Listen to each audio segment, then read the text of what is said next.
traversing through myriad realms, solely to fulfill an initial dream. Shen Lang, I merely desire to possess a home. What is wrong with that? Poison Island Siko, hee. Rajichi, heh. Is death, hee. Idi, heh. Flame Spirit G, hee. Kailin, hee. Number 18, hee. Holy Kesha, hee. Bibi Dong, hee. Lu Shun, hee. A pure bystander. I must say, I find no fault in Shen Lang's words. Chapter 1. The beginning of the journey. In October, the expanse of the Lop Nur was shrouded in nightfall, as if an invisible hand swiftly drew down the curtain of the heavens. Shen Lang drove the last stake deep into the hardened salt crust. As he straightened his back, his spine emitted a soft click, reminiscent of a long-dormant machine springing to life. After 2 consecutive days of trekking, his muscles ached subtly, yet this discomfort brought forth an extraordinary sense of satisfaction. It felt as though every inch of his body was articulating the triumph of conquering the wilderness.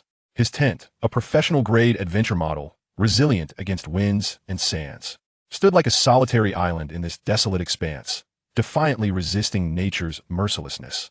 He retrieved a box of self-heating rice from his backpack. Upon tearing open the packaging, steam rose into the frigid night, only to be instantaneously consumed by the arid air as if it had never existed. Cradling the meal box, Shen Lang cast his gaze towards the undulating badlands in the distance. The afterglow of the setting sun painted the wind-eroded rock pillars in deep crimson, resembling a forest of flame intense and enigmatic, deeply etched in his memory. As night fully enveloped the landscape, countless stars twinkled like diamonds upon the firmament, radiating a piercing brilliance. Shen Lang reclined on his mat, his hands resting behind his head, exhaling a long breath of warm air, the white mist swiftly dissipating in the cold atmosphere. The night sky over Lop Nur was so pristine it was almost breathtaking. The Milky Way stretched across the heavens like a luminous ribbon, resplendent and distant. He suddenly recalled the starry sky he had witnessed last year while wingsuit flying in the Alps, when Liu Xian was still by his side. Do you know, Liu Xian's voice seemed to echo in his ears, soft yet tinged with a hint of resignation. I've always felt you were like this starry sky, ever-present yet eternally elusive. Shen Lang closed his eyes as memories surged forth like a tidal wave. The last time his father took him rock climbing, he had laughed and said, Lang Lang, remember, life is like. Climbing never looked down at a photograph of his Mothrin old. Yellowed image showed her cradling him as an infant, her smile gentle yet frail, as if she might vanish into the passage of time at any moment. The night breeze swept over the salt crust, emitting a faint whimper, as if the earth were softly murmuring to I in the distance. A few wolf howls pierced the silence of the night, resonating with an unusual clarity, as if beckoning some unknown call. Shen Lang sat upright, extracting a notebook from his backpack, and by the light of his headlamp, he inscribed upon its pages. Lop Nur, the second night. The starry sky is breathtaking, yet feels as though something is amiss. Perhaps what I have been seeking is not thrill, but... His pen paused, and Shen Lang lifted his gaze towards the celestial expanse. The galaxy remained resplendent, yet it stirred within him a peculiar trepidation, akin to the premonition felt before embarking on an extreme sport, as if some monumental event was on the verge of unfolding. Suddenly, his consciousness blurred, and an overwhelming discomfort enveloped him entirely. In a daze, he realized the pen had slipped from his grasp and fallen to the ground. A crisp, mechanical voice unexpectedly resonated from the depths of his mind, jolting his senses. Ding. The sound was as bright as the clash of glass, yet possessed an underlying metallic quality that felt cold and alien. Shen Lang straightened abruptly, his muscles tensing as he scanned his surroundings in search of the voice's origin. Detecting eligible target, the infinite multiverse crossing system is initiating pre-binding. Pre-binding in progress, pre-binding complete. Detecting that the target is loading this system for the first time, a trial task must be completed to fully bind to the system and become its host. Trial task commencing. Random world selection in progress. Selection complete. Task world. Dragon Ball creation level world. Commencing crossing. Countdown. 10, 9, 8. Before him, a sci-fi styled pale blue screen materialized, the text seemingly suspended in the air, as if imprinted directly onto his retinas or deeply etched in his mind. Shen Lang furrowed his brow, momentarily lost in thought, instinctively leaning back and drawing in a sharp breath. Have I acquired a system? He murmured softly, his fingers unconsciously rubbing his chin, his pupils shimmering with excitement. Though his exposure to web novels was limited, he had nonetheless garnered 2.5 years of reading experience, with several system-themed novels among them. However, the trial content before him suddenly instilled a flicker of unease. Yet, why is it pre-binding? Must I still complete a trial task? And this first task world is Dragon Ball? Slow to comprehend, Shen Lang snapped back to reality, unable to suppress a sarcastic remark. A countdown to crossing already. Shouldn't I first be given an option to confirm whether I wish to cross over or bind to the system? What unfortunate entity conceived this system? Did they not realize how perilous the Dragon Ball world could be? Shen Lang could not help but roll his eyes. Nevertheless, despite his complaints, his mood gradually settled. The very system and otherworldly crossing he had once fantasized about now lay tantalizingly within reach, more exhilarating than an expedition to the perilous death sea of the Lop. Nerd, a familiar Dragon King smile graced his lips. As the countdown approached its conclusion, Shen Lang's mouth curled into a slight grin, silently assuring himself, "It's just Dragon Ball, what's the big deal? This trial task is merely a matter of grasping it with ease." Just as he extended his hand to make a gesture of grasping, a beam of white light suddenly enveloped him, the space around him contorting as Shen Lang felt himself being drawn into an unknown dimension. Ding, crossing initiated. Ding. Crossing complete. Current world. Dragon Ball. A cool breeze rustled through the vast wilderness, where it seemed that only an expanse of desolation remained between heaven and earth, accompanied by a radiant burst of light. A somewhat frail figure stood solitary upon the desolate expanse, reminiscent of an abandoned, withered tree, silent and forlorn. Shen Lang gradually opened his eyes, and after alleviating the discomfort brought on by his sudden transition, he began to scrutinize this unfamiliar realm. The surroundings slowly began to align with his memories of the world of Dragon Ball. The barren land, the low-hanging sky, and an oppressive atmosphere permeating the air. The Dragon Ball universe, a merciless stage where the law of the jungle prevails. Here, power reigns supreme, the strong dominate all, while the weak are relegated to the status of the oppressed, or even obliterated. A series of heart-stopping images flashed through Shen Lang's mind. Frieza, the terrifying entity known as the Emperor of the Universe, who, wielding overwhelming combat prowess, recklessly invaded planets teeming with life. Fearing the ascendance of the Super Saiyans, he callously annihilated planet Vegeta, nearly leading to the extinction of the Saiyan race. Then there is Beerus, the god of destruction, who, though not inherently malevolent, takes delight in obliteration at the slightest inconvenience, reducing all to nothingness. In this world, strength is paramount, and if one possesses sufficient power, they may roam freely, akin to the Earthlings, unrestrained. However, should one remain an ordinary individual, they are met only with endless dread and despair. With a stroke of fortune, perhaps they might be resurrected alongside Earth's inhabitants when the protagonist summoned the Dragon Balls at that moment. A crisp system notification chimed, and a trial task materialized before Shen Lang. Ding! Trial task has been generated. Task requirement: please strive to survive for the next 6 hours. Task description: a formidable new enemy, Majin Buu, looms ominously. The Z fighters are in dire straits, and Earth's fate hangs by a thread, poised to turn to dust at any moment. I end this critical juncture of life and death. Cherish the life bestowed by your parents and refrain from surrendering lightly. Task configuration: Super Large Flight Vehicle 1, language proficiency in the current task world. Task success reward: official system binding. Task failure punishment: this system shall ensure that the host's ashes are returned to the original world, preventing them from wandering in a foreign land, so rest assured. Kind reminder: time remaining until Earth's destruction: 5 hours, 57 minutes, and 59 seconds. Shen Lang's lips twitched, and he inwardly cursed. Your thoughtfulness is truly overwhelming. Chapter 2. The choice. Feeling the palpable tension and impending crisis in the air, Shen Lang understood that he was standing at a perilous crossroads, rife with both danger and opportunity. The 6-hour survival task seemed deceptively simple, yet in this world, every fleeting second could become a matter of life and death. The words Majin Buu, Earth explosion flickered in his mind. Though these phrases belonged to an anime he had watched years ago, their essence remained etched in his memory, allowing him to grasp the approximate time frame he now occupied. 6 hours? You truly hold me in high regard. The wind howled through the wilderness, as if mocking this newcomer to a foreign land. Yet, a subtle smile of confidence graced Shen Lang's lips. In moments of anxiety and chaos, succumbing to despair would only exacerbate the situation. During critical junctures, maintaining a tranquil heart is essential for achieving remarkable results. Shen Lang was acutely aware of this. His heart and resilience were undoubtedly formidable, for it was only through such strength that he had accomplished one of the 8 trials of Ozaki, the surge of wind, at such a tender age. This was a dual test of both physical prowess and willpower for extreme athletes. The task required survival for 6 hours, yet mere moments separated him from the imminent destruction of Earth by Majin Buu. Given Shen Lang's current capabilities, the only viable escape from this predicament lay in fleeing the planet. The notion of vanquishing Majin Buu beforehand seemed absurd, even to him, unless Gohan and Vegeta intervened. Relying solely on Shen Lang was nothing more than a fool's dream, filled with fanciful illusions. However, how easy would it be to escape Earth? Boarding a spaceship? Regrettably, such services had yet to be established on Earth. As for commandeering a spacecraft, That thought alone was laughable, one could dream. But it would be impolite to dwell on it. Why? Simply because he wished to. Nevertheless, the system's decision to engage him in this trial as an ordinary individual indicated that it was not a path without hope. The system would not issue tasks devoid of any possibility. They might be arduous and distant, yet circumstances would invariably favor one aspect: timing, location, or the alignment of forces. With a flicker of intent, Shen Lang gently summoned the familiar pale blue interface of the system, which materialized before him. Most functions of the system's interface remained grayed out and inaccessible, save for one item in his inventory that glimmered with reassuring blue light.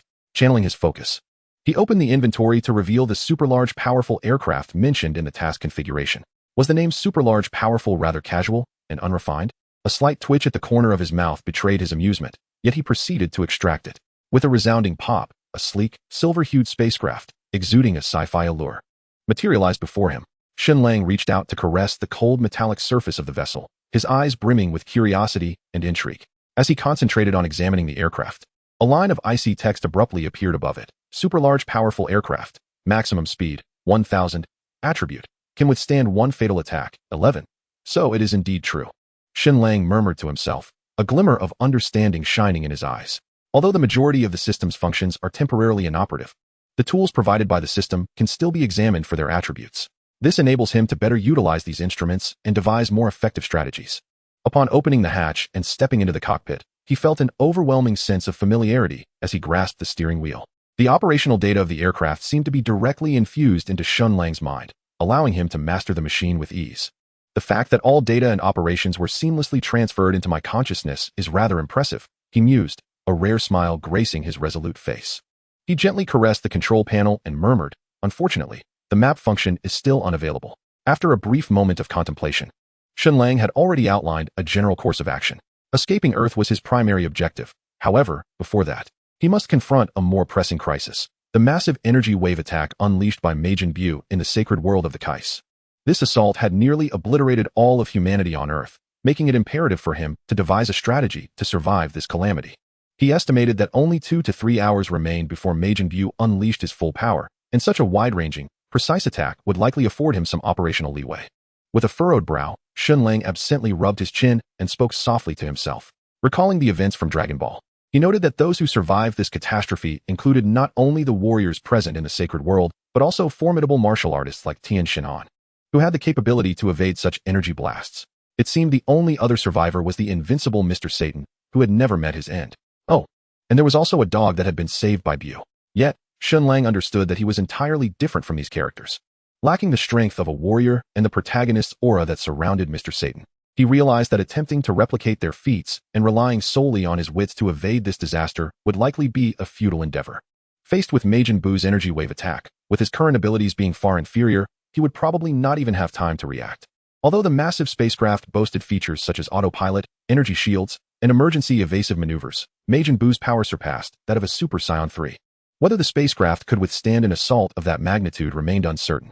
The only certainty was that the spacecraft's capability to absorb a single fatal blow could likely shield Shen Lang from the energy wave, fulfilling its mission. However, in the event of Earth's ultimate explosion, even if the spacecraft could withstand one attack, it would be left powerless afterward. Thus, Shen Lang had never intended to rely solely on the spacecraft to complete this trial. Otherwise, it would merely be a formality rather than a true test. The spacecraft's primary function was to offer Shen Lang an additional chance for survival before Earth's destruction. Nevertheless, ensuring the integrity of the spacecraft and protecting it from damage was undoubtedly the best course of action. In summary, to evade Majin Buu's plan for humanity's annihilation, Shen Lang currently had 3 potential paths to pursue, the first being to locate Mr. Satan and remain in his company as much as possible. With Buu's unique sentiments towards Satan, it is conceivable that he might show leniency towards Shen Lang. However, the peril in this path lies in the elusive whereabouts of Satan, making him exceedingly difficult to locate. Furthermore, Buu's emotions are notoriously volatile, leaving no guarantee that he would spare Shen Lang any mercy. The second option involves reaching the sacred world of the Kais before Majin Buu arrives, thereby evading the initial wave of energy attacks. Subsequently, before Buu escapes from the hyperbolic time chamber, one must swiftly vacate the vicinity of the sacred world to avoid the grim fate of being devoured in chocolate form. This path appears to be the most optimal solution, yet the challenge remains that Shen Lang possesses no knowledge of this world's geography. Without a comprehensive map, this foreigner struggles to determine even the specific location of the sacred world. Although the anime may have alluded to it years ago, Who could recall such details after such a long passage of time? To complicate matters further, the flying device is restricted to low-altitude flight. Even if he were to locate Karen Tower, ascending to the sacred world would seem utterly hopeless. The third path entails seizing a spaceship, a prospect initially abandoned, to escape into outer space, distancing oneself from the impending cataclysm on Earth and quietly awaiting the conclusion of the mission. However, setting aside whether Shen Lang is capable of piloting a spaceship or even managing to commandeer one, merely finding a functional vessel proves to be an insurmountable challenge. Therefore, rather than flitting about aimlessly like a headless fly, would it not be wiser to remain patient, biding one's time for the right opportunity? Shen Lang contemplated calmly, stating, "The system has transported me to this location for a reason. Whether this position is in close proximity to a key figure, a blind spot for energy attacks, or perhaps the optimal vantage point for a battle remains a matter for discussion." Chapter 3. The Blossoming Chrysanthemum, a Field of Wounds. Quietly waiting and doing nothing would be beneath Shen Lang's standards and contrary to his character. Even if this position could shield him from the energy wave's impact, and merely lying down would allow him to catch the final teleportation opportunity, Shen Lang would never acquiesce to such passivity. Well, perhaps he would. After all, if one need only lie back and relax, wouldn't that be the epitome of comfort? Yet, the crucial point is that Shen Lang cannot rely on such arbitrary conjectures. They are far too absurd and unreliable. To refrain from action and not indulge in a bit of adventure would be a misrepresentation of his true nature. After all, Shen Lang has consistently practiced a prudent approach to his escapades. Prudent? It is imperative to remember this location and then radiate outward, seeking valuable information. My intuition suggests that I am not too far from Satan. Resolutely deciding, Shen Lang activated the flying device, flooring the throttle, and in an instant, it shot forth like an arrow released from its bow, slicing through the sky and leaving behind a silvery trail. By heavens, what speed! A roar of exhilaration erupted from the once silent wasteland. A streak of silver light sped past, stirring clouds of dust. Shen Lang kept his gaze fixed ahead, and after colliding with several small hills in rapid succession, he finally acclimated to the astonishing velocity of this oversized flying machine. Over an hour had elapsed since departure, and regrettably, despite passing through 2 cities, they had long since been reduced to ruins, smoke billowing and explosions echoing in the distance. However, within these 2 cities, Shen Lang encountered not a single soul, nor even a corpse. From this, he surmised that the demon Bu had transformed these individuals into candy beans, which he then devoured. Time was of the essence, and Shen Lang pressed onward. The speed of the aircraft seemed to have increased yet again, although his expression appeared serene. A closer inspection would reveal the 6 parts exhilaration, 3 parts excitement, and 1 part urgency concealed within his eyes, a quintessential fan-shaped distribution. Gazing at the relentless countdown displayed on the system panel, Shen Lang tightened his grip on the steering wheel and suddenly spoke. "Hey, system, can you hear me? If so, make a sound." System, ding. After a prolonged pause without further communication from the system, Shen Lang's lips twitched in bemusement as he retorted, "So you truly only respond with a ding?" In response, the system conveyed a rather indifferent demeanor, seemingly unimpressed. Undeterred by the system's aloofness, Shen Lang continued, "By the way, why did you choose me? The selection of the host is random." "Oh." Shen Lang raised an eyebrow, as if a realization dawned upon him, and pressed further. "Have there been other hosts before me?" "Indeed, including those not fully bound. This system has encountered a total of 69 hosts. Among them, 58 perished during trial tasks. The remaining 11 met their demise in subsequent dimensional missions." Though the system's tone was cold and mechanical, it offered transparent answers to seemingly trivial inquiries. However, Shen Lang was too astounded by the system's revelations to concern himself with such nuances. "So, essentially, you are a harbinger of death. They all perished." The corners of Shen Lang's mouth twitched, his face darkening as he envisioned a grim fate awaiting him, responding with exasperation. "So, I have over an 80% chance of dying in the trial tasks. Even if I miraculously complete the task and bind with you, I'll likely be doomed in the subsequent missions?" Shen Lang's succinct conclusion pierced through the air, yet an icy sense of reality washed over him.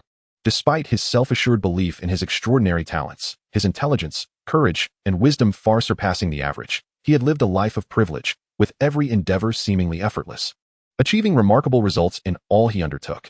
Orphaned, he fit the archetypal protagonist mold. At the very least, he was a child of destiny. Especially now, having acquired the system, he felt as though fortune was smiling upon him, and his future was destined to be a smooth ascent. Yet, the system's starkly unembellished yet devilishly suggestive response abruptly yanked him back to reality. Indeed, the system was a tool, a stepping stone to success. With capability and proper utilization, one could undoubtedly shine. However, lacking the necessary skill and recklessly proceeding could easily lead to downfall. After all, this was a tangible world where every action could incite monumental waves or even catastrophic disaster. Unlike the protagonists in novels, who embody the will of the heavens and are blessed with unparalleled luck, ultimately conquering all adversities to ascend to the pinnacle of the world. Please refrain from harboring such negative thoughts. Success is determined by human effort. The system will not issue tasks known to be impossible. Behind despair, a glimmer of hope still lingers. Although this notion holds some truth, reality often speaks louder than words. Shen Lang, stroking his chin and rolling his eyes, pondered aloud. I almost found that convincing. Imagining the system, frantic and exclaiming, "He is slandering me."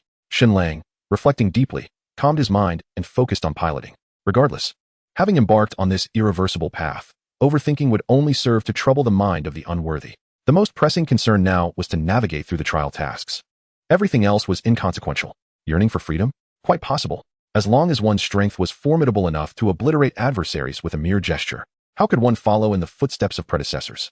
Shen Lang fell silent, the atmosphere thickening with an oppressive weight, until, in the distance, a series of buildings came into view. With a steely gaze, he pressed the accelerator, and the aircraft surged forward like an arrow released from its bow. Yet, the sight before him remained suffocating. The entire city lay in eerie silence, interrupted only by sporadic explosions and the crackling of flames echoing through the desolate streets. As if narrating a tale of silent despair, the city was still a lifeless shell. Shen Lang had long prepared himself for this.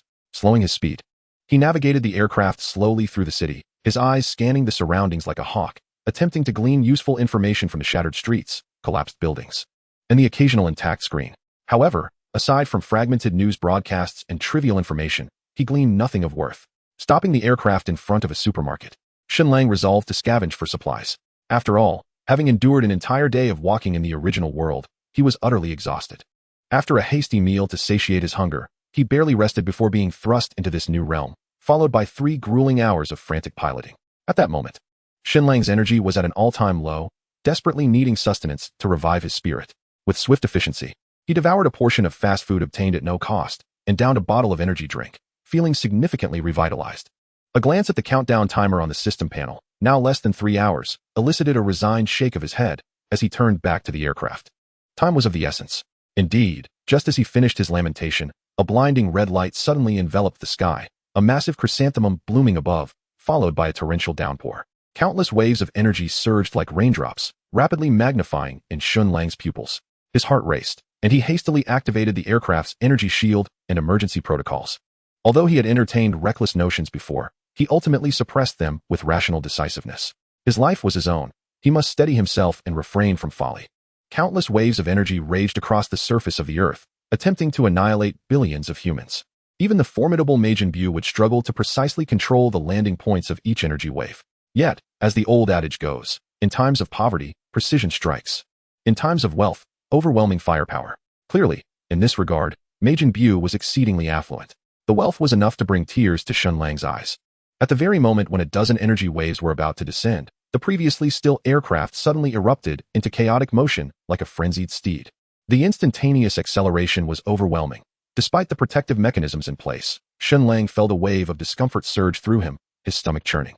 He hastily secured his seatbelt, barely managing to suppress the urge to regurgitate the recently consumed sustenance. Fortunately, he held it in. Suddenly, there was a loud bang. An energy wave grazed the energy shield, and the aircraft was struck with a force akin to a colossal blow, sending it hurtling away and crashing violently into a small building. Shen Lang felt as if the world was spinning, his situation growing increasingly precarious. Yet, this was not the end. 2 more energy waves struck in succession, the deafening explosions reverberating through the air, and the intense shock rendered Shen Lang unconscious. Dust and smoke enveloped the scene, lingering long after the chaos had subsided. Chapter 4. The Invincible Man. Time passed without measure. The dust had finally settled. The once desolate city now lay in utter ruin, as if a giant hand had mercilessly crushed it. The aircraft, once remarkable and dazzling, had now become mere scrap, entombed within the debris. A large hole gaped above the cockpit, revealing a disheveled man, Shen Lang, lying within. His face was smeared with dust, streaks of blood mingling in his hair. Lost in slumber. Beside the aircraft, the last remaining pillar finally succumbed to its burden, tilting and collapsing. Fortunately, it fell away from the aircraft. Otherwise, even if Shen Lang escaped death, he would have faced severe consequences. However, a stone dislodged during the collapse flew straight into the cockpit, striking Shen Lang squarely on the head. Smack! Right on target. The sudden jolt of external force startled Shen Lang awake. Instinctively, he clutched his chest, gasping for air as if he had just crawled back from the brink of death. In truth, he had narrowly escaped, having been struck by 3 energy waves. The first merely grazed the energy shield, a close call indeed. The subsequent 2 waves impacted the aircraft almost simultaneously. And thanks to the brief protection of the debris and the energy shield, the fatal blow was mitigated. Thank goodness, Shen Lang murmured to himself, a faint smile tugging at the corners of his mouth. The goddess of fortune had indeed smiled upon him. Touching the now-defunct aircraft, Shen Lang summoned the attributes panel. Super strong aircraft, maximum speed, 1000. Attributes, can withstand 1 fatal attack, 01. Status, decommissioned. Alas, it could not be preserved. Shen Lang reclined within the deformed cockpit, exhaling deeply in an attempt to alleviate the tension of his recent brush with death. This roller coaster of highs and lows. This exhilarating experience was surprisingly enjoyable, even more so than his first wingsuit flight. Despite the severe damage and complete deformation of the aircraft, its protective capabilities had proven reliable. Shen Lang had sustained minimal injuries. He pushed open the cockpit door, crawled out from the rubble, and stood upon the earth, releasing a deep breath. Glancing at the time, 15834. After losing consciousness for over half an hour, it was fortunate that there was still time. At this moment, Shen Lang urgently needed to procure another mode of transportation. Otherwise, he would be unable to catch up with those who could soar through the skies. Indeed, circumstances had unfolded as he had anticipated from the outset, necessitating a last-minute dash to catch the fleeting moments of teleportation. This was a desperate measure, yet it was the sole path available to him. The earth trembled violently from time to time, the air weighed down with an oppressive heaviness, as if the planet itself were weeping. Navigating the recently acquired, albeit barely functional, aircraft, Shen Lang wove through the ruins of collapsed buildings, evading the incessantly falling debris. Just as he had managed to secure this makeshift vehicle, a deafening roar echoed from the heavens, the sonic wave reverberating through the air, leading the already precarious structures around him to collapse like a house of cards. Thankfully, Shen Lang's driving skills were sharp, otherwise, he would have been buried beneath the rubble long ago. It wasn't until he entered a low-rise area that he finally exhaled in relief. This chaos must have been the result of the fierce confrontation between Wutian Kexis and Majin Bu. The monumental sound of their clash was clearly the aftermath of their titanic struggle. Contemplating this, Shen Lang felt a surge of fervor.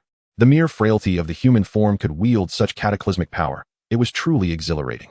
Before long, the tremors of the space began to subside, and the world seemed to regain a fleeting tranquility. It appeared they had moved far from this place, Shen Lang mused as he gazed towards the horizon. To fulfill his trial, he needed to keep pace with the original narrative while simultaneously avoiding the triggering of a butterfly effect that could divert the storyline. Although, as a transmigrator and system possessor, he should not be overly cautious, his current lack of power rendered him hesitant. Acknowledging his limitations was essential to advance further. His only hope lay in standing alongside Satan and Dandy at the critical moment, praying that Sun Wukong would take notice of him. Subsequently being transported by the timely arrival of the King Kai to the King Kai's realm, thus completing his task. This feeling of helplessness, entrusting his fate to others, compelled Shen Lang to clench his fists in frustration and sigh resignedly. For the sake of his own life, he must act. The paramount concern now was to locate Dandy and Satan, following them closely while striving to avoid inciting any butterfly effect, waiting for the opportune moment to appear beside them. This was indeed the most prudent course of action. The poor little craft continued to shudder violently as Shen Lang piloted it towards the increasingly intense epicenter of the tremors. The air currents grew fiercer, invisible waves radiating outward in all directions, pressing heavily upon him. Shen Lang sat in the cockpit, feeling an overwhelming pressure, as if his chest were constricted, unable to exhale. The countdown was relentlessly ticking away, finally arriving at the last hour. At that moment, Shen Lang's body was enveloped in a chilling dread. An incredibly terrifying aura suddenly descended upon him. The unparalleled sense of oppression felt as though the sky were collapsing, threatening to crush his spine. He slammed on the brakes, his head instinctively turning to the side. In that instant, he witnessed a scene that would be etched in his memory for eternity. A colossal purple orb, casting an overwhelming shadow as if intent on devouring all, distorted the very fabric of space around it. This tempestuous energy of annihilation rendered the entire realm dim, as if the apocalypse had descended. Amidst the dense black clouds and the cacophony of thunder, Shen Lang discerned 2 figures beneath the orb. The audacious and unruly demon, Bu, stood alongside the composed and even smirking Vegeto, undeterred by the impending cataclysm.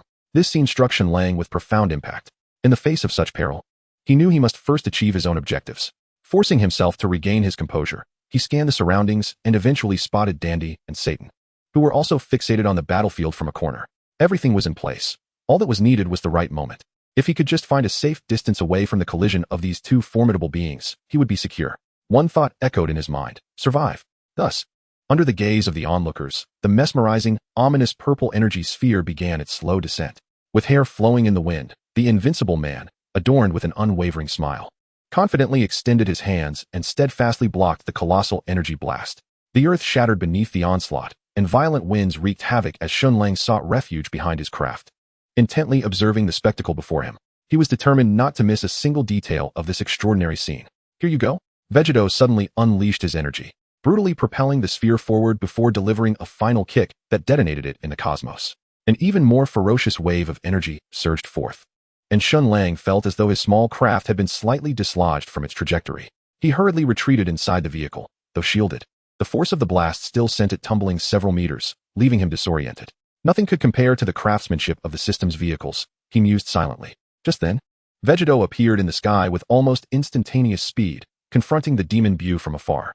Ha ha ha. The sonic attack resonated, causing Shen Lang's expression to contort as he desperately covered his ears. The Scion's power was indeed a cheat code unto itself, with golden energy radiating from him.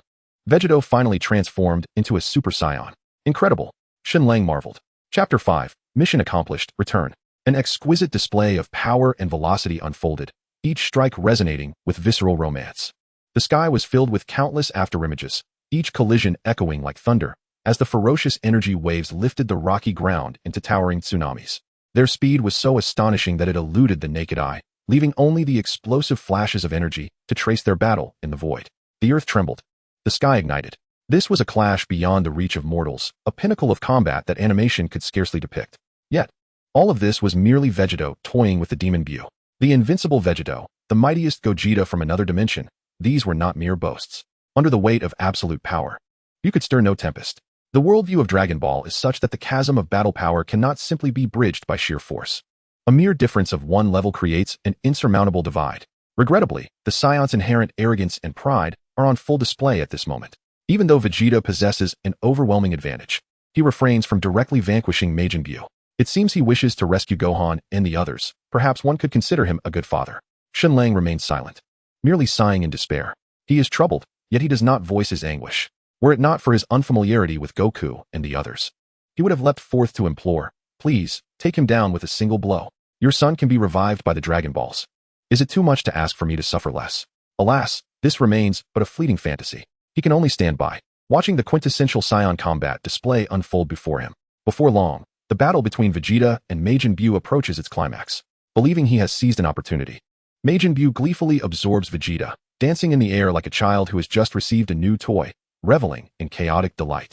Yet, unbeknownst to him, this entire scenario is part of Vegeta's cunning plan. In the final moment, Vegeta activates a protective shield, preventing his true absorption. Although Majin Bu perceives no change in his body, his simplistic mind does not delve deeper into the matter.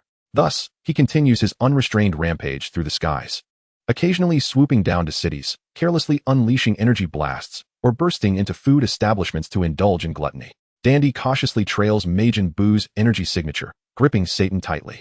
Shen Lang, piloting a craft, silently follows in their wake. Perhaps due to the absence of any discernible energy, or perhaps because of his own inadequacy, Majin Bu pays him no heed. Yet this is a stroke of fortune amidst misfortune. Time crawls like a snail, each second stretching interminably. After an unknown number of scene changes, Dandy finally halts. From a distance, Shen Lang observes Majin Bu reverting to his original form, standing still upon a rock, as if contemplating something profound. At this juncture, less than 10 minutes remain, and the distance from Shen Lang's teleportation point is barely a kilometer. Shen Lang holds his breath, stealthily approaching and concealing himself behind a rock, intently watching Majin Bu's every movement, awaiting the opportune moment. As the countdown dwindles to the final 2 minutes, Majin Bu suddenly clasps his head in anguish. White steam billowing around him. Shen Lang's pupils constrict, his fists clenching tightly, silently resolving that success hinges upon this moment. Just as Goku and Vegeta successfully rescue Gohan and the others, Shen Lang readies himself. Majin Bu reverts to his original form, transforming back into Kid Bu. In an instant, an icy wave of murderous intent erupts, as if the depths of the abyss have descended. Kid Bu smirks wickedly, showing no hesitation as he gathers a massive purple energy ball in his palm, aimed directly at Earth. A sinister purple glow of energy enveloped the entire space, as Shen Lang surged forth to the side of Dandy and Satan in an instant. Dandy and Satan, taken aback, were astonished to discover that there were still other living souls on Earth at this moment. However, Shen Lang paid them no heed, his mental focus razor-sharp, his eyes fixated on Sun Wukong, beads of cold sweat forming in his palms. Fortunately, Sun Wukong did not disappoint him. Initially planning to teleport away with Gohan and the others, he hesitated for merely a fraction of a second upon spotting Dandy, Satan, and Shen Lang, before diving downward.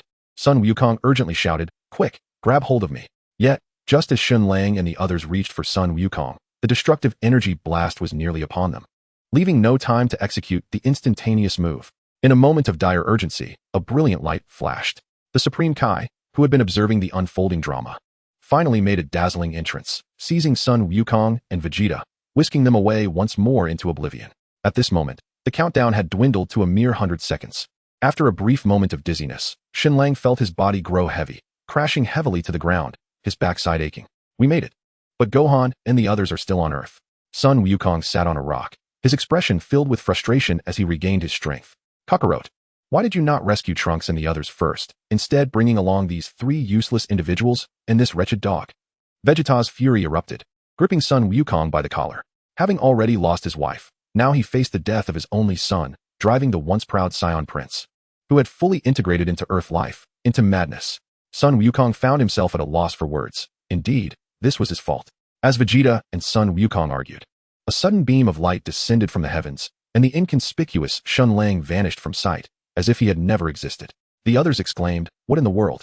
What just happened?" In contrast to the bewilderment of Sun Wukong and the others, Shen Lang, after yet another bout of vertigo, could only silently swallow his profound sense of helplessness. Before him stood a familiar tent, yet it bore an unsettling sense of incongruity. The harrowing 6 hours he had just endured, the oppressive threat to life, the tense escape, the struggle on the brink of annihilation, now felt like an absurd dream. Thud.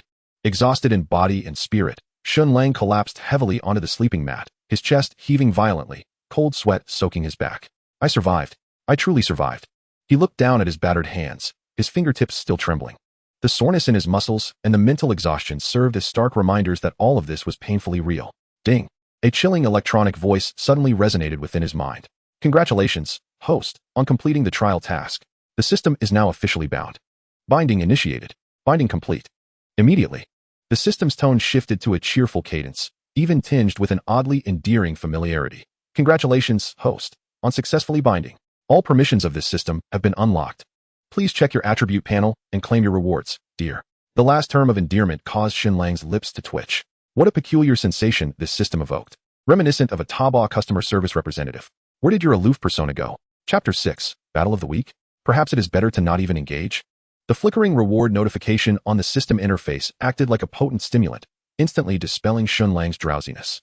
He abruptly straightened his posture, his previously drooping eyelids snapping open, fatigue evaporating in an instant, replaced by eyes shimmering with excitement. To his surprise, there were rewards to be claimed beyond merely binding the system. A playful smile crept onto Shen Lang's lips as his slender fingers danced across the virtual interface. "Ah, this little system is rather impressive." Beep. Detected system trial task world. Dragon Ball. Rewards are as follows. Points, 1000.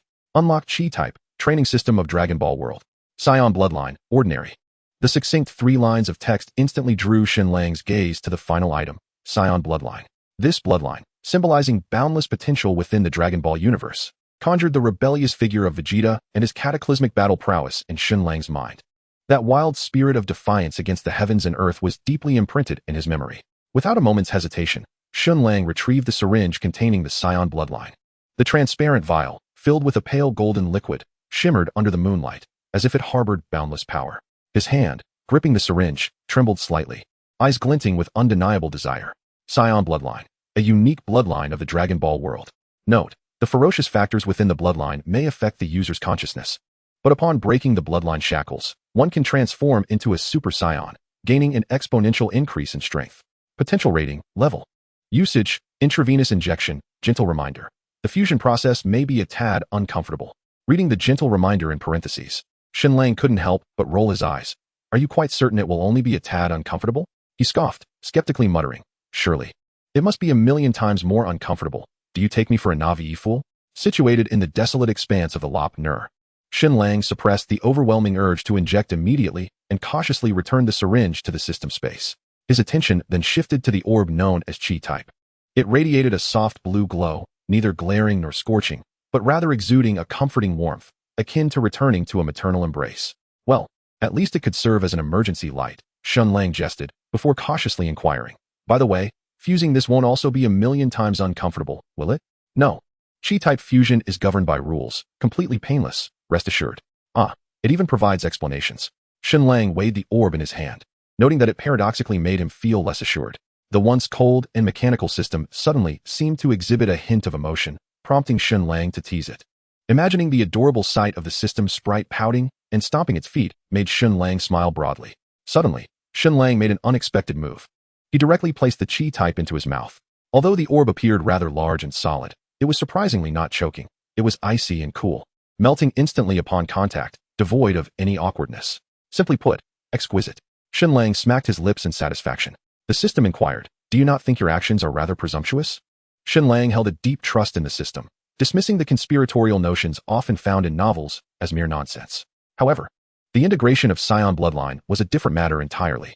After all, the system's definition of discomfort might significantly diverge from that of an ordinary person, particularly from Shen Lang's own understanding. It would be unwise to recklessly experiment in the wild. He decided to wait until he returned home, as there was no urgency. The process of merging the energy felt as natural as water flowing. A gentle blue light enveloped Shen Lang's body, warm and comforting, gradually dissipating after approximately 10 minutes. He distinctly sensed a faint yet pure aura nurturing within his dantian, flowing through his limbs and sinews in accordance with his will, enhancing every inch of his skin and flesh before returning to the dantian, forming a perfect cycle. This sensation was nothing short of astonishing. Shen Lang clenched his fists in delight. Although the energy within him was still feeble, he felt it coalescing around his fists, leading him to believe he could strike down a bull with a single blow. After the initial excitement, Shen Lang quickly regained his composure. As for the 1,000 points he had accumulated, he decided to postpone any decisions regarding them, at least until he comprehended the pricing within the system's shop. It was difficult to ascertain whether these points were plentiful or scarce. To prepare for future task realms, Shen Lang needed to devise a thorough plan. Furthermore, he feared that exploring the system's shop might lead to sleepless excitement later that night. Nevertheless, one matter urgently occupied Shen Lang's thoughts: his own strength. System, surely you possess a personal attributes panel? Please display it for me. In an instant, a semi-transparent screen unfolded before his eyes. Host, Shen Lang race, human realm, 0 strength, 15, physical output limit, absolute destructive power. Standard adult benchmark is 1. And so forth. Agility, 15, movement speed, attack speed, evasion, and additional flexibility. Stamina, 16, sustained combat capability, damage absorption efficiency, resistance to abnormal states. Spirit, 19, energy manipulation precision, perception ability, willpower, and mental resistance. Cultivation technique, none skills, none equipment, none items, none bloodline, none energy value. 6 points, 1,000 evaluation, a complete novice. Even inferior to the fifth-rate fighters. His 4-dimensional attributes surpassed those of an ordinary person, which seemed reasonable. Shen Lang nodded in satisfaction, particularly noting that his spirit value was nearly double that of a typical individual, rendering the evaluation quite fair. The data was undeniably accurate. However, upon reading the final assessment, Shen Lang couldn't help but twitch his mouth. To call me a novice is one thing, but what does it mean to be inferior to the fifth-rate fighters? Damn. This wretched system, are you mocking me? Yet, recalling the image of that chubby fellow from the Dragon Ball world, whose combat power barely reached 5 with a gun, Shen Lang chose not to dwell on it further. You think you're bullying me? You've chosen the wrong target. Chapter 7. The System Shop. Well, I may be just a novice, barely qualifying as a 5-star warrior, but, with a single golden elixir consumed, I have claimed my destiny as my own. Now, having successfully awakened my innate energy, I am on the verge of merging with the Saiyan bloodline in just a couple of days. This is undeniably the momentum to soar. Coupled with the binding of the system and possessing such a peculiar advantage, I cannot help but exclaim, defy fate and alter destiny, wielding the power to command the universe. Within the framework of the Dragon Ball world, the rapid escalation of my strength and the overwhelming combat prowess assure me that the day of my true ascendance is not far off. However, amidst my excitement, I composed myself and posed the most crucial inquiry. System, how is the realm of power classified? Moreover, what are the strengths of Son Goku and Vegeta? Beep. This system integrates countless dimensions and classifies power levels from 1 to 9. Should further breakthroughs occur, one may enter the divine realm.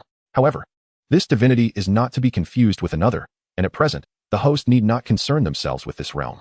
Son Goku's standard power level is 6, while in his Super Saiyan 3 form, it escalates to 9. Vegeta's standard power level is 9, and upon transforming into a Super Saiyan, his strength approaches the divine level. I acknowledged. Indeed, there is no need for concern. The classification system is straightforward, from 1 to 9, crystal clear. One need not rely on the benevolent comments of experienced individuals for clarification. Alas, overthinking is futile. My life is paramount. I shall rest now, for dreams encompass all possibilities. That night, I fell into a deep slumber. The exhilarating events of the past 6 hours, the euphoria of acquiring the system, and the boundless anticipation for the future rendered my dreams particularly vivid. I merely wished to provide a home for every lonely, desolate, heartbroken girl in need of warmth. What fault lies in that? As youthful aspirations no longer seem unattainable, every young soul is filled with ambition.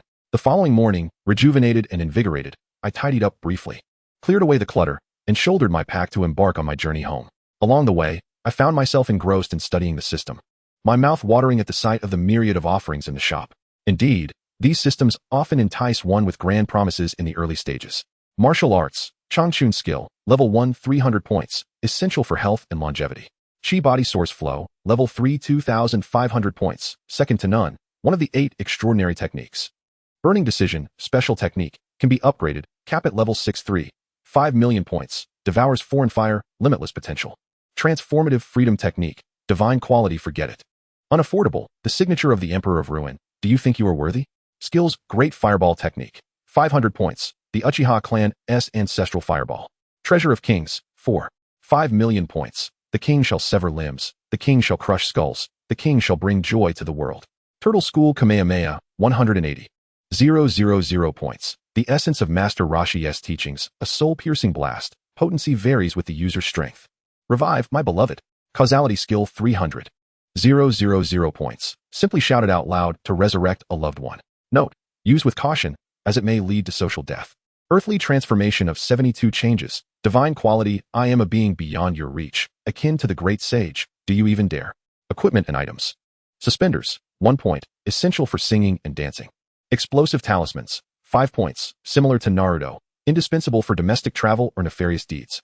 Bamboo flying device, 10 points, sponsored by Doraemon. A flying experience ticket. Demonic blade of 1,000 edges, 5,000 points, similar to Assassin Wu Yoshi, offensive only, unmatched in the world.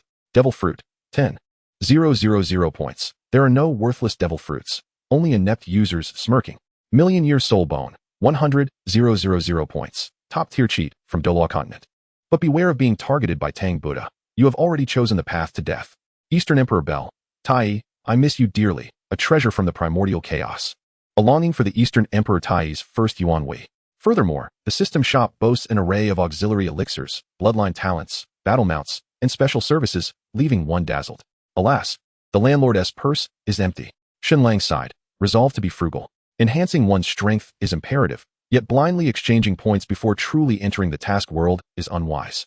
For instance, if the next realm is one of specters, then one must prioritize soul attack items and skills. However, if it turns out to focus on physical prowess, it would be quite embarrassing, rendering the points practically wasted. One cannot say that there will always be future uses. If one cannot even overcome the current challenges, how can one speak of the future? Let us not forget that the system has already achieved a remarkable 69 consecutive kills. However, this does not imply that Shen Lang would foolishly hoard points. Spending them wisely is paramount. Across nearly all anime or novels, those who develop their physique to the utmost are invariably among the strongest. Regardless of the malevolent spirits that may arise, I shall shatter them with a single punch. The power of sheer strength transcends all techniques, and the physical form achieves sanctity. This is the allure of absolute values. Thus, the most prudent course of action at present is to first enhance the 4 primary attributes. Combat, evasion, and damage absorption all possess no drawbacks, with the sole deficiency being insufficient points. Darn.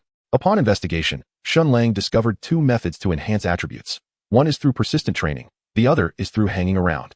The system shop offers attribute elixirs, such as the primary strength elixir, which costs 50 points and increases strength by 1 point. However, the personal attribute panel also features a one-click enhancement function, where 1 point can increase the attribute value by 0.02 points. When calculated, both methods consume points equivalently, yet the enhancement is more flexible. Additionally, the system issues a warning that surpassing 10 points in any single attribute can lead to a breakthrough in realm. But other attributes must reach 30 of the primary attribute, lest one's physical form collapse, mental state deteriorate, or even face sudden death. In light of this, it is prudent to stabilize first, raising all 4 attributes to 3 points, observe the outcome, and then decide. Deep Blue. Enhance. 275 points evaporated in an instant. In an instant, golden light flickered around Shen Lang's body, reminiscent of a gaming character leveling up, as his physical state continuously surpassed its limits. Crack, crack. The sound of bones resonated as he grew slightly taller. His once balanced physique became even more statuesque, akin to a sword unsheathed, its sharpness concealed yet impossible to overlook. The contours of his muscles became distinctly visible beneath his skin, each line a meticulously crafted masterpiece, brimming with explosive power. His shoulders were as solid as cliffs, his waist and abdomen as strong as iron, and beneath his movements flowed a primal rhythm, almost tangible. His already handsome visage, rivaling that of any admired reader, was now perfection incarnate. His jawline was sharp as if chiseled by a sculptor, his nose proud, and his eyes, set beneath pronounced brow ridges, were profound as an abyss, glimmering with a hidden light. His physical prowess tripled that of an ordinary person. Shen Lang clenched his fist, feeling the surging power within him, a smile curling at the corners of his lips. The once burdensome backpack now felt as light as a feather. He attempted to sprint at full force. Whoosh! His speed reached an astonishing 27 meters per second. Incredible, indeed. Chapter 8, Level Up. What once required 2 days of travel, Shen Lang accomplished in just over half a day post-enhancement. Even when he deliberately slowed his pace, fatigue was a foreign concept. It seemed as though what coursed through his veins was not mere blood, but an inexhaustible source of energy. The following afternoon, the plane touched down in City 023. Shen Lang reclined in the opulent confines of the Yujiang Huoding estate, cradling a chilled can of soda, sinking into a custom-made sofa, languid as a satiated cheetah. The Yujiang Huoding, the most renowned luxury residential area in City 023, boasts an average price starting at 20 million, a haven for the city's elite. Shen Lang was fortunate enough to own one of these magnificent estates, a vestige from his father, Shen Wentian. Shen Lang was both blessed and cursed.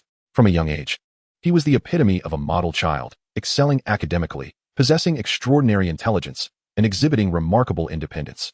Yet, in the realm of maternal love, he faced an irrevocable void. His mother, Jiang Ruyu, frail and ailing, had passed shortly after giving birth to him. His memories of her were confined to faded photographs and his father's occasional, fragmented reminiscences. Perhaps this is what one might call a divine paradox. When God shuts a door, he opens a window. Following Jiang Ruoyu's demise, the devoted husband Shen Wentian morphed into a workaholic, witnessing his career flourish exponentially. Within a mere 5 years, his assets multiplied nearly 1,000-fold, soaring into the hundreds of billions.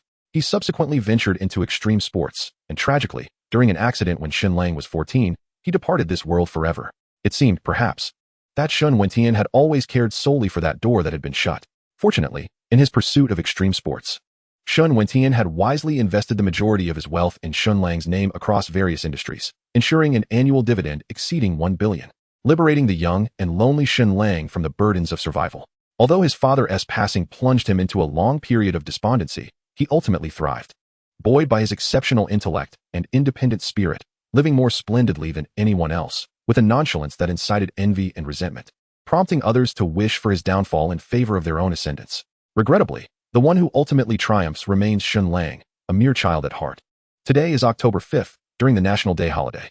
In truth, Shen Lang is still an immature freshman, studying at a prestigious university in City 023, majoring in Chinese language and literature.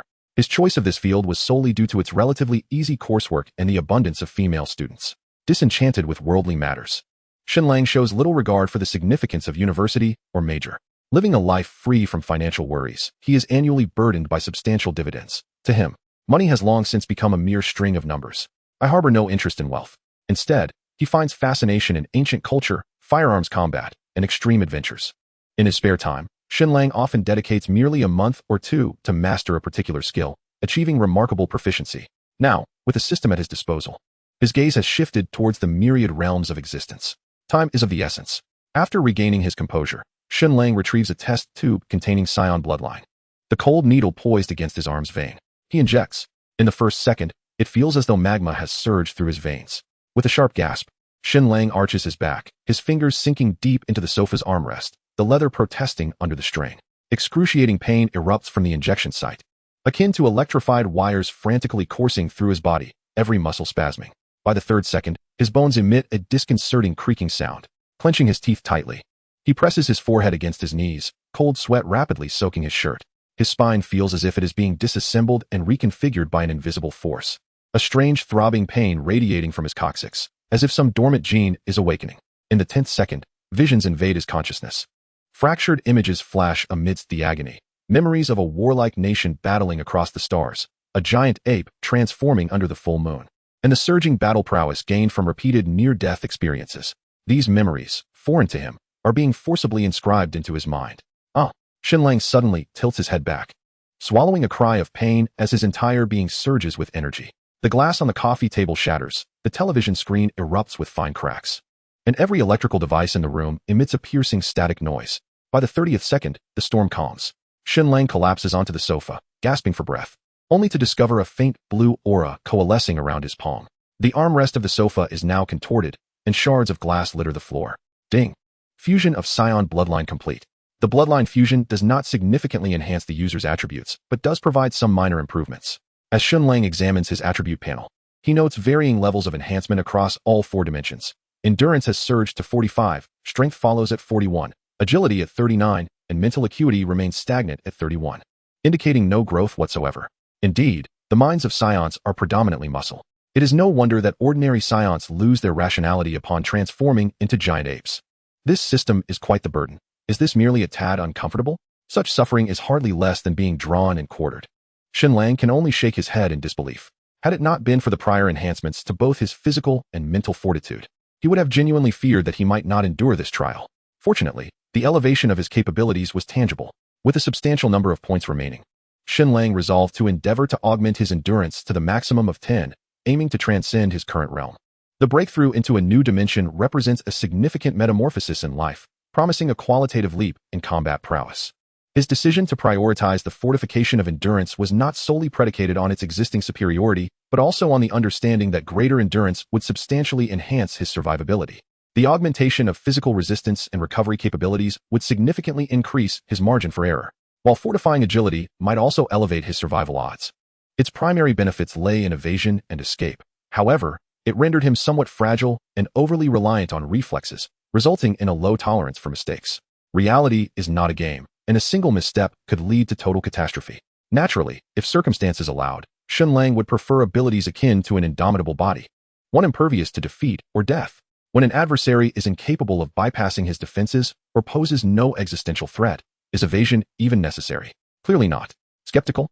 Perhaps one should inquire of Mr. Deadpool. After enduring considerable hardship, Shen Lang had achieved a remarkable transformation from nothing to something through 2 rounds of enhancement. He opened his attributes panel. Host, Shen Lang race, human realm, level 1 strength, 41 agility, 39 endurance, 10 mentality, 31 cultivation method, none skills, none equipment, none items, none bloodline. Saiyan energy value, 89 points, 450 evaluation, blank slate. What is there to admire? Indeed, it was much more gratifying to behold this. Shen Lang tilted his head back and savored a generous sip of chilled soda, a contented sigh escaping as he felt the movement of his Adam's apple. He reclined in the leather sofa, his legs crossed, feet gently swaying to an unknown rhythm, his face radiating satisfaction. The system dictated that a traversal task must be completed once every natural month. Although the flow of time varied across different worlds, the system would forcibly regulate the time discrepancy within a month, under the guise that it would not interfere with the subsequent traversal task. Of course, if necessary, points could be expended for adjustments. Suddenly, Shen Lang recognized an oversight. However, I am now considered a Saiyan. Yet where is my tail? Ding. Because the host is a product of postnatal fusion, not a naturally born Saiyan. Then doesn't that mean I can't transform into Super Saiyan 4 in the future? Damn. My magnificent Super Saiyan 4. The host may utilize points. Yet before the system could elaborate further, Shen Lang interjected, Stop, stop, stop. I understand, just please don't continue. If there's a solution, that's sufficient, but if you start mentioning points again, I might lose my temper. He was not in a hurry. The tail was not critical at this stage. Although possessing a tail would enable him to transform into a great ape during a full moon, a formidable trump card, it was likely that his bloodline would lead him to lose his rationality. Most importantly, the tail was also a vulnerability for Saiyans, albeit one that could be trained to overcome. Speaking of which, when would he be able to transform into Super Saiyan? To transform into a Super Saiyan, a certain level of strength is essential. The host may attempt to break through after reaching the 5th realm. The 5th level?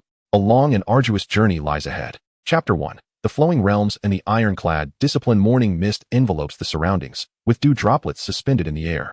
The morning dew on the pine needles trembles in the gentle breeze, teetering on the brink of falling. Shen Lang sits cross-legged on the marble viewing platform, palms facing the heavens, his expression solemn. The energy within him flows through his meridians like a stream, each cycle solidifying this power further. In the cultivation system of the Dragon Ball universe, energy is the manifestation of life force, encompassing physical strength, mental will, and cellular potential. The conventional methods of cultivation are limited to a few: gravity training, extreme weight bearing, and combat training. However, at this moment, Shen Lang opts for the most fundamental practice: meditation. Meditation not only strengthens one's energy, but also allows for the perception of its flow. Mastering the sensation of energy is an indispensable path to becoming formidable. Resonating with the natural energies, absorbing the essence of the world around him can also stimulate and amplify one's own energy. Shen Lang closes his eyes, concentrating, attempting to capture the errant energies in the air. Unfortunately, whether due to the scarcity of natural energy in this world or his lack of understanding of the cultivation principles, after more than an hour of focused breathing, he finds that his energy levels have shown no increase, aside from improved control over it. Of course, Shen Lang possesses Saiyan lineage. Saiyans have exclusive pathways to enhance their strength, revival from the brink of death, resulting in a surge in combat power and uncontrolled emotions, unleashing hidden potential to transform into a Super Saiyan. This is an innate racial talent. However, while the brink of death is a highly efficient method, it is difficult to control. A single misstep could lead to mockery, and this narrative could come to an abrupt halt. Undeterred, Shen Lang steps barefoot onto the granite training ground, feeling the cool sensation surge from the soles of his feet to the crown of his head. The morning light casts a sharp shadow from the black iron knife, and he casually retrieves the Tang Dao crafted from special 90 steel. The blade gleams like a mirror, its cold brilliance captivating. This training ground was constructed during Shen Lang's earlier aspirations, modest in size yet sufficient for his needs. As for Shen Lang's villa, it is nestled deep within the Yujiang Huading, surrounded by tranquility, sprawling over more than 1,600 square meters, providing ample space for his endeavors and ensuring minimal disturbance, offering a serene and comfortable environment. With a swish, the blade flashes into view, and the thin mist parts in response. The white hardwood post 3 meters away is instantly cleaved in two, the cut surface as smooth as glass. This wood, far superior in hardness to ordinary steel, was specially commissioned by Shen Lang. It could withstand his previous full-force strikes, leaving only shallow marks, yet now it is severed with ease, akin to slicing through tofu. This blade was custom-made by a master craftsman, capable of slicing through iron as if it were mud. The disparity following a breakthrough is indeed monumental. Naturally, the quality of the blade itself holds equal significance. As his fingertips glide over the unscathed edge, Shen Lang suddenly retreats and shifts his stance. The Tang Dao folds like a crane's wings, clashing with the imagined enemy's thrust, while his right leg sweeps toward the sandbag. Bang! The specially designed alloy chain snaps with a resounding crack, and the 50-kilogram sandbag strikes the courtyard's black pine like a cannonball. Startled, a white egret flutters into the sky, its feathers scattering in the morning light like snowflakes. In an instant, Shen Lang's figure darted across the martial arts arena, his steps resembling a constellation, tracing intricate paths upon the ground.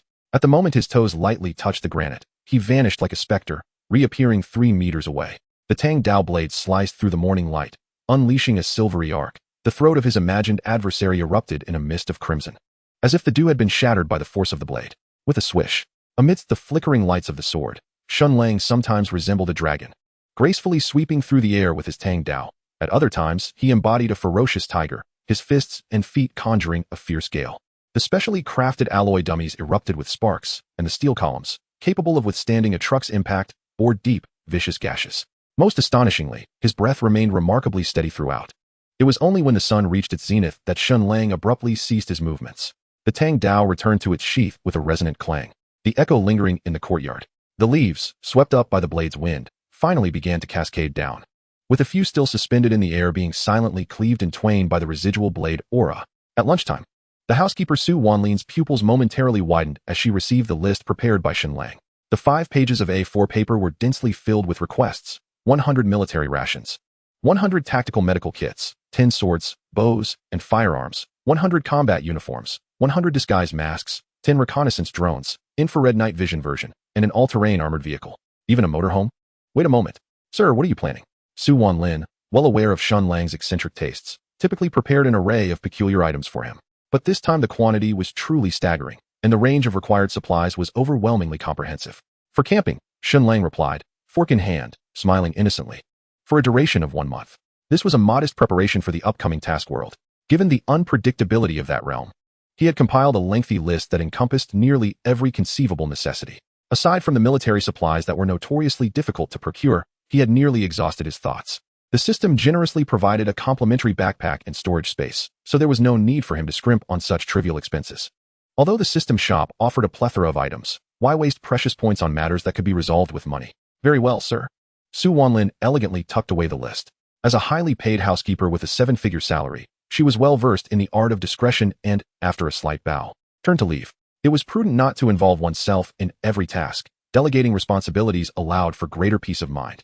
Shen Lang held complete confidence in Su Wanlin's capabilities, content to focus on his own affairs. In the days that followed, the National Day holiday came to a close, and students returned to their studies, resuming their routines.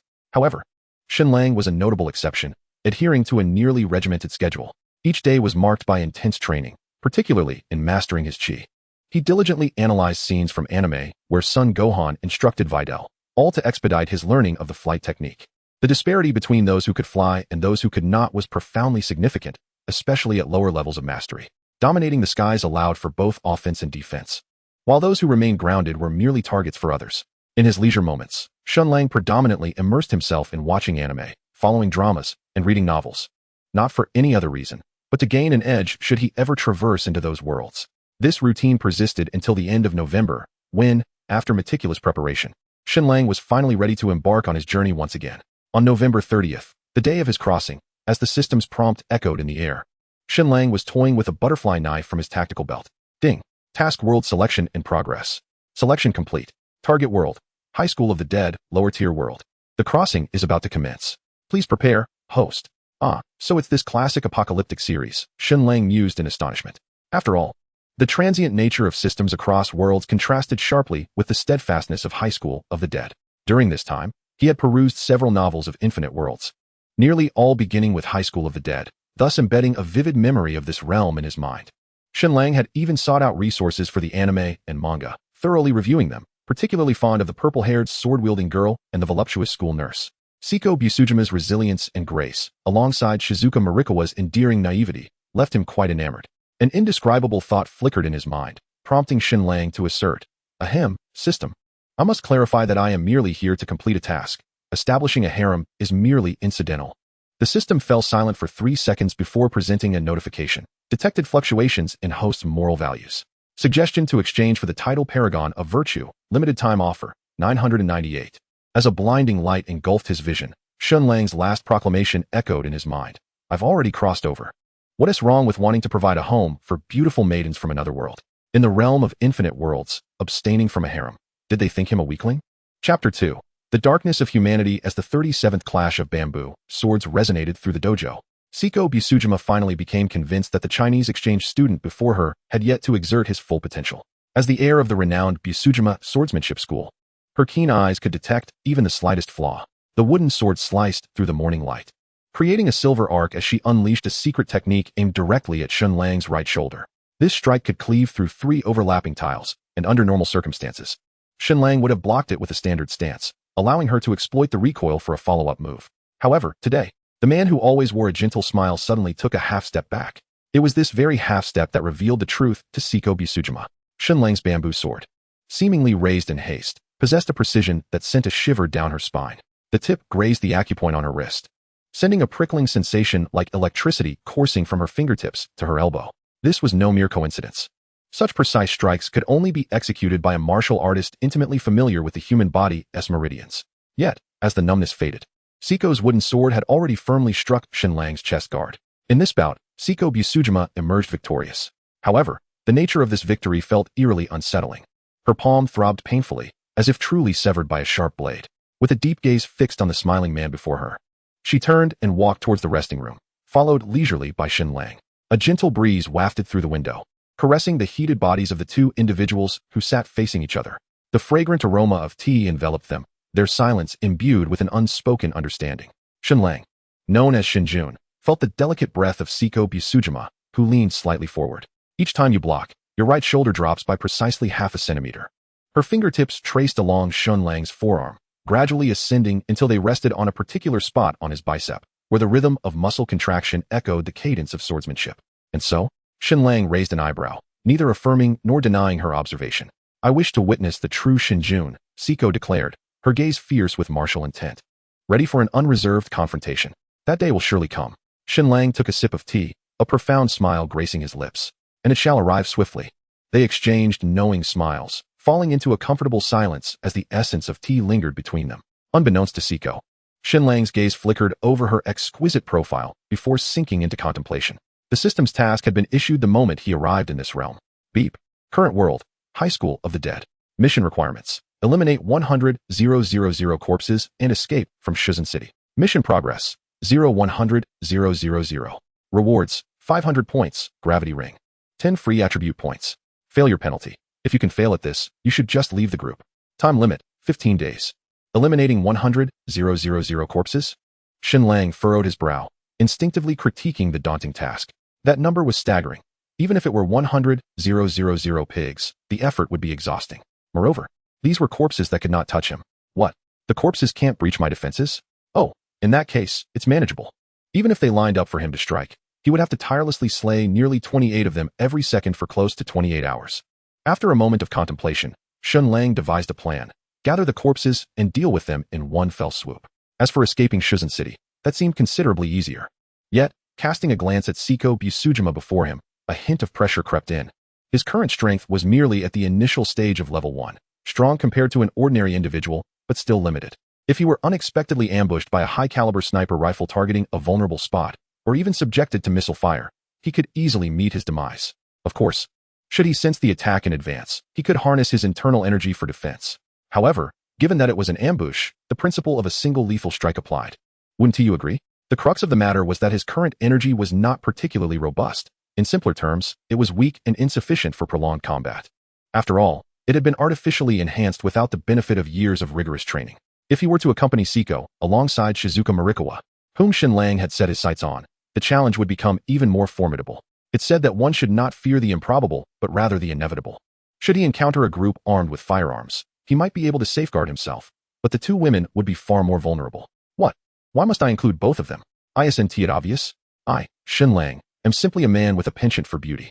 Thus, in the pursuit of strength not yet fully realized, one might leverage the foresight of the narrative to better develop and fulfill their tasks. The essence of survival, however, lies in power. Most crucially, it is to endure. Once strength is attained, one may indulge in a calculated revelry, which has become Shen Lang's lifelong aspiration. Yet, as Shen Lang and Seiko Tojo savored their tea in tranquility, a sudden uproar erupted from the corridor outside. Moments later, the school intercom blared, shattering the serene ambience. All faculty and students, please evacuate immediately due to a violent incident. Shen Lang and Seiko Tojo exchanged a glance and rose simultaneously. Outside the window, cherry blossoms continued to flutter, creating a haunting juxtaposition with the bloodstains blooming upon the ground. The cacophony of screams intertwined with the sounds of gnashing teeth, forming a hellish symphony as the mangled bodies, after a brief moment, rose in grotesque postures to join the macabre celebration of death. The apocalypse had quietly arrived. This scene incited panic among the remaining students and teachers, as humanity's darker instincts erupted under the threat of annihilation. In the corridor, a boy violently yanked a girl's ponytail, flinging her towards the mass of corpses behind. The girl's scream lodged in her throat, erupting into a spray of crimson upon the glass. The shards of glasses trampled under the boy's feet reflected their recent joyful pose beneath the cherry tree. Once inseparable, they had just moments ago clasped hands, vowing eternal friendship. Yet when the girl was seized by a zombie at her ankle and fell, the boy did not hesitate to deliver merciless kicks to that familiar face. Once, twice, until she relinquished her grasp and tumbled into the pile of bodies. Yet, she too was not spared from the onslaught of death, her eyes wide open in eternal terror. In the supply room, the once timid class leader bolted the door, pressing his back firmly against the panel as classmates were dragged away by the undead outside, their pleas muffled by the glass. He continued to brace the door, murmuring, "Do not blame me. Do not blame me," while his trembling lips betrayed a hint of a twisted smile. Meanwhile, those with fragile wills, on the brink of collapse, chose to leap to their demise in this apocalyptic realm. Scenes of humanity's darkness and malice unfolded silently. As the infected spread like a locust plague, the storm surged, and within half an hour, the entire Fudo Academy succumbed to a paradise of death. As the first scream tore through the tranquility of the campus, Shen Lang's fingers had already latched onto the latch of the dojo door. The metallic click of the bolt resonated perfectly with the distant sound of shattering glass. Seiko Tojo's wooden sword spun like a crescent moon in her palm, the slight tremor of its tip revealing the turmoil within her heart.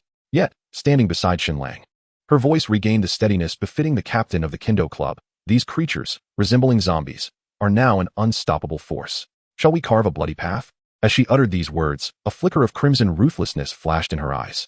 I just dialed the emergency hotline, but the line is busy. It seems that not only Fudo Academy is under siege, the chaos extends beyond these walls, Shen Lang remarked, furrowing his brow as he dialed 110, ensuring that everything appeared rational and natural. Shen Lang's series of reactions elicited an unspoken admiration from Poison Island Siko. Observing his serene countenance, her taut nerves relaxed somewhat. There was no need to hastily flee the campus. First, they must secure a safe haven, replete with ample water and sustenance to ensure their survival. No, Shen Lang interjected, his gaze sharp as a blade. The density of the population in the school makes it the most perilous location. Moreover, the government will undoubtedly organize military rescue efforts. We must take the initiative to break through and establish contact with them.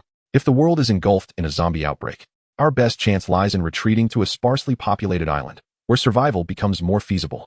These zombies, no matter how formidable, cannot traverse the sea. As he spoke, Shen Lang made his way toward the storage room. Continuing, the pressing concern is how to confront this horde of the undead.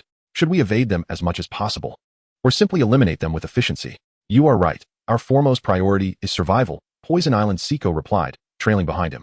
She cast a glance at the door, nearly buckling under the weight of their burdens, instinctively tightening her grip on the wooden sword.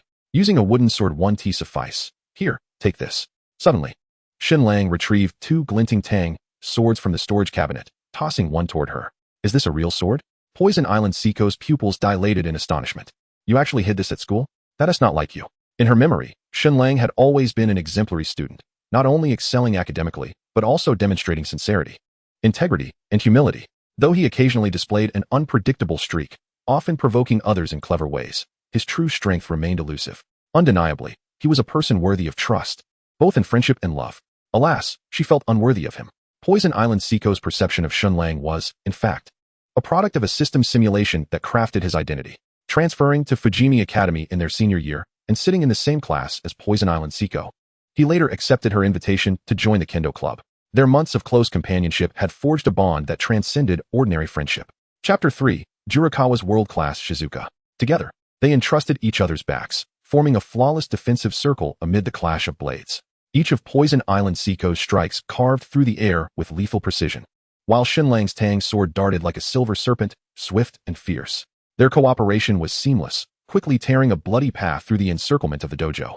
The corridor was strewn with the decapitated corpses of the undead, dark crimson stains splattering the walls in a grotesque, abstract expression. With the apocalypse upon them, the hospital must surely be incapacitated. Having a doctor accompanying them would have made sudden emergencies far less daunting. Shen Lang effortlessly dispatched an approaching zombie, its head soaring through the air in a parabolic arc before crashing into a corner. He turned to Poison Island Siko and remarked, Teacher Jurikawa is rather naive.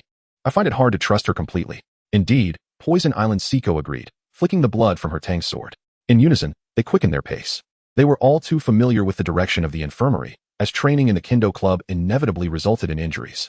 As regular visitors, they had established a unique bond with the somewhat scatterbrained school doctor. Shen Lang had glimpsed these fragments in the identity information provided by the system, yet he feared that his intervention might alter the original trajectory of fate. The moment they stepped onto the floor housing the infirmary, a resounding crash echoed through the air. A horde of lifeless bodies burst through the infirmary doors, surging in like a tidal wave. This was soon followed by a piercing scream, tinged with desperation, which sent a shiver down their spines. I'll go first.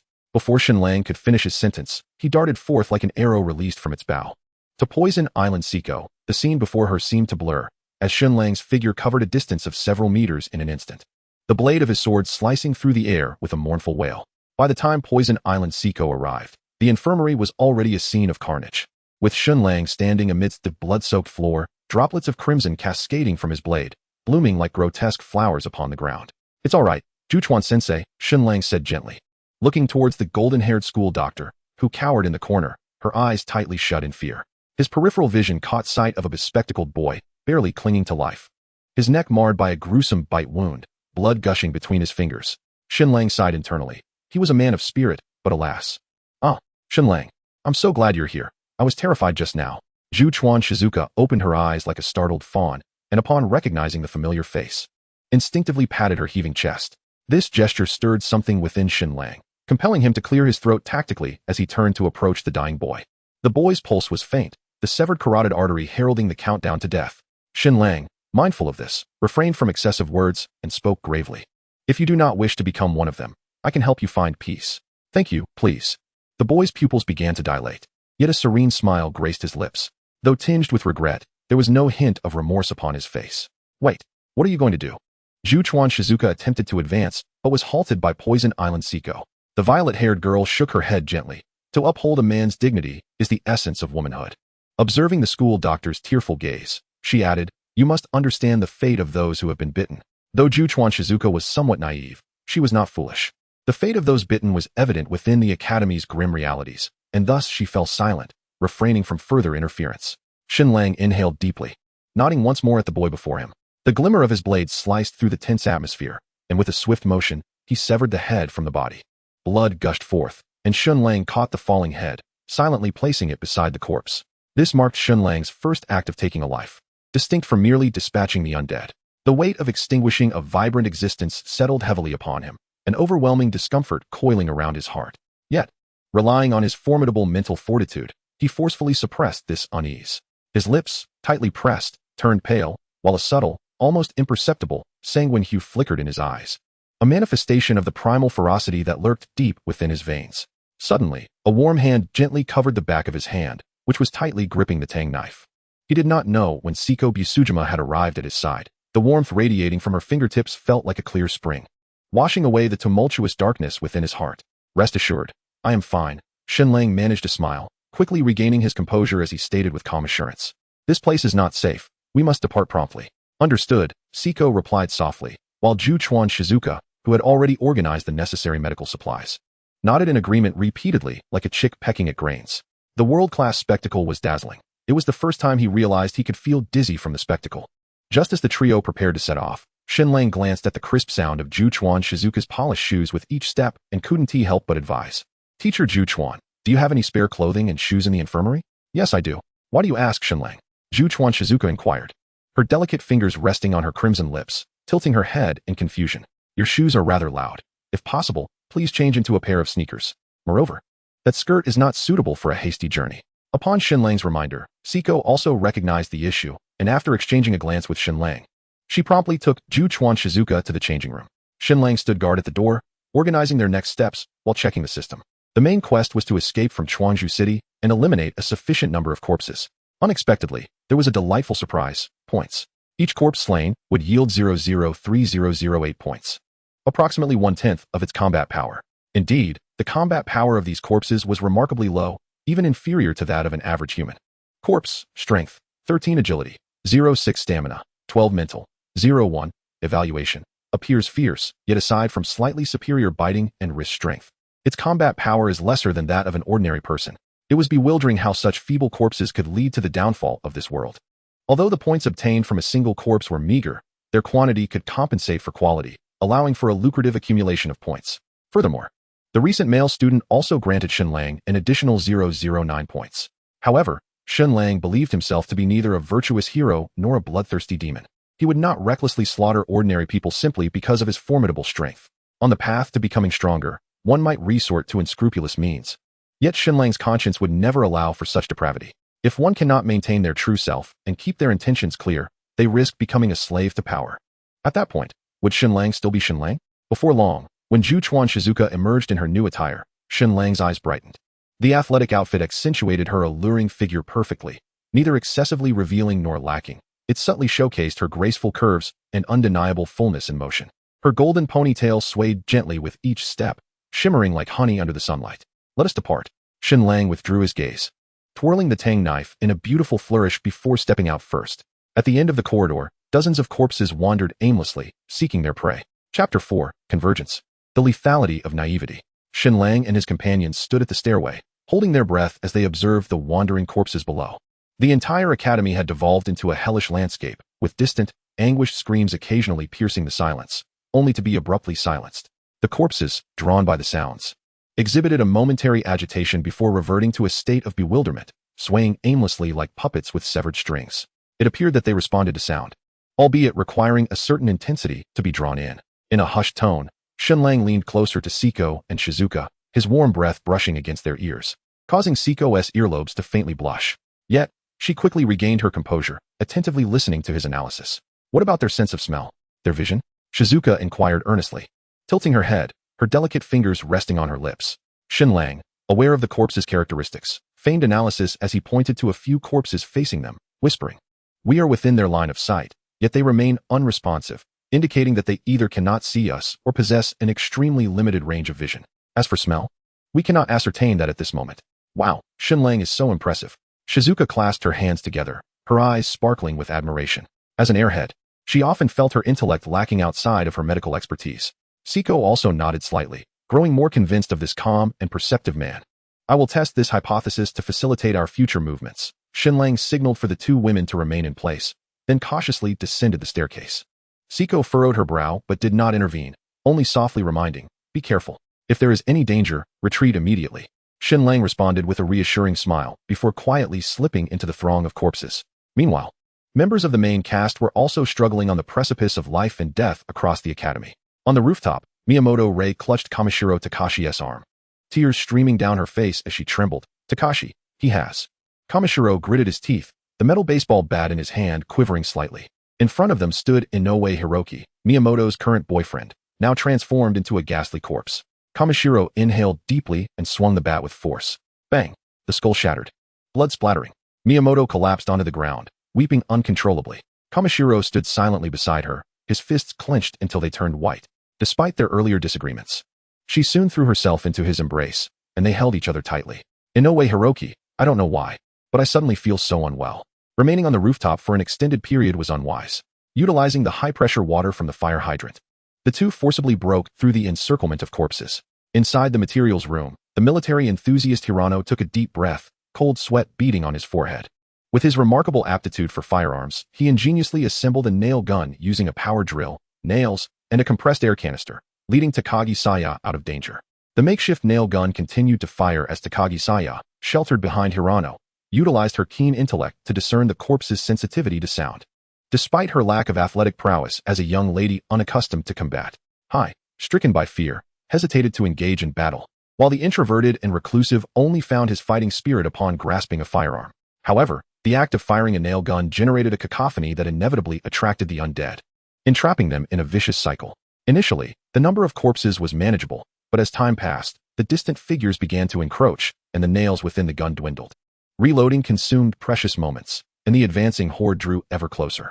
Ultimately, one of the undead breached their defenses and lunged fiercely at. With a piercing scream that resonated through the corridor, she raised her electric drill high, instantly drawing the attention of all nearby undead. When the apocalypse descends, one must ponder whether to survive at any cost or to uphold one's principles in the act of living. This is a subject of extreme contemplation. Yet, the protagonists of this tale have demonstrated their answers through their actions, earning admiration. To live is to possess meaning. Without it, what distinguishes one from the living dead? The direction of the anguished cries aligned with the path taken by and his companions. Without hesitation, and instinctively thought of rescuing the distressed, but they first sought counsel. He was indifferent to the decision, but as the two women were resolute, he acquiesced, confident in his own safety. A man's valor in critical moments is indeed commendable. They rushed toward the source of the cries. The chainsaw clashed with the skulls of the undead, unleashing a frenzy of impact and violent dismemberment. Splattering with a ghastly mix of pale brain matter and crimson blood, rendering her nearly unrecognizable, her expression one of madness. Meanwhile, frantically changed magazines. Trembling legs giving way to a pallor of terror as the undead closed in. Just as despair loomed and charged into the fray, with the speed of a tempest. The NS hands sliced through the air, while S sword gleamed with a deadly sheen. Their synergy was seamless, and in the blink of an eye, they decimated the undead threatening, and yet, more corpses surged forth from either side of the corridor. "I'll handle the left," commanded. His form a blur as he cleaved through the advancing foes. Held the right flank, her blade reaping the undead like wheat. At that moment, and arrived on the battlefield. Without a moment's hesitation, they joined the fray. 2 minutes later, the corridor lay strewn with headless corpses, the air thick with the stench of blood. The crisis had abetted. Rushed too, enveloping her trembling form in a tight embrace, while approached to assess her condition, offering gentle reassurances. And sheathed their weapons and stood side by side. "Thank you for your support," she said with a slight smile, greeting everyone with warmth and resolve. After a brief respite, the group barricaded the door with desks and chairs, finally exhaling in relief. "Let us have a drink," the gentle and gracious offered, pouring a glass of water for and taking a seat beside him.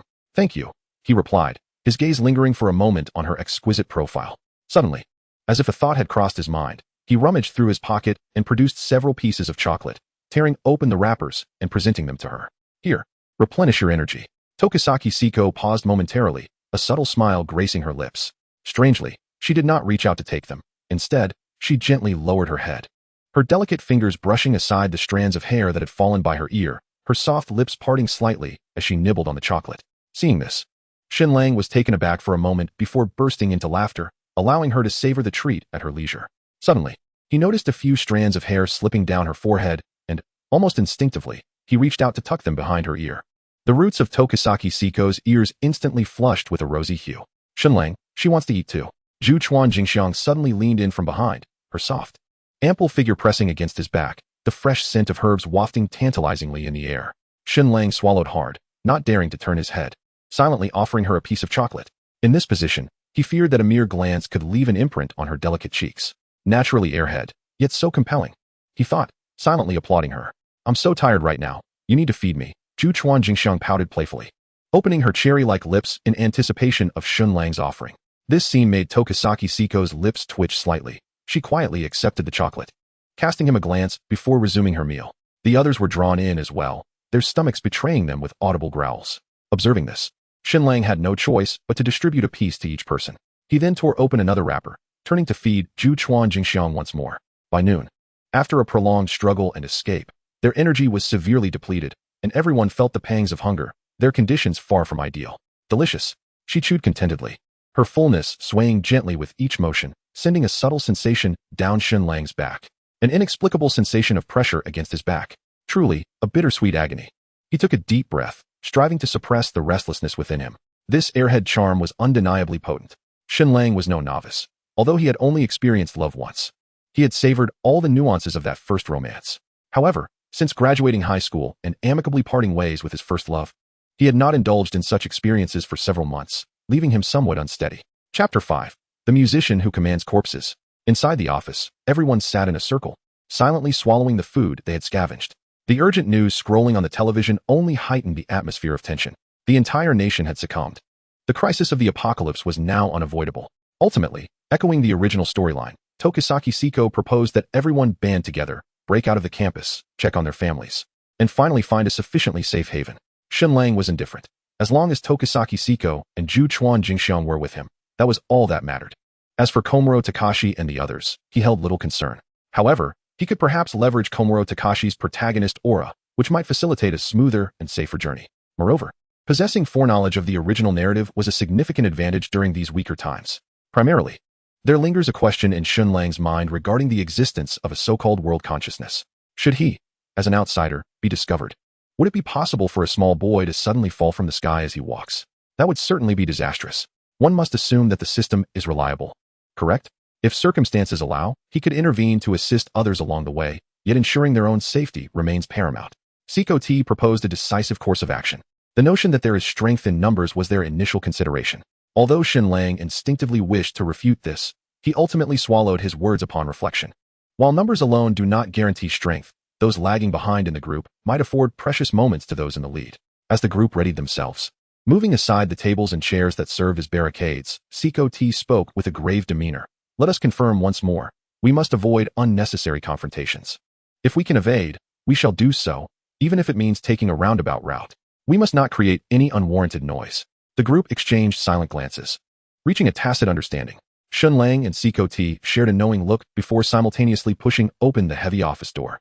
He gripped his dagger tightly in his right hand, while his left finger was raised in a gesture for silence. Siko T nodded slightly, drawing her dagger with a subtle flourish. The corridor was permeated with the stench of blood, the remnants of previously cleared corpses still exuding an odor of decay. Only a few scattered bodies aimlessly lurked in the distance, their rotting heads turning mechanically from side to side. The group held their breath, inching cautiously along the wall. Yuri Chuan Jingxiang clenched the medical kit nervously, while Takajosa bit down hard on her lip, behind them. Komuro Takashi and others remained ever vigilant of the sounds from behind. Just as they neared the staircase, a heart-wrenching scream erupted from below.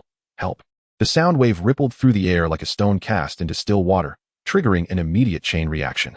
The previously dormant corpses sprang to life, emitting terrifying roars from their decayed throats. In a flash, Shen Lang and Siko T moved in unison. The dagger glinted coldly as three advancing corpses were swiftly decapitated before they could even pivot. Siko T executed a flawless arc with her blade, cleaving another corpse in half. The fluidity of their actions was so seamless that those in the rear, including Komuro Takashi, scarcely perceived their movements. Their keen combat instincts shone brilliantly in this critical moment. Gradually, the group turned their attention towards the source of the commotion below, having discerned the potential for intervention. Shen Lang comprehended the unspoken intent in Siko T's gaze and promptly initiated a rescue. At the staircase's corner, 6 students were ensnared by the encroaching corpses. 3 boys formed a defensive line, their riot shield cracking under the relentless assault of the undead.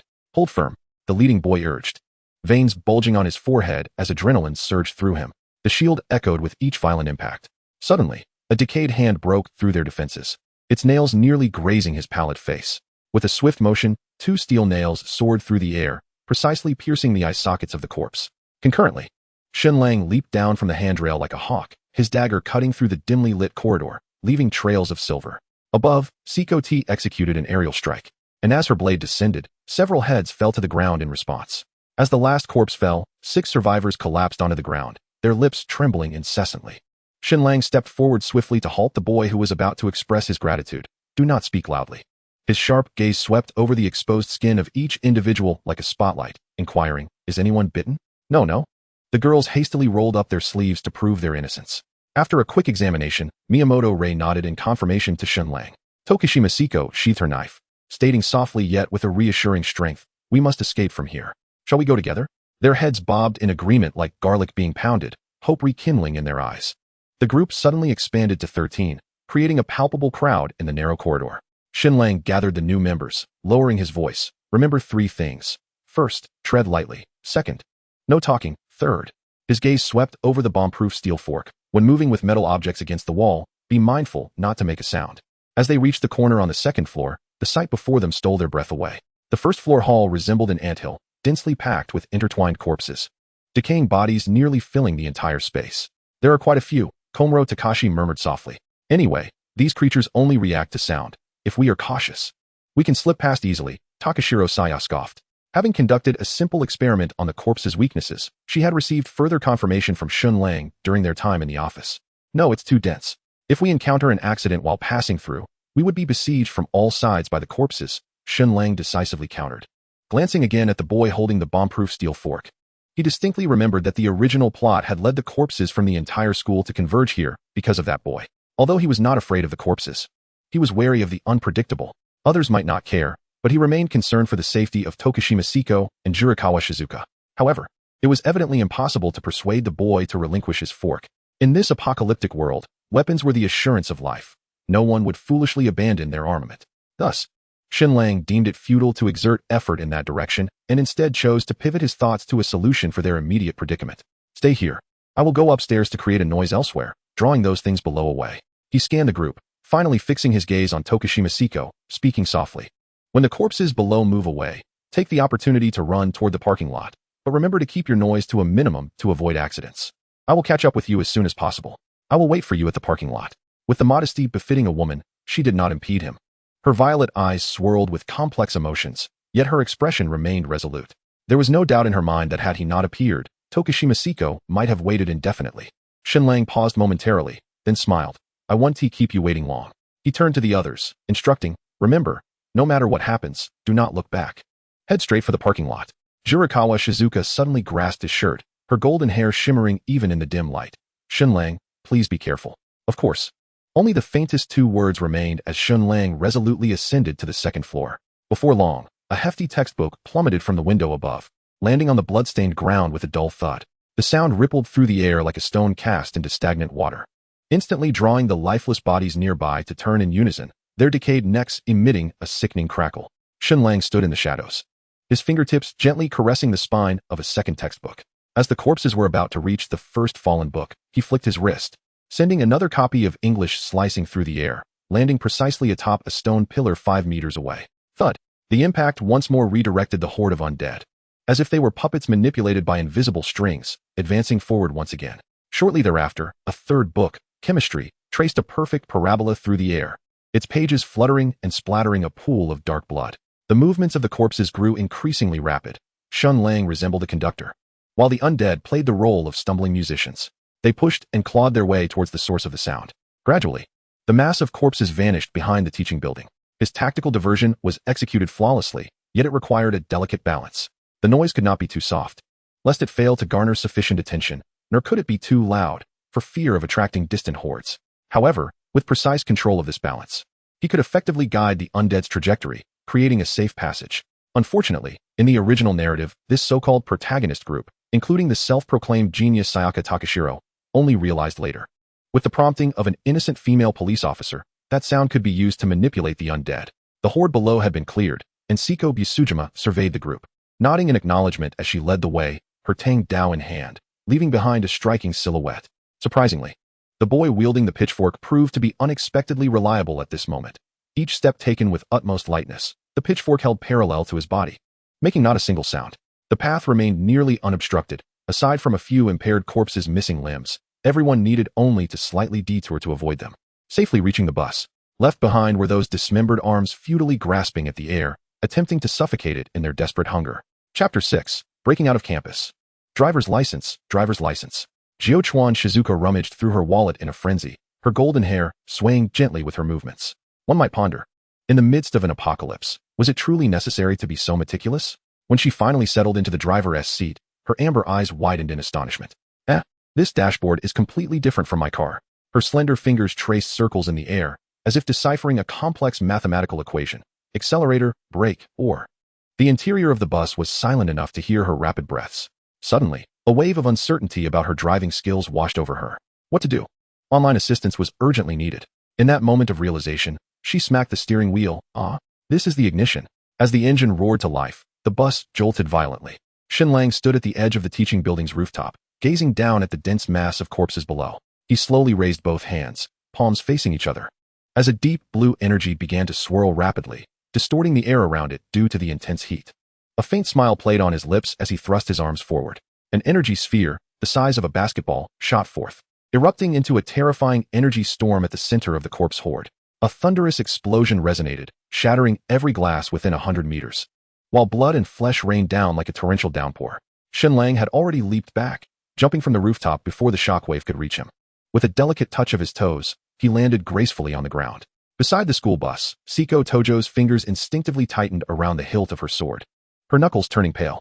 It was not until that familiar figure emerged from the smoke that her brow relaxed slightly. "Welcome back," she said, extending her left hand, her long fingers as white as jade, accompanied by a gentle smile. "Yes, let us get in." Shen Lang grasped her hand, the unexpectedly soft touch captivating him, though the thin calluses at the base of her thumb hinted at the prowess of this swordsmanship prodigy. Takumi Komuro and Hidetada Hinata stood awkwardly at the door of the bus, unsure whether to raise or lower their weapons. It was only when Shen Lang and Seiko naturally walked past them to board the bus that they exchanged a bewildered glance. "Are we somewhat superfluous?" Hidetada mouthed. "Be more confident. Omit the somewhat." Takumi rolled his eyes, silently following suit. Just as the bus door was about to close, a heart-wrenching cry for help pierced through the roar of the engine. Takumi's right foot hovered on the steps as he abruptly turned back. Koichi Mizutani was scrambling away, accompanied by 7 or 8 students, his gold-rimmed glasses askew, and his meticulously styled hair now in disarray. More alarmingly, a new wave of corpses, drawn by the explosion, relentlessly pursued them, the nearest corpse a mere 3 steps away from the last girl in the group. A few minutes earlier, atop the dormitory building, Koichi clutched the railing tightly, his knuckles white. He had witnessed Shen Lang divert the horde of corpses with a book and saw Seiko and the others rushing towards the bus. What a fortuitous opportunity. He adjusted his glasses, turning around with a look of compassionate urgency, proclaiming, "Classmates, the time has come. We must unite." Thus, the group swiftly descended the dormitory building, racing towards the parking lot. Unfortunately, their speed was insufficient, especially after the resounding explosion that startled them and wasted precious time. The blast had also attracted the wandering corpses near the campus, resulting in more of them emerging along the path to the parking lot. With new corpses encroaching from behind, Koichi and his companions found themselves in a perilous situation, compelled to dash towards the bus at all costs.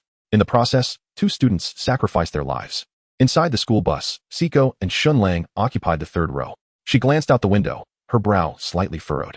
"It's Mizutani from Class 3. Mizutani." Miyamoto Rei, seated on the aisle opposite, suddenly raised her voice, her nails digging deeply into the armrest of her seat. She felt as though she had been abruptly paused. Her breath momentarily halted, and her expression darkened with a sudden somberness. At that moment, Juchuan Shizuka, now well acquainted with the vehicle's operation, turned back to remind the others. "We need to charge out now. Please hold on a moment." Kamishiro Takashi, predictably, interjected, "There are still living people." Ju Chuan Shizuka, her expression fraught with urgency, replied. There are already many corpses surrounding us ahead. If we don't start the vehicle soon, we won't be able to move at all. We can just crush them. However, this vehicle would not be able to crush many before it would topple over. Amidst their argument, Miyamoto Rei suddenly erupted, exclaiming, We don't need to help that kind of person. Rei, what exactly do you intend to do? Kamishiro Takashi shouted in confusion, completely oblivious to the grim expression on her face. Not helping is fine. It doesn't matter if that kind of person dies. The extreme disgust twisted Miyamoto Rei's previously beautiful features into a grimace. Unfortunately, despite Kamishiro Takashi's reckless obstinacy and Ju Chuan Shizuka's compassion, Koichi Fujitobara and the others ultimately boarded the bus. Consequently, the once clear beauty of Miyamoto Rei's eyes was now clouded with icy hatred. Observing all of this with a dispassionate indifference, Shen Lang merely shook his head in silence, lamenting Takashi's lack of emotional intelligence, which explained why his childhood friend would turn to embrace her close companion. Siko is indeed better. He tightened his grasp on the delicate hand in his, tilting his head to quietly admire the profile of Poison Island Siko, eliciting a bemused smile from her. Yes, indeed, since boarding the bus, their hands had remained intertwined, fingers locked together. What sudden sweetness, tsk tisk. The bus roared forth like a furious steel behemoth, violently hurling the obstructive corpses aside. The windshield was splattered with thick, black blood, and the wipers futilely smeared grotesque streaks across the glass. Outside the window, the city rapidly receded, revealing a scene of apocalyptic devastation, burning convenience stores, overturned police cars, and throngs of wandering corpses. Most suffocating were those not yet fully transformed into the undead, dragging their mangled bodies through pools of blood, leaving behind long trails of crimson. An eerie silence enveloped the bus, punctuated only by the engine's growl echoing in their ears. Takaguchi Saya buried her face in her knees. Hirano Toda mechanically wiped down his nail gun, and even the usually lively Ju Chuan Shizuka bit her lip tightly, golden lashes glistening with unshed tears. As they gazed upon what appeared to be a hellish cityscape, the group fell into a heavy silence, their spirits dampened, even the flame of hope dimmed significantly. It was, however, the hypocritical Koichi Fujitobara who first regained his composure, stepping into the aisle, adjusting his crooked glasses with a mock seriousness. His eyes, concealed behind the lenses, scanned the group before settling on Poison Island Siko, and with a crooked smile, he remarked, Thank you all for your assistance. Is the leader here Poison Island? Poison Island Siko continued to gaze out at the fleeting ruins, her voice frigid. There is no such person. We are merely assisting one another in our escape. Upon hearing this, Fujitobara's smile widened even more askew, his voice suddenly rising, gesturing dramatically in the air. To survive, a leader is essential. A clear purpose is necessary. A leader capable of maintaining order, yet not a single soul responded to him. Merely a jester, one might as well engage in simple diversions. However, upon catching the gaze of Siko Tadu, Shen Lang feigned nonchalance, offering a faint smile before yawning and declaring, I feel a bit drowsy.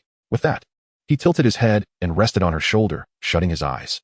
Siko, unfazed by his childlike behavior, quietly observed the fluttering of his eyelashes, a subtle smile gracing her lips. Yet, as if lost in thought, a shadow of melancholy flickered across her eyes. Unconsciously, her right hand rose to caress his hair, the tenderness of her gesture almost unfathomable. Do I truly deserve this? A barely audible sigh melted into the sound of the engine. Chapter 7. The Dispute. The briny sea breeze swept up the ashes of the apocalypse, surrounding a solitary convenience store by the coast. The cashier, worn down by life and resembling a mere shell of a person, stared blankly at the empty shop, suddenly feeling a fleeting happiness, as if stealing a moment of respite. Oblivious to the clean glass doors, outside on the asphalt road, a staggering figure clad in a straw hat approached, nothing but a lifeless body. The peril of the apocalypse had even ensnared the likes of Monkey D. Luffy, who met an unfortunate fate. Truly, it was terrifying. The straw-hatted corpse ambled slowly in the middle of the road, utterly unaware of the need to walk on the sidewalk. Alas, one could see it being struck and sent flying. How pitiable. With countless roads to traverse, safety must come first. The bus jolted forward, each bump over the remains sending tremors through the vehicle. Shen Lang, resting upon Siko Tadu's shoulder, inhaled the faint scent of violets, finding a moment of tranquility amidst the chaos of their escape. The warmth from her body seeped through her martial arts uniform, causing him to involuntarily relax his taut nerves and drift into a peaceful slumber. Regrettably, such serenity was short-lived. A cacophony of quarrels erupted within the confines of the bus. Shen Lang, groggily opening his eyes, beheld a boy with dyed yellow hair fervently kicking the seat and shouting, "Why must we adhere to your arrangements?" His voice, sharp and grating, was particularly irksome in the enclosed space. It is well known that people often awaken with a touch of irritability, varying from mild to severe, the latter potentially lethal. The previously tranquil bus was now rife with escalating disputes. Reluctantly, Shen Lang withdrew from Siko's fragrant shoulder, slowly straightening up, a glint of danger flashing in his eyes. He rubbed his temples, surveying the bus. Komuro was visibly enraged, while Hirano and Toda clutched their nail guns nervously. Meanwhile, the 6 students previously rescued by Shen Lang and his companions huddled in a corner, their expressions flickering with disinterest as they appeared to be mere spectators enjoying the unfolding drama. "I've had enough," the yellow-haired boy exclaimed, tearing open his collar to reveal a menacing tattoo, his tone venomous. "Why must we follow you? You are the ones who arbitrarily decided to return to the city. Couldn't we find a safe place in the school instead? Indeed, it would be wiser to hold our ground somewhere, like that convenience store we just left." Another boy behind the yellow-haired one chimed in immediately. In an instant, the students erupted into a cacophony of voices, each fervently voicing their opinions. Among them, a girl boldly accused Jiochuan Shizuka of poor driving skills, claiming that her reckless maneuvers had caused her head to ache. "What do you think we should do?" Shen Lang had approached the yellow-haired student without anyone noticing, his gaze cold and indifferent, akin to that of the Grim Reaper. Confronted by the palpable aura of intimidation that emanated from Shen Lang, the yellow-haired student instinctively shrank back, his throat constricting as he dared not meet his gaze. Summoning his courage, he directed his ire towards Koizumi Takashi, though his voice quivered as he stammered, "I just find him displeasing." Shen Lang scoffed, "You truly speak your mind, don't you?" He had no intention of engaging in idle chatter. The current situation was beyond reason. Fortunately, he held the upper hand, grasping the tang dao that lay beside him. He drew it with a sharp metallic sound, a silver arc glinting in the sunlight, tracing a haunting trajectory. The blade returned to its sheath with a crisp note, coinciding almost perfectly with the muffled thud of a soft object meeting the ground. The yellow-haired student blinked in confusion. A chilling numbness enveloped his left ear, soon followed by a searing pain. Mechanically, he lowered his gaze, only to find his earring lying quietly in a pool of blood. "Ah!" A scream shattered the suddenly stagnant air. He staggered backward, colliding heavily with a chair. His hands clutched at the gushing wound, warm blood seeping through his fingers and trickling down his neck, staining his uniform in a grotesque pattern. The entire compartment fell into an eerie silence. The previously quarrelsome students now rendered speechless by terror. Siko Tudu's eyelashes fluttered imperceptibly, while Saya Takagi averted her gaze. Koizumi Takashi looked on with pity. Yet Miyamoto Rei felt a sense of relief wash over her, as if a weight had been lifted. "You are quite noisy, you know." Shen Lang drew his blade once more. This time, the tip of the knife pressed precisely against the yellow-haired student's gaping mouth. The cries ceased abruptly, leaving only the faint sound of steel meeting teeth in the air. The yellow-haired student's pupils dilated in fear. In his blurred vision, Shen Lang's gentle, jade-like visage contrasted starkly with the bloodied tip of his blade. A hot stream of liquid uncontrollably flowed down his pant leg, pooling on the floor of the compartment. "How can you behave this way? We are all classmates. You cannot resort to violence." The girl who had earlier criticized Jiochuan Shizuka's driving interjected once more. "I apologize. I was so focused on him that I forgot about you." Shen Lang smiled faintly, and in a swift motion, his long knife flickered, causing the girl's ear to fall to the ground. The familiar scream echoed once more, filling the compartment with a chilling resonance that left Koichi Wisteria and his companions in stunned silence. Even Saya Takagi and the others felt a shiver of fear. Only Siko Tudu's eyes momentarily sparkled with intrigue. Indeed, the sound of a girl's scream was far more melodious than that of a boy's. Thus, Shen Lang paid no heed to the girl, merely turning to call out, "Jiochuan-sensei, please stop the vehicle and open the door." Right now? However, Juchuan Jingxiang remained indifferent to the events occurring in the rear of the carriage, hesitating as she gazed at the scattered corpses along the street.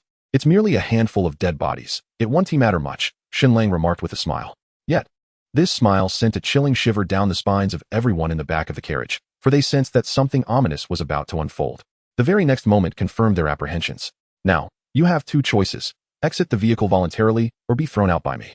Shen Lang's voice was as gentle as discussing the weather, yet the blood-stained long knife in his hand instilled a bone-chilling dread in everyone's hearts. "Shen Lang, actually, Zidi and Koichi finally stood up, a forced smile plastered on his face. However, before he could finish his sentence, the long knife sliced through the air once more, severing his ear, which fell to the ground. "I do not wish to repeat myself." Shen Lang narrowed his eyes slightly. The fleeting glimmer of murderous intent made Zidi and Koichi forget the excruciating pain of losing his ear, and he hastily attempted to bypass Shen Lang and escape the vehicle. But the sudden appearance of the long knife before him abruptly halted his movements. "Before you go, pick up your ear. We wouldn't want to dirty the vehicle." Shen Lang's indifferent voice caused everyone to tremble once more. Zidi and Koichi's face turned an ashen hue, but in the face of such a life-threatening crisis, he could only force a smile, endure the agony, retrieve his ear, and wipe the bloodstains from the floor with his sleeve before hastily exiting. The others quickly followed suit, fearing that a moment's delay might result in Shen Lang's blade claiming their ears as well. As for the blonde and the girl, they too, trembling with fear, picked up their ears and hurried after the group. At last, the carriage was left with only Shen Lang and his companions, descending into silence once more. Returning to his seat, Toxicowasiko said nothing further, only offering a slight smile as she graciously took the tang knife from his hand and placed it aside. The bus continued its forward journey, and Shen Lang had no pretext to toy with Toxicowasiko's delicate hand or rest his head on her shoulder. Instead, he filled the air with conversation, engaging her in cheerful banter. However, an unsettling thought suddenly crossed Shen Lang's mind. Speaking of which, this knife has dispatched so many corpses. I wonder if the virus upon it has lost its potency. If it hasn't, what might transpire? How intriguing. Chapter 8. Respite. The blood-red remnants of the sun stained the horizon, casting the entire city in the twilight of a doomsday. The bus gradually came to a halt before the city's main bridge, and the passengers peered through the windows to witness this vital artery connecting the north and south transformed into a hellish landscape. The route was completely blocked. Takagi Saya adjusted her glasses, the lenses reflecting the throngs of refugees on the bridge. The police checkpoints were all but useless, as the desperate crowd surged against the barriers like a tidal wave. Miyamoto Rei clenched her fists, her heart racing. The roads to the southern district are all. A detour is far too perilous. Toxicowasiko interrupted calmly. The situation at the Yubetsu Bridge is the same. But the other routes to the southern district are too distant and fraught with danger, especially now that darkness is fast approaching. As night fell, the city, filled with corpses, was undeniably perilous. Where shall we go next? The group exchanged anxious glances. Shen Lang propped himself up beside the driver's seat, leaning in closer, his gaze inadvertently drawn into a chasm of pristine whiteness. He cleared his throat, slightly averted his eyes, and remarked, "Teacher Ju Chuan. I recall you mentioning a close friend residing nearby, correct? You often assist her in looking after her house. Ah, is it at Xiangxiang's place?" Ju Chuan Jingxiang straightened her posture suddenly, an action that accentuated her abundant curves. Tilting her head to survey the surroundings, her golden locks brushed against the steering wheel, as if confirming their location. "It's quite nearby," she said. Shen Lang tactically leaned back and pressed on. "Do you have the keys with you?" "Of course," she exclaimed, proudly retrieving a set of keys from her bag. The metallic clinks resonated like a triumphant wave as she showcased them before Shen Lang, proclaiming, "Look, these are the spare keys Xiangxiang gave me." Amused, he gently tousled Ju Chuan Jingxiang's golden hair, saying, "Then we shall head to your friend's house tonight. The sun is setting, and nighttime excursions can be perilous. Everyone is weary and needs rest." "Shen Lang, one must not touch the teacher's hair," Ju Chuan Jingxiang pouted. Her cheeks puffed like a disgruntled cat guarding its golden mane. The sight was utterly endearing.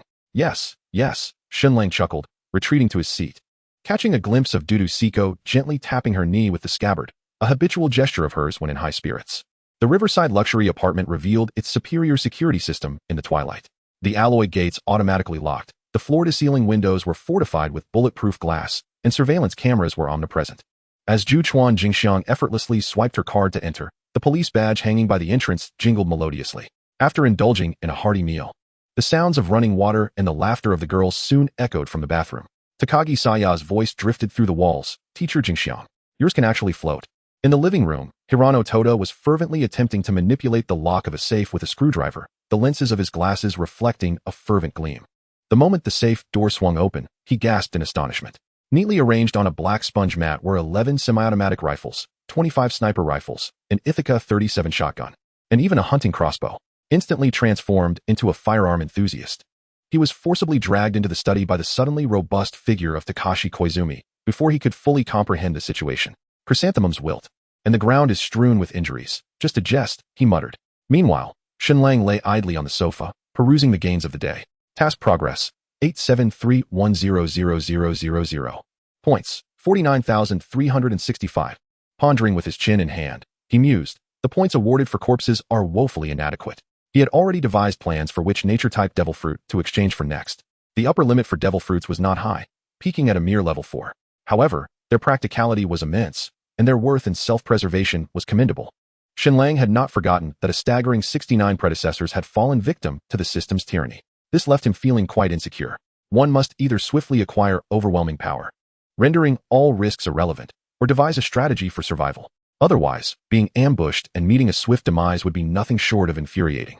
Possessing an impenetrable absolute defense, or perhaps achieving a perfect evasion, or even the ability to resurrect infinitely, as if reborn from one's own blood. After much contemplation, It appears that the natural type devil fruit from the pirate world stands out as the optimal solution, particularly when compared to other items. The point requirement is relatively modest, necessitating merely 10,000 points. 10,000, a seemingly distant figure. Excluding the rewards from this world mission, it would require the elimination of nearly 200,000 corpses to meet the quota. Moreover, should he wish to bring both Seiko Busujima and Shizuka Yuri back to their original world, an additional 2,000 points would be required, equating to the need to vanquish another 40,000 corpses, culminating in a total of 240,000. With determination, it seems feasible. Shen Lang rubbed his temples, summoning his spirit. To win the heart of the beautiful maiden, he must exert himself. He approached the balcony and executed the sky dance technique, soaring into the air. This technique was already mastered, having merely required watching Son Gohan's tutorial twice and practicing a few additional times. Was it not simply a matter of having hands? He recalled that there was a gas station nearby. The night breeze howled past his ears as Shen Lang hovered 100 meters above, gazing down upon the dying city. He had located it. Adjusting his center of gravity, he dove down like an arrow released from a bow. Halting abruptly just before crashing into the rooftop of the gas station, the soles of his shoes making a dull thud upon contact with the wall. Observing the corpses wandering nearby, he retrieved a mobile phone from his system backpack and connected it to a loudspeaker. As the piano melody of F.R. Elise resonated through the night sky, the nearby corpses simultaneously froze, their decaying heads turning in unison towards the source of the sound. Calculating the straight-line distance from the gas station to the home of Natsuki, he ensured to leave ample safety space before adjusting the loudspeaker's volume. Estimating it would attract the corpses within a 1-kilometer radius, and then took to the skies once more. His figure streaked across the heavens like a shooting star. And in mere seconds, he returned to his apartment. Chapter 9, Dual Challenges. The living room fell into a subtle silence. Shen Lang had intended to recline on the sofa and close his eyes for a moment of rest. Yet thoughts of the events that might unfold tonight intruded upon his mind, rendering him unable to find peace. Meanwhile, the duo of Takashi Komuro and Hitomi Hirano, who had been tinkering with firearms in the study, had long been dispatched to the yard to maintain vigilance. From this moment onward, there could only be one man in this house. Suddenly, the bathroom door swung open, and Seiko Busujima, wrapped in a towel, emerged. Before Shen Lang could fully appreciate the sight, she vanished quietly, leaving him with a sense of regret. At that moment, a sweet fragrance, mingled with the scent of the shower gel, wafted into his nostrils. Before he could react, a soft, warm figure fell into his embrace. Alas, she too was swathed in a towel. Shizuka Yuri's damp golden hair cascaded down to his neck, her rose-tinted skin emanating a steamy warmth. With a dazed expression, she tilted her face upwards, her breath carrying the sweet aroma of sake. Shen Lang. His breath caught abruptly. The delicate form draped merely in a towel resembled exquisite mutton fat jade, glistening under the light with a pearl-like sheen. Her restless hands wandered across his chest, sending shivers coursing through him as her fingertips grazed his Adam's apple. Suddenly, her soft, petal-like lips pressed against his cheek. Shen Lang. Jiochuan Shizuka clung to him, her restless hands wandering across his body like a foraging creature. She tilted her flushed face upward, her watery eyes veiled in a misty haze, golden locks cascading down to weave an intricate web between them. The heavens bestow great responsibilities upon those destined for greatness, first testing their will and endurance. No. Form is emptiness. Emptiness is form. Teacher Jiochuan, you are intoxicated. Shen Lang's voice, laced with restrained raspiness, silently endured the gentle warmth enveloping him. Suddenly resolute, he pushed her soft, rosy face away. He watched as droplets glided down her delicate collarbone, leaving a crystalline trail on her snowy skin. He quietly reached out, gently caressing her damp golden tresses, allowing the warmth of his breath to evaporate the moisture. Perhaps the sudden coolness sparked a flicker of awareness within Jiochuan Shizuka. She abruptly propped herself up, her ample bosom obscuring much of his view. Pouting childishly, she protested, "Don't call me teacher." The tipsy lilt of her voice caressed his heart like a feather. "Just call me Shizuka." Listening to her sweet, mellifluous tone, imbued with a desire for tender affection, the drunkenness revealed her charming allure. Though he yearned to devour this ripe peach, he couldn't bring himself to take advantage of her vulnerability. "All right, Shizuka. I shall escort you back to your room to rest." He inhaled deeply, suddenly lifting her effortlessly into his arms. His palm inadvertently brushed against an astonishing softness, the electric sensation nearly causing him to falter. Jiochuan Shizuka gasped, instinctively wrapping her arms around his neck, her golden hair cascading like a waterfall, shimmering under the light like honey. She squirmed restlessly, her skin cool from the bath sending waves of shivers through the fabric. "Put me down," she whined, her elongated tones sweetly intoxicated, her soft, red lips inadvertently grazing his earlobe. "I still want to drink." "Drink what? Can we not show a modicum of respect for the apocalypse?" Ignoring Jiochuan Shizuka's protests, Shen Lang strode toward the staircase, her squirming form resembling a stranded fish, making each step feel perilous. She lifted her blushing face and suddenly poked his cheek. Shen Lang, your ears are red. As they passed the bathroom, two similarly intoxicated figures emerged from the swirling steam. In the master bedroom, Shen Lang cautiously laid Jiuquan Shizuka on the bed. The goose-down quilt immediately formed an enticing indentation, her propped-up posture revealing an impressive curvature under the moonlight. Another drink. She suddenly tilted her flushed face, her fingertips unconsciously tugging at his shirt collar. Rolling his eyes, he brushed her hand away. Shen Lang contemplated the series of events that would unfold that night as he approached the wardrobe, his fingers gliding through a row of lace fabrics, his discerning gaze easily locating the garments Jiuquan Shizuka had left behind. Such astonishing dimensions could only exist in the realm of the fantastical. Be good. Let us put on some clothes. No. She suddenly lunged at him, her hair brushing against his taut jawline. Help me get dressed. Help her get dressed? Hiss. Shen Lang felt he had encountered the most arduous challenge of his life. It is universally acknowledged that dressing oneself is a rather mundane task. Thus I shall refrain from elaborating on it further. Yet, despite the simplicity of this task, beads of perspiration had already begun to form on his back. Oh. The tribulations of manhood. At this moment, Zhuchuan Jingxiang lay curled up in her bed, her long eyelashes casting delicate shadows upon her cheeks. The previous childlike commotion now seeming like a mere figment of imagination. Gently closing the door, Shen Lang leaned against the corridor wall and exhaled a sigh of relief. The lingering fragrance at his collar continued to tease his senses, and he could not deny that his usual composure had been put to an unprecedented test this evening. However, what he subconsciously overlooked was that the night's challenges were far from over. The rich aroma of culinary delights wafted through the air, enveloping the living room like silk, causing his nostrils to twitch involuntarily. The faint sounds emanating from the kitchen piqued his curiosity. Approaching the kitchen doorway, the sight before him momentarily took his breath away. Siko Shidu stood with her back to him, her slender waist swaying gently with each stirring motion. The ties of her pure white apron were fashioned into a bow at her back, accentuating her already breathtaking silhouette. Yet, why was she clad in a t-shirt and shorts in addition to the apron? This was not in accordance with the original narrative. Nonetheless, the sight of her long, shapely legs, which appeared capable of pinching a piece of paper when her knees were slightly pressed together, was nothing short of mesmerizing. The beauty remained captivating. Shen Lang smiled as he approached her. Her elegant neck resembled that of a swan, and the contours of her shoulder blades rose and fell in rhythm with her stirring, akin to a pair of butterflies poised to take flight. Shinjun? Siko Shidu suddenly turned to glance back, her amethyst-like eyes shimmering softly in the steam. In that fleeting moment, the gentle rise and fall of her apron-esque front panel made Shen Lang comprehend the meaning of viewing a mountain as both a peak and a ridge. As he accepted the ladle she offered, he felt an electric spark at the point of contact. Siko's lips curled into a subtle smile as she leaned forward to inspect the contents of the pot, an astonishing angle nearly brushing against his arm. How does it taste? She inquired softly, her breath imbued with the aroma of miso. Shen Lang swallowed hard. It is delicious. What this response referred to, be it the soup or something else, was a question he could hardly articulate, even to himself. As long as you like it, she replied, gathering her cascading purple hair, her elegant neck glimmering under the light like a pearl. The high ponytail swayed gently with her stirring motion, resembling a curtain of violet waterfalls. This was indeed the legendary allure that could be deadly. Shen Lang assessed the lovely figure beside him and suddenly inquired, Siko, where did you acquire that attire? The ladle in the girl's hand paused momentarily, a faint blush gracing her cheeks. I apologize. I found this in the wardrobe of a friend of Jingxiang-sensei. Although I did not obtain permission, Jingxiang-sensei assured me it was fine.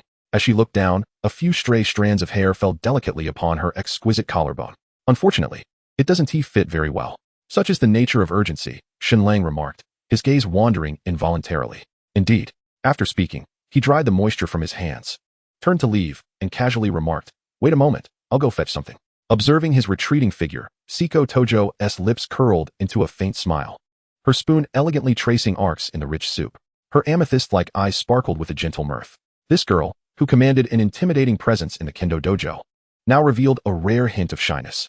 She was already fond of him, perhaps even enamored. In contrast, she found a certain delight in his demeanor. Chapter 10. The Choice of Humanity. Before long, Shen Lang returned with a set of women's athletic wear. Neatly folded atop the garments was a piece of black lace, which appeared to be, you should try this on. It should fit you perfectly. He extended the clothes towards her. Are you so confident, Shinjun? But I must say, I quite like it. Siko stepped closer, her breath fragrant as she caressed the fabric, uncertain whether her affection lay with the outfit or with Shen Lang himself. When the transformed Siko Tojo reappeared in the kitchen, the fitted athletic attire accentuated her alluring curves exquisitely.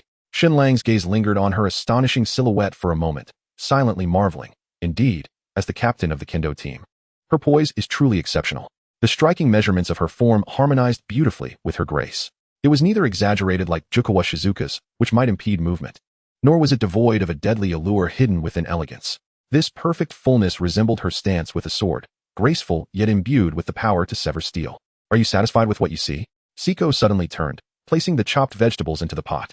The motion caused a subtle tremor in a certain part, causing Shen Lang's throat to involuntarily constrict. A perfect fit. He feigned calmness while handing over the seasonings, deliberately lingering for an extra second during the exchange. Siko cast him a sidelong glance, her fingertip lightly brushing against his palm. In that instant, the unspoken flirtation between them was more poignant than any overt confession. As the rightful heir of the Tojo swordsmanship, Siko flawlessly inherited the elegance of a noblewoman and the fortitude of a warrior. Now seated at the dining table, her posture while holding the chopsticks was as dignified as wielding a sword. Her slender fingers delicately rested on the chopsticks, imbuing each movement with a unique rhythmic beauty. This miso bluefish is quite special. Shen Lang savored the exquisite flavors that blossomed on his palate, contemplating that if this moment were in a culinary anime, its deliciousness could easily lead to an explosion of delight. Siko sipped the sauce, the sheen on her cherry lips appearing particularly enticing under the candlelight.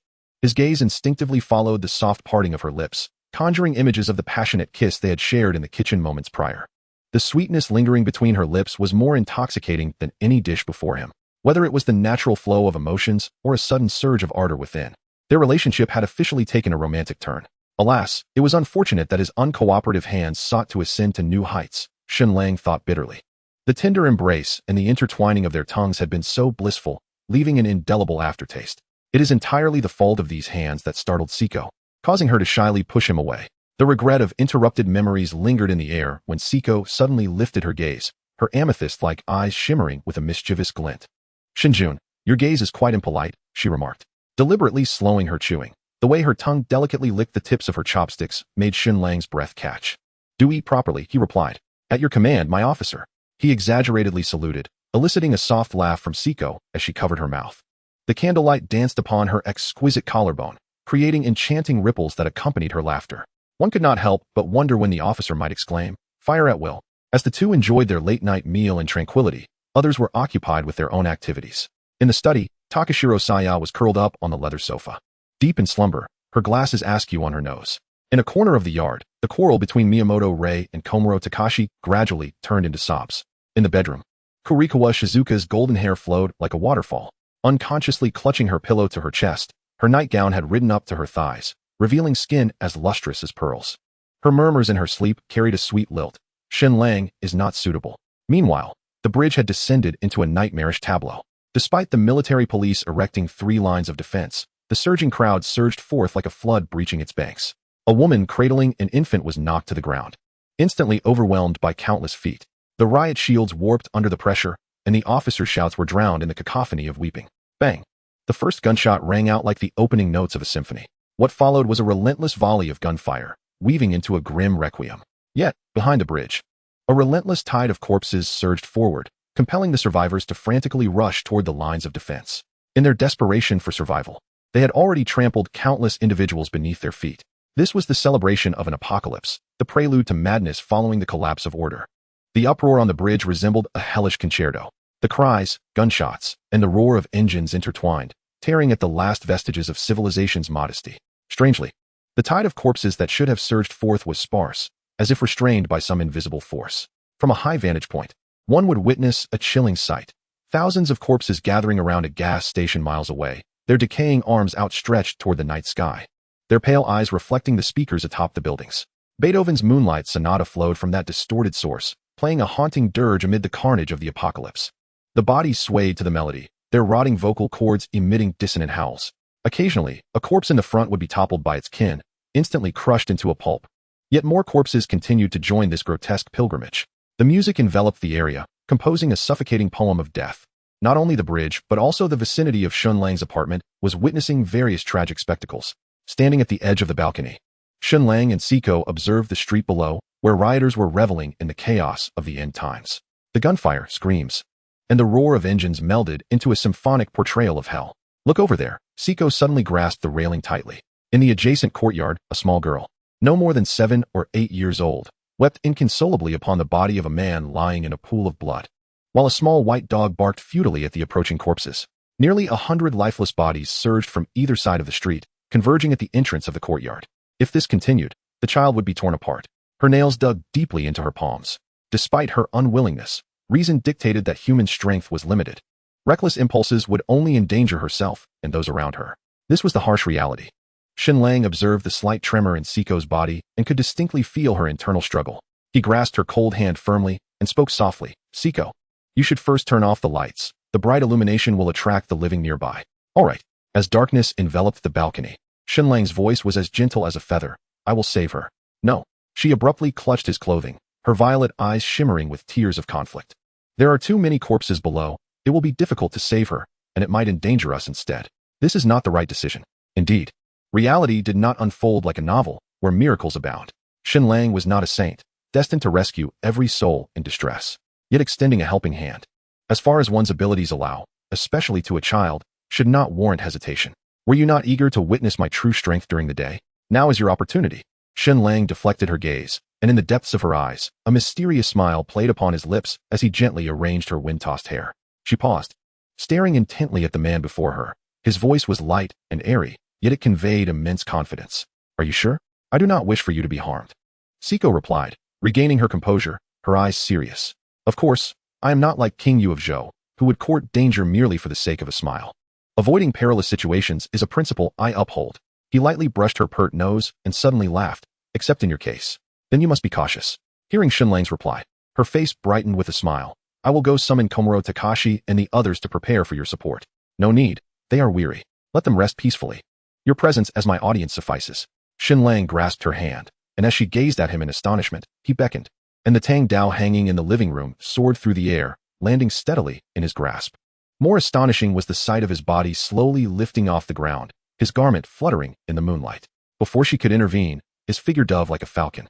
The cold light of the unsheathed blade sliced through the night sky, and with a swift draw, he cleaved through the corpses surrounding the little girl, severing them with deadly precision. On the balcony, Siko, the captain of the swordsmanship club, watched with eyes wide in admiration, silently cheering him on. Chapter 11. A new journey begins. The blade's light glistened like snow, weaving a web of death beneath the moonlight. Shen Lang's silhouette darted through the sea of corpses.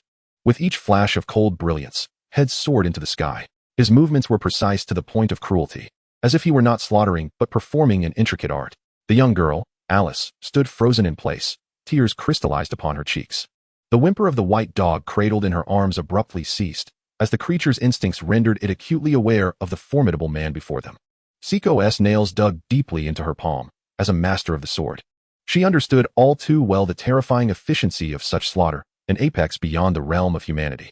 Shen Lang wielded his blade with an ease reminiscent of a gardener pruning branches, yet imbued with the gravitas of a sovereign rendering judgment upon the masses. The sharp clang of the blade returning to its sheath shattered the silence. As Shen Lang turned, his austere countenance softened into a warm smile. He had a fondness for children, and this sweet, obedient little girl endeared herself to him even more. "It's all right," he said, kneeling to meet Alice at eye level.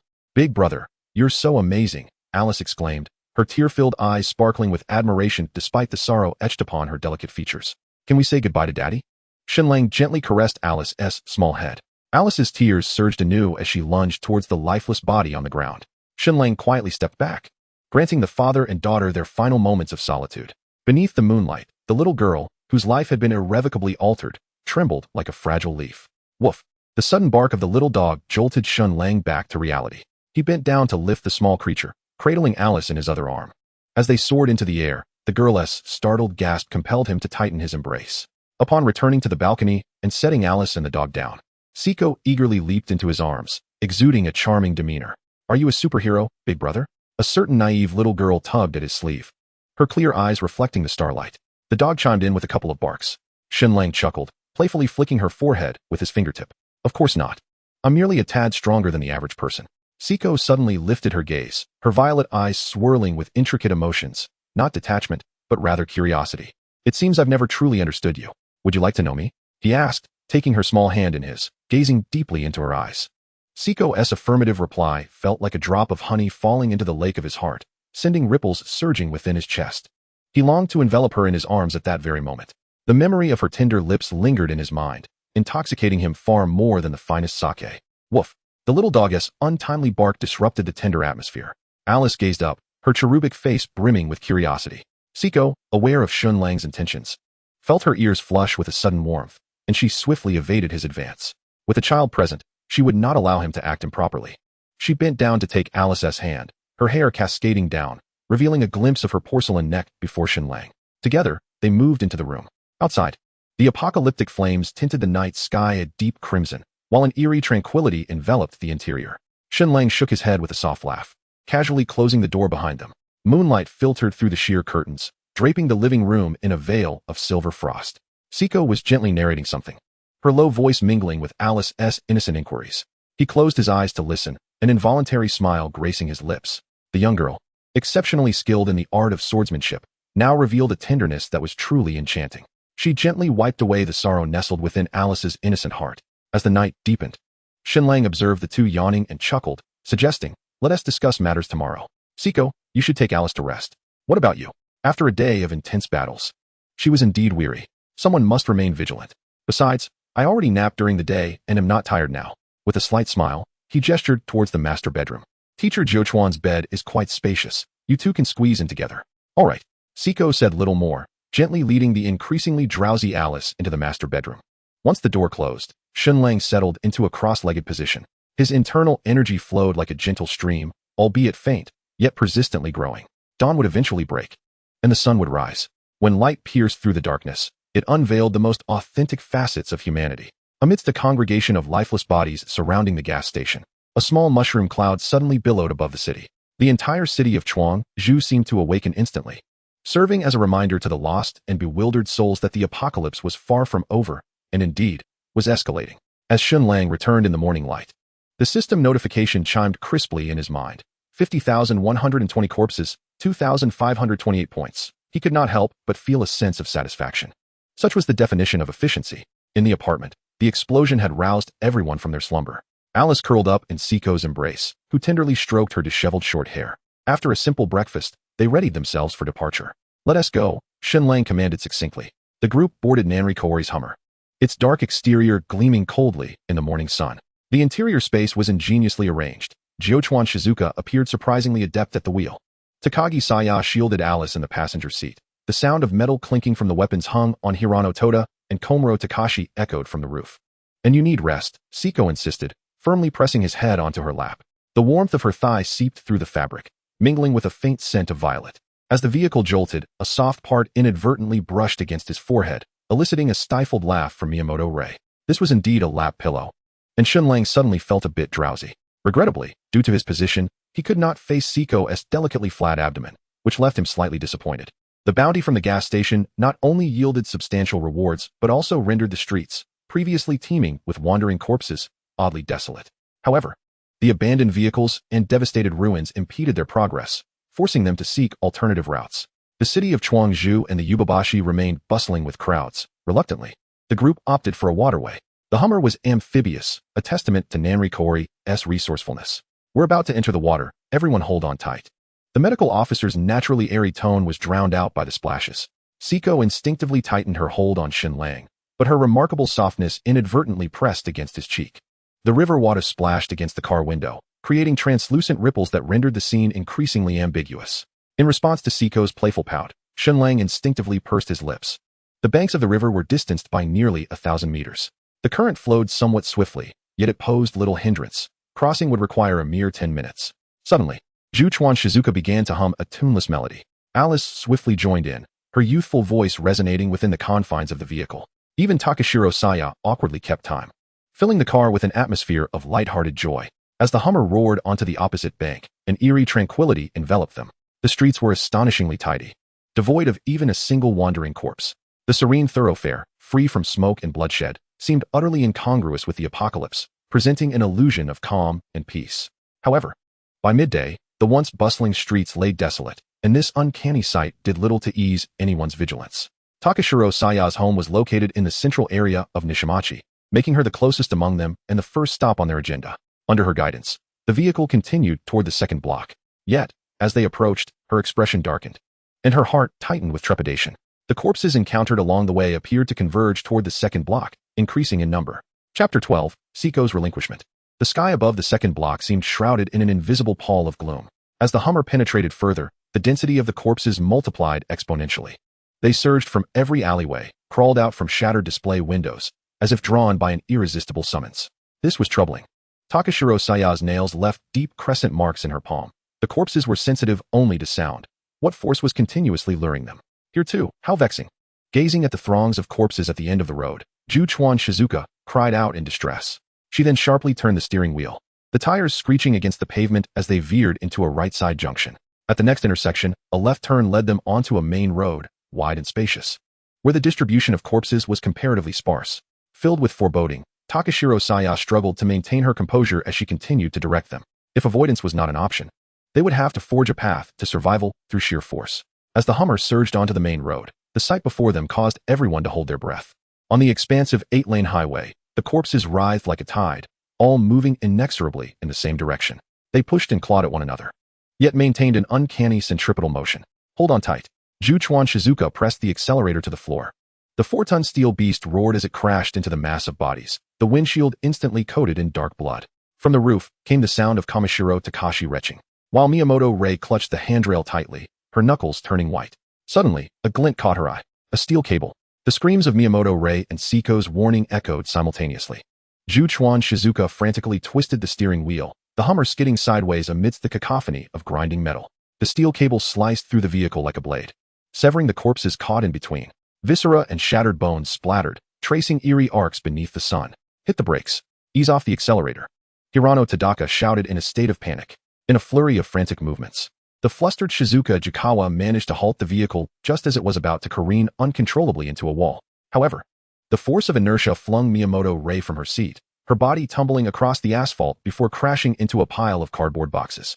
On the asphalt, hundreds of lifeless corpses twisted their necks in unison, their decayed eye sockets fixating on the Hummer. The eerie howls they emitted coalesced into a bone-chilling cacophony as a dark tide of the undead surged forth like a tsunami. The glint of blades shimmered like snow. Shen Lang and Seiko stood back to back, two tang swords weaving a deadly net. The first wave of corpses, barely a few feet away, had their heads severed before they could close in, black blood splattering the asphalt in grotesque, abstract patterns. From atop the vehicle, Koji Takumi shouted, "Rei," and leapt down, his shotgun unleashing a torrent of fiery projectiles. 3 corpses lunging at Miyamoto Rei were met with gaping wounds exploded in their chests. Hirano Tadaka, his rotund form nimbly emerging from the sunroof, wielded his semi-automatic rifle with unwavering steadiness. With a rhythmic bang, bang, each bullet pierced the eye sockets of the undead with precision. The recoil caused the flesh beneath his double chin to tremble, yet his grip on the weapon remained steadfast. Shen Lang and Seiko exhibited their characteristic ferocity, proving themselves the backbone of the team.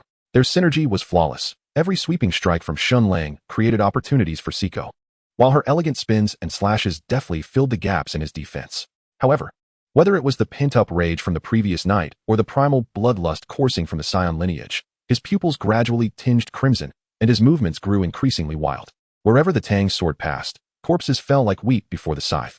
This ferocity seemed infectious. Seiko's violet eyes glimmered with a crimson hue, her strikes growing heavier, the sound of her blade slicing through the air sharp as a wail of the damned.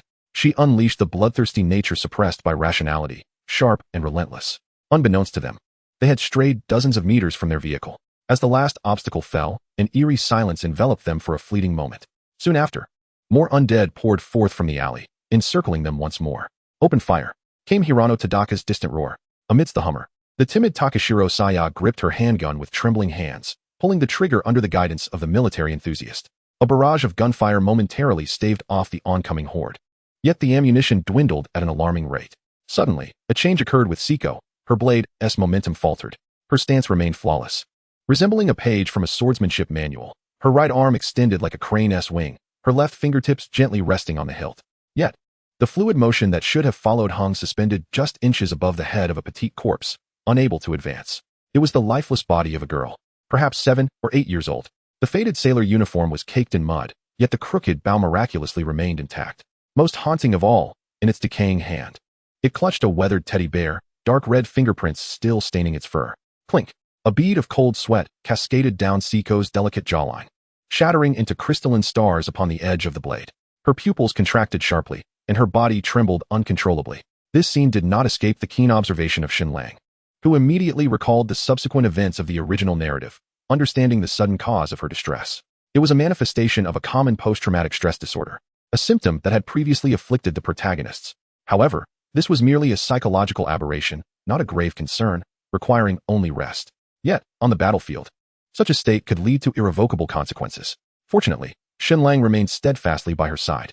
Without a moment's hesitation, he wrapped an arm around her waist, wielding his Tang Dao like an impenetrable fortress, dispatching the encroaching corpses with precision. Casting a glance at their comrades, who had been rescued by Sayaka Takashiro 100 meters away, he lifted Siko in a princess carry, leaping atop the barricade before vanishing from sight. In a hotel-style apartment on the top floor, after clearing the entire level of the dead and barricading the stairway with heavy furniture, Shen Lang returned to the room.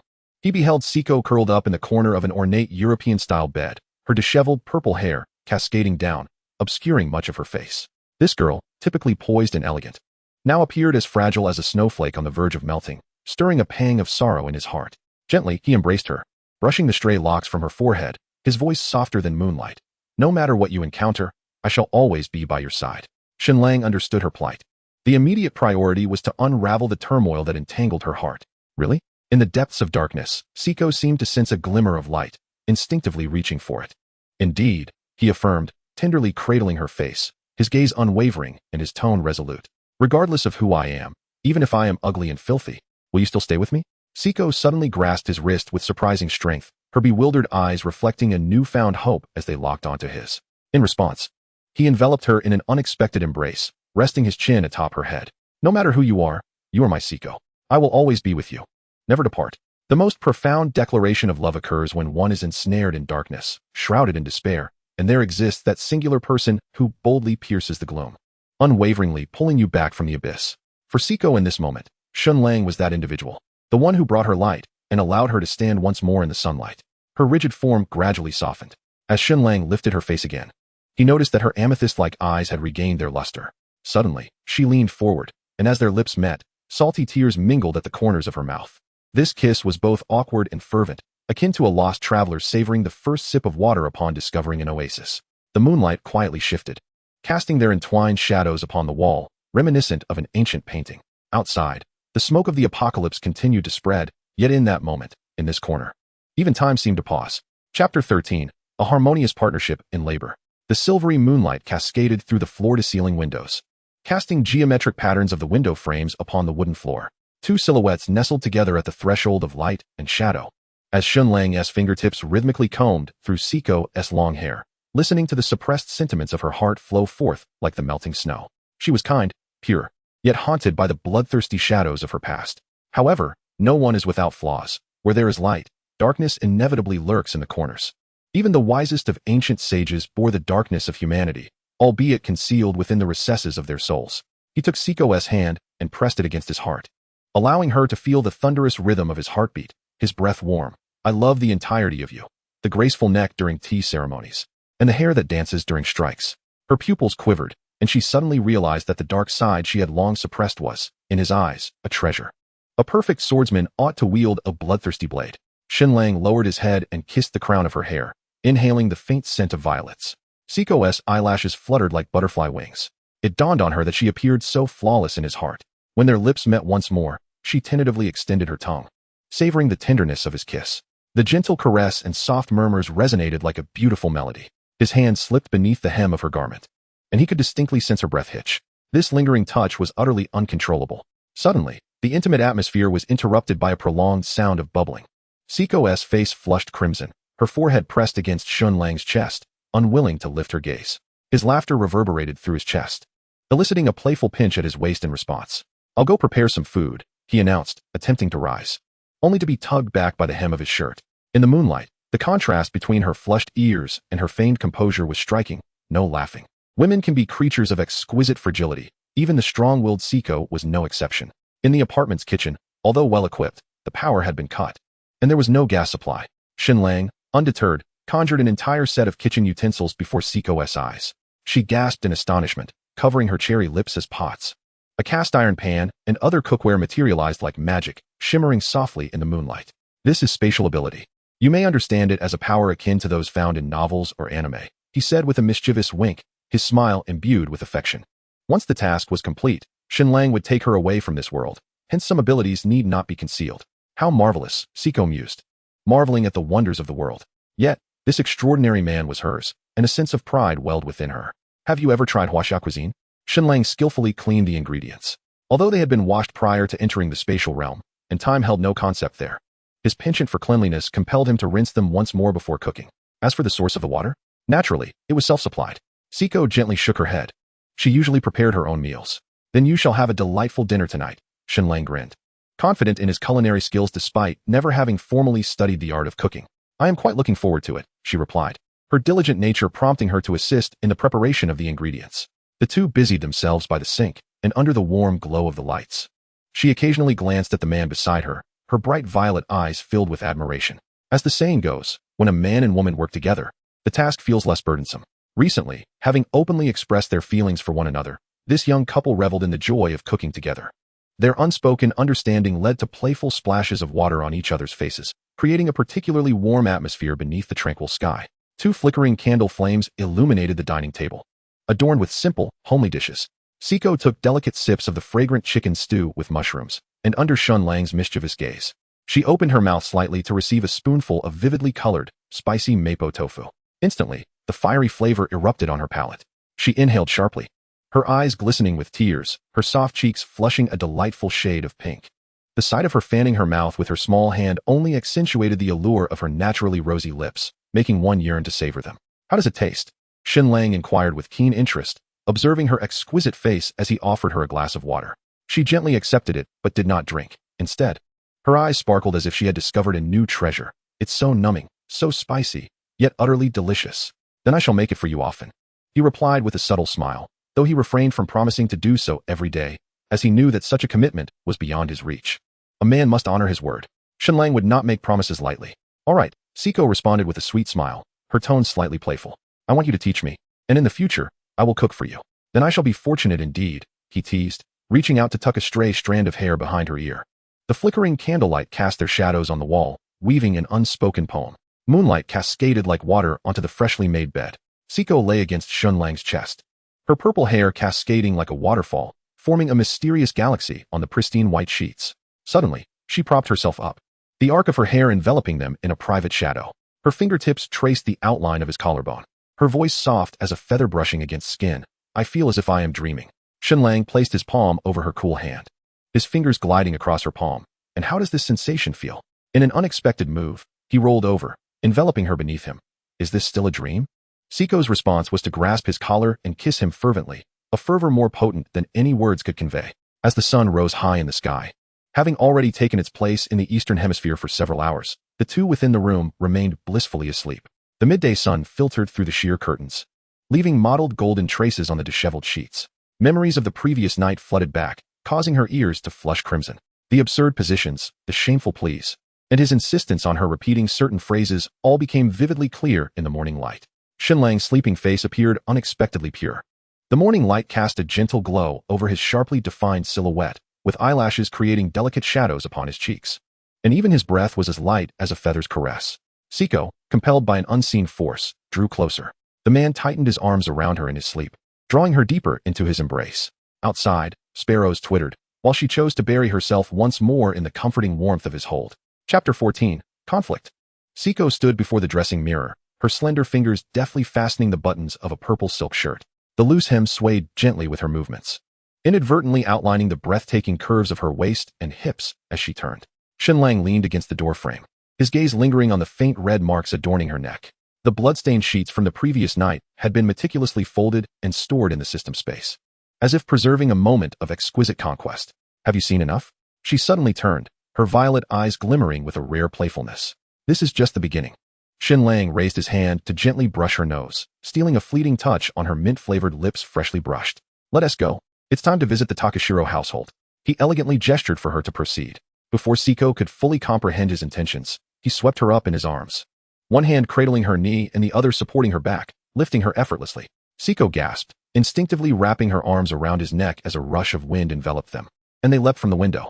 The biting air grazed her cheeks, and she squinted slightly, watching the buildings below shrink rapidly like mere toys. while Shen Lang remained as steady as a rock, soaring with her through the clouds. The advantage of flight was showcased in its entirety at that moment. There was no need to navigate around the wandering corpses on the streets, nor to worry about roadblocks. In mere minutes, the Takashiro residence came into view.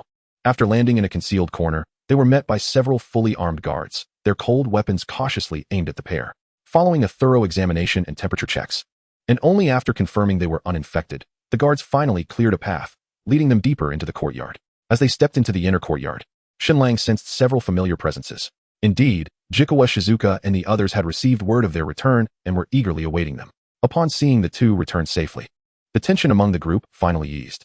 After all, the prowess of Shen Lang and Siko had been proven time and again through life and death crises. Their return undoubtedly injected a vital surge of strength into the weary team. In the boudoir of Takashiro Saya, the atmosphere had grown unexpectedly relaxed. Jikawa Shizuka knelt on the tatama mat, her delicate fingers smeared with a viscous medicinal liquid as she enthusiastically applied it to Miyamoto Rei's back. During the frantic escape yesterday, Miyamoto Rei had sustained injuries, and now her fair skin was marred with bruises that appeared particularly striking under the light. Komuro Takashi assisted nearby, handing her clean gauze. Though his gaze frequently drifted toward the exposed skin, his ears slightly flushing. It was the back, covered in the white, sticky substance, that ignited the imagination. Ah, be gentle. Miyamoto Rei gasped in pain, her fingers clutching the sheets tightly. Patience, it will be over soon, Ju Chuan Jingxiang gently reassured, her hands never ceasing their movements. At that moment, the door was suddenly thrust open. Big brother. A petite figure burst in like a whirlwind, leaping straight into Shen Lang's embrace. He let out a hearty laugh, effortlessly lifting Alice high into the air and spinning her around, eliciting peals of laughter from the little girl. Alice has quite a bit of energy, Shen Lang mused as he gently set her back on the ground, ruffling her hair. His gaze swept over the others. You all seem quite spirited. It appears this place is relatively safe for now. However, as his words echoed, the room fell into an abrupt silence. The expressions of those present momentarily froze, their exchanged glances revealing a hint of unease, save for Ju Chuan Jingxiang, who continued to smile. Takagi Saya, perceptive and astute, upon grasping the situation at home, felt a swell of admiration for her parents' actions, but tears began to well up as she succumbed to her emotions. This was entirely understandable. Yet, how could parents not cherish their own children? As for Koizumi Takashi and the others, their brief stay had resulted in only minor frictions with the adults.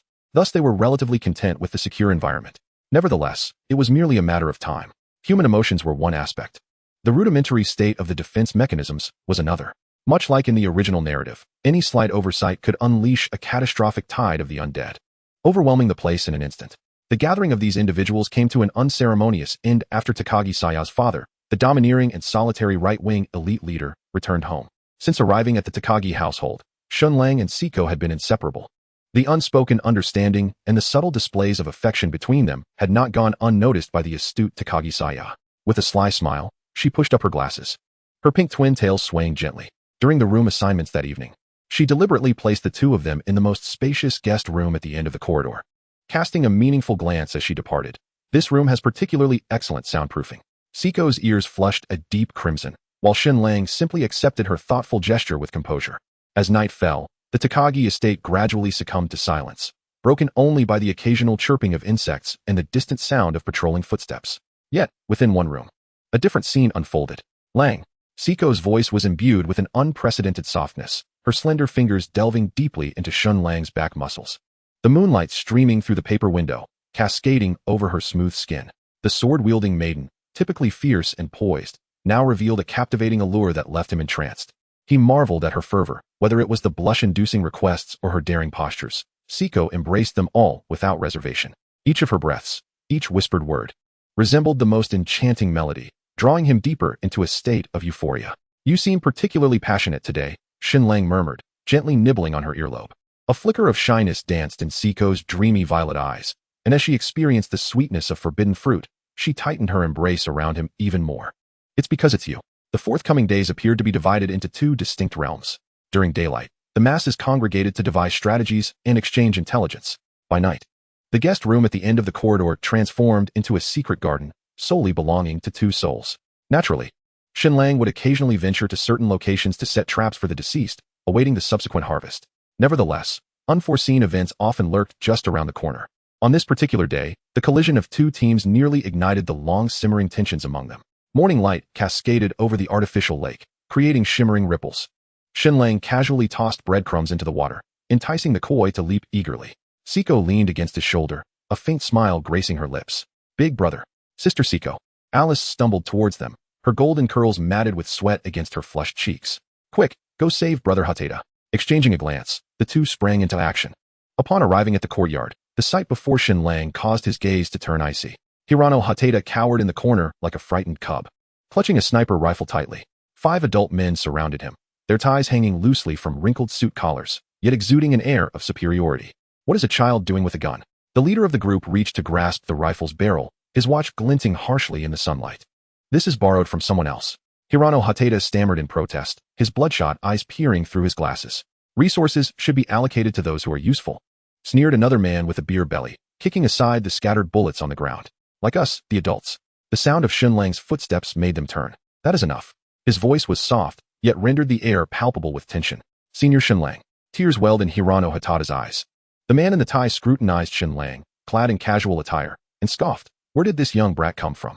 With a signal, his companions encircled Shen Lang in a fan shape, one even brandishing a baton. Siko's thumb nudged the knife sheath, only to be restrained by Shen Lang's grip on her wrist. A dangerous smile crept across his lips. Do you wish to provoke me? What is this commotion? A thunderous rebuke echoed, as Takagi Suchira loomed like a mountain in the corridor, the tassel of his military sword swaying in the breeze. The men recoiled as if caught by the throat, sheepishly retreating. Latecomers, including Koizumi Takashi, hastened to gather around, assisting the fallen Hirano Hateda. The surface of the water seemed tranquil, yet beneath it, a whirlpool had begun to form. When the surface can no longer maintain its calm, the voracious whirlpool will unhesitatingly swallow all. In this apocalypse, the test is not merely one of audacity and meticulous survival skills. It is a profound examination of the darkness lurking within the human soul. Takagi Suchira's authoritarian reign seeks to uphold order through the old world's authority, employing extreme measures that, paradoxically, fall short of being excessively draconian. This has resulted in the protected survivors not only accepting their safeguarding with a sense of entitlement, but also relishing the free food distributed daily. Survivors who have not endured the harsh trials of the apocalypse are not, but ignorant refuse. Their moral coercion serves to mask their cowardice, rendering them accomplices to oppression. They adamantly refuse to acknowledge the complete collapse of the outside world, clinging to the hope that the government will soon arrive to eradicate the murderous virus. When civilization crumbles and humanity distorts, they evoke a sense of suffocation far more terrifying than mere corpses.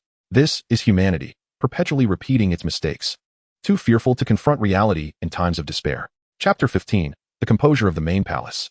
Ikir Takashiro's iron-fisted rule indeed maintained a semblance of order. After he suppressed the rioters with an iron grip, the entire refuge seemed to regain its tranquility. Yet, Shen Lang understood that this was merely the calm before the storm. With less than 10 days remaining on the system's mission countdown, the time was neither short nor long. It was imperative they took action. Lingering at the Takashiro household was hardly a wise choice. This seemingly stable sanctuary was quietly eroding everyone's fighting spirit.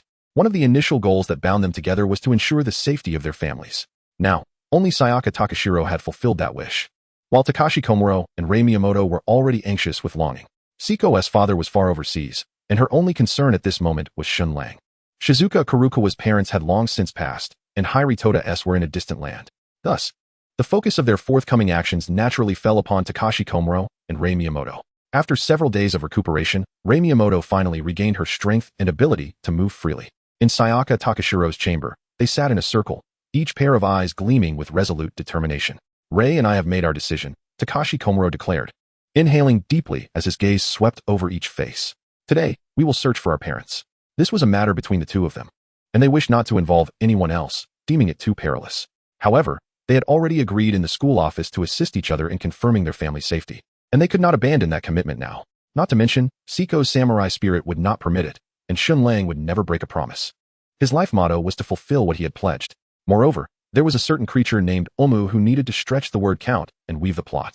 Observing the sincerity in everyone's eyes, Rei Miyamoto bowed deeply, her right hand instinctively resting on her chest. I truly appreciate everyone. Siko reached out to help her up, her violet eyes shimmering with gentle warmth. What has been promised must be fulfilled. It's a principle of the Poison Island family, you know? I want to go too. Alice exclaimed, raising her hands high, her pink hair bouncing joyfully with her movements. Sayaka affectionately ruffled her hair. I know, little one. Wait, is Sayaka going too? But your parents are right here. Takashi Komuro exclaimed, his eyes widening. Humph. The pink-haired girl turned her face away abruptly, her glasses reflecting a proud glimmer. Without this genius to lead the way, You fools would surely get lost. The girls erupted into laughter. Siko covered her mouth with her sleeve, while Ray, her eyes glistening with tears, laughed until she bent over. Alice, though unaware of the context, joined in the laughter, her clear giggles adding warmth to the somber moment. Just then, Shizuka Kurukawa suddenly leaped up as if discovering a new continent, her golden hair tracing joyful arcs in the air. This is wonderful, wonderful. I remember now. She cradled her face in her hands, her eyes sparkling with excitement. Yes, absolutely. There's no mistake about it. Alice tilted her small face upwards, innocently inquiring. What's wrong, teacher? No sooner had she spoken than she found herself enveloped in a soft embrace. Zhu Chuan Shizuka joyfully pulled the little girl close to her chest. And Alice's face nestled between her prominent bosoms, muffled sounds escaping her lips. This scene stirred the hearts of two boys and a man, igniting an itch within them. Suddenly reminded of Rika's phone call, Zhu Chuan Shizuka cheerfully swayed from side to side, causing the waves of her chest to ripple. She scrunched her nose in distress. I left my phone and notes behind, and it completely slipped my mind until just now. Rika, the one with the gun and the Hummer? Miyamoto Rei's eyes gleamed. Indeed. She is a member of the special forces in this region. She must still be alive. If we could recruit her, our team's combat effectiveness would significantly enhance. She nodded vigorously, a radiant smile illuminating her face. Suddenly recalling something, she bounced over to Shen Lang, clasping her hands together. Shen Lang, may I borrow your phone? Quick. Please. He couldn't help but chuckle as he handed over his phone, silently marveling at how well-equipped the system was, even providing communication tools for this world. Though this antiquated device was only capable of calls and texts, lacking even a simple game like Snake. Zhu Chuan Shizuka fumbled with the number keys, murmuring to herself like a schoolchild reciting a lesson. Unable to bear it any longer, Hirano Toda interjected, Teacher, perhaps I could assist you with dialing? No. She immediately shielded the phone against her chest. You mustn't disturb me, or I'll forget. Her earnest demeanor elicited laughter from the onlookers. Even Shen Lang, who had seen his fair share of anime, had to concede that her natural charm was utterly irresistible. Beep, beep. The call connected. Hello? A familiar voice emanated from the receiver. Ah, Rika, you're alive. Zhu Chuan Shizuka exclaimed, leaping with excitement, her voice thickening with emotion. I've missed you so much. You've endured so much hardship, and thankfully, there's Shen Lang. Like a little girl seeking comfort, she began to recount her experiences over the past few days. On the other end, Nan Rika responded gently, their conversation brimming with the joy of a long-awaited reunion. However, fate seemed to have other plans. In an instant, a blinding white light tore through the sky, akin to a divine sort of judgment. Boom. An invisible shockwave surged forth before anyone could react, and suddenly, a wisp of blue smoke erupted from Zhu Chuan Shizuka's phone. Ah, she cried out, flinging the device as if it had scalded her. The devastating pulse generated by the high-altitude nuclear explosion unleashed a catastrophic chain reaction. When the nuclear bomb detonated at the upper atmosphere, gamma rays ionized air molecules, releasing a torrent of electrons. Under the influence of Earth's magnetic field, these electrons generated a destructive electromagnetic storm, sweeping through the electronic realm like an invisible tsunami. Integrated circuits lamented under the pulse, and precise electronic components swiftly morphed into scrap metal. From that moment onward, all the fruits of modern civilization, phones, computers, automotive control systems, would be relegated to mere ornaments. Unless there are preventive measures in place, the situation is quite different. Take, for instance, Nari-chan, who treasures her vehicle like a beloved pet. Her Hummer is encased in 3 layers of copper plating. Shen Lang, along with his classmate, Zhu Chuan Shizuka, notices the tear stains at the corners of her eyes, reminiscent of a child who has erred, nervously twisting her fingers. I think I might have broken your phone. She confesses, instinctively sticking out her tongue, a charming gesture that softens Shen Lang's heart. It's all right, he replies, gently ruffling her golden hair, the strands slipping through his fingers like silk. Knowing that a friend is alive is sufficient. Humph. Zhu Chuan Shizuka pouts suddenly. You're being naughty by touching the teacher's hair. Yet, the blush creeping to her ears betrays her true feelings. Shen Lang raises an eyebrow. What teacher? I recall someone saying not to call her that, but to refer to her as Shizuka instead. That was just drunken nonsense. It shouldn't be taken seriously. Her face flushes crimson as she turns her head away, her usual air of confusion replaced by vivid recollections of that night. His sturdy arms, the heat of his breath, and those exhilarating moments that quicken the pulse. The hearts of women are invariably tender. When one stands at the brink of life and death, shielding you with unwavering resolve, always providing a sanctuary amid turmoil, remaining calm and dependable in the face of crisis, such a man is bound to stir emotions in anyone. Being naturally naive does not equate to foolishness, but as the ancients have claimed, inebriation often unveils the truth. Shen Lang grins mischievously, leaning closer. I must check the medical kit. Zhu Chuan Shizuka stammers, hastily retreating, her bosom swaying enticingly with her hurried steps, amidst the laughter of their companions. Siko quietly entwines her arm with Shen Lang's. Her amethyst-like eyes sparkle with mirth, yet she carries herself with the poise of a queen, fully aware that this man is deserving of love. Chapter 16, Harvesting Points. In stark contrast to the frantic escape depicted in the original narrative, this withdrawal is a meticulously orchestrated tactical maneuver. As everyone busies themselves with the final inventory of supplies, Shen Lang has already vanished beyond the confines of the walls. Leveraging his superior realm, he effortlessly avoids the patrolling sentinels. From a vantage point above, he gazes down at the writhing mass of corpses in the streets, raising an eyebrow at the scene, a veritable paradise for those afflicted with a fear of clusters. Choosing a direction, he silently descends onto the street below. The air within his palm begins to swirl rapidly, condensing and compressing into a faint azure light wheel that hums with energy. This is the energy wheel slash that Shen Lang has developed through his own exploration. Though it may not be as refined as Krillin's, it has begun to take shape. The azure energy wheel spins at high velocity, emitting a sharp buzzing sound. As it cuts through the horde of corpses, the decaying bodies fall apart as effortlessly as a hot knife through butter, carving a perfect vacuum amidst the undead. Limbs and torsos collapse like waves of wheat, and the system prompts chime continuously in his mind. TSK, my control precision still leaves much to be desired. Shen Lang frowns as he observes the deviating trajectory of the wheel. Though it lacks the finesse of Krillin's mastery, the erratic flight path inadvertently broadens its destructive range. With every strike, nearly 1,000 corpses are harvested, yielding approximately 50 points of reward. As the energy within him dwindles, Shen Lang decisively consumes a small blue vial potion exchanged through the system. The icy liquid slides down his throat, replenishing 20 points of energy, just enough to unleash another round of chi circle slash. After balancing the gains and expenditures, he nets around 45 points, simultaneously advancing his mission progress, a surefire profit. However, as the density of corpses on the streets diminishes, the rewards begin to sharply decline. When the harvest drops below triple digits, Shen Lang swiftly alters his strategy, transforming into a specter that glides through various districts, targeting the most concentrated areas.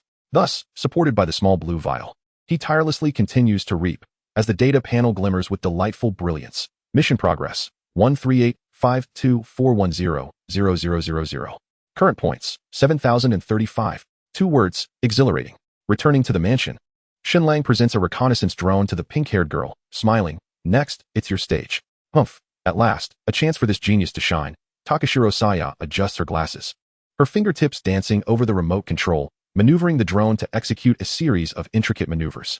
In the aftermath of the storm, the city has descended into an eerie silence. The engine roar of their modified vehicle would undoubtedly make them the most conspicuous target.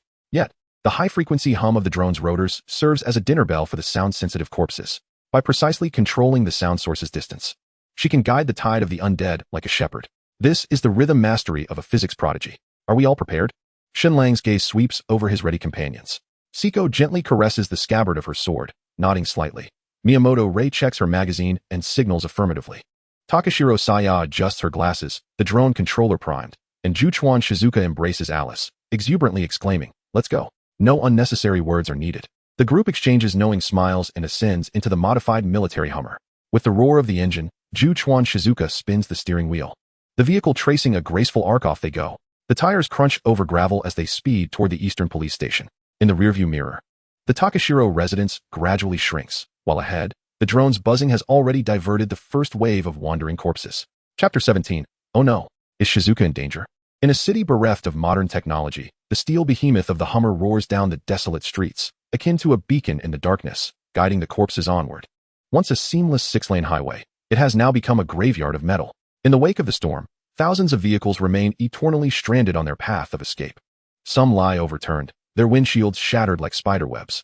Others have their doors flung wide, with decayed remnants in the driver's seat, and many resemble a chain of dominoes, colliding in a cacophony, transforming the road into a serpentine fortress of steel. Screech. The jarring sound of brakes suddenly pierces the air as the Hummer halts abruptly before a derelict commercial building, its tires leaving 2 charred marks on the ground. At the moment the engine fell silent, the trailing mass of corpses appeared to be paused, akin to marionettes severed from their strings, wandering aimlessly for several meters before resuming their aimless drift. After navigating through numerous blocked paths, they found themselves confronted by a multitude of twisted, deformed remnants of automobiles, which stood as an impenetrable barrier reminiscent of a medieval castle's drawbridge. Fortunately, they had successfully departed from the second district, and the nearby dead were few in number. Abandoning their vehicle, they prepared to proceed on foot. Shen Lang's voice resonated like tempered steel, deep and fervent. Siko and I will lead the way. While Komuro and Hirano's follow, the others maintain a triangular formation. The sound of metal clashing echoed continuously. The Tang Dao was unsheathed, the shotgun was loaded, and the crossbow was drawn taut. The group exchanged silent nods, their eyes alight with a resolute flame. As the last car door slammed shut, this small team plunged into the veins of the apocalyptic city like a sharp dagger. Miyamoto Rei's fingertips grazed the mottled wall, hesitating slightly at a corner. Upon turning the 3rd Street corner, a familiar silhouette caused her body to stiffen. The once seemingly honorable figure, whose memory invoked a visceral hatred, now writhed on the ground, dragging its mangled lower half. Koichi Wisteria.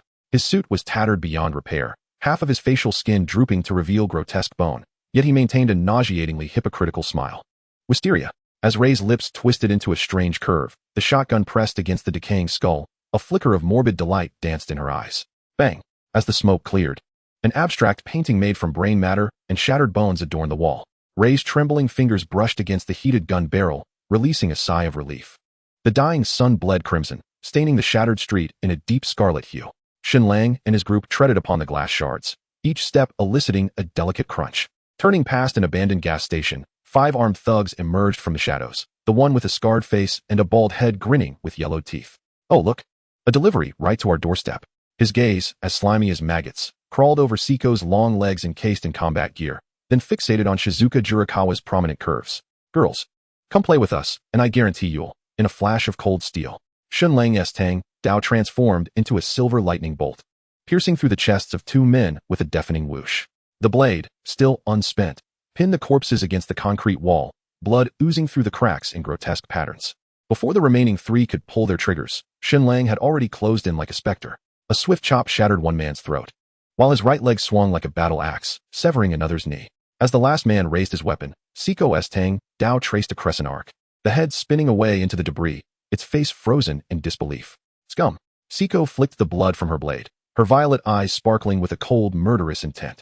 The scattered firearms and magazines on the ground became the spoils of this massacre. The shattered dome allowed starlight to trickle down, casting a silvery glow over the rooftop of the department store. As darkness enveloped the sky, the group resolved to spend the night within the confines of the shopping mall. With other survivors seeking refuge in the same location, Shen Lang and his companions chose a home goods store as their temporary sanctuary after a modest meal. Takashiro Saya led Komuro Takashi and others to different floors in search of supplies and information.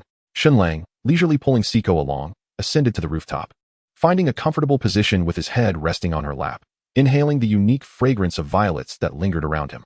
In this moment, he buried his face in her soft abdomen, drawing a gentle laugh from Siko as he breathed deeply. Mischievously, her fingertips glided through his dark hair, skillfully pressing on the Fengqi acupoint. The moonlight danced in her amethyst-like eyes, reflecting the chiseled contours of Shen Lang's profile. Suddenly, he tilted his head back, his gaze sweeping over the 2 snow-capped peaks. Once we evacuate the main city, I will take you somewhere special. Wherever you go, Siko's breath quickened, yet she leaned closer, locking eyes with him. I will follow. Their noses nearly touched, her breath carrying an alluring fragrance. A sudden loud pop, reminiscent of a button flying off, pierced the silence. Siko's cheeks flushed crimson, leaving her momentarily speechless.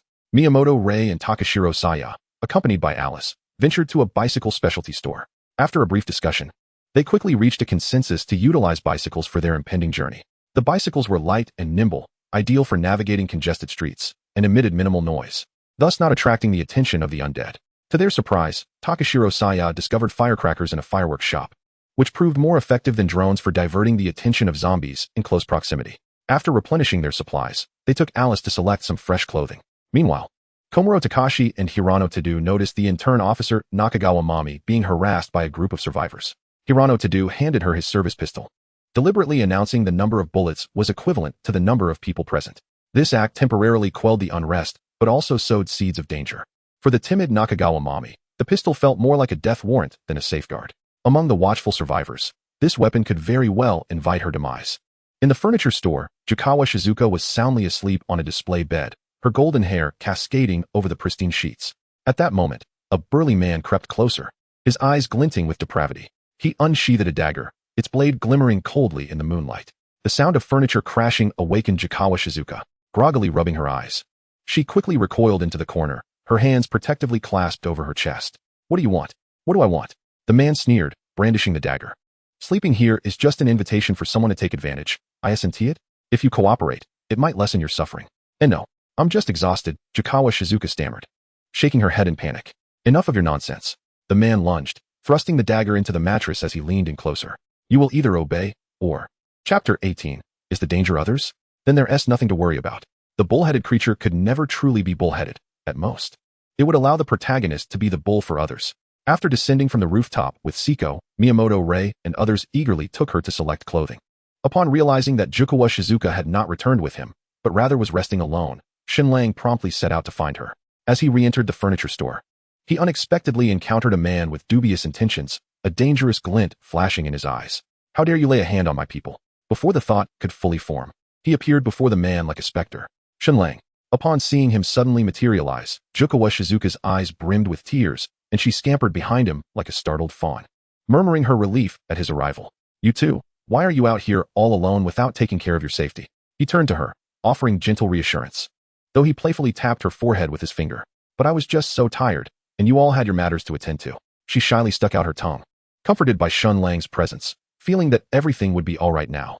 However, Shen Lang's arrival did not deter the man. A mere student, he thought, could not possibly deter him from seizing this rare and exquisite beauty. In this precarious world on the brink of collapse, the allure before him rendered him completely irrational. You seek death. The man's eyes blazed with fury. The duo's derision ignited his rage, and he lunged forward with a dagger aimed at Shen Lang's back. Shen Lang, fully aware of the man's movements, swiftly turned around just as Jikawa Shizuka cried out a warning. In an instant, his right hand moved like lightning, snatching the dagger from the man's grasp, followed by a powerful kick that sent him flying several meters away. The force of the blow left the man curled on the ground, groaning in agony, unable to rise. Then, under the man's terrified gaze, Shen Lang approached with deliberate steps, his iron grip unmistakably closing around the man's throat, dragging him towards the rooftop as though he were a mere rag doll. No matter how fiercely the man struggled, he remained ensnared in this lethal grip until Shen Lang brought him to the rooftop. There, one by one, he methodically crushed the man's limbs beneath his feet, and with a twisted expression of pain on his face, he cast him into the throng of corpses below. With a dull thud, the lifeless bodies surged forward, tearing the man to shreds in an instant. Watching the horrific scene unfold below, Shen Lang simply brushed his hands together, turned, and returned inside. This is the fate that befalls those who dare to challenge me. Upon his return to the furniture store, Jikawa Shizuka, rubbing her sleepy eyes, lazily inquired, "What happened to that bad man?" Shen Lang merely shrugged, offering no reply. Understanding without words, she nodded, then stifled a cute yawn, stretching to unconsciously reveal her graceful curves. "Oh, I'm still so sleepy," she mumbled, rubbing her cheeks and playfully winking. Shen Lang chuckled softly, gently stroking her golden hair, and said tenderly, "Go to sleep. I will keep watch by your side." "Humph, you're not being obedient." Touching the teacher's hair without permission, Jikawa Shizuka pouted, feigning annoyance as she pulled his arm tightly against her chest, nestling down to sleep.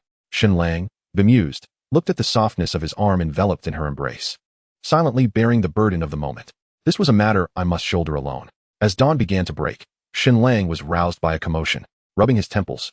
He recalled that he had stood watch deep into the night, resting only briefly for 3 hours on Siko's lap, continuously interrupted from his dreams. He sighed as he rose from Siko's embrace and asked, "What is happening?" An elderly woman is in dire need of a blood transfusion, and Shizuka-sensei has already gone to assist her. As she adjusts the woman's clothing, she is unexpectedly embraced around the waist and receives a kiss, igniting a spark of vitality within Shen Lang. The atmosphere in the room, filled with onlookers, mirrors his memories, the pained groans of the elderly woman and the desperate pleas of her husband on his knees. Shizuka Kurukawa clutches her medical bag tightly, her eyes filled with inner turmoil. Possessing a kind heart, she is resolute in her commitment to aid every patient, driven by the weight of past experiences. Yet the harsh reality they face, after encountering numerous individuals along their journey, becomes clear. Why must we engage in such endeavors? Though it is a cruel truth, it remains undeniable. Even if they assist this time, what of the future? Who will retrieve the necessary blood next? This predicament is unavoidable and beyond reproach.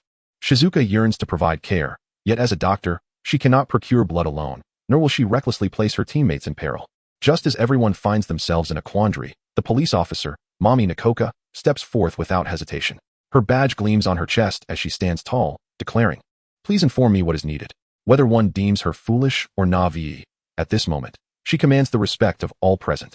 At that instant, Hinano Tadaka, her face flushed, stands beside her, resolutely stating, "I will accompany you." Following their prior encounter on the rooftop, where they shared intimate confessions, a spark had ignited between them, prompting Hinano to join Mami on this perilous task. Inspired by their resolve, Takashi Komuro and another survivor, named Takeda Tamura, silently stepped forward. So, have you both made your decision to go? Shen Lang inquires, directing his gaze at Takashi and Hinano. Yes, they respond in unison, their expressions resolute as iron. I wish to pose a question, he muses, scanning the four of them before presenting a weighty dilemma. Is it right or wrong to save one individual at the potential cost of another's life? Or even the lives of all? The air grows tense as everyone's expressions freeze in contemplation. It appears that they are not yet prepared, ignoring the elderly man's anxious gaze. Shen Lang continues, I do not wish to deter you. I merely wish to remind you. Every action should be considered with great care. This is not merely a matter of weighing pros and cons, but rather assessing whether you are mentally prepared for the sacrifice. The readiness for sacrifice. Mommy Nakoka straightens her posture, bravely asserting, from the moment I donned this uniform, I have been prepared.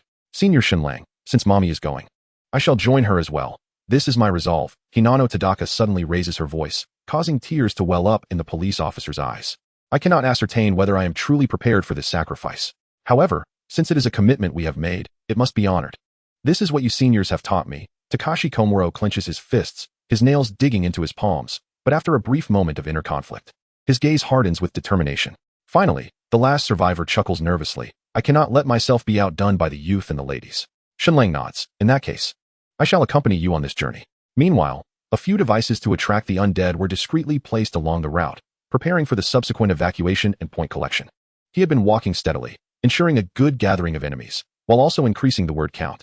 Chapter 19. A small red flower reward. 2 streets away from the department store, on the outskirts of a row of houses, a small clinic stood forlornly at the corner. The glass door lay shattered, and the sign hung askew, creaking in the wind as if it might fall at any moment. They were fortunate, having encountered no large hordes of undead along the way. Taking advantage of the distraction caused by the firecrackers, the 5 swiftly crossed the street, reaching the clinic's entrance without incident. Upon entering, they were immediately assailed by a heavy stench of blood and decay. The clinic was in disarray. Medicine bottles and bandages lay strewn across the floor, while dark brown blood stains splattered the walls and the ground. A few female corpses in tattered nurse uniforms aimlessly wandered the hallway. At the sound of the door opening, they abruptly turned their heads, their murky eyes fixated on the entrance, and immediately let out a hoarse growl as they lunged forward in unison. Shen Lang's gaze hardened, and with a swift motion, he drew his Tang sword, its blade glinting coldly as it sliced through the air with a sharp hum. The blade swept like a ribbon, and in an instant, several heads of the undead flew off, their dark blood splattering against the walls. He shook the blood from his blade and, without looking back, declared, You all go search for supplies. I will hold this position. Understood. The trio of Nakagawa Mami responded in hushed tones, quickly dispersing into various rooms to search for medicine and bandages. The interior of the clinic was complex, with narrow compartments from which lurking corpses occasionally emerged. The 3 had no choice but to wield their weapons to carve a path, the gunfire echoing painfully in the confined space, inevitably attracting more undead. They surged from all directions, some crashing through windows while others poured in through the front door. Yet Shen Lang stood like an impenetrable wall at the entrance, his Tang sword transforming into the scythe of death in his hands, each strike precise and lethal. The roars of the undead rose and fell, reminiscent of a sinister resonance that drew more of their kind to gather incessantly. This situation represented the greatest danger of holding a stronghold. The more they killed, the more frenzied the enemy became. Kashimizu Takashi, armed with a shotgun, approached Shen Lang swiftly and said, Shen Lang senpai, I'm here to assist you. No need. His voice was calm and low. Gunfire will only attract more undead. The drawbacks outweigh the benefits. The pressure at the front is too great. You should seek another exit. Kashimizu gritted his teeth, refraining from further words, and quickly turned to delve deeper into the clinic in search of a possible escape route. Their search progressed rapidly. Within just a few minutes, they had gathered the necessary medical supplies, stuffing them into their backpacks. However, upon regrouping, they found the first floor completely surrounded by the undead, with the back door choked with grotesque figures, making escape impossible. Oh no, Nakagawa Mami's face turned pale as she gripped her handgun tightly. Kashimizu's expression sharpened, and he suddenly raised his shotgun, aiming at the ceiling and pulling the trigger. Boom. Wood chips and dust cascaded down, revealing a narrow opening. Quick, to the roof. He shouted loudly, simultaneously turning to gaze towards the door. Shen Lang remained steadfast, even as he treaded upon the mountain of corpses, advancing into the courtyard center where the glint of his blade sent blood and flesh flying in all directions. The others dared not linger, swiftly climbing through the gaping hole in the ceiling to reach the roof. In the distance, a row of closely knit houses stretched towards the road, presenting a possible escape route. Just before departing, Shen Lang retrieved an exquisitely crafted music box from his breast pocket, gently winding its mechanism. A crystalline melody flowed through the blood-soaked air, resembling an eerie requiem. The corpses, drawn by the sound, turned in unison towards the music box, howling as they converged. "Go," he whispered fiercely, his form flickering as he leapt onto the rooftop to join the others. Behind them, the melody of the music box continued to resonate, granting them precious moments to escape. When Jiuquan Saika received the medical supplies, her usually dazed eyes now sparkled with professional brilliance. Her slender fingers deftly tore open the packaging, her movements practiced and precise, unaffected by the tense atmosphere surrounding them. The blood transfusion bag swayed gently as the needle, under her adept control, steadily pierced the elder's prominent veins.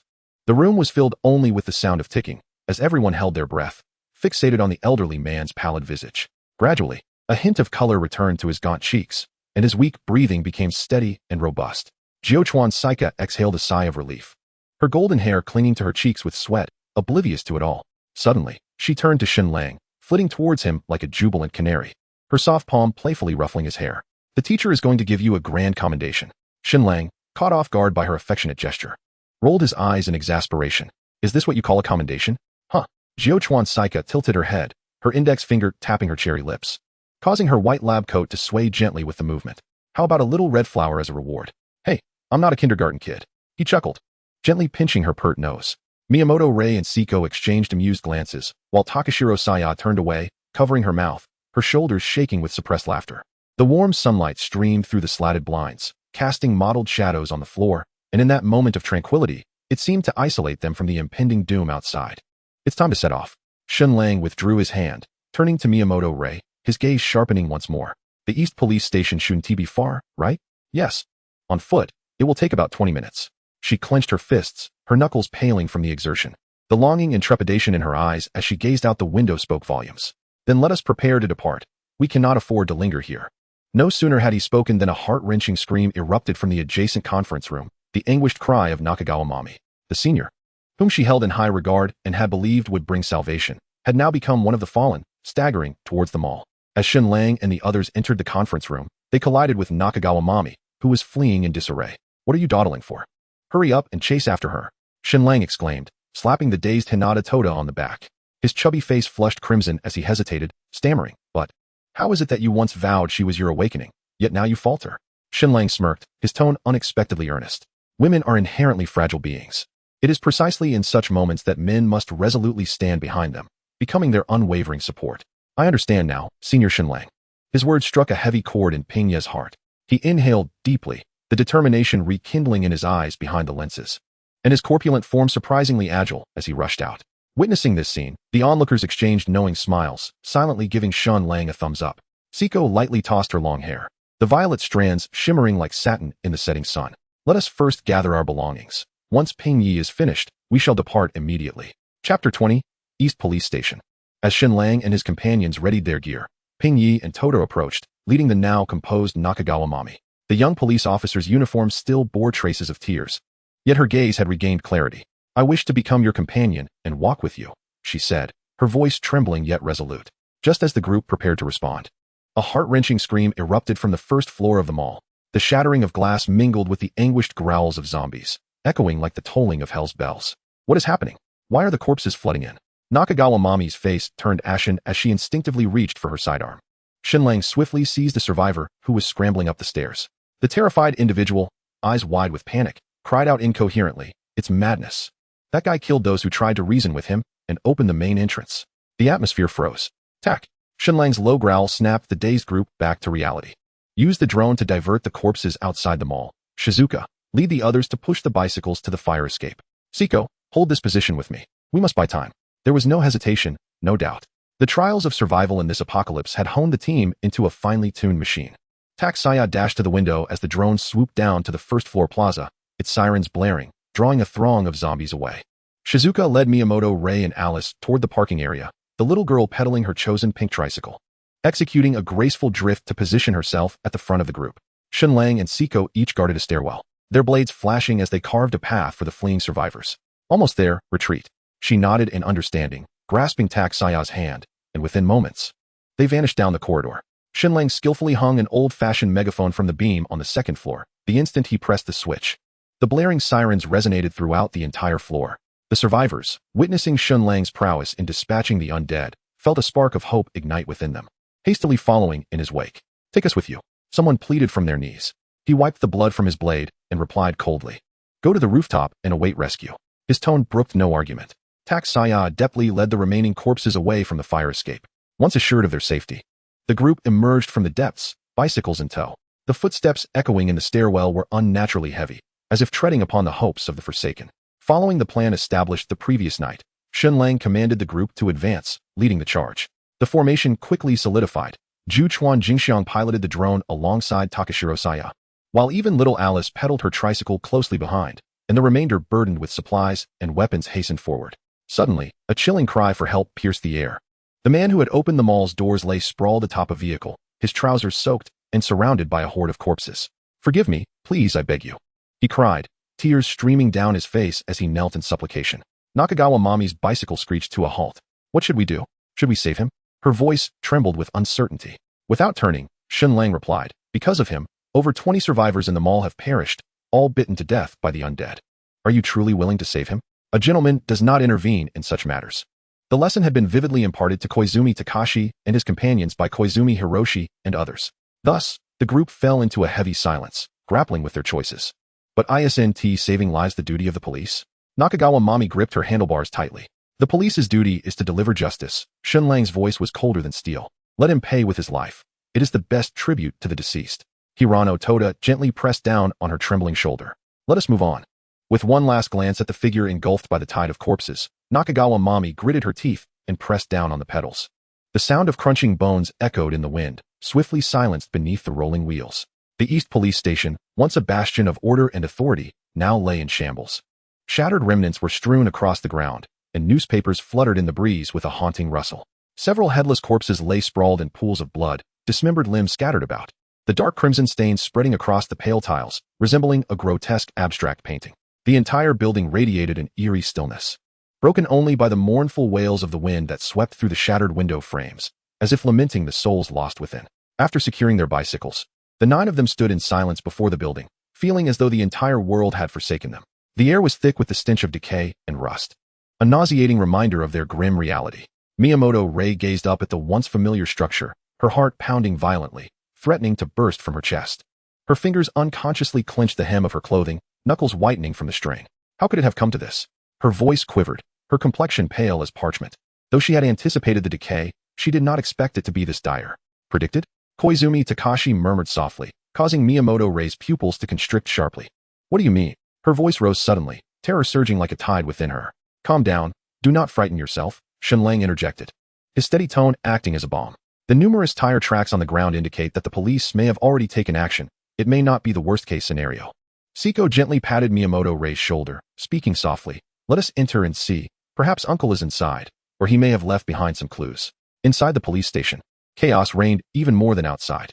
Scattered papers lay strewn across the floor, the desk overturned, and the computer screen shattered. Strangely, there was no sign of a body. Only sporadic bloodstains dried upon the floor, resembling some ominous portent. "Miyamoto, are you familiar with this place?" Shen Lang inquired softly, surveying the surroundings. "I've only been here twice." Miyamoto Rei replied, biting her lip, a hint of embarrassment in her voice. "Not very familiar. Where is that uncle's office?" "On the 5th floor." She answered promptly, as if seizing a lifeline. "All right, we shall head to the 5th floor shortly." Shen Lang nodded, then turned to Nakagawa Mami. "Where are the firearms typically stored in the precinct?" "Under normal circumstances, they should be in the armory on the 1st floor," Nakagawa Mami stated, only to suddenly widen her eyes. "Wait, Shen Lang, you can't possibly be thinking we need to replenish our ammunition," he replied, his tone measured. But that's illegal," Nakagawa Mami exclaimed, flailing her hands in panic. "Now is not the time to discuss legality," Shen Lang sighed in resignation. "Survival comes first." "Fine. You have a point," she ultimately conceded. As Nakagawa Mami was not an officer of the East Precinct, the group could only search the 1st floor on their own.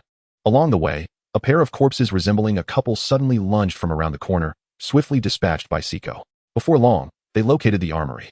Given the antiquated construction of the East Precinct, it was finally opened with the aid of Hirano Toda's power drill. However, upon pushing the door ajar, a pall of despair descended upon all present. Chapter 21, You Must Survive. It was empty. Indeed, the police had organized a withdrawal, taking away all the weapons. Shen Lang was not surprised. "Wait," Hirano Toda suddenly exclaimed. "There's the evidence room. There might be firearms there." On the 3rd floor, Miyamoto Rei's eyes brightened. My father took me there for a visit when I was in middle school. I remember they stored confiscated weapons there. Let us go, straight to the third floor. Shen Lang commanded decisively. I will lead the way. Siko, you take the rear. The stairwell leading to the third floor was dim and cramped. The air thick with dust and the scent of blood. Suddenly, a swaying figure obstructed their path. It was a police officer in uniform, half of his face grotesquely mangled. His left ear missing. He raised a hand, rigidly clutching a handgun, emitting a low, guttural growl from his throat. Uncle Kato? Miyamoto Ray trembled, her voice barely a whisper. But Shen Lang showed no hesitation. With a flash of his blade, the corpse's head severed and tumbled down the stairs, hitting the ground with a dull thud. He swiftly advanced, retrieving the bloodied handgun and continuing his ascent. On the third-floor corridor, several corpses in police uniforms wandered aimlessly, slung with standard-issue rifles. Shen Lang moved like a specter, his blade slicing through the air, and the corpses fell one after another. Hirano Toda quickly collected the weapons from their lifeless forms. His actions precise and efficient. In the evidence room, neatly arranged boxes bore seals, coated in dust. The group immediately began to rummage through them, ultimately uncovering several shotguns, handguns, and dozens of rounds of ammunition. Alice tiptoed, retrieving a flashlight from a shelf. She playfully positioned the flashlight against her chest, casting a pale light upon her youthful visage, rendering it eerily spectral. Roar. I am the corpse, Alice. She deliberately lowered her voice, feigning a frightful expression that elicited laughter from the onlookers. Observing this, Jiochuan Shizuka joined in with a cheerful imitation. However, when she too placed the flashlight against her chest, her voluptuous form nearly obscured the beam, allowing only a faint halo of light to escape around the edges. Shen Lang, frightening, isn't it? She exaggeratedly widened her eyes and made a grotesque face. Indeed, quite terrifying. Shen Lang coughed lightly, though his gaze involuntarily drifted elsewhere, pondering. It was indeed frightening, to the extent that one might struggle to grasp even a fraction of its weight. On the fifth floor, Miyamoto Ray abruptly flung open the office door, the impact resonating as the door slammed against the wall. The empty office contained only a few askew chairs and scattered documents. Sunlight streamed through the slats of the blinds, illuminating the dust-laden air with ethereal beams. Not a soul was present. Her voice seemed to lose its strength, her pupils dilating slightly, rendering her frozen in place. Her fingers unconsciously tightened around the doorframe, knuckles whitening from the pressure. The absence of others is, in fact, a blessing. Shen Lang stepped forward, his tone calm, yet resolute. This indicates that Uncle safely evacuated with the main group. He sighed in exasperation. They had just analyzed the police's organized evacuation. Yet this woman was in a state of disarray, unable to absorb the information. He refrained from elaborating further and continued, let us search for clues. Given the police's extensive movements, there must be some indications left behind. Yes. Miyamoto Ray suddenly snapped back to reality. Her gaze fixed on Shen Lang, as if seizing a lifeline. Father must still be alive. Perhaps. Her eyes regained focus as she hurried to her father's workstation, beginning to sift through any potential clues. On the desk lay a family photograph, depicting Officer Miyamoto in his crisp uniform, wearing a gentle smile. Shen Lang, meanwhile, approached the freestanding whiteboard against the wall.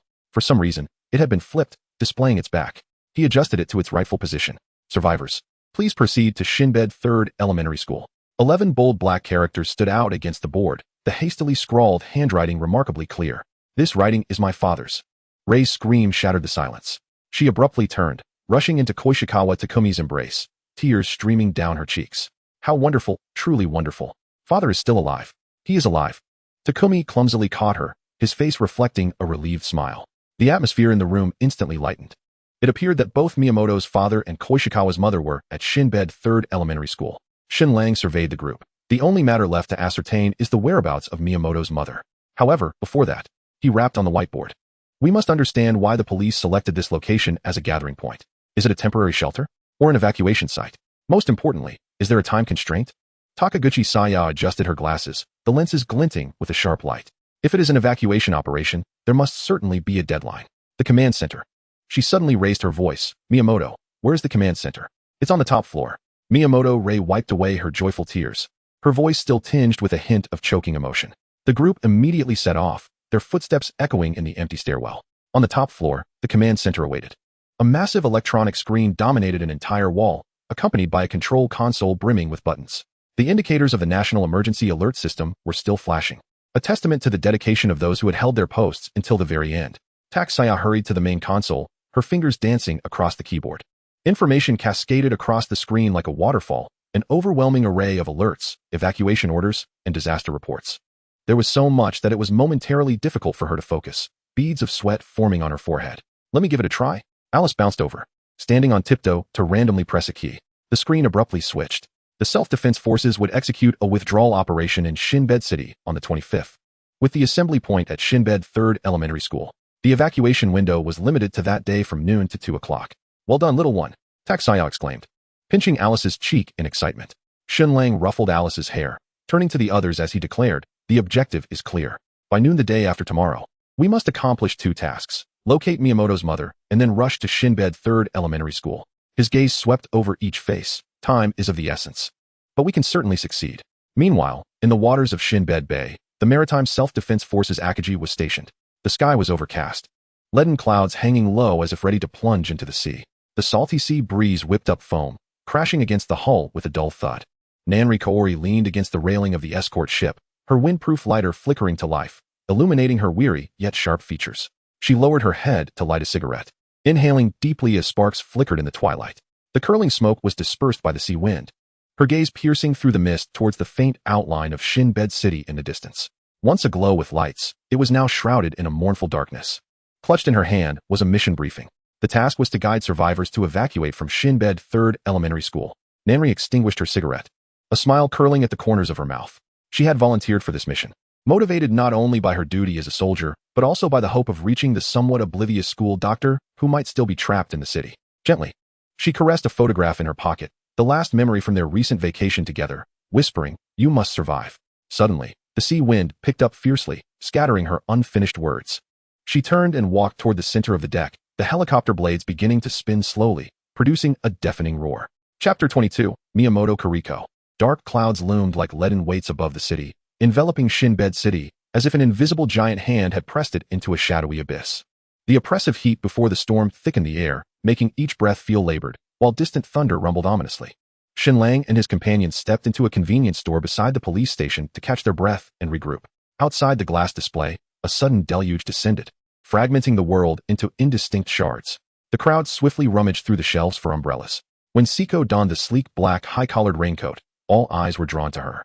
The elongated handle of her umbrella resembled a scepter in her grasp, and the crisp sound of her knee-high boots splashing through puddles resonated sharply. The gilded hilt of the Tang Dao at her waist glinted coldly in the rain, akin to a lurking beast. Shen Lang unfurled a large black umbrella, the waterproof fabric of his gray-white raincoat rustling with his movements. Suddenly, Jiochuan Shizuka darted beneath the umbrella, her bangs dampened by the rain, and her almond-shaped eyes playfully blinked at him, her ample chest nearly brushing against his arm. The others tightened their raincoats, their silent procession merging into the curtain of rain like a phantasmal train. Rainwater pooled on the streets, forming murky streams. As the outlines of the row houses emerged through the curtain of rain, Shen Lang and Siko quickened their pace, instinctively bypassing the leading Miyamoto Ray. "From this moment forth, we shall forge the path." Shen Lang's fingers silently rested on the hilt of his sword. Although it had always been Shen Lang and Siko in the lead, "We are more familiar with this area." Ko Shirotaka's protest was interrupted by Siko's swift drawing of her blade. The sharp sound of the unsheathing Tang Dao pierced through the rain, its cold light reflecting off her stern profile. "Thus, it is indeed more fitting for us to lead." "Understood." Miyamoto Ray inhaled deeply, raindrops cascading down her cheeks, indistinguishable from tears. At the intersection ahead, 5 grotesque corpses emerged from the rain, dragging their heavy steps. Siko's pupils ignited with a bloodthirsty gleam, and a dangerous curve graced her lips. With a light tap of her toes against the ground, the splashes from her black knee-high boots had yet to settle when her figure glided out like a specter. The blade flashed. The cold light of the Tang Dao sliced through the rain, creating a silver net, as 5 decaying heads nearly simultaneously soared, tracing perfect parabolas in the downpour. The dull thud as they struck the ground was instantly swallowed by the torrential rain. This tempest served as the most opportune cover. The wails of the corpses and the crisp sound of bones severed by the blade dissolved into the deafening roar of the rain. Under the shroud of the rain, Shen Lang and his companions continued their advance, the contours of Miyamoto Rei's residence flickering in and out of sight. Suddenly, Siko cast her paper umbrella high into the air. As the umbrella spun upward, her silhouette danced gracefully like a black butterfly. Each swing of the Tang Dao precisely severed the necks of the corpses, their putrid bodies collapsing like straw beneath the blade's arc. Just as the paper umbrella was about to descend, she completed her final strike, her slender fingers deftly catching the handle, the entire sequence flowing seamlessly, akin to a meticulously choreographed dance of death. Turning the last street corner, a familiar figure abruptly emerged from the curtain of rain. Miyamoto Rei's breath caught, her heart racing violently in her chest. "Mother!" The figure stood in the rain, wielding a long spear in one hand, the other firmly on her hip. exuding authority as she shouted at the door barricaded by countless pieces of furniture. How long do you intend to cause this commotion? Mother. Miyamoto Rei called out once more, but her voice was drowned by the sound of the rain as she hurried forward uncontrollably. Shen Lang exchanged a reassuring glance with Siko, yet in the next moment, both tensed in alarm. A corpse, lurking behind the greenery, lunged towards the unsuspecting Miyamoto Rei. Be careful. Shen Lang's figure shot forth like an arrow released from its bow, his blade flashing a silver arc in the rain. It was only when the head of the corpse soared high that Miyamoto Rei realized the impending danger, stumbling to a halt. I'm sorry, she murmured.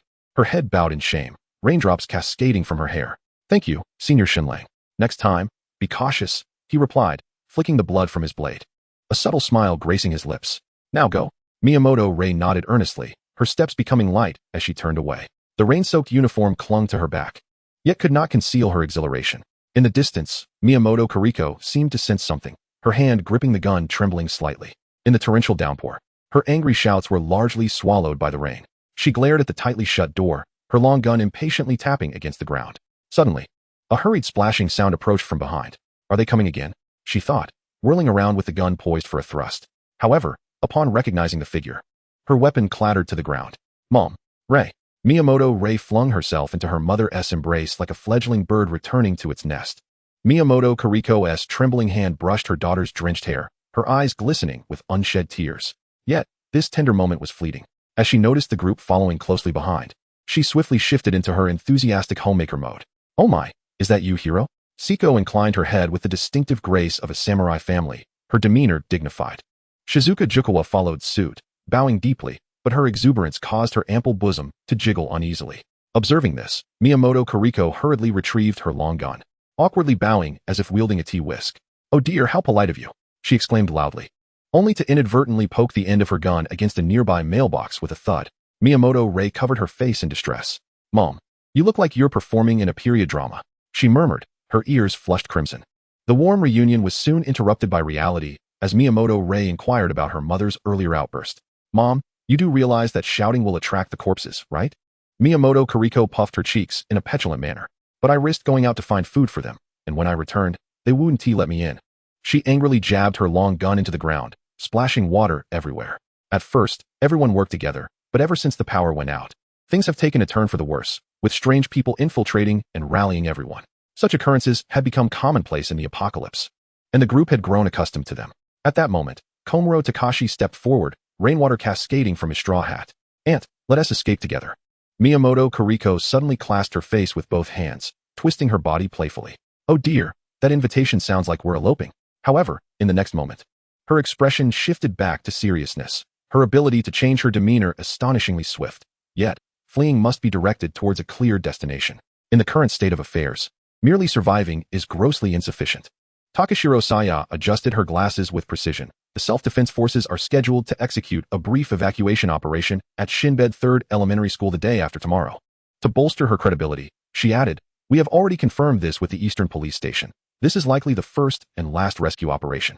Father is there too. Miyamoto Rei tiptoed, her face illuminating with a smile not seen for days.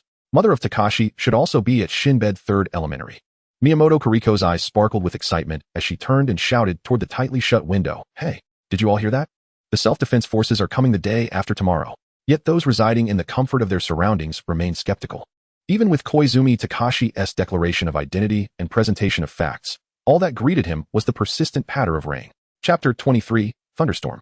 The torrential downpour rendered the journey to Shinbed 3rd Elementary increasingly arduous. Giant raindrops battered the ground, sending countless splashes into the air, enveloping the entire street in a hazy mist. Rainwater seeped through the seams of their raincoats, leaving their clothes drenched and clinging to their bodies. A shiver coursed through the crowd, their lips tinged with a faint blue. We can't proceed any further. Shen Lang wiped the rain from his face, his voice heavy against the backdrop of the rain. In the distance, the outline of a small shopping center emerged through the curtain of rain. Takashiro Saya pushed her rain-smeared glasses up. There we can seek shelter from the storm, but we must first ascertain its safety. The group nodded in tacit agreement, while Siko silently drew her tanto, its blade glinting coldly in the rain. Inside the shopping center, the atmosphere was dim and damp, shelves askew, and merchandise scattered across the floor. After a meticulous search, they cleared away a few wandering corpses and subsequently barricaded all doors and windows with shelves and furniture. There's a men's clothing store. Koizumi Takashi pointed to a nearby shop, his tone unexpectedly light. And there's one here too. Miyamoto Ray spotted a women's clothing store not far off and hurriedly pulled her mother along. With keen eyes, Alice tugged at a reluctant Takashiro Saya, joyfully entering a children's clothing store. Jukawa Shizuka cheered, her drenched clothes clinging to her, accentuating her striking curves. She jogged to catch up with Shen Lang and Seiko, the sound of her shoes clashing against the tiled floor resonating like a cheerful melody. The power outage plunged the shopping center into a darkness as thick as ink, with only the sound of rain striking the skylights echoing through the empty corridors. Shen Lang retrieved an emergency lamp from his backpack, the warm yellow glow refracting off the glass cabinets, casting an amber hue over the clothing section. Let us change clothes first. We must be cautious not to catch cold. He adjusted the lamp to a suitable brightness. His gaze swept across the women's clothing section, his fingers lingering among the rows of hangers until he finally selected a black turtleneck knitted sweater. The cashmere fabric shimmered under the light, perfectly complementing high-waisted wide-leg trousers and a long trench coat, ideally suited for Seiko's sophisticated style. You should change quickly too. Seiko took the garments, but deftly slipped a set of deep gray casual wear into Shen Lang's embrace, with an insistence that brooked no refusal. She tugged him toward the changing room. The moment the curtain fell, her icy fingers had already begun to fumble with the buttons of his shirt. In the cramped confines of the changing room, the sound of their breath was distinctly audible. Seiko's ears flushed a delicate shade of crimson, yet her movements were swift and precise, soon rendering Shen Lang impeccably presentable. When it was Shen Lang's turn to assist her in changing, the light coincidentally grazed her unfastened collar. The porcelain-like skin was still adorned with droplets of water, and the hollow of her collarbone cradled a shimmering play of light. Have you seen enough? Seiko inquired softly, her voice a few notes lower than usual. Shen Lang enveloped her familiar form in his trench coat, deliberately wrapping the belt an extra turn around his fingers. The sight of Seiko biting her lip and glaring at him was more stirring than any words could convey. As he pushed open the changing room door, a cheerful hum wafted in from the adjacent space. Yuri Chuan Shizuka bounced into view, her white shirt accentuating her ample curves, while her long legs were tantalizingly revealed beneath the hem of her jacket. Under the warm yellow glow, Seiko's damp hair shimmered with a satin-like sheen. Shen Lang retrieved a dry towel, gently wrapping it around the tips of her hair. As his fingers inadvertently brushed her ear, Seiko's long eyelashes fluttered delicately. Suddenly, Yuri Chuan Shizuka leaned in, her damp golden locks clinging to her cheeks like seaweed. With her large, glistening eyes and hands clasped in a pleading gesture, she implored, "Could you help me dry my hair too?" Shen Lang raised an eyebrow. "Did you not insist earlier that you didn't want anyone touching your head?" "But you've already done it so many times," Yuri pouted, twirling a strand of golden hair around her finger. "Plus, it's exhausting to do it myself." As she spoke, she playfully shook her head, sending droplets splattering against Shen Lang's hand. Seiko cleared her throat, prompting Shen Lang to quicken his motions. He concentrated as a soft azure glow began to emanate from his palm, the air swirling around her long purple hair like silk. As the steam rose, Seiko's strands visibly transformed, becoming voluminous and supple. "Wow," Yuri gasped, covering her mouth, her amber eyes reflecting the flowing blue light. "Is this magic?" She reached out curiously to touch the luminous specks, but was deftly evaded by Shen Lang. "It's your turn," Shen Lang declared with an air of seriousness. Yuri Chuan Shizuka immediately turned around obediently, droplets of water still clinging to her slender neck. When the warm blue airflow caressed her scalp, she instinctively squinted her eyes in delight, akin to a contented cat. "Ah, just there," she murmured. "Try not to make strange noises," Shen Lang replied, somewhat exasperated. However, Yuri, twisting her body in feigned distress, allowed her golden hair to sway like aquatic plants between his fingers. "But it truly feels delightful," she protested. Shen Lang, resigned, increased the pressure, eliciting a longer, more melodic sound from her. Seiko tilted her head slightly, concealing her flushed ears amidst her hair. She too relished this intimacy, yet, with Shizuka present and it not being her first experience, she stifled her enjoyment. In contrast, the oblivious Yuri Chuan Shizuka displayed no reservations, either genuinely unaware of modesty or uniquely defenseless around Shen Lang. As the last strand of golden hair dried, the tantalizing murmurs finally subsided.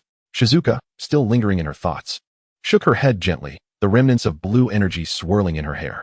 "Thank you, Shen Lang," she said, turning around, her golden locks glistening softly in the warm light, her lips curving into a sweet smile. "Is that all? Just a thank you?" Shen Lang replied, putting away his towel, his expression a mix of amusement and teasing. "That seems rather insincere, doesn't it?" Hee, Shizuka playfully winked, suddenly linking her arm with Seiko's. "No inappropriate thoughts, okay?"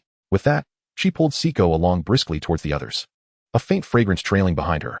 As night deepened, the group, having had a simple dinner, made their way to the only furniture store in the mall to spend the night.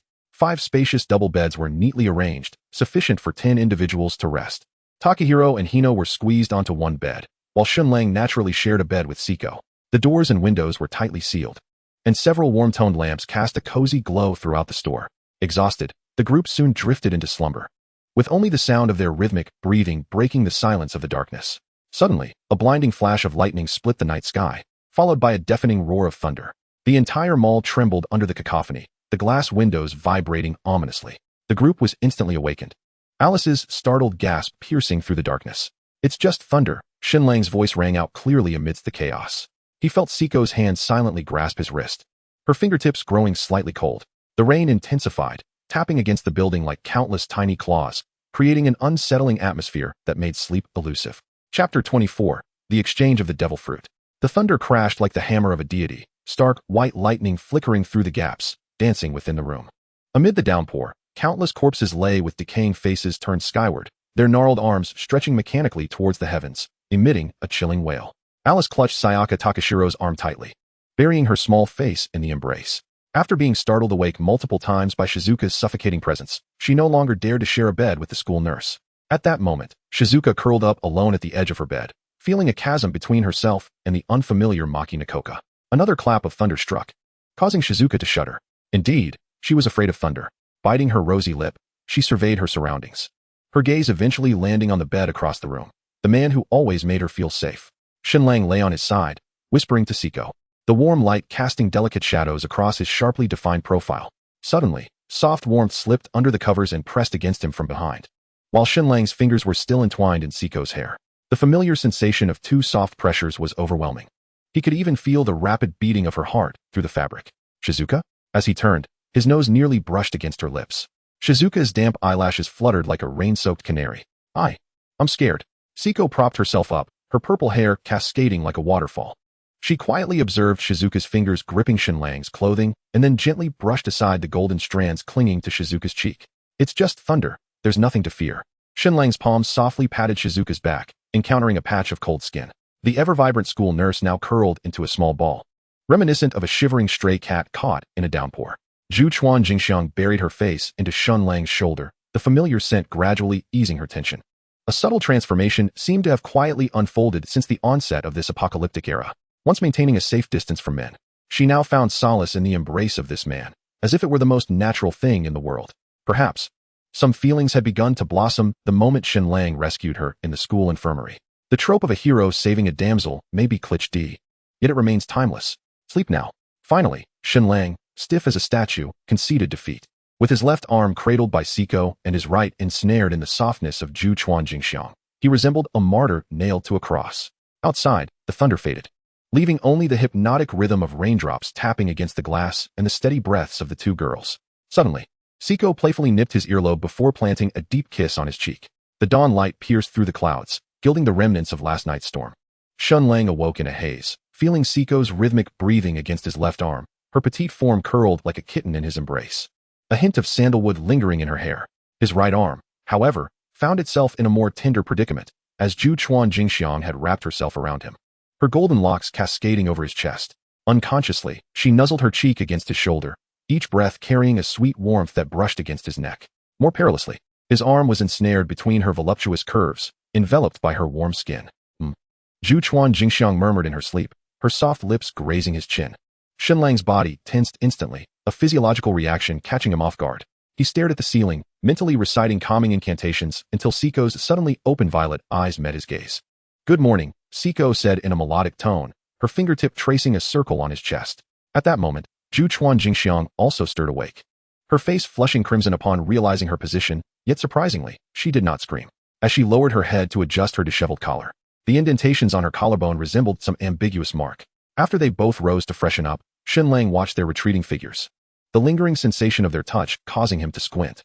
Sunlight streamed through the window, casting slanted rays on the rumpled sheets, where the impression of two forms remained.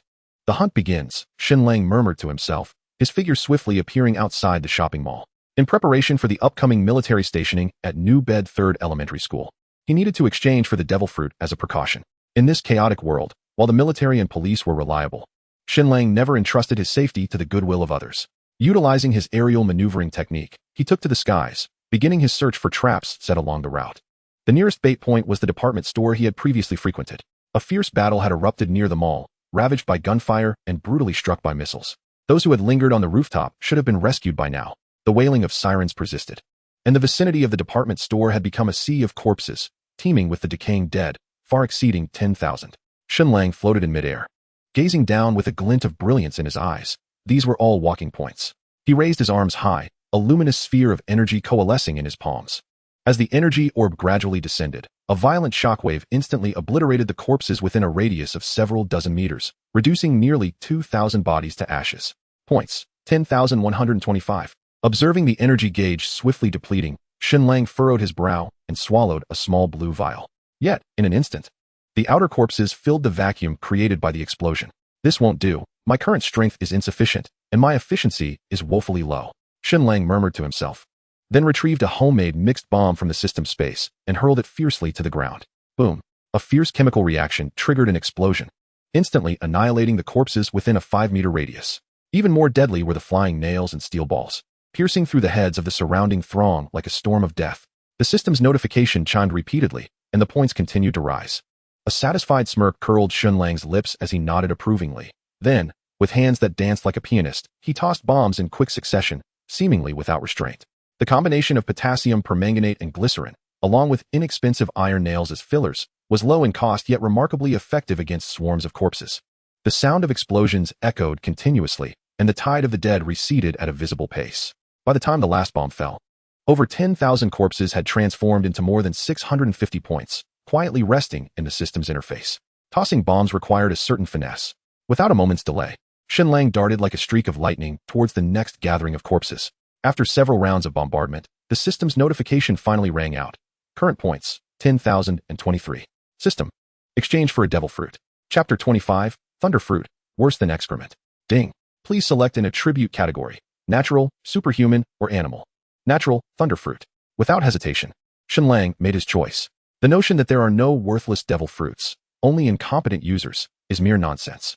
Akin to the claim that there are no useless martial souls, only foolish soul masters that invite ridicule.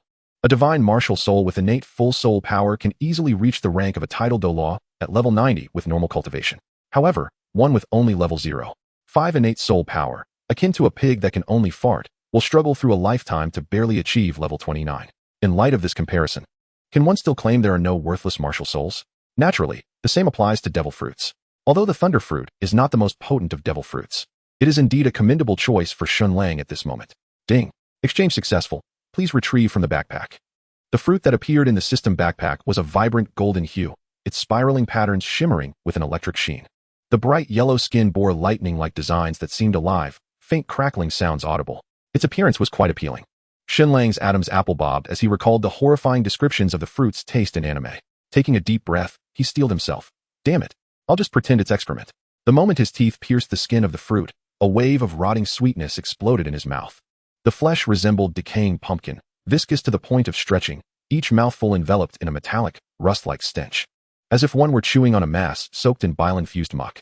My throat instinctively recoiled from swallowing, yet the slick pulp had already slithered down the esophagus. A burning pain surging from the depths of my stomach. My tongue felt numb, as if it had licked a live battery, sourness and spiciness ravaging my taste buds. Even more horrifying was the lingering odor of rot, reminiscent of a dead mouse fermenting in a wall crevice during a sweltering summer. It clung to the depths of my nasal passages, each breath inducing spasms in my stomach. Cold sweat instantly drenched my back, and my fingers unconsciously clawed into the earth, as if this might excavate the cursed flavor from my very being. But it was too late. The power of the demon began to scream through my veins, and what remained in my throat was still the sweet, rancid essence of hellish syrup. It was more repulsive than excrement. Shen Lang slumped at the edge of the rooftop, his gaze unfocused as he stared at the sky. After a considerable time, he finally recovered from the wave of nausea that had surged through him. Attempting to flex his fingers, he faintly perceived tiny sparks dancing between them. I would never eat this again, he thought bitterly, retracting the remaining demonic fruit into his system space. After all, consuming just a single bite was sufficient to gain abilities. There was no need to torment himself by finishing it. He could always save the remainder for future use. The newly acquired power coursed through his veins, as if every cell had transformed into a pulsating charge.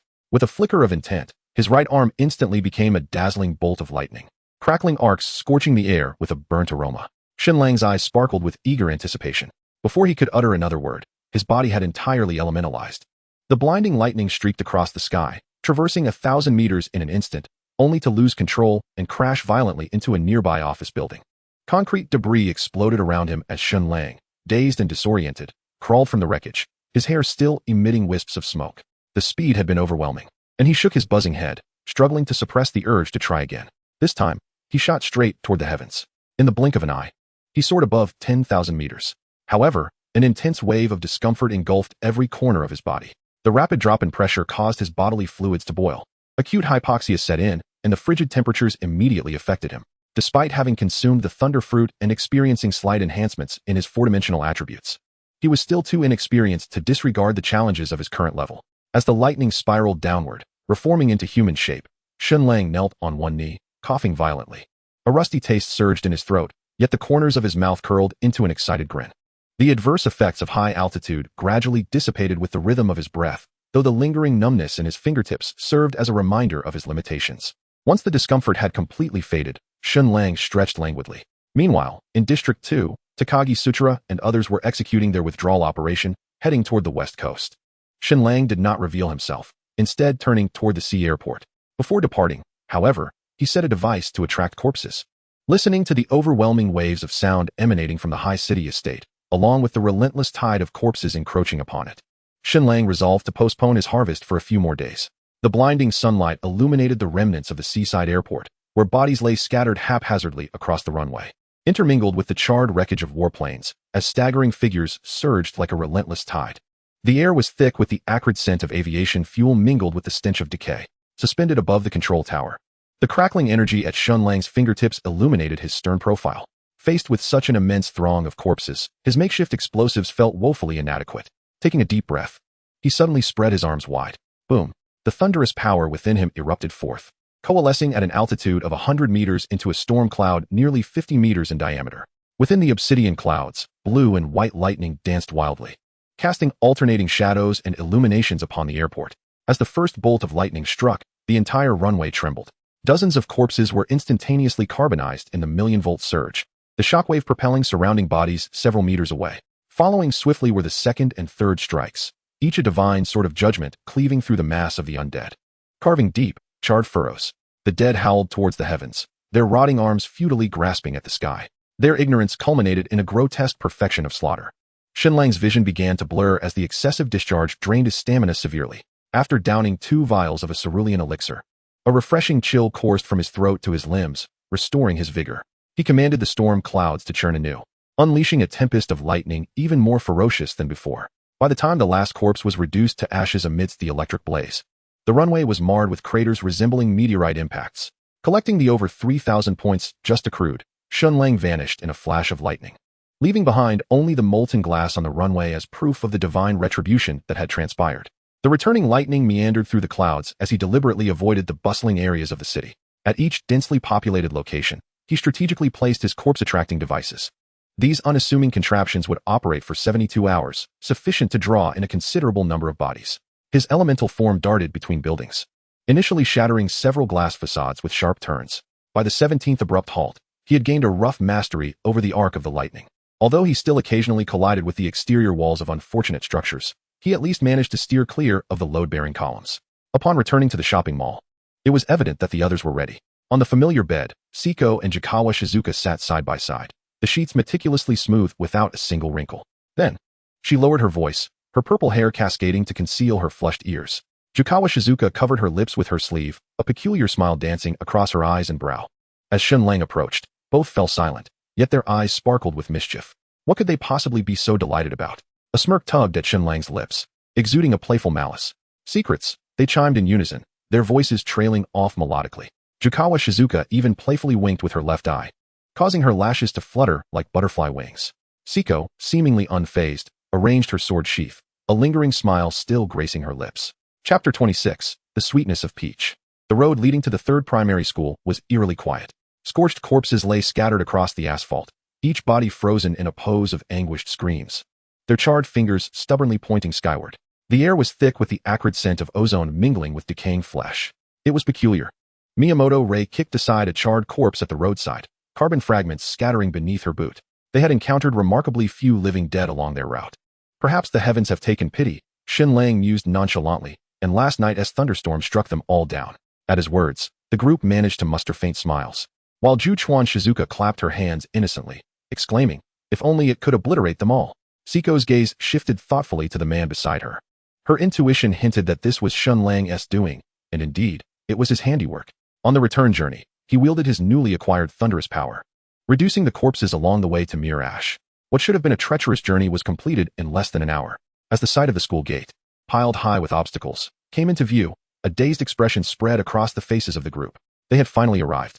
This singular thought resonated within them. Next to the police barricade at the gate, a dozen fully armed officers stood at the ready. After passing through several checkpoints involving disinfection, inspection, and inquiry, they finally stepped into the sanctuary area. Just outside the disinfection tent, a sharply dressed officer approached with purpose. His uniform was impeccably tailored, yet the deep furrows etched on his brow spoke of burdens carried. The newcomer was none other than Miyamoto Rei's father. Daddy. Miyamoto Rei leapt into her father's embrace like a fledgling returning to its nest. Rei, Kuriko. Officer Miyamoto's tense expression instantly softened as he enveloped his wife and daughter in a tight embrace, as if to confirm that this was not a figment of his imagination. At that moment, another uniformed officer hurried over. Dr. Juchuan, the medical area urgently requires your assistance. Upon hearing this, Juchuan Shizuka nodded immediately. I'll go right away. As she turned, her golden hair arced gracefully through the air, unconsciously drifting half a step closer to Shen Lang. I'll accompany you, Shen Lang remarked, subtly following suit. In the chaos of the sanctuary, amidst the perilous atmosphere of the apocalypse, Shen Lang felt a sense of unease at leaving Juchuan Shizuka alone. A smile flickered in her eyes as she gently hooked her fingers around his sleeve. Shen Lang, you're truly dependable. Her fluttering eyelashes resembled butterfly wings, betraying none of the fact that she was a healer soon to confront a bloody battlefield. Siko, embodying grace and elegance, chose not to follow Shen Lang, but instead accompanied the others to catch a glimpse of Kamishiro Takashi's mother. Afterwards, she began to survey the entire campus, gathering intelligence.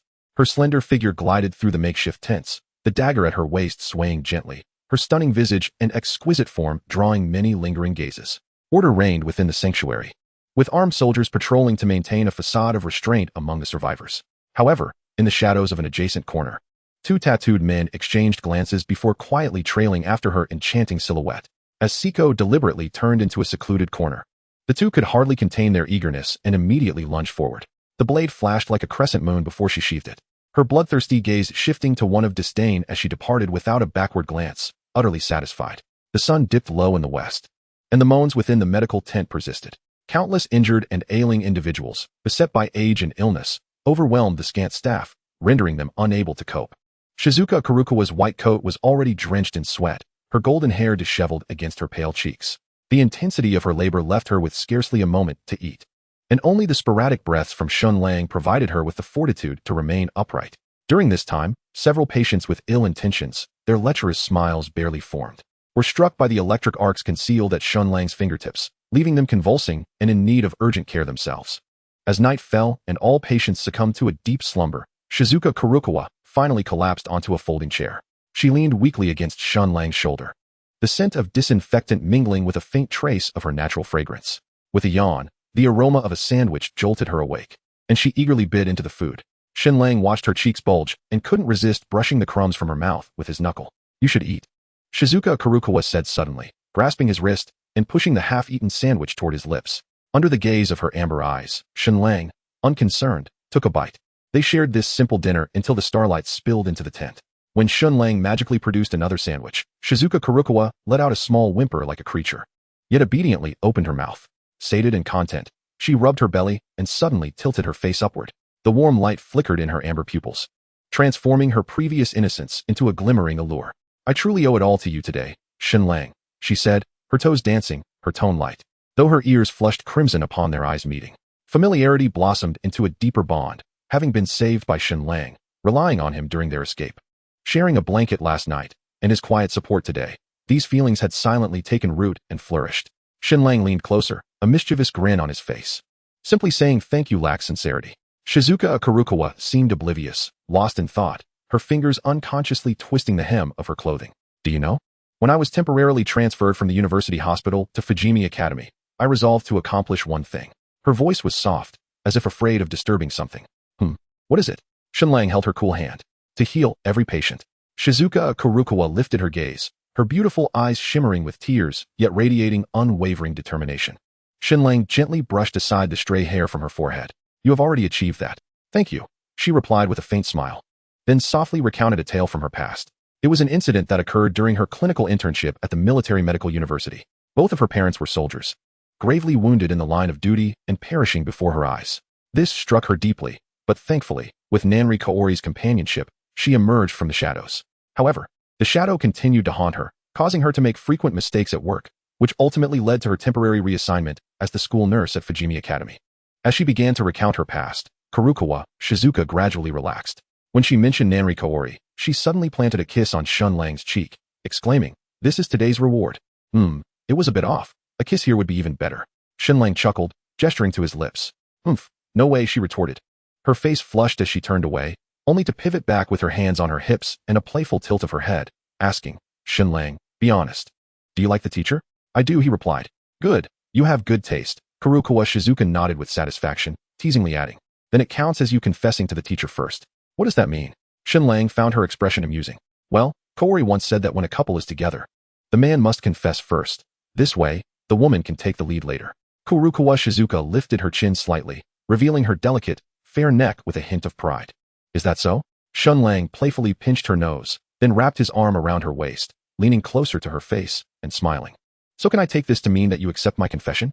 Shizuka's cheeks turned crimson, her eyelashes fluttering as she managed to utter a barely audible Chapter 27. Evacuation from Chaozhou City. On the morning of the evacuation day, with 6 days remaining until the mission's conclusion, the atmosphere in the shelter was filled with jubilant cheers that roused Shen Lang and his companions from their slumber. It was said that the self-defense forces had arrived, ready to guide the survivors out of Chaozhou City. Shen Lang, however, was indifferent, lazily turning over and burying his face in the softness beside him. How comfortable. The shelter was overcrowded with survivors, and Shen Lang had to share a bed with Siko and Shizuka. Although it was a bit cramped, given the dire circumstances, having a secure place to sleep was a considerable blessing. Moreover, Shen Lang, ever selfless, preferred to endure some discomfort rather than witness others sleeping on the streets, at least. That was how he portrayed himself. Despite having officially confirmed their relationship with Shizuka the previous night, she felt that since she had accepted his confession, sharing a bed seemed perfectly acceptable. After all, it was not their first time. Thus, exhausted from the previous night, Shizuka unconsciously tightened her embrace around the man in her arms, sinking back into a deep, carefree slumber. "It's still early, let us sleep a little longer." Thanks to Officer Yamamoto's connections, Shen Lang and his companions enjoyed relatively favorable treatment in the shelter. Siko placed a gentle kiss on Shen Lang's forehead before rising to join Takashiro Saya and the others. Today was the day of evacuation. They could not afford to be careless at this critical juncture. Although a significant amount of electronic equipment had been destroyed, humanity was evidently not so easily defeated. Most military equipment was designed with protection in mind. The shelter had already prepared dozens of military trucks and 2 armed helicopters for escort, with a massive bulldozer at the front to clear the way. With over 6 hours remaining until the official evacuation, the military personnel had already begun their preparations. They maintained order, allocated resources, and coordinated personnel boarding. Everything was proceeding in a tense yet orderly fashion. Meanwhile, Nan Lixiang stood before the temporary command post of the 3rd primary school in Chuangzhou, her brow slightly furrowed. She had hurried from Chuangzhou Bay to Chuangzhou City yesterday, immediately surveying the entire city, planning evacuation routes, while simultaneously searching for her dear friend. However, after a day and a night of fruitless searching, she arrived here, clinging to her last thread of hope. After organizing the subsequent actions, Nan Lixiang hesitated for a moment before inquiring, "Has a blonde giant doctor passed through here?" The highest-ranking official of the shelter twitched at the corners of his mouth. He was not in charge of personnel management, and, thus, was unaware, but couldn't help but think. What a peculiar descriptor. If he had ever encountered Zhu Chuanjingxiang, he would realize that the term blonde giant was perfectly tailored for her. Anyone who had seen her would undoubtedly conjure her image upon hearing such a phrase. None. Nan Lixiang felt a pang of disappointment. No, I am not responsible for that area." The official quickly shook his head and called upon a subordinate to fetch Officer Miyamoto. "Yes, sir." Before long, a composed man approached briskly. "Sir, you called for me?" Officer Miyamoto inquired in a deep voice. "You are in charge of personnel registration. Have you seen a blonde giant?" The official found it difficult to articulate the last word. Nan Lixiang took a deep breath and quickly added, "She is a doctor named Zhu Chuanjingxiang." Officer Miyamoto paused for a moment and then nodded. "Dr. Zhu? She arrived just yesterday." Although the description made him want to chuckle, he found it strangely apt upon reflection. Nan Lixiang exhaled in relief, her urgency palpable as she pressed. "Where is she? Can you take me to see her?" "Of course, right this way," Officer Miyamoto gestured, explaining as they walked. "Dr. Zhu has been tending to the injured since yesterday and was busy until quite late. She should still be resting now." As expected, Nan Lixiang's lips curled into a slight smile, not surprised in the least. Soon, they arrived at a temporary tent. Officer Miyamoto halted respectfully, stating, "This is the place. I shall not enter." "Thank you." Nan Lixiang acknowledged with a nod, and then lifted the tent flap and stepped inside. However, less than 3 seconds later, she awkwardly emerged, muttering under her breath, "A bit much for the eyes." Cough. Don't misunderstand. She merely seemed to witness a scene radiating maternal warmth. The posture, oh. Nan Lixiang instinctively tightened her arms across her chest before turning to leave. As time passed, the evacuation preparations were progressing fervently. Shen Lang and Jingxiang finally found comfort in sleep.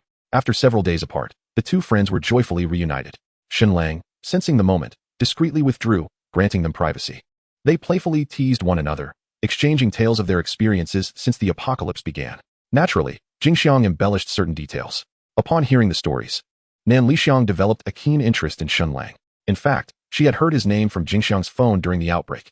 But it was only now that she reluctantly accepted a harsh reality. The cabbage she had painstakingly nurtured had been uprooted by a pig. Yet, why did a peculiar metaphor, akin to a small horse pulling a heavy cart, suddenly spring to her mind? Of course, it did not pertain to size, but rather to age. Under the teasing gaze of Nanri, Shizuka blushed and made her way to the medical area. Once the last of the injured had been attended to, the evacuation operation could officially commence. Firearms had been uniformly confiscated upon entering the shelter, with the exception of cold weapons like swords, which were tacitly allowed to remain. At this moment, Shen Lang and his companions were crammed into the back of a military truck, advancing towards the southern coastline of Chuangju City amidst a grand convoy. There, they would transfer to a warship en route to the military-controlled Tengu Island. Tengu Island, along with the island of Shink where Takashi Gj and others had evacuated, belonged to the Shikai Islands. The island was abundant in fresh water, with arable land scattered throughout, and its sparse population made it an ideal sanctuary in this apocalyptic world. The government planned to use these islands as bases, gradually pushing outward to eradicate the wandering corpses and ultimately reclaim the lost territories. However, that was a matter for another time, entirely unrelated to Shen Lang. Leaning languidly between Siko and Shizuka, Shen Lang paid no heed to the anxious worries of Kamishiro and others, instead resting his head on Siko's shoulder, toying with Shizuka's delicate hand. The faint scent of violet lingered at his nose, crisp and elegant, prompting him to inhale it a few more times. Ahead of the convoy, 2 armed helicopters hovered low, their rotors disrupting the silence of the street. Enormous bulldozers, like steel beasts, crushed abandoned vehicles, forging a path through the chaos. On the pre-planned route, though a few stray corpses were occasionally drawn near by the cacophony, any threat was swiftly quelled under the vigilant watch of hundreds of fully armed soldiers and police officers. The entire evacuation proceeded with an ease bordering on monotony, and before long, the azure coastline was clearly in sight. Chapter 28, Mission Accomplished. The Cerulean Sea stretched toward the horizon, where a standard fleet of 10 ships broke through the waves, glinting with a cold metallic sheen under the sun. Standing on the deck of the warship, Shen Lang felt the sea breeze brush against his face, carrying a hint of salt. In the distance, the outline of Chuangju City gradually faded, ultimately dissolving into a gray shadow on the horizon. He never anticipated that his first departure from Chuangju City would be aboard a military vessel. "I never expected to leave Chuangju City for the first time on a warship," murmured Kamishiro, his gaze clouded with confusion about the future and nostalgia for his homeland. "But it can't be helped. Who wishes to leave their home?" Miyamoto gently grasped his hand, her fingertips conveying silent comfort. "Not necessarily." Saya Takagi adjusted her glasses, a mischievous smile playing at her lips as she gestured to the side. Following her gaze, everyone turned to see Hironoto, like an overly excited monkey, bouncing around the deck. At times, he leaned over the railing to gaze at the sea. And at others, he knelt on the deck, caressing the steel surface while exclaiming, "This is incredible. This is a real warship." The crowd collectively raised their hands to their foreheads, stepping back in unison, their expressions clearly conveying their unfamiliarity with him. Even Nakagawa Mami, who had always harbored a fondness for him, awkwardly turned her face away, feigning admiration for the ocean view. Shen Lang chuckled softly, extending his arms to embrace Siko and the others. The sea breeze tousled their hair, weaving a picturesque scene. He felt quite content with this journey to another world. Particularly, when the escort ship departed from the main city, the system's notification echoed in his mind. "Ding. Congratulations, host, for completing the mission. Rewards have been dispatched to your system backpack. You may choose to return before the mission time concludes." Quite intelligent, this system, Shen Lang mused internally. The system indicated that there were still over 5 days left until the mission's end, and Shen Lang was in no rush to return. He intended to bid farewell to everyone after the fleet reached Tengu Island, and until then, he aimed to accumulate a few more points. Although the individual points from each corpse were minimal, their sheer number posed no threat to him. Such a rare opportunity was not one he would let slip away. This fleet was carrying nearly 5,000 survivors, far exceeding the usual capacity. If the ships had not dismantled some weapons and hangars in advance to make room for the survivors, accommodating so many would have been impossible. Even so, the cabins were still cramped, with fresh water and food supplies dwindling, ultimately necessitating the arrangement of 4 people to a small room. Fortunately, the journey would not be long. They could endure it. After dinner, Shen Lang, Siko, Shizuka, and Nanri Kaori returned to their assigned cabin.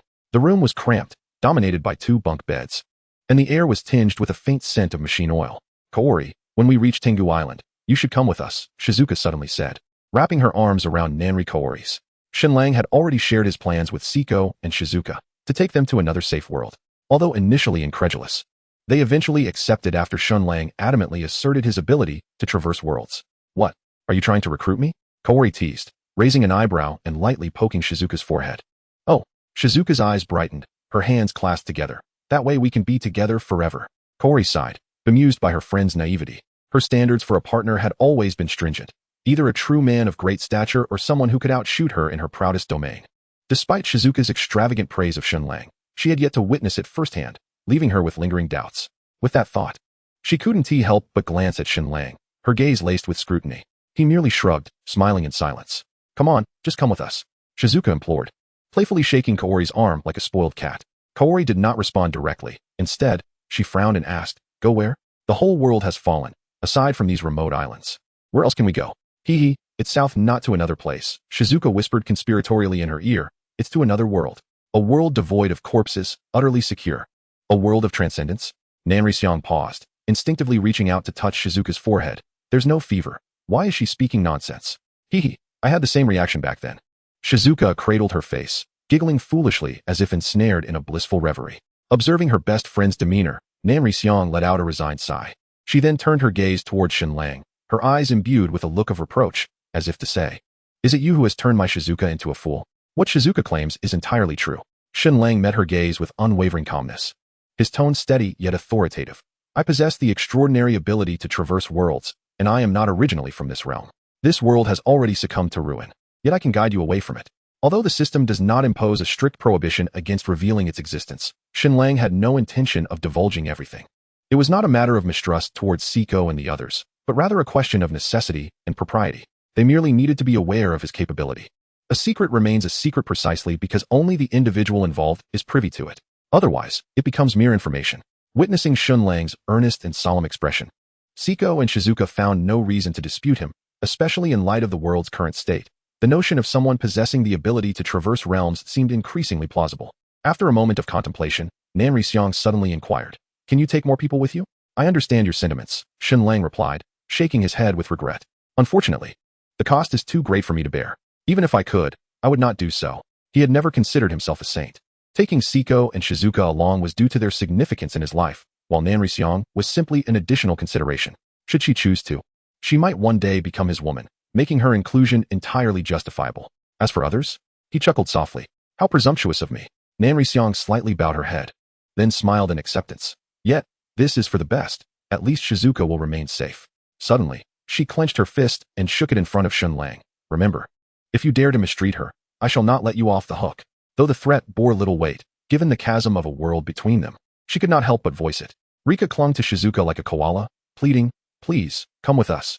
Nanri Xiang gently stroked her hair, her gaze resolute. The nation has fallen. As a soldier, how could I abandon my post? The room fell silent. Indeed, she is a soldier. Her people and country need her. Her comrades have fallen one by one on the battlefield, and her faith is deeply rooted in this land. How could she forsake her honor for the sake of survival? Chapter 29, Return. Shizuka-sensei's tutoring session. Nanri Xiang's decision remained unshakable. Although Shen Lang and the others understood and respected her choice, Shizuka could not suppress her sorrow. Like a clingy kitten, she followed Nanri Xiang closely for the next few days, wishing to condense decades of companionship into this fleeting moment. Tianhua Island was even more expansive than anticipated. Lush forests encircled meticulously cultivated fields, while the azure coastline wound gracefully.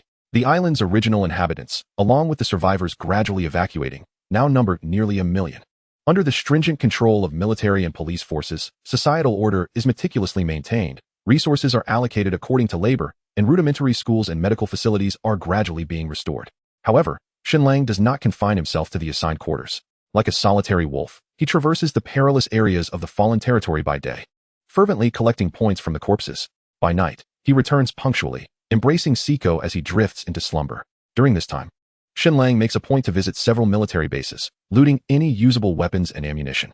It is only when the countdown on the system is about to reach 0 that he reluctantly ceases his endeavors. Parting is merely a prelude to a more profound reunion. Jingxiang weeps like a child, clinging tightly to Nan Lixiang, unwilling to let go. The latter, rarely shedding her formidable facade, gently pats her back with reddened eyes. Fool. It's not a final farewell. Shen Lang and Siko also bid farewell to Koizumi Takashi and the others. When he expresses his intention to return home in search of his parents, everyone insists on accompanying him, as it was their initial agreement. Yet Shen Lang merely smiles and shakes his head. The final farewell is set against the backdrop of a sunset. The dying sun casts a crimson hue, elongating the shadows of the three. Nan Lixiang leans against the rocks with her hands in her pockets, observing Jingxiang's tear-streaked nose, and suddenly flicks her forehead. Crybaby. A blinding white light descends without warning, and when the radiance dissipates, only Nan Lixiang remains on the beach. The sea breeze, laden with waves, splashes against the rocks, soaking her combat boots. She gazes at the desolate beach and suddenly scoffs. Be happy, you fool. As she turns, a droplet of water splashes onto the sand, quickly devoured by the tide. At the Yuzhanghuading, the space abruptly contorts, and three tightly embraced figures materialize in a spacious living room. The crystal chandelier casts its glow, illuminating the polished marble floor, while a faint scent of sandalwood wafts through the air. The sensation of dizziness gradually fades, and Siko and Jingxiang curiously survey this unfamiliar world. Welcome to our home. Shen Lang releases his arms, a smile gracing his lips. This spacious house has finally welcomed its two female masters, acquiring a semblance of homeliness. The villa is the epitome of luxury, 3 stories high, covering over 400 square meters, with 12 bedrooms distributed throughout, alongside a study, a media room, and a gym.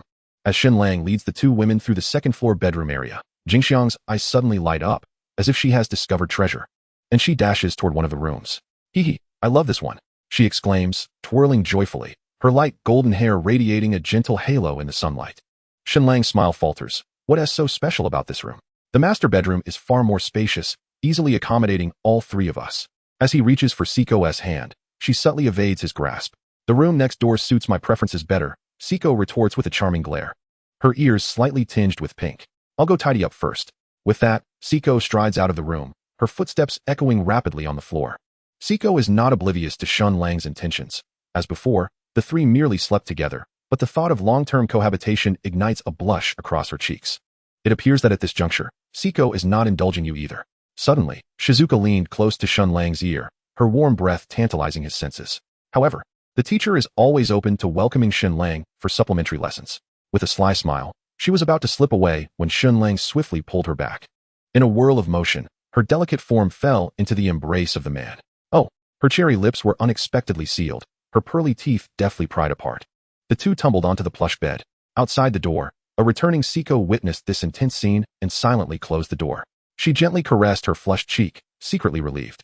Had she truly agreed to share the master bedroom, she might have found herself subjected to various embarrassing poses by that insatiable fellow. While she might indulge Shen Lang's every whim in solitude, she was not yet prepared for a trio. With such thoughts, Siko hummed a cheerful tune as she entered the kitchen, beginning to prepare lunch. On November 30th, he had traversed worlds, and by December 2nd, he returned. After an exhilarating 15 days in the world of School Days Apocalypse, only about 2 days had elapsed in his original world. Compared to the nearly negligible time difference during the Dragon Ball trial, this time, Shen Lang distinctly felt the disparity in the flow of time between the two realms. Nonetheless, he paid it little mind, having already confirmed the rules with the system. The system refreshes the number of times one can traverse each natural month, ensuring that the return time difference remains within a month, aptly named to avoid affecting the next journey. Of course, if absolutely necessary, one could spend points to select the return time. System, confess honestly, do you perhaps have the surname Ma? Shen Lang jested in his mind. The system replied, you beast.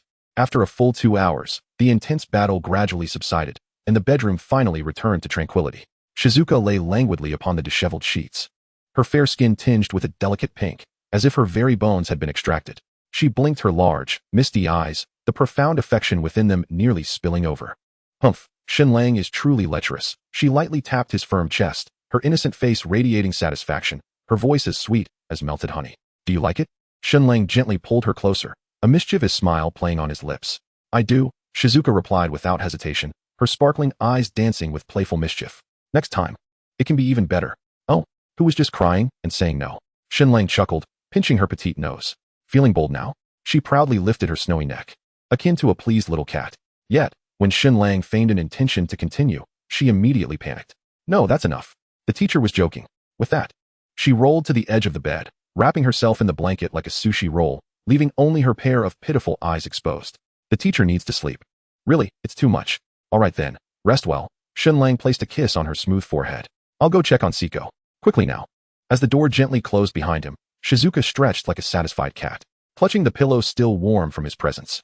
A sweet smile graced her lips as she swiftly drifted into slumber. Chapter 30, The Gravity Bracelet.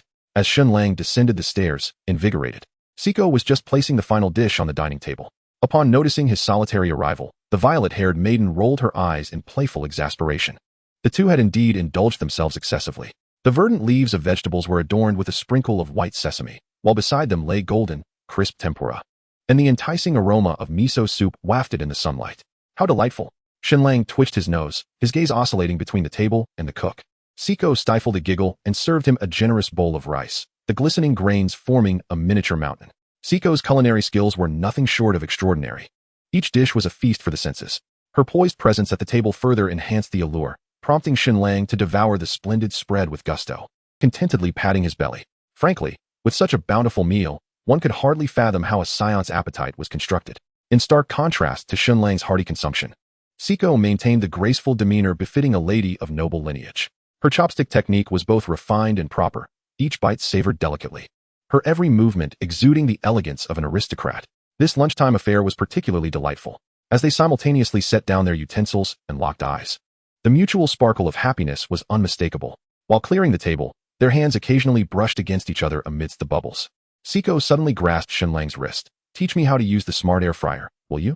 Her tone was light, yet her eyes sparkled with curiosity. This girl, who once carved a bloody path through a horde of corpses, now found her intrigue in modern appliances surpassing any formidable foe. After elucidating the kitchen tools one by one, Shen Lang began to enlighten her about this world. With a succinct introduction, Siko swiftly grasped the essentials. The differences between the two worlds were negligible.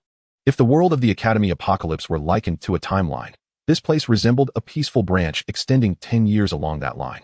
Contemplating this notion, Siko's earlier confusion gradually dissipated, and her acceptance of this world became more natural. The two reclined lazily on the sofa.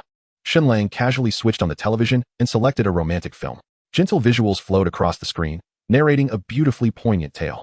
Siko was completely absorbed, her eyes growing misty as the plot unfolded. When the story reached its climax, she even forgot to take the popcorn Shen Lang offered her. At the film's conclusion, when the protagonists embraced tenderly, Siko suddenly turned and leapt into Shen Lang's arms, her slender arms encircling his neck as she willingly bestowed a sweet kiss upon him. Their lips parted with a soft pop. Shen Lang gently stroked Siko's silky purple hair, his eyes twinkling with affection.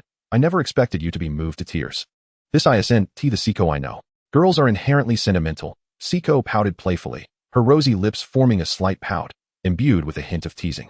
It is worth noting that this Chinese film posed no language barrier for Siko. This was undoubtedly a generous gift from the system. Considering it required 1,000 points to bring someone back to one's own world, the system must provide some thoughtful services as well. In addition to linguistic capabilities, the system thoughtfully resolved the issue of identity. Shen Lang retrieved a pristine identification card from the system's space and handed it to Siko, the address boldly indicating this very villa. As for the household registration details, they naturally aligned with Shen Lang on the same household register, including Shizuka as well. The question of how one man could have two women is one best addressed to the system, originally intending to go shopping. The two paused as they passed the courtyard's martial arts arena, where Siko's steps suddenly faltered. Her gaze was drawn to the array of swords displayed beside the arena. The cold metal glimmered with a cerulean hue under the sunlight, as if beckoning her. Noticing the slight tremor in her fingertips, Shen Lang took her hand and led her toward the arena. How about revisiting old times? A gentle smile graced Shen Lang's lips as he unsheathed a tang dao, the blade reflecting the mirth in his eyes. Siko, with both hands on the sword, struck a pose reminiscent of the azure-eyed formation, her violet hair billowing in the wind. Her eyes ablaze with combat fervor. This time, there would be no mercy. Perfectly aligned with his intentions, Shen Lang positioned the sword across his chest, his attire billowing as if stirred by an unseen breeze. In an instant, the arena transformed into a tapestry of flashing blades. Siko's tang dao became a violet lightning bolt, her movements swift as she launched a strike directly at his throat, only to have it intercepted by another tang dao just before impact. She swiftly altered her approach. executing a slashing move reminiscent of a moonlit night, the blade creating 3 distinct afterimages. Shen Lang retreated a half step, the back of his blade deftly deflecting her lethal maneuver. 27 exchanges transpired in the blink of an eye. As Seiko's assault intensified, her strikes became increasingly ferocious, a serpentine thrust aimed at his heart, followed by a sweeping slash intended to sever his waist. Each of her strikes was cunning and fierce, yet at the critical moment, Shen Lang effortlessly countered them all. Her heels had retreated to the very edge of the arena, and the Tang Dao emitted a mournful cry under the strain of their fierce clashes. As Seiko, drenched in perspiration, leaned heavily on her sword to catch her breath, Shen Lang's blade hovered mere inches from her brow. She gazed up at the man who overwhelmed her with sheer strength, her eyes aflame with a fervor surpassing all before. It was admiration for a formidable opponent, coupled with the pride of one who held a special place in her heart. The stronger Shen Lang became, the deeper the secret delight in Seiko's heart grew. Yet, his occasional irreverence made her ears flush with warmth. At that moment, utterly exhausted, Seiko found herself cradled in Shen Lang's arms. He gently placed her upon the sofa, his warm hand resting upon her weary shoulders. "Relax," he whispered, his fingers gliding over her skin. "Your hands," Seiko murmured softly, as his hands alternated between earnestly kneading acupoints and teasingly caressing her. Though she had intended to scold him, she couldn't deny that his massage indeed alleviated the fatigue from their sparring. "Ahem, Seiko, this is my own creation, the Serious 18 Waves of Turbulence Massage," Shen Lang said with mock seriousness, his hands growing increasingly audacious. Seiko turned her face away, her flushed ears betraying her embarrassment. What does he know about proper massage? She silently scoffed, yet allowed him to continue. This was, after all, a privilege between lovers. Before her blush could fade, Shen Lang lifted her once more. "Having sweated so much, it's time for a wash." Such reckless abandon seemed to echo the sentiment of youthful exuberance, a privilege of their youth. Seiko nestled against Shen Lang's arm, her scent enveloping her as she drifted into a deep slumber. Shen Lang gently caressed her silky purple hair, while his other hand summoned the system interface. The reward of 500 points was but a trifling amount to him, who now possessed a fortune of 20,000. However, a quaintly designed gravity bracelet caught his attention. Gravity bracelet. Function: can adjust personal gravity up to 10-fold. Evaluation: a one-way adjustment device, exclusively for the wearer's use. Its practicality as a weight-bearing toy is questionable.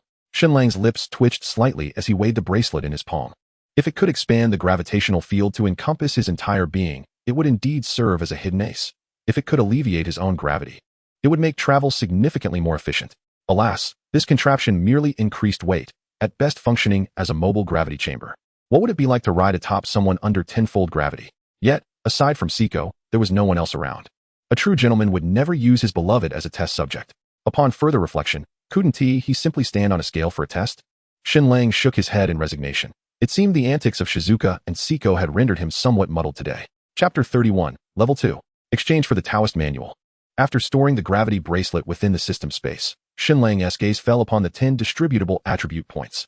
He stroked his chin, observing the conspicuous 312 points in his balance, a smile involuntarily creeping upon his face. It was high time to enhance his strength after a prolonged hiatus.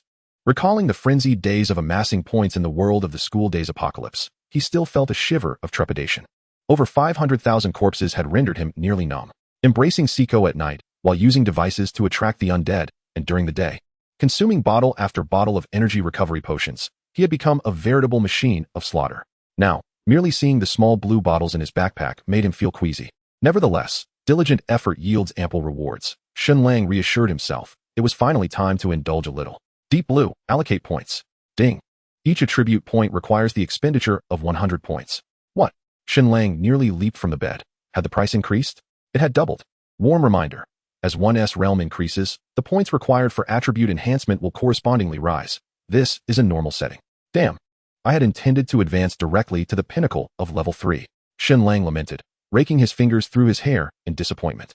In hindsight, perhaps he had previously overlooked this due to the scant points available, or perhaps it was human nature to subconsciously evade unpleasant news. He had failed to notice this stipulation.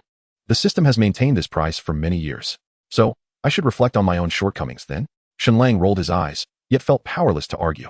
Upon careful consideration, if one were to maintain a conversion rate of 50 points for a single attribute point, then ascending from level 8 to 9 would require 285,000 points, which indeed seemed rather unreasonable. How many points would it take to exchange for attribute points at level 2? Shen Lang inquired suddenly. 200 points. Good heavens. Another doubling, is it? Shen Lang couldn't help but scoff inwardly. It seemed that if one were to adopt a 3-for-1 approach to point allocation, Although the early stages of leveling up would be swift, the later stages would require an even greater expenditure of points. After all, the attributes that could have been enhanced by spending a mere 100 points at level 1 now demand 200 points at level 2 and escalate to 400 at level 3. It seems I am being compelled to become a versatile warrior, Shen Lang murmured, yet it aligns perfectly with my intentions. Without further hesitation, he began to allocate points with fervor. As his points flowed away like a rushing stream, he felt every cell in his body rejoicing with exuberance. Upon expending 20 points to elevate all 4 attributes to 40, an unparalleled sense of fulfillment surged through him. Clenching his fist gently, a torrent of power coursed through his veins, making him feel as though he could shake the heavens and earth. Well, perhaps it was merely an illusion. Shen Lang chuckled to himself with a sense of self-awareness. Gazing at the remaining 292 points, he suddenly felt pitifully impoverished. Leveling up to 3 was out of the question, and allocating points seemed of little significance. Shen Lang then turned his attention to the system shop, ultimately making his selections. He spent 500 points to exchange for initial insight into observation hockey, and then spent 1,000 points to elevate it to mastery of observation. He subsequently spent 4,000 points to acquire combat instinct, refined to perfection. Finally, he lavishly spent 6,000 points to obtain the Tao scripture of the Wheel of Sea. With these acquisitions, he effectively eliminated any weaknesses. Shen Lang nodded in satisfaction. It is worth mentioning that skill proficiency ranges from low to high as follows: initial insight, mastery of observation, refined to perfection, transcendence, and returning to simplicity. Once he further masters the power of the Thunder Fruit, coupled with observation hockey, he will be able to unleash the Heart Network skill, a capability that demonstrated its might in the hands of Enel. This skill not only provides extensive reconnaissance, perception, and predictive attack capabilities, but also enables precise strikes, perfectly integrating with high-speed movement in its elemental form. As for the enhancement of combat instincts, it is Shen Lang's foresight. He understands that his previous battles relied heavily on sheer attribute dominance. Should he encounter a seasoned adversary, with his current combat acumen, it would likely result in nothing more than a beating and a desperate escape. I do possess this self-awareness, Shen Lang softly murmured, careful not to awaken the slumbering Siko in his arms. Her violet strands cascaded over his arm, shimmering softly in the moonlight. The Tao Scripture, a supreme cultivation method in the world of Zhetian, hailed as the most formidable ancient scripture of the Wheel of Sea, capable of forging an unparalleled foundation for the Tao, paving the sturdiest path for future ascension to the apex. In a world like Zhetian, where the limits of such power are extraordinarily high, the Tao Scripture radiates its unique charm and strength. Shen Lang had not been without his aspirations for other ancient scriptures, such as the Sun Scripture, which is fierce and domineering, yet regrettably demands a rigorous physique. Similarly, the devouring heaven demon technique, while capable of consuming the essence of all things, is overly sinister and detrimental to the balance of nature. As for Yi Fan's Heavenly Emperor scripture, it left him envious, yet the required points were simply too exorbitant, forcing him to relinquish his desire. Each emperor's scripture possesses its distinct merits. Ultimately, it is the individual who embodies true power. Alas, the Tao scripture is more than sufficient. Shen Lang whispered to himself, taking a deep breath, and gently tapped the system interface with his fingertip. Use. In an instant, the ancient Tao scripture erupted into a dazzling brilliance, transforming into a stream of golden light that penetrated his brow like a soaring dragon. Boom. Deep within his mind, it felt as though a great bell had been struck, reverberating through his very soul. Countless profound and esoteric scriptures surged forth like a tidal wave, each ancient character shimmering with mysterious resonance, dancing as if alive within Shen Lang's sea of consciousness. They were ancient and profound, seemingly embodying the ultimate truths of heaven and earth. Merely gazing upon them sent tremors through his spirit. In a moment of reverie, Shen Lang beheld a blurred figure of a Taoist seated amidst chaos, draped in a robe of yin and yang, adorned with a crown of purple gold. His visage both archaic and imposing. The Taoist's lips remained motionless, yet the supreme sounds of the Tao echoed within Shen Lang's heart and mind, each word elucidating the ultimate truths of the secret realm. The path is inherently simple, that serves as the foundation. The sea of suffering is boundless. Let the self be the vessel. The voice resonated like the great bells, deafening yet akin to the gentle flow of a clear spring, nourishing without a sound. Shen Lang tightly closed his eyes, immersing himself wholly in this mystical realm of enlightenment, allowing the vastness of the scriptures to wash over his understanding. Time slipped away, perhaps a fleeting moment or an eternity, as the voice gradually faded, and the figure of the Taoist dissipated like smoke. Slowly, Shen Lang opened his eyes, their depths swirling with the light of stars, profound and radiant. In that moment, he comprehended the intricacies of cultivating within the secret realm, how to traverse the sea of suffering, how to build the divine bridge, how to reach the other shore, and even the numerous taboos and obstacles became vividly clear, etched into his memory. He exhaled deeply, suppressing the restless energy within him. The Taoist scriptures had fully integrated into his memory, ready for him to cultivate at any moment.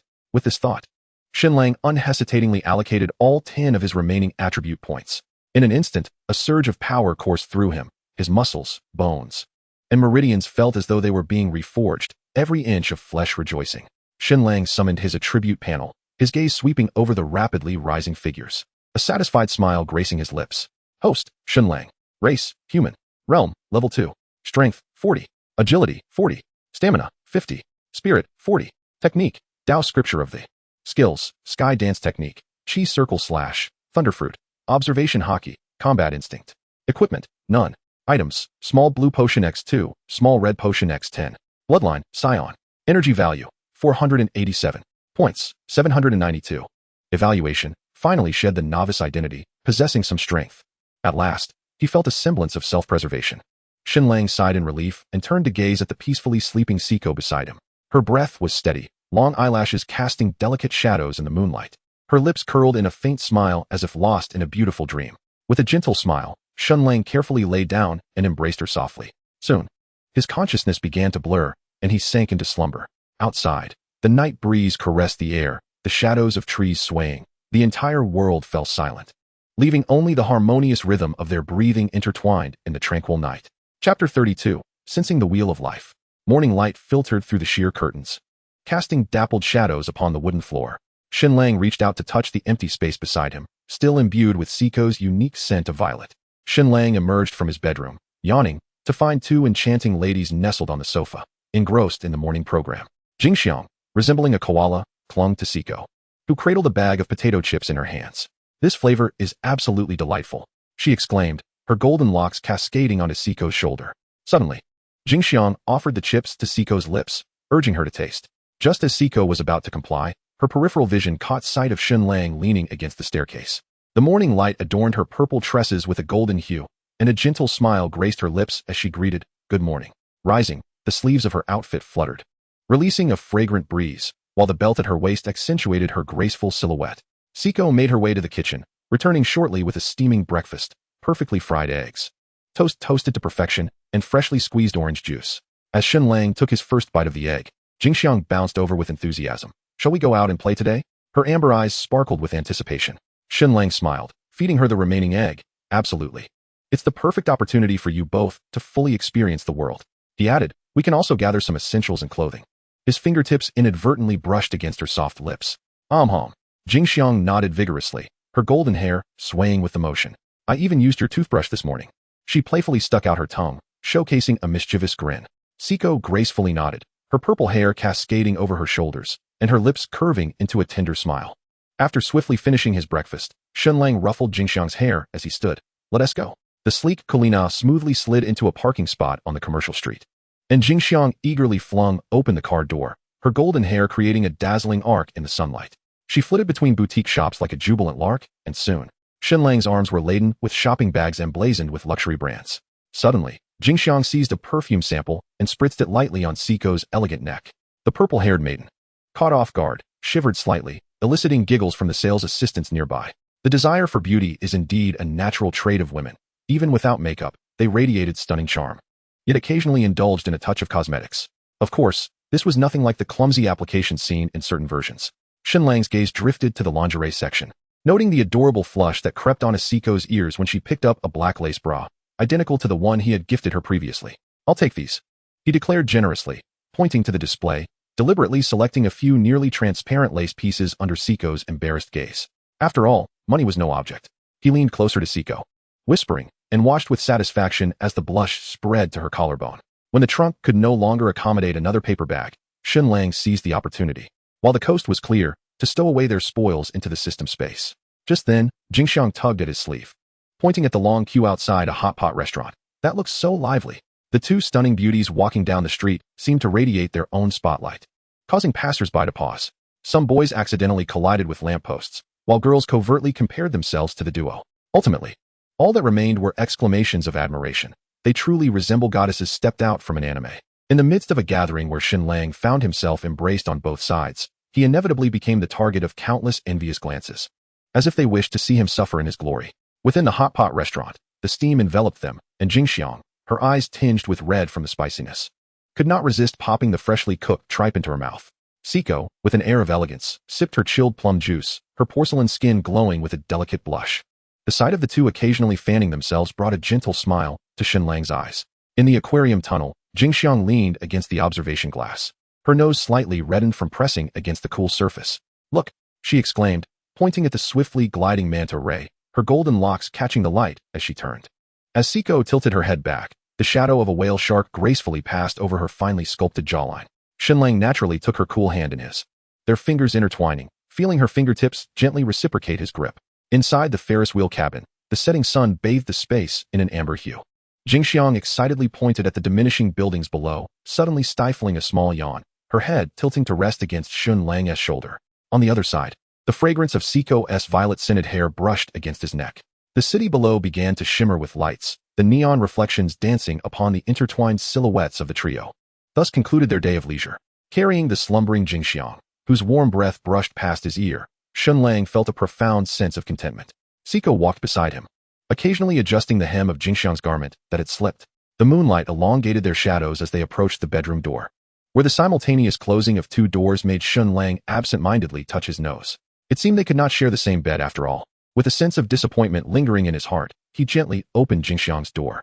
Tonight, he must make up for lost lessons. This fulfilling and warm day, a rare respite for both Siko and Jingxiang after enduring the struggles of a post-apocalyptic world for half a month, was equally enchanting for Shen Lang. However, such precious beauty must be safeguarded with strength. Thus, Shen Lang was determined to forge ahead. Any who dared to disrupt their peace would pay the ultimate price. As the ancients say, the realm of tenderness is a hero's grave, and this sentiment rings true. Perhaps the repression from a previous existence had lingered too long without full release. In the days that followed, although Shen Lang could not share the same bed, he remained deeply immersed in the affection of Siko and Jingxiang, entrapped in a fervor akin to that of a blossoming romance. Flipping the card? I too relish such moments. Yet, even as these days beckoned with their allure, one must ultimately step beyond the confines of comfort. Thus, early this morning, after enjoying the breakfast prepared by Siko, Shen Lang sat cross-legged, centering his mind to commence his cultivation. In the world of transcendent practice, the path emphasizes the self as the foundation. A robust self can withstand all adversities. Although the human body may seem diminutive, it conceals numerous gateways. Only through the continuous unlocking of these doors can one glimpse their true self and embark upon the great path. All things possess a source, and the essence of humanity lies within the wheel of life. It is the origin of vital energy, encompassing the essence of one's being. In the realm of martial arts, this is referred to as the dantian. In traditional Chinese medicine, it is known as the Qi acupoint. In the context of yoga, it is termed the root chakra. Though the names differ, the essence remains the same. The wheel of life for mundane beings gradually withers and ultimately shatters with the passage of time, marking the end of their existence. Conversely, what cultivators seek is to preserve the wheel of life in its pristine brilliance, untainted by the ravages of time, thus paving the way to enlightenment. However, the wheel of life and the sea of suffering are inextricably linked. To cultivate the wheel of life, one must first navigate the turbulent waters of suffering. At this moment, Shen Lang's task is to attune himself to the wheel of life, channel his vital energy, and confront the abyss of suffering. Unlike the mindless allocation of points in the deep blue, this marks the inaugural step of his cultivation journey. Thanks to the teachings imparted by the system, Shen Lang is well versed in this process. He sits cross-legged, heart and mind directed skyward, delving deep within himself to sense the enigmatic wheel of life. This practice, though seemingly monotonous, feels as natural to him as water to a fish, immersing him in an indescribable euphoria. Whether it is the latent energy within him or his innate talent, by midday, he has already discerned the location of the wheel of life. The next step is to channel his vital energy and confront the sea of suffering. Shen Lang slowly opens his eyes, his gaze shimmering with vitality, radiating brilliance. However, this step presents a conundrum. This world appears devoid of any spiritual essence, without external vital energy to draw upon. Relying solely on his own blood and chi to confront the sea of suffering could take an interminable amount of time to yield results. After much contemplation, he cannot escape the vexing issue of points. Alas, what must be spent cannot be avoided. Shen Lang shakes his head with a light-hearted chuckle and rises to his feet. Yet, before proceeding, he must first reward his internal organs. In the end, Shen Lang exchanges for the 100 herb elixir. This potion is designed for novice disciples in the world of Zhitian to assist in their foundational cultivation. Though its tier is modest, its efficacy is remarkably profound. Not only is its medicinal nature mild, but it also contains an abundance of vital energy. Shen Lang consumes merely 13 bottles to successfully open the sea of suffering, a feat far less demanding than that of Yi Fan, who required a copious amount of the elixir. The quantity of the elixir consumed does not necessarily reflect the strength of either individual. It is a matter of physical constitution and the degree of heavenly suppression. Different physiques encounter varying levels of difficulty in cultivation, yet this does not significantly correlate with the ultimate strength of their foundation. For instance, certain divine bodies are innately attuned to the path, finding cultivation as effortless as walking on flat ground. However, it cannot be denied that while the ancient sacred body faces arduous trials in its cultivation, once it breaks through its shackles, its combat prowess can overshadow that of its peers. Boom. The moment the sea of suffering begins to unfurl, the entire training ground trembles violently. Golden waves surge forth from Shen Lang's body, roaring like primordial beasts, unleashing a cataclysmic tsunami. The sky is interwoven with golden light and thunderous lightning, creating a scene of terrifying grandeur. Nearby, Siko and Jingshan stand agape, speechless, their eyes reflecting the resplendent golden light, momentarily captivated by the spectacle. Shen Lang sits resolutely, his spirit submerged in the sea of suffering. Before him lies an infinite expanse of tumultuous waves, golden currents swirling, celestial rainbows arching across the sky, and torrents of thunder akin to legions of warriors charging through. He silently channels the arcane methods recorded in the Tao Sutra, guiding the chaotic energy into order. While ordinary cultivators face a dark and desolate sea of suffering, the Saiyans, as a warrior race, cultivate techniques from other realms, resulting in such extraordinary phenomena. Shen Lang reflects inwardly. It remains uncertain whether the Saiyan physique would stand out within the realm of Zetian. However, the true strength of the Saiyans ultimately lies in their bloodline potential. Their physical robustness is rather unremarkable. Otherwise, they would not be susceptible to being pierced by laser guns. Nor would they be deemed inadequate by the system in meeting the cultivation standards of the true scripture of the sun. The extraordinary phenomena persisted for nearly an hour before gradually subsiding. The overwhelming torrent of golden light and thunder eventually converged into a singular point of golden radiance at the heart of the sea of suffering. Though merely the size of a sesame seed, it shimmered with the brilliance of a star, gleaming resplendently. The next step was to expand and solidify the sea of suffering. Standing tall, Shen Lang's gaze shimmered with divine light, exuding an air of transcendence. Yet, at this nascent stage of the sea of suffering, the enhancement of combat power was negligible. Strength and agility remained unchanged, with only a slight increase in endurance, which was to be expected. The sea of suffering merely served as a foundation. Only by expanding it to a certain scale, and subsequently unleashing the fountain of life, could one continuously emit divine power to support practitioners in battle and the execution of divine arts. There was no need to rush. Shen Lang shook his head with a light chuckle. After all, haste would be futile, as the landlord's granary was empty. The establishment of the sea of suffering had already consumed 130 points of experience, and the subsequent expansion would demand a significant investment. The remaining 662 points would hardly suffice. Shen Lang, what were those golden lights just now? They looked so impressive. Jingxiang clutched at his sleeve, her eyes sparkling like stars. Although Siko remained silent, her eyes brimmed with anticipation. Do you wish to learn? Shen Lang playfully tousled Jingxiang's hair, twirling a strand around his fingers. I shall teach you. It was the perfect opportunity to instruct them during this lull, granting them something to engage with. They were not mere appendages to Shen Lang. They possessed their own thoughts and aspirations. Shen Lang had previously inquired if Jingxiang would like to work at a hospital, given his ownership of several. He had also suggested that Siko continue her studies at university, conveniently in the same class as him. He even promised to fund any endeavors they wished to pursue. However, they expressed a desire to indulge in a leisurely lifestyle for a while, taking the time to delve deeper into this world. Shen Lang had no objections, allowing them their freedom. He promptly arranged for each of them to have a bank card at his private bank, depositing 100 million for them to use as they pleased. This way, they would not need to consult him for every desire, which could create a sense of constraint. Moreover, what is money but a string of numbers?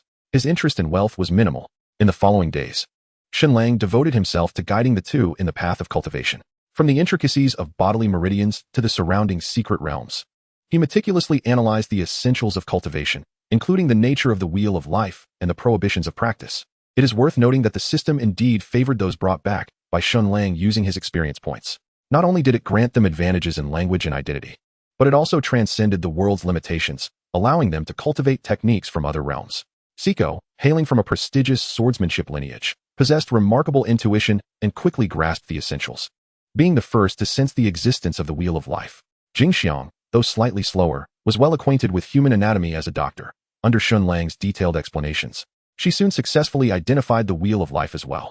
Both were ordinary bodies, and after consuming a total of 11 bottles of herbal essence, they successfully established the sea of suffering, with Shen Lang showing no reluctance regarding the expenditure of experience points. The depths of their suffering seemed markedly ordinary, devoid of any aberrations, leaving Shizuka in a state of despondency. However, to her astonishment, once the realm of torment took shape, an ethereal aura appeared to swirl around the two, enhancing their otherworldly charm. Time flowed like water, and soon they found themselves on the brink of another transcendence. After a day of cultivation, Saito, Shizuka, and Shen Lang were suddenly called upon by the latter. They both turned in unison, the bluish glow of the screen casting a delicate light upon their exquisite features. I may have to leave for a while, probably less than a month. Shen Lang spoke with a calm demeanor. Saito bit her lip, remaining silent as thoughts brewed in her mind. Yet Shizuka, resembling a curious creature, her amber eyes sparkling, exclaimed, "Where are you going? Let us go together." "To another world." Though the specifics remain unclear, Shen Lang replied with a chuckle. "Regrettably, I cannot take you along. At least not for now." The living room fell into an abrupt silence, the only sound being the mechanical laughter emanating from the television. In truth, Saito had anticipated this day ever since she learned of Shen Lang's ability to traverse worlds and successfully bring them into this one. Initially, she had intended to accompany him, yet it seemed he had not fully mastered that power, appearing almost compelled. The thought of the myriad dangers in the unknown realm made Saito grip her clothing tightly, her knuckles turning white. "Is it absolutely necessary?" she asked, her voice delicate like falling cherry blossoms, yet Shen Lang could sense the underlying concern. "Yes," he replied, smiling as he gazed up at her. "If all goes well, I might return in a few days." This reassurance only tightened Sato's heart further. However, wise as she was, she understood that her role at this moment was not to hinder him but to support him, alleviating his worries. Such was the path of a devoted wife. Chapter 1. The Crown of Sin. The joy of last night was beyond your imagination. Just as you were oblivious to the turmoil and agony I endured while revising the previous chapter, Sato's gentle grace and Shizuka's adorable innocence were utterly enchanting. However, as the saying goes, distance breeds beauty. The ancients do not deceive. As a novice on the path of cultivation, although Shen Lang had the system as an advantage, he inevitably encountered insurmountable obstacles, such as a certain divine being of the river. In such instances, it became imperative to evade confrontation and develop discreetly. Life itself is the currency of revolution. Subtlety is preferred over overt aggression. Thus, in the days to come, Shen Lang devoted himself wholeheartedly to his cultivation. He temporarily set aside the expansion of the realm of torment, shifting his focus to developing his mind network capabilities. With the enhancement of observation hockey, he endeavored to release faint electrical currents, capturing and recording the sounds of electricity transmitted through the electromagnetic feedback of surrounding objects. After several days of relentless practice, Shen Lang could distinctly identify the unique electromagnetic signatures of various objects, thus grasping the fundamental applications of the mind network. Subsequently, he began to diffuse the electrical waves in spherical forms, gradually broadening his perception range. Locking onto specific targets within complex environments became a new challenge, such as accurately identifying an individual's heartbeat amidst a cacophony of people while filtering out extraneous noise. This training proved to be quite demanding. Yet Shen Lang did not entertain thoughts of surrender. Every day, he ventures out with Siko and Shizuka, ostensibly to hunt, though in truth, it is a leisurely excursion, engaging in practical training amidst bustling crowds, honing his skills in identifying and tracking specific targets. Furthermore, prior to his last transference, he had commissioned Su Wanlin to construct a specialized reaction training room, which is now fully operational. Within this enclosed space, Shen Lang, blindfolded, relies solely on his mental web ability to evade the rubber balls launched from all directions. These specially designed spheres possess remarkable elasticity, allowing them to bounce around the room repeatedly. The intensity of the training escalates from an initial pace of 1 ball per second to 5, then 10. As the difficulty increases, Shen Lang's evasive maneuvers become increasingly adept, and his mastery of the mental web continues to refine. It is during this relentless honing of his abilities that the day of transference quietly approaches. On December 31st, in the living room, under the watchful eyes of Siko and Shizuka, a familiar glow envelopes Shen Lang, and in an instant, he vanishes, leaving behind 2 silent figures lost in prayer. The morning light of late spring filters through the cherry blossom trees, casting dappled golden specks upon the stone pathway. In a familiar Japanese ambience, Shen Lang, clutching a black leather handbag, navigates through the streets, the Gothic archway of Tianwanghao First High School looming ahead, its bronze emblem glimmering in the early sun. Indeed, in this new world, Shen Lang's identity remains that of an ordinary high school student. By 7:30 in the morning, the entrance of Tianwanghao First High School buzzes with activity. The April breeze rustles through the cherry blossoms, sending a flurry of pale pink petals cascading onto the crisp uniforms of the students. The boys, clad in deep gray standing collar uniforms, sport golden buttons that shimmer in the sunlight. Their sharply tailored jackets accentuate their broad shoulders, paired impeccably with black trousers and polished shoes.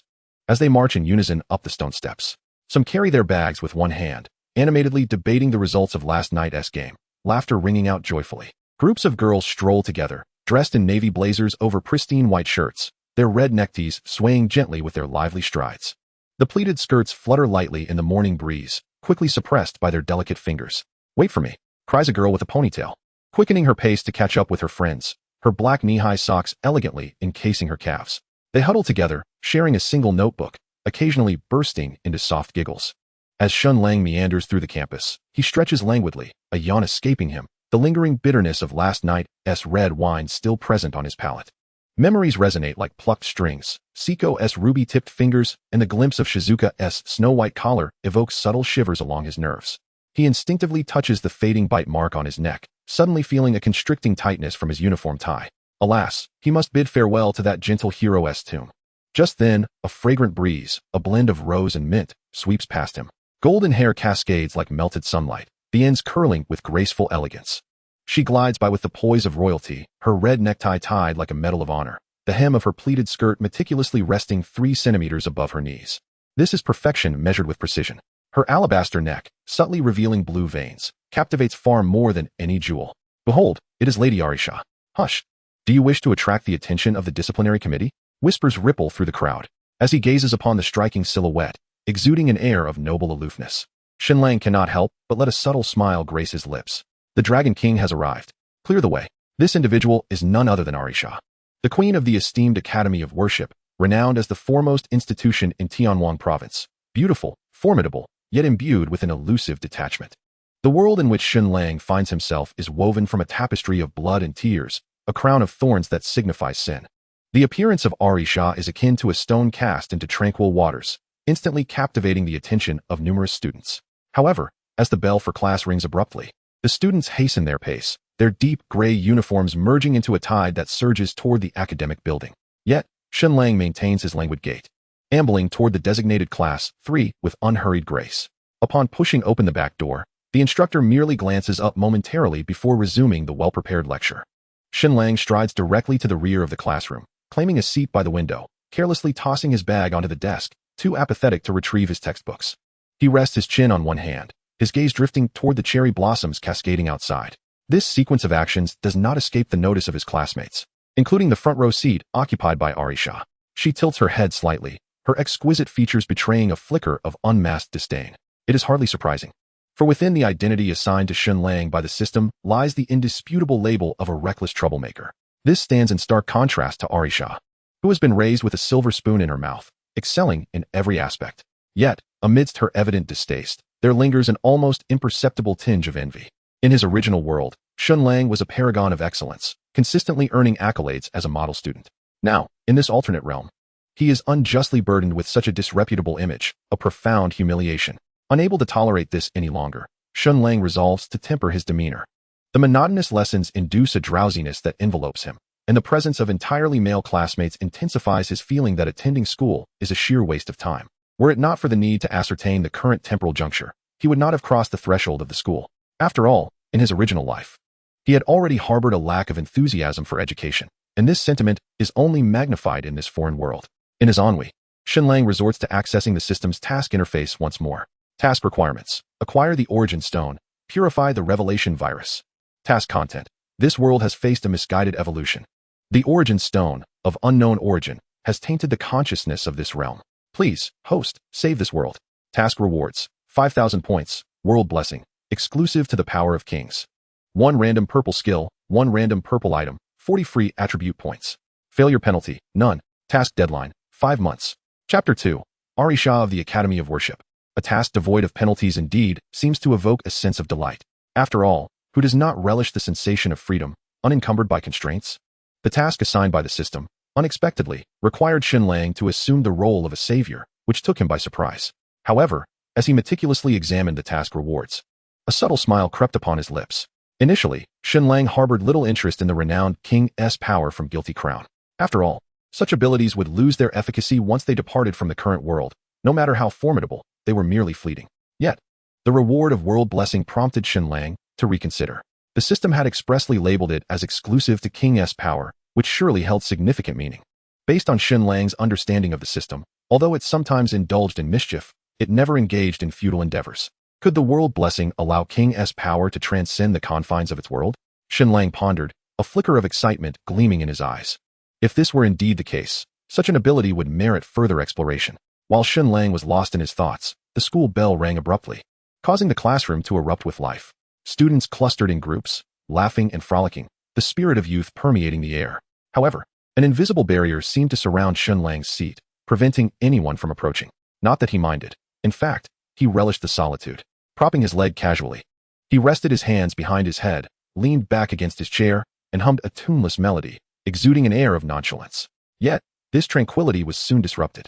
A faint, delicate fragrance wafted through the air, prompting Shen Lang to glance up, whereupon he beheld Ariha, the student council president, standing beside his desk.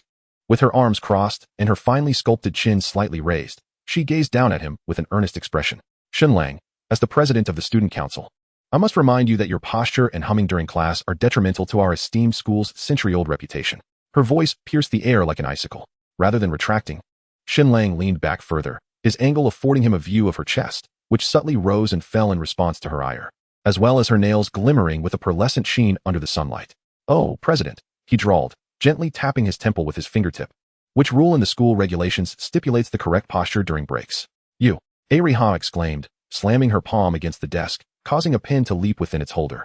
She inhaled deeply, the golden emblem on her chest gleaming with a cold brilliance. Last Wednesday in English class, you blatantly slept. The day before yesterday in physics lab, you left early, and today, you intentionally arrived late, disrupting your classmates. Shen Lang suddenly leaned forward, startling her into taking a half step back. Is the president really so concerned about me? You even remember the exact day I slept? Ariha's fair cheeks flushed crimson, her clenched fists causing the sleeves of her uniform to crinkle. Do not flatter yourself. As the student council president, I am obligated to correct every infraction. And what about this? Shen Lang produced a report card from his desk with a flourish, his long fingers deliberately pointing to the top position in his grade. Is this also a matter for the esteemed president to rectify? Ariha was momentarily taken aback, clearly unprepared for Shen Lang's retort. Indeed, Shen Lang's academic performance has consistently secured his position at the top of his class, surpassing even the student council president in certain subjects. This is the reason why the teachers turn a blind eye to his behavior. The expression of the student council president, Arisha Gongfenjuan, became slightly rigid, as if she wished to retort but could not find the appropriate justification. Ultimately, she let out a cold snort. Good grades do not equate to moral integrity. I hope you will be mindful of your words and actions and refrain from bringing adverse influences to the class. With that, she turned and departed, her shoes tapping sharply against the floor. Shen Lang watched her retreating figure, a glimmer of amusement flashing in his eyes. What a worrywart of a president. He murmured to himself, then resumed his languid demeanor. The appearance of Arisha Gongfenjuan did not stir any ripples within him. What he truly anticipated was the manifestation of the king's power under the blessing of the world's grace. How curious it would be to behold. Thus, the course of action ahead became clear. After all, without the king's power, would the world's blessing bestowed by the system not render itself utterly meaningless? It would be akin to offering a magnificent sword with a beautifully crafted sheath, only to discover that the sheath was empty, ridiculously absurd, indeed. However, the challenge lay in acquiring that crucial void genome.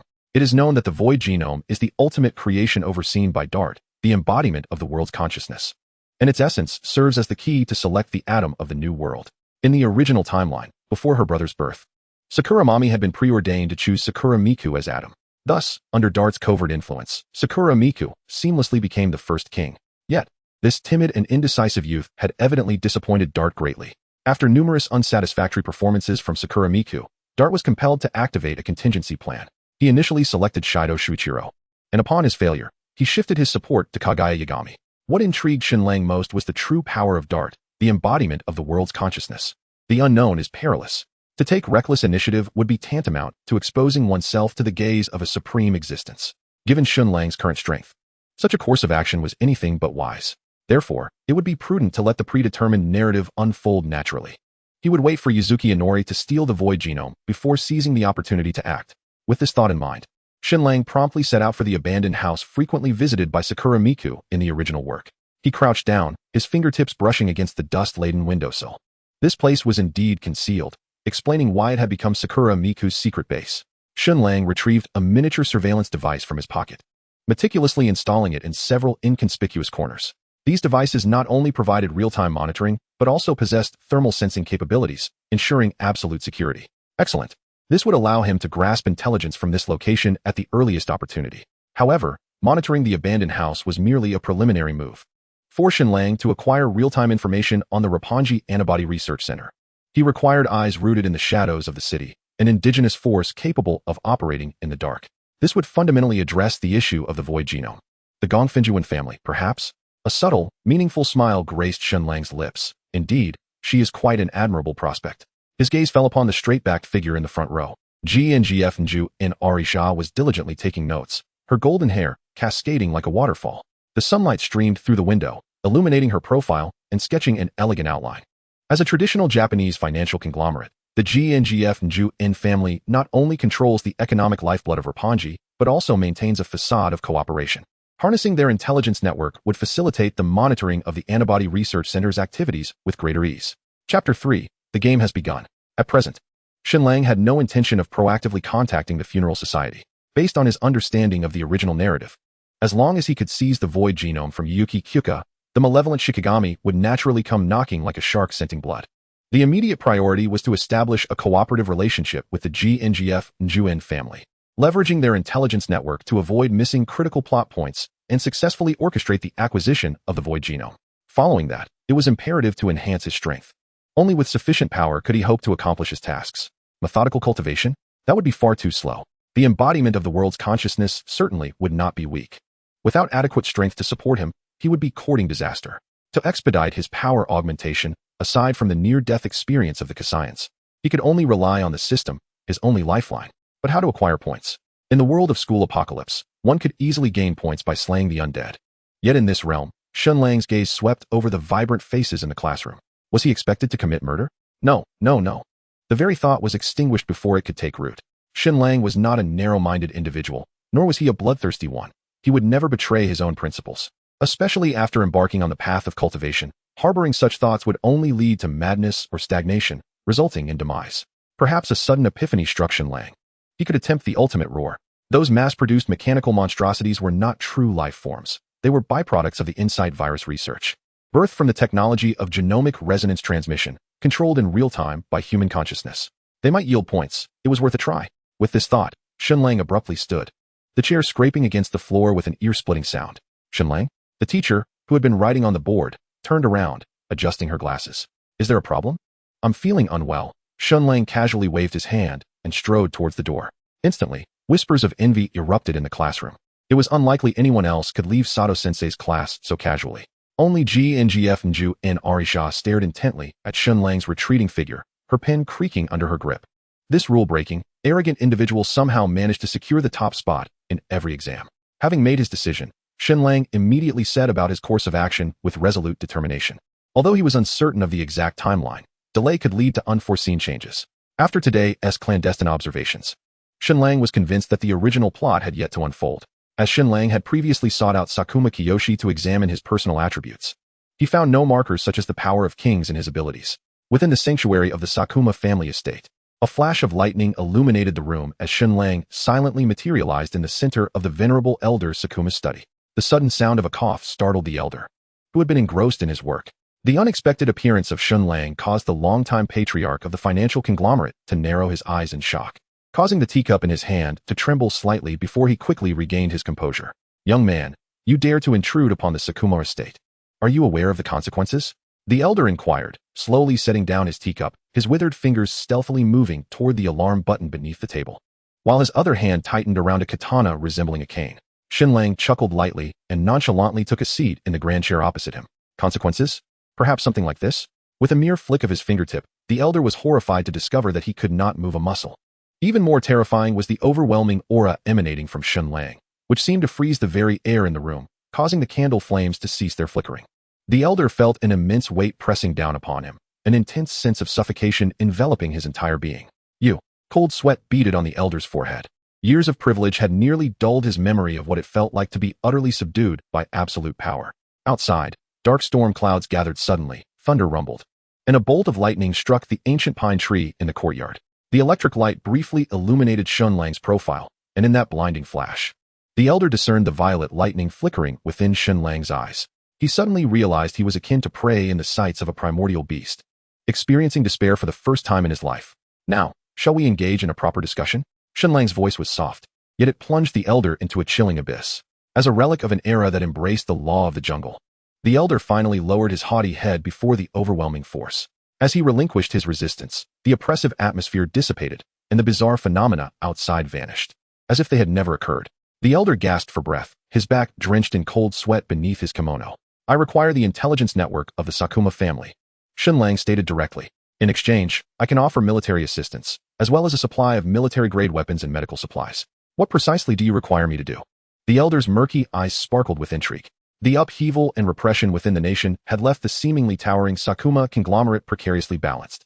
Weapons and medical supplies were scarce resources vital to the family's survival. The extent of the military assistance Shen Lang proposed remained uncertain, yet at this moment, it was bait the elder could not afford to disregard. When Shen Lang mentioned the locations to be monitored, the elder's heart jolted.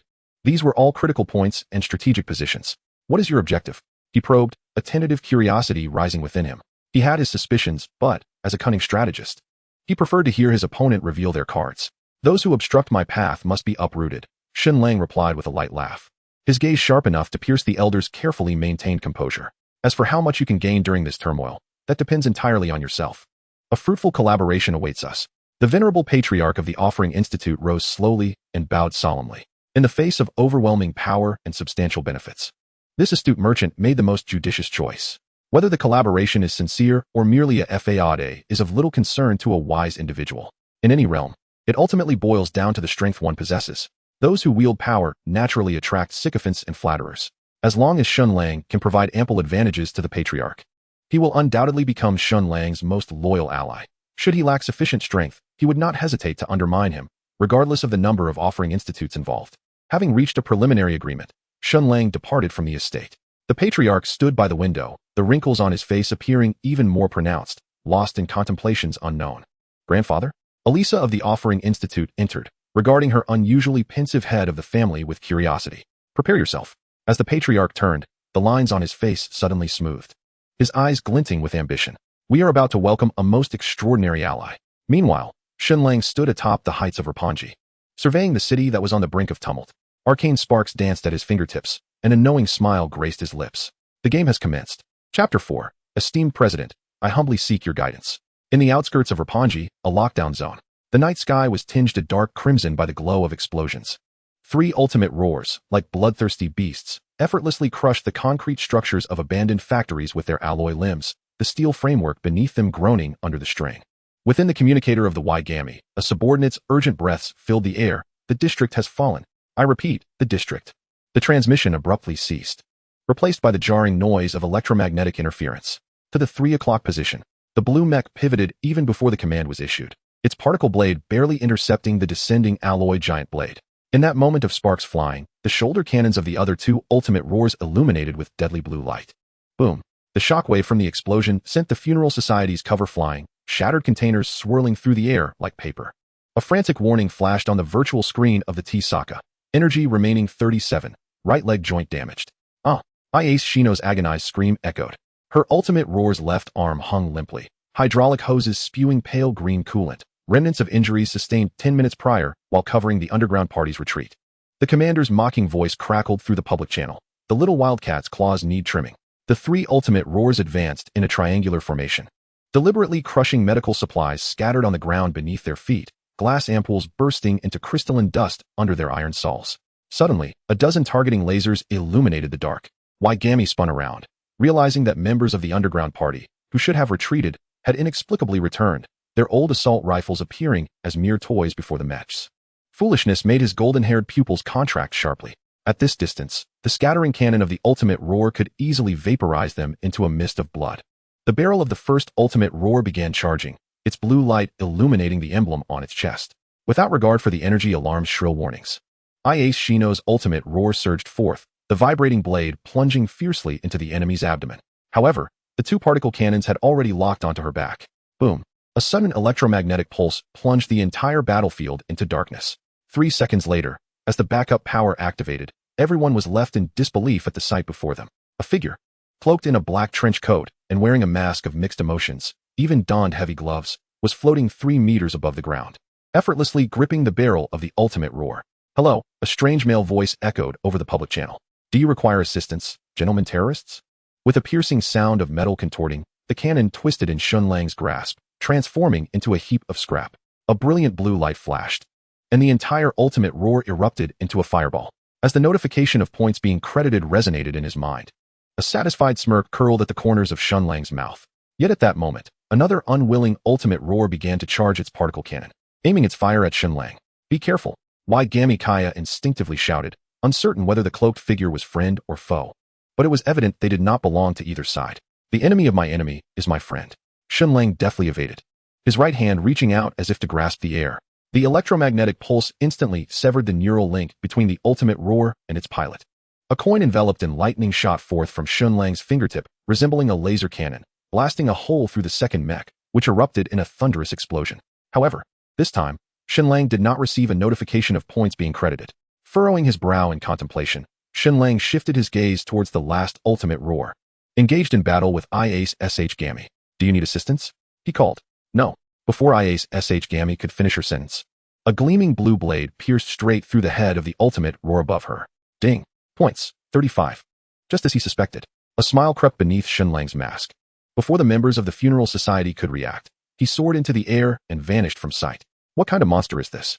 I-Ace SH Gammy, piloting the already battered ultimate roar, stared blankly in the direction Shen Lang had disappeared, murmuring to herself.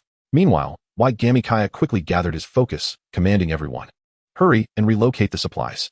Reinforcements could arrive at any moment." At that moment, Shen Lang had already arrived at an abandoned factory in another direction. Seated in a desolate warehouse, methodically extracting supplies stored in his system backpack.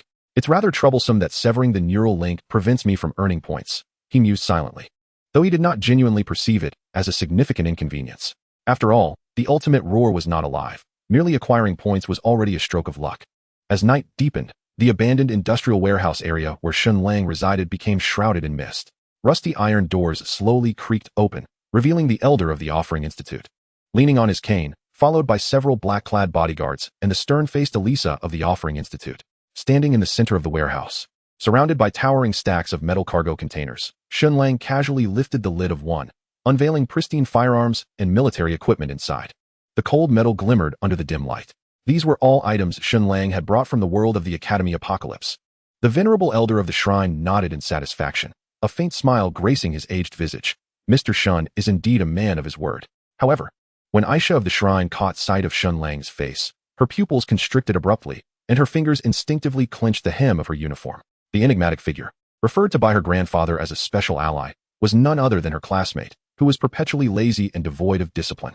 Her breath hitched momentarily, but she quickly regained her composure. As the heir to the shrine family, she had long since mastered the art of concealing her emotions. Yet, her keen eyes lingered on Shen Lang for several seconds, attempting to unravel the mystery of this man who had so profoundly altered her perception. "Mr. Shen and Aisha are acquainted?" The elder astutely perceived the subtle tension between the two, a glimmer of shrewdness flickering in his eyes. "Ah, fellow classmates," Shen Lang remarked with a hint of amusement playing at the corners of his lips. "In that case, the subsequent task shall be entrusted entirely to Aisha." The elder's voice brooked no argument as he spoke. "Grandfather?" Aisha's slender form stiffened, but she was halted by the elder's raised hand. "Mr. Shen is an esteemed guest. You must attend to him well." The elder's meaningful pat on her shoulder and his authoritative demeanor as he turned to leave left no room for dissent. Shen Lang cast her a sidelong glance, a playful smirk on his lips, and languidly remarked, "I shall count on your guidance henceforth, esteemed president." Aisha bit her lip, her thoughts swirling tumultuously. She was acutely aware of her grandfather's intentions. The Shrine family had always been adept at turning everything into a bargaining chip, including the marriage of the heir. Yet, with her pride, how could she possibly resign herself to becoming a pawn in a political alliance? Under the cloak of night, their gazes clashed momentarily, and it felt as though invisible sparks ignited in the air. And thus, the transaction had only just begun. Chapter 5. Lacking inspiration for a title. I seek the aid of a great one. The night was deep, and the warehouse lights cast a dim glow over the towering stacks of ammunition crates, their metallic surfaces gleaming with a cold sheen. Shen Lang leaned lazily against a crate of munitions, his fingers gently tapping the lid to produce a dull thud. His gaze wandered intermittently to Aisha, who stood not far away, an amused smile playing on his lips. With every gesture, she exuded the grace and composure of a highborn lady, each movement seemingly measured to perfection. This unique air of aloofness, akin to a rose encased in glass, noble and untouchable, belied the turbulent undercurrents beneath a frozen lake. The family's expectations had constructed an invisible cage around her, compelling her to imprison her true self behind a facade of perfection. She yearned for understanding, yet feared revealing any vulnerable cracks. This paradoxical essence, in fact, rendered her irresistibly alluring. Especially today, in the schoolyard, her lofty demeanor, with her eyes and brow exuding an air of cold superiority, only piqued Shen Lang's curiosity further.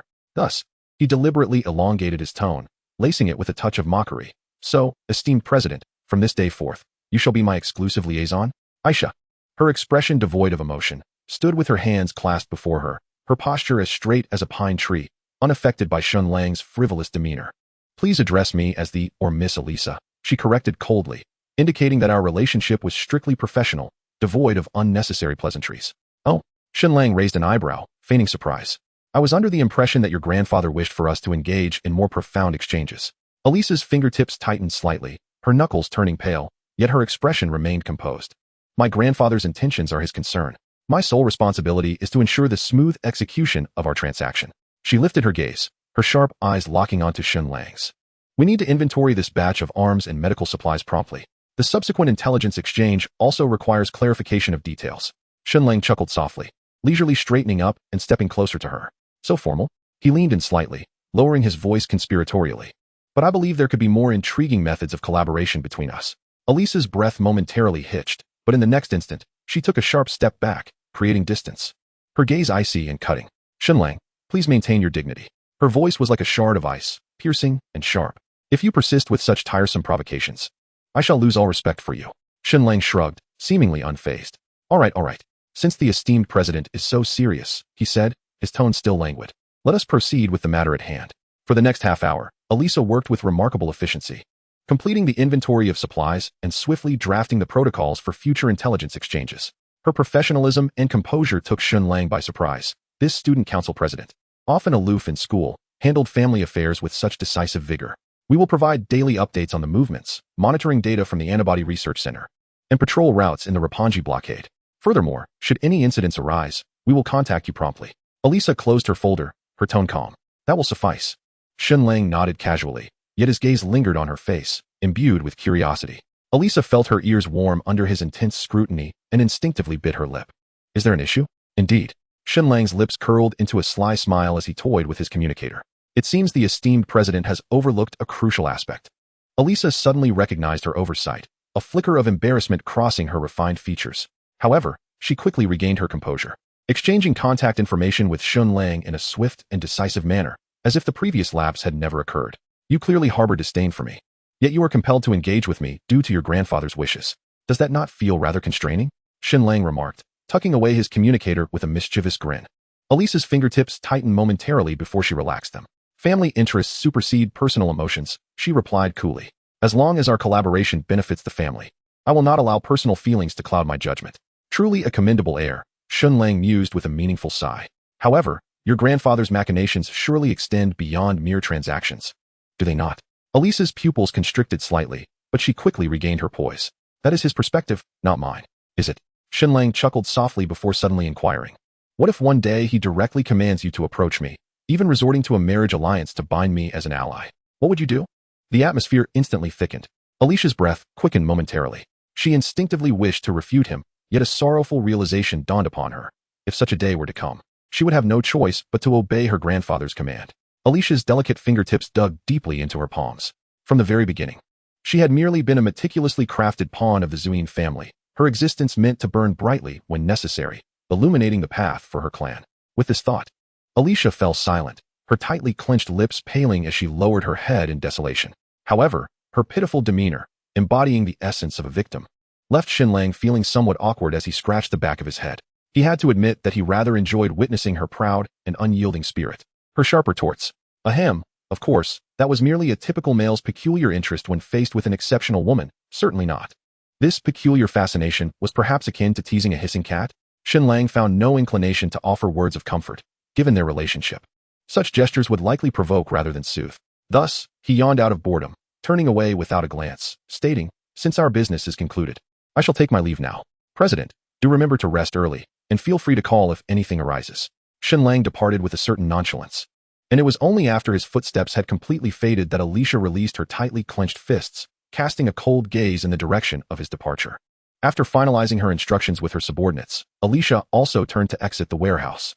It was only upon returning to her own room that she finally shed her fade, curling up in the corner of her bed, tightly embracing her knees and burying her face within, under the dim glow of the bedroom light. Her silhouette cast a vague shadow upon the wall.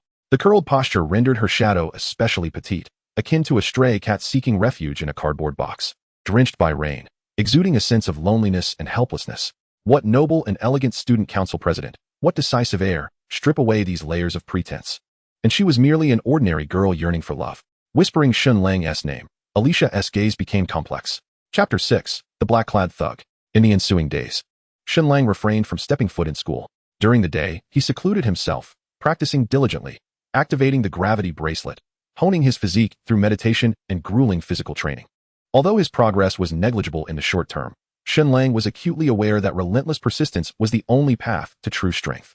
Perhaps he could exchange for an advanced body refining technique or acquire a powerful physique, he mused softly to himself, with the same attributes. The physicality of an ordinary person inevitably paled in comparison to someone like Yi Fan, who possessed a saintly body. Unfortunately, Shen Lang found himself at a standstill, lacking sufficient points to even have the luxury of choice. Who would have thought that I, Shen Lang, would ever worry about currency? Besides his rigorous training during the day, he occasionally glanced at the surveillance feeds to ensure there were no unusual activities. As night fell, Shen Lang transformed into a hunter of the darkness, targeting the ultimate howlers and reaping points.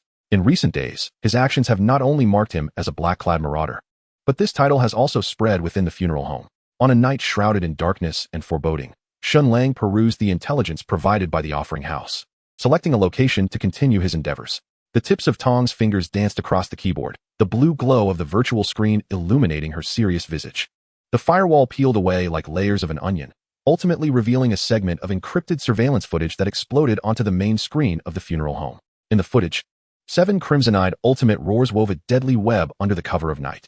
At the center of their encirclement stood the black-clad figure who had so suddenly emerged in recent days. The night wind lifted the hem of his cloak, and in his grasp, he wielded a long blade entwined with blue-violet arcs of electricity.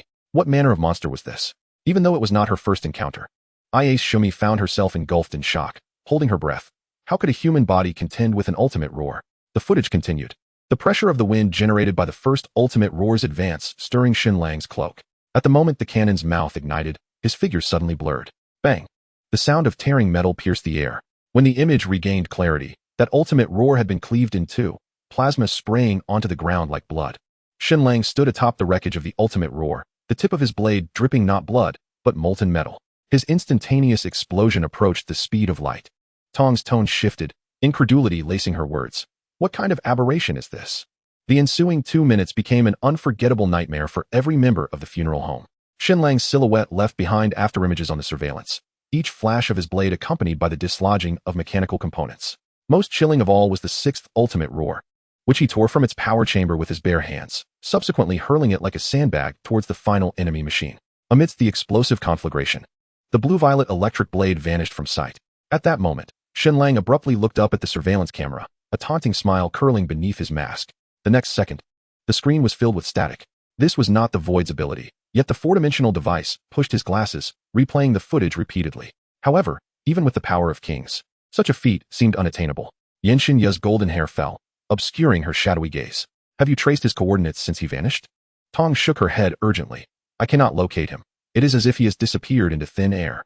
The conference room fell into a profound silence, everyone needing time to digest the day's revelations. Regardless, he must be found and persuaded to join our ranks.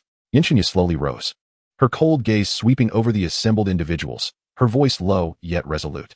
Meanwhile, Shen Lang, having concluded his hunt, luxuriated in a steaming bath, lazily stirring the floating bubbles. Just as he donned his bathrobe, the communicator at his bedside illuminated promptly, delivering Alicia's intelligence report with impeccable timing. Quite punctual, President. Wink and smile. The light screen remained silent, not even a read receipt flickering. TSK, how indifferent.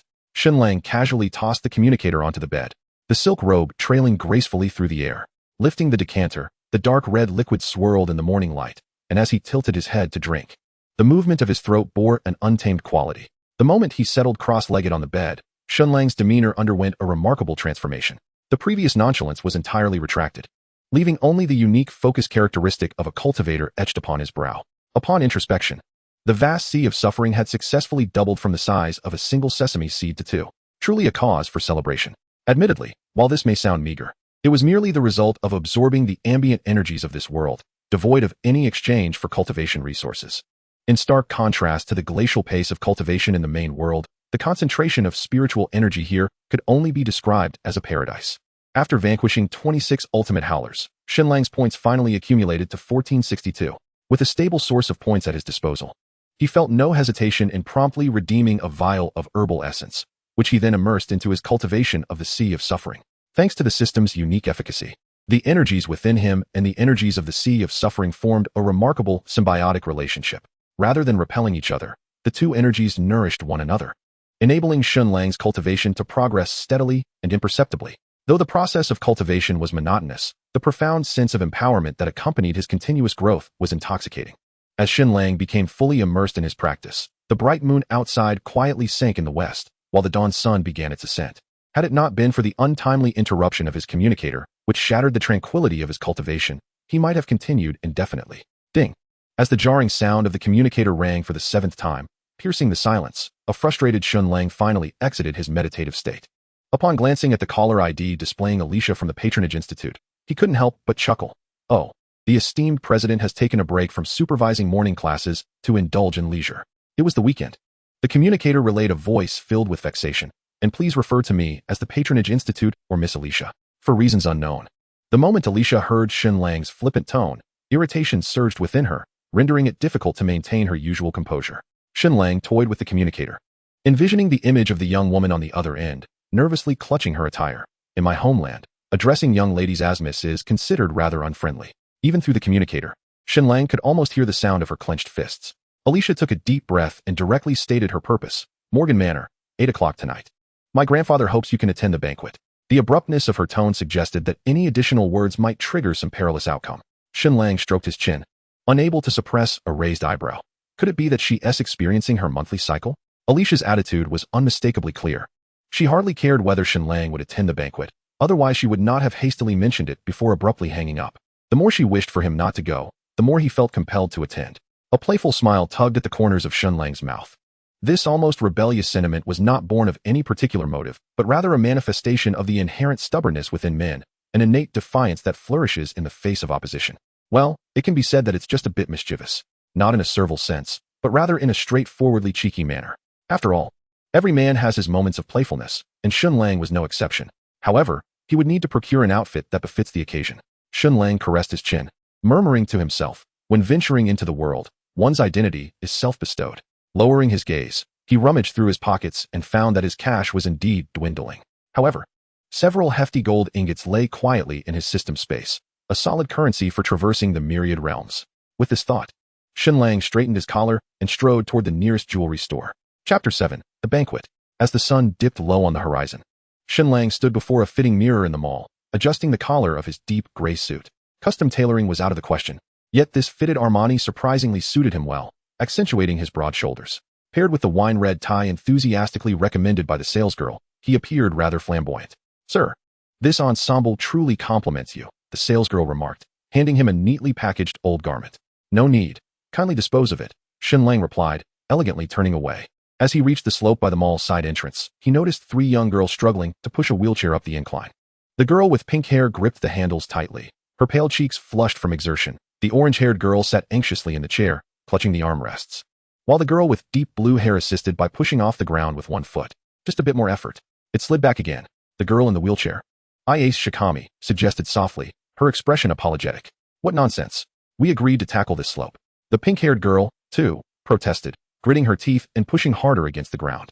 The girl, Yuki, could only manage a few words, her bangs clinging to her forehead with sweat, while the wheelchair had barely moved up 5 centimeters. Do you need a hand? Shen Lang inquired as he approached. The 3 girls looked up, with Ace feeling a sense of familiarity in his voice. Though unable to place it, while 2 narrowed her eyes suspiciously.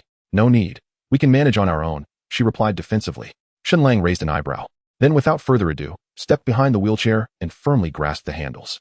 Hey, What are you doing? Tu immediately objected.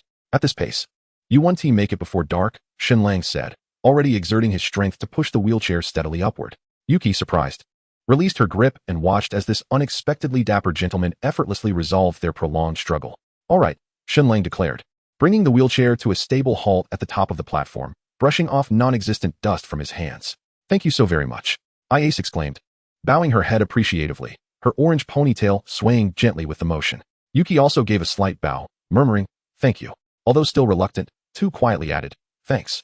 Shen Lang's gaze lingered briefly on Yuki, who stared dreamily at the slope, her cherry blossom-colored hair fluttering in the evening breeze.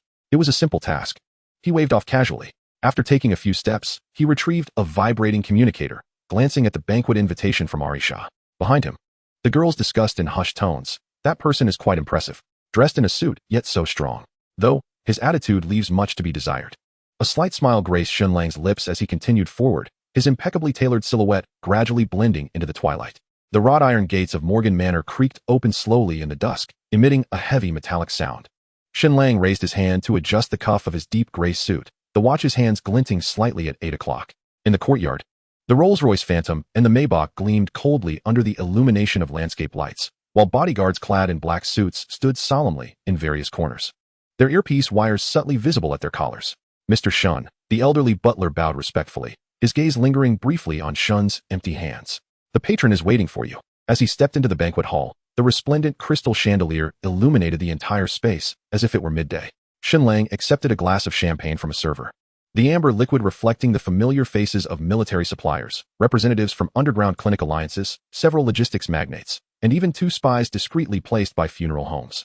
Shen Lang could not help but smirk inwardly. The old fox from the Patrons Institute has gathered all the undercurrents of Rapunji in one place. Thank you for gracing us with your presence. An aged voice came from behind, the sound of a sandalwood cane tapping against the marble floor resonating crisply. This suit suits you well. Shen Lang turned, clinking his glass gently with the elderly man's. With Elisa personally inviting me, how could I possibly decline? The glimmer of wisdom in the corners of the patron's eyes hinted at deeper meanings. Why not greet the head of the Mitsui family? He is quite interested in you. That won't be necessary, Shen Lang replied, swirling the wine in his glass. I have no fondness for socializing. His gaze inadvertently swept past a corner where a reporter was covertly taking photos, the glint from the cuff revealing a specialized camera device. The old man's cane paused momentarily, and Elisa appeared at Shen Lang's side like a marionette on strings. The dark green mermaid gown accentuated her graceful figure, her exposed shoulders and neck resembling exquisite, fragile porcelain. Do have a delightful conversation with Mr. Shen. The patron's gaze lingered upon Elisa, as if he were relinquishing a prized auction item. Elisa instinctively tightened her grip on the champagne flute, almost leaving imprints on its stem. The chairman looks beautiful tonight, Shen Lang whispered suddenly, leaning closer to her ear. The girl recoiled slightly, the liquid in her glass swaying violently. Is it necessary to be this tense? Shen Lang shook his head in exasperation. I won't bite. He then made his way toward the sofa in the corner. Elisa took a deep breath, forcing herself to follow, sitting 2 steps away from Shen Lang. Thank you for coming today. She managed to muster a standard smile, yet it appeared as stiff as a mask. There's no need to force yourself. Shen Lang crossed his legs, disregarding her forced smile. I believe very few men would turn down the opportunity to converse with a beauty. However, I consider myself to have certain principles. I have no interest in being a mere tool or puppet. I don't quite grasp your meaning. Elisa's smile carried a hint of sorrow, trembling fingers tucking her golden hair behind her ear, revealing the turbulence within her heart. Do you truly not understand? Shen Lang leaned forward, lightly lifting her chin with his finger. Those eyes, which should have captivated the world, now appeared hollow and heart-wrenching. The two stared at one another for several tense seconds before Shen Lang, bored, finally released her, shaking his head as he chuckled. If it were before, you would have pushed me away directly, perhaps even slapped me. However, Arisha proactively approached Shen Lang, her smile mechanical as she said, Do you not appreciate this? You are beautiful, exceptional, the goddess admired by all in the school. Who would not be enamored? Yet, all this is merely superficial. The current you is lonely and fragile, akin to a cat abandoned by its family, deserving only of my sympathy. Shen Lang disregarded Arisha's unfamiliar allure. Just the night before, he had admired the unyielding determination she exuded, her defiance against fate, and the pride that still lingered within her. Yet at this moment, it was unclear what kind of pressure her grandfather had imposed upon her, compelling her to willingly break her own wings and relinquish all her pride. Shen Lang's words ignited a flicker of fire deep within Arisha's gaze, only to be swiftly extinguished by her grandfather's stern admonitions. Her body trembled slightly, and ultimately, she revealed a disingenuous smile, reaching out to entwine her arm with Shen Lang's. Would you be willing to take in this pitiful cat? In response, Shen Lang coldly withdrew his arm, stating, in truth, I rather like the Arisha who stood in stark opposition to me. Too bad. That is not the you of this moment. Having spoken, he rose and departed, leaving Arisha alone in her silence.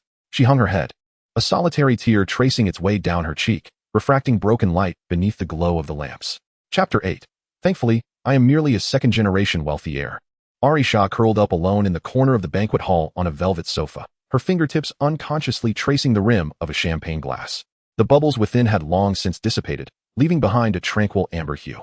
The cascade of light from the crystal chandelier shattered into shadows between her lowered lashes, until the sudden swell of music from the stage roused her from her reverie. Swiftly wiping away the remnants of her tears from her cheeks and straightening her back, she appeared as if the previous vulnerability had never existed. However, before Arisha could fully compose herself, two men approached her. To her left stood the son of the Minister of Military Affairs, impeccably dressed, a determined curve gracing his lips.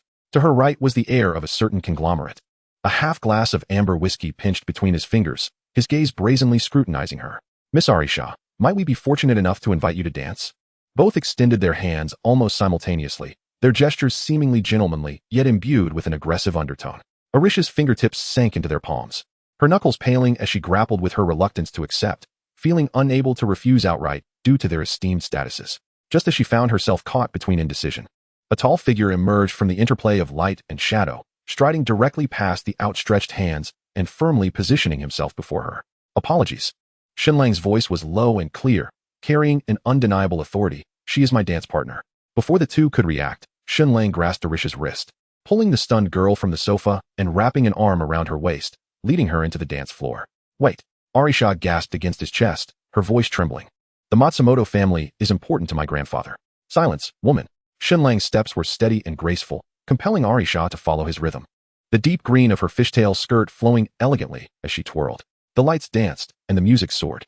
Neither of them spoke further. Only the sound of their breaths intertwined at an intimately close distance. His palm rested on her lower back, warmth seeping through the thin fabric, gradually easing her previously tense body. Until the last note fell and the dance came to a halt, Alicia finally lifted her gaze to meet his, her voice barely rising above the fading music. Why have you returned? Were you not rather proud when you turned me away? Shen Lang lowered his head to scrutinize her, his voice low and sharp. What? Is it that you cannot refuse those two fellows? Or do I not even measure up to them in your eyes? That is not the case. Alicia hastily shook her head, yet the words caught in her throat, leaving her to grip the hem of her dress tightly, her voice dwindling. Never mind. Suddenly, Shen Lang reached out, almost roughly tousling her long hair, the force causing her to stumble slightly. What a fool. He muttered before turning away without a glance back, his silhouette swiftly merging into the shadows at the edge of the dance floor. Alicia hurried after him, head bowed, her tightly pressed lips and slightly reddened eyes resembling a cat that had endured much injustice. The two found themselves in a deserted corner. Alicia sat upright, yet her usually bright eyes were now devoid of focus, as if all vitality had been drained from her.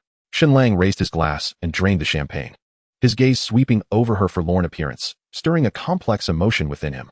Unlike Shen Lang, a scion of wealth, this was the fate of the offspring of aristocracy, born into luxury, yet at the cost of becoming a polished piece on the political chessboard. The more meticulously cultivated the elite, the closer they drew to the day of being offered as a sacrifice. Alicia's tragedy lay in the fact that Shen Lang's presence had prematurely torn asunder the seal of her destiny. Could she refuse? No. Her very existence, her education, even the air she breathed bore the insignia of the Temple of Offerings. Before her imposing grandfather, she dared not even flutter her eyelashes. How ridiculous it is. The sorrow of the weak lies in their lack of even the right to say no. Shen Lang had not intended to provoke Alicia. However, witnessing her struggle to maintain her pride over these days had piqued his interest. Of course, the way the emerald mermaid gown accentuated her waist may have played a part as well. Aesthetic appreciation is a universal trait.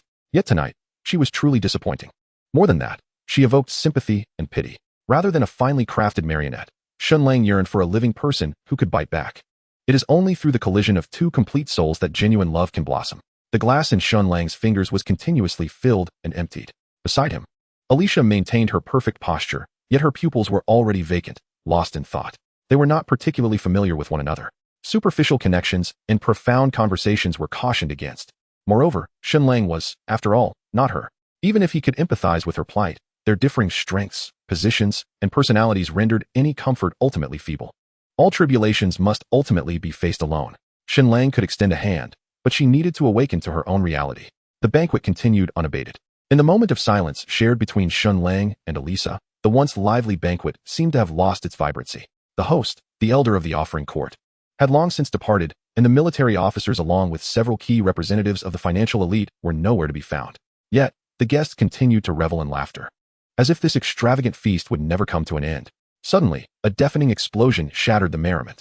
Crystal chandeliers swayed violently, and the champagne tower came crashing down, sending shimmering shards flying like raindrops.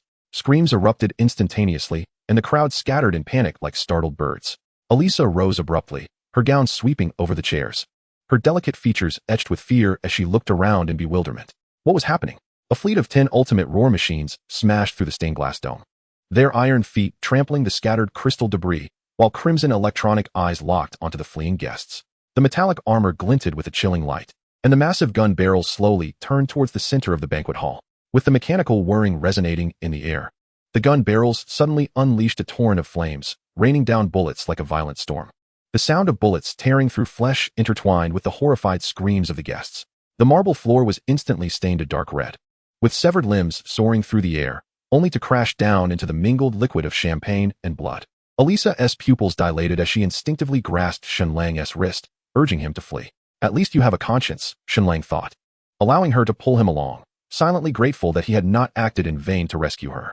As shards of marble erupted around them, and the ultimate roar continued to spew fire, tearing fleeing guests apart into bloody mist. Just as Shen Lang and Elisa were about to dash into the emergency exit, boom, a wall exploded, and an ultimate roar burst through, its gun barrel glowing ominously as it locked onto the pair. Chapter 9. Throbbing. Closing his eyes, Shen Lang swiftly pulled Elisa into his embrace, his right hand sweeping through the air, instantly reducing the flying debris to dust. Elisa instinctively looked up, only to see the gun barrel of the ultimate roar illuminated with a deadly red glow. A soft, impatient sound escaped her lips. She barely caught a glimpse of Shen Lang's movements. She only felt a sharp rush of air beside her ear, and in the next moment, the massive steel body of the ultimate roar began to shift along a smooth diagonal line before collapsing with a thunderous crash. How is this possible? Elisa's gaze fell upon the blue-purple long blade that had suddenly appeared in Shen Lang's right hand, lightning coursing along its edge, illuminating his stern profile. 3 reinforcements of the ultimate roar charged through the pillars, their machine guns carving grotesque trenches into the ground. The lightning blade extended suddenly to 10 meters, sweeping across like the Milky Way. Elisa felt a tightening at her waist as the 3 steel giants were severed in an explosion of thunder, sparks raining down like a tempest. Elisa's pupils trembled violently, her hands instinctively gripping Shen Lang's waist tighter. The banquet hall had transformed into a sea of blood, while the remaining 6 ultimate roars adjusted their aim, the crimson targeting lasers crisscrossing over the 2. Hold on tight. Shen Lang's voice was eerily calm as he lifted Elisa into the air, bullets detonating beneath them, creating a series of deep craters. The glint of blades flashed, and 2 colossal mechanical beasts crashed to the ground.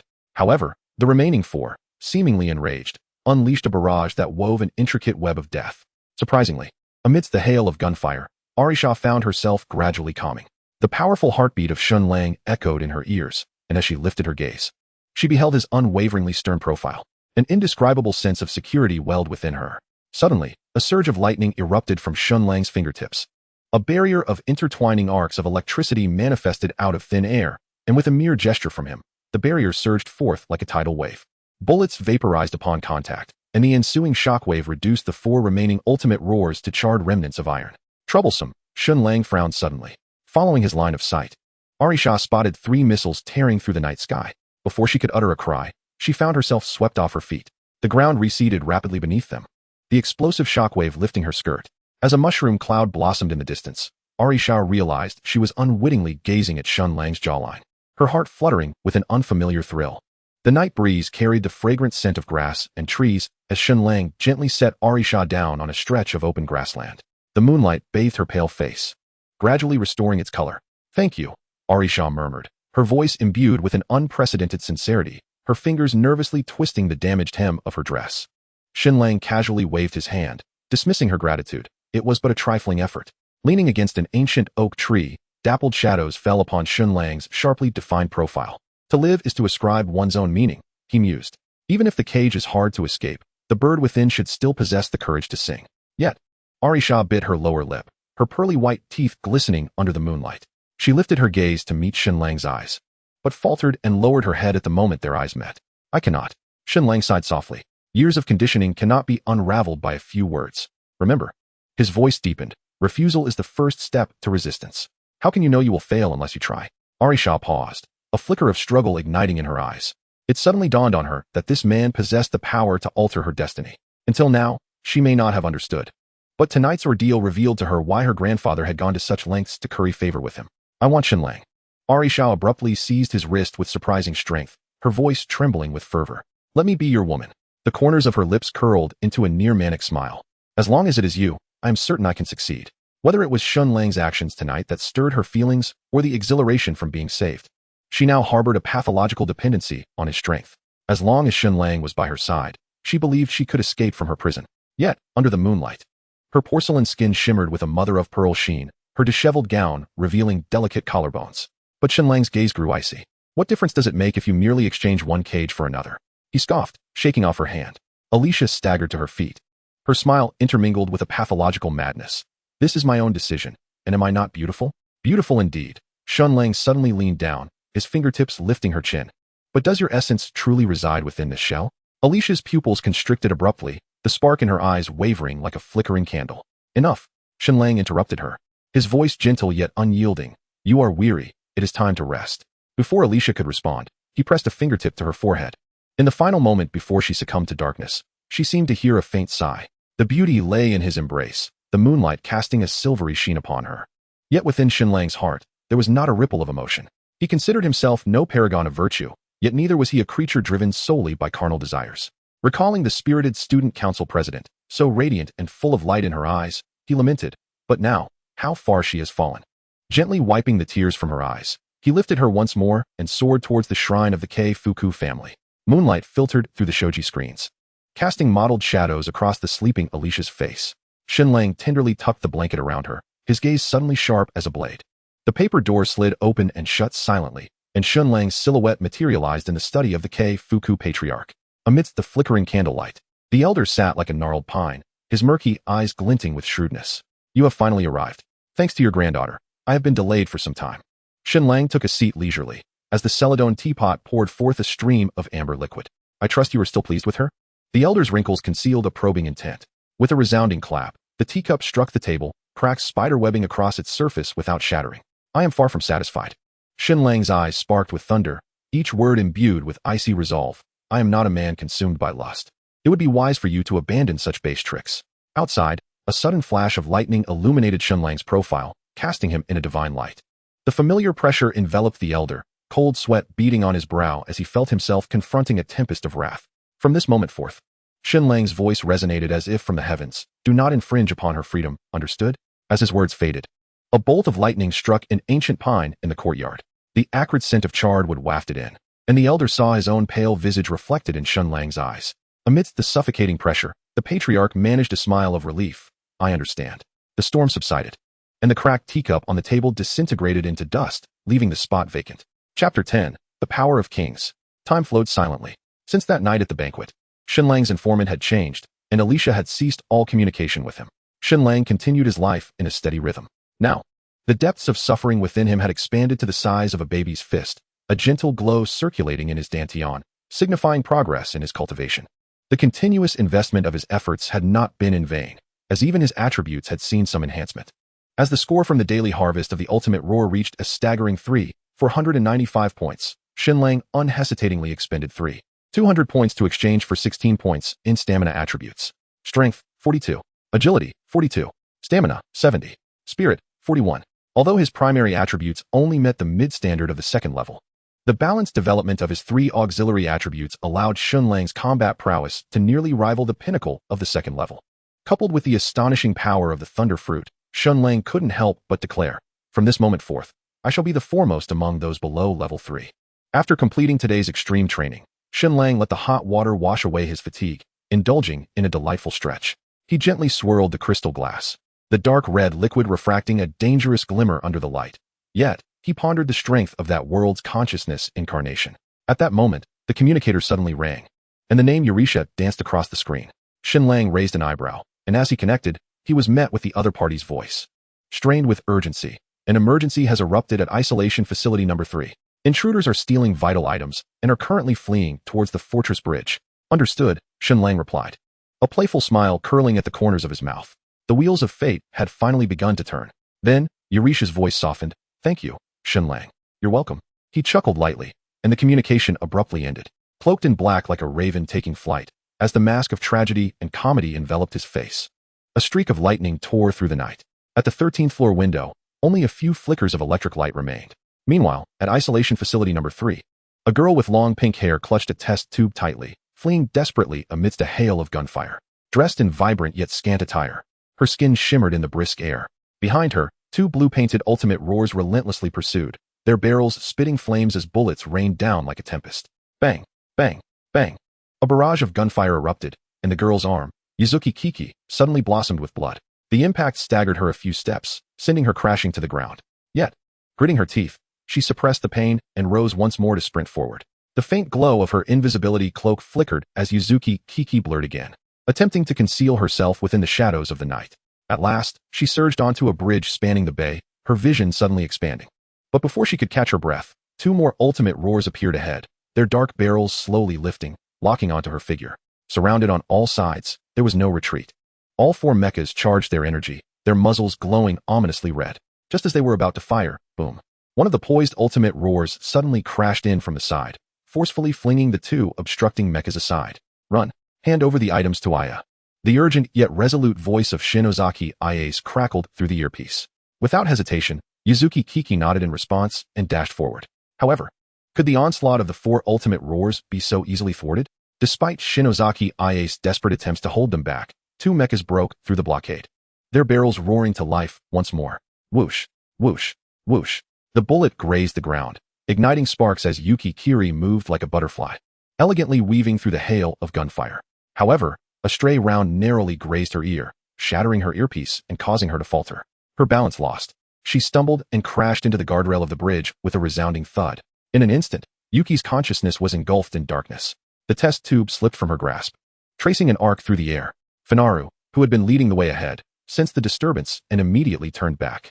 Yet, before it could approach, the colossal foot of the ultimate roar descended with ferocity. Yuki, Iace Shino's panicked cry erupted through the communicator. But the other 3 ultimate roars had already closed in, and amidst her distraction, her mech was struck multiple times, emitting a wretched scream of pain. The mechanical hand of the ultimate roar slowly reached for the unconscious girl, poised to capture her. Suddenly, a blinding bolt of lightning crashed down. As the electric light dissipated, a dark figure stood before Yuki, cloaked in a billowing trench coat.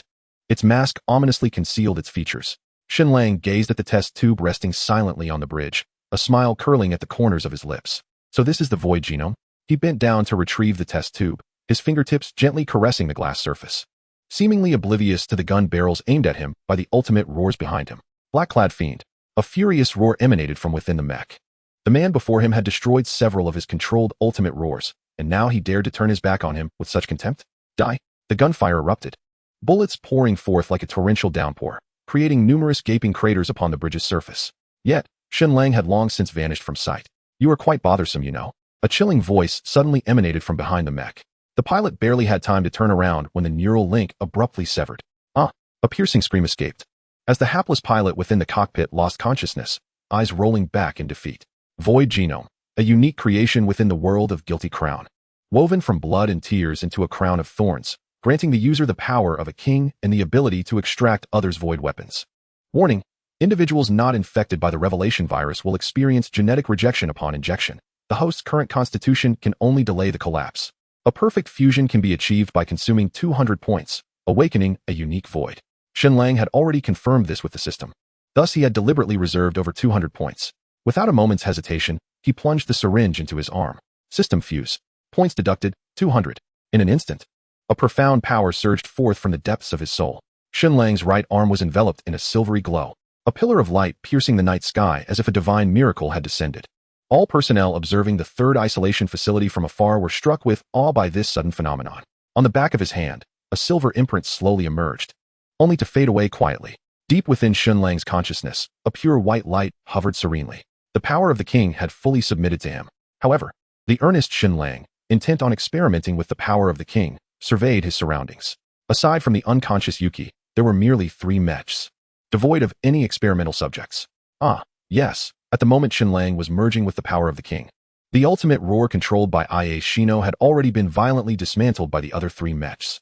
Chapter 11, Wings of Freedom, Thunder and Lightning Wings. In the instant he successfully merged with the void genome, Shen Lang distinctly sensed a pair of searing eyes piercing through the void, fixated upon him. He raised his gaze, his eyes sweeping the area like a blade, yet only beheld an expanse of nothingness. The night wind rustled his black cloak, creating an eerie sound. He chuckled coldly, offering a universally friendly gesture to the empty night sky, before retracting his gaze. Since the entity was unwilling to reveal itself, Shen Lang saw no reason to seek discomfort before discerning its true strength. Thus, his focus shifted toward the three ultimate roars that had locked onto him. The 6 cannon muzzles, gleaming with a dangerous red light, had firmly targeted Shen Lang. Very well, let me behold the essence of my void, he whispered, thrusting his right hand sharply toward his chest. A heart extraction? His right hand, radiating a soft white glow, pierced through his chest. The power of the void converged, and a violet-black crystal erupted from his palm, exploding into countless luminous particles that entwined around him. Ultimately, these particles coalesced behind Shen Lang, forming a pair of pure and immaculate wings of light, wings of freedom. The name naturally emerged in his mind. Tatakai? Shen Lang raised an eyebrow, a thought flickering through his mind, and the light wings unfurled. In an instant, his figure shot upward like an arrow released from its bow, the radiant wings tracing a brilliant arc against the night sky, resembling a deity descending to the mortal realm. The observers before the monitoring screens fell into stunned silence. The pupils of the god of plague contracted sharply, his knuckles turning white from the pressure of his grip. Meanwhile, the pilots of the three ultimate roars were rendered utterly dumbfounded, forgetting to execute their attack commands. Is he an angel? This thought permeated the minds of most present. Open fire. Immediately, open fire. The frantic roar of the commander blared through the communicator. The next moment, the long-awaited cannon fire finally erupted. Energy beams tore through the air, a storm of bullets surged forth. Swish! With a gentle flap of his wings, a violent tempest materialized. Bullets were shredded into iron shavings, and the trajectories of the energy cannons twisted and deflected. Shen Lang's figure had already transformed into a flash of blue and white lightning, darting between the three mechs. Slice! The edges of the light wings, as sharp as the finest blades, glided past the steel exoskeletons, effortlessly cleaving the three mechs in twain like a hot knife slicing through butter. The movements of the ultimate roars froze simultaneously, followed by a thunderous explosion. The blazing flames illuminated the bridge. Suspended above the waves of fire, Shen Lang delicately traced the edges of his light wings, the crackling lightning dancing at his fingertips. Nodding in satisfaction, thunder and lightning wings? Quite splendid indeed. The battle concluded overwhelmingly in his favor. Upon dispelling the void, Shen Lang descended back onto the bridge, finally taking the time to examine the unconscious Yuki. The girl's pale cheeks were stained with blood, her pink hair in disarray, resembling a shattered doll. How adorable. Shen Lang gently pinched the little face of Yuki, playfully prodding her slightly swollen cheeks. However, upon noticing the wounds adorning her body, he swiftly summoned the energy within him to perform a rudimentary treatment to staunch the bleeding. Fortunately, the bullet had merely traversed flesh without damaging any bones, rendering the situation not too grave. How light she is, almost as if she were a feather. As he cradled the petite girl, Shen Lang couldn't help but raise an eyebrow. Standing at a mere 160 centimeters with a weight of barely over 80 pounds. Her slender limbs and a waist delicate enough to be encircled by a single hand evoked a sense of tender fragility. Ascending into the night sky with Yuki in his arms, Shen Lang soon vanished into the depths of darkness. After gently placing the still unconscious Yuki on the sofa and administering a bottle of healing elixir, he stretched lazily and made his way towards the bedroom. Meanwhile, at the headquarters of the funeral service, the conference room was steeped in a solemn atmosphere. Shimizu Iase, just regaining consciousness, bowed her head, her voice laced with profound remorse. I apologize, this operation was my oversight. Yagami Kaido, with his hands clasped beneath his chin, wore a stoic expression that revealed no emotion. What's done is done. Regret serves no purpose now. Ultimately, the plan itself was flawed. Our immediate priority is to locate the figure in black. His gaze swept across the room, his tone leaving no room for dissent. Based on recent observations, the objectives of the figure in black align closely with our own. Henceforth, we shall devote all resources to tracking his whereabouts. At that moment, Shimizu Iase lifted her head, a spark of realization igniting within her. I believe I may know his identity. Under the collective gaze of her peers, she gradually articulated her hypothesis. 5 days ago, outside the shopping mall, there was a man who assisted me with my wheelchair. I felt his voice was somewhat familiar, yet I couldn't recall it until now. However, upon seeing the figure in black today, their voices matched perfectly. Bring up the surveillance footage from that day, she asserted with conviction. He is the one we seek. Is that true? Ka exclaimed, her eyes widening in surprise, though her fingers instinctively danced across the keyboard. The surveillance footage was quickly retrieved. As she initiated a radial search centered around the mall, with various algorithms operating in unison, the data cascading across the screen like a waterfall. Meanwhile, at the command center, through the tracking of the white blood cell satellite system, Shen Lang's coordinates were gradually being pinpointed. As he flew while holding Yuki, he could not conceal his presence like usual. It was only a matter of time before he was discovered, a reality for which Shen Lang had long been mentally prepared. Closing his eyes and settling into a meditative posture, he cultivated a profound aura. His mind's web had already expanded like ripples in water, reflecting every movement within a kilometer radius. Shen Lang retrieved a vial of herbal elixir and drank it down. As the medicinal properties activated, the turbulent seas of bitterness within him began to churn. The cultivation of this bitter sea was a gradual process. Shen Lang split his focus, maintaining vigilance with his mental web while guiding his spiritual energy to impact the barriers of the bitter sea. With each surge of spiritual force, the chaotic expanse of the bitter sea broadened incrementally. The bitter sea was boundless, its depths seemingly endless. The path of cultivation was long and arduous, demanding relentless perseverance. He awaited the expansion of the bitter sea to a sufficient scale, at which point the spring of destiny would emerge from its core. That would herald his entry into the next realm. After a night of silent cultivation, he had yet to reach his goal, with a hint of disappointment. Shen Lang shook his head as he pushed open the door, a melodious voice akin to a clear spring quietly drifting into his ears. In the gentle embrace of morning light, Yuzuki Q nestled on the windowsill, cradling a soft pillow as she softly sang. Her pink hair cascaded down, shimmering with a tender glow beneath the rising sun. "Are you feeling better?" Shen Lang inquired as he approached. The melody abruptly ceased. The girl turned her gaze, her glassy eyes reflecting his figure. "Did you save me?" "Yes, thank you." Yuzuki rose and bowed earnestly, but then abruptly shifted to the matter at hand. "Have you seen the void genome?" Her inquiry was direct, devoid of any circumlocution, evoking a smile. "I have," Shen Lang replied, equally straightforwardly. Upon witnessing her eyes brighten, he added, "But I have already used it." The atmosphere thickened with tension. Yuzuki lowered her gaze, her long lashes fluttering. Her mission had utterly failed, yet she found herself without the grounds to contest. After all, it was this very individual who had saved her own life. A sudden noise shattered the silence. Yuzuki covered her protesting stomach, her ears flushing with embarrassment. Yet her gaze remained fixed on Shen Lang. "I'm hungry." Chapter 12, The Attack. Yuzuki pressed her flat abdomen, her crystal-like eyes unwaveringly fixed on Shen Lang. That pure gaze seemed capable of penetrating the heart, rendering any refusal cruel.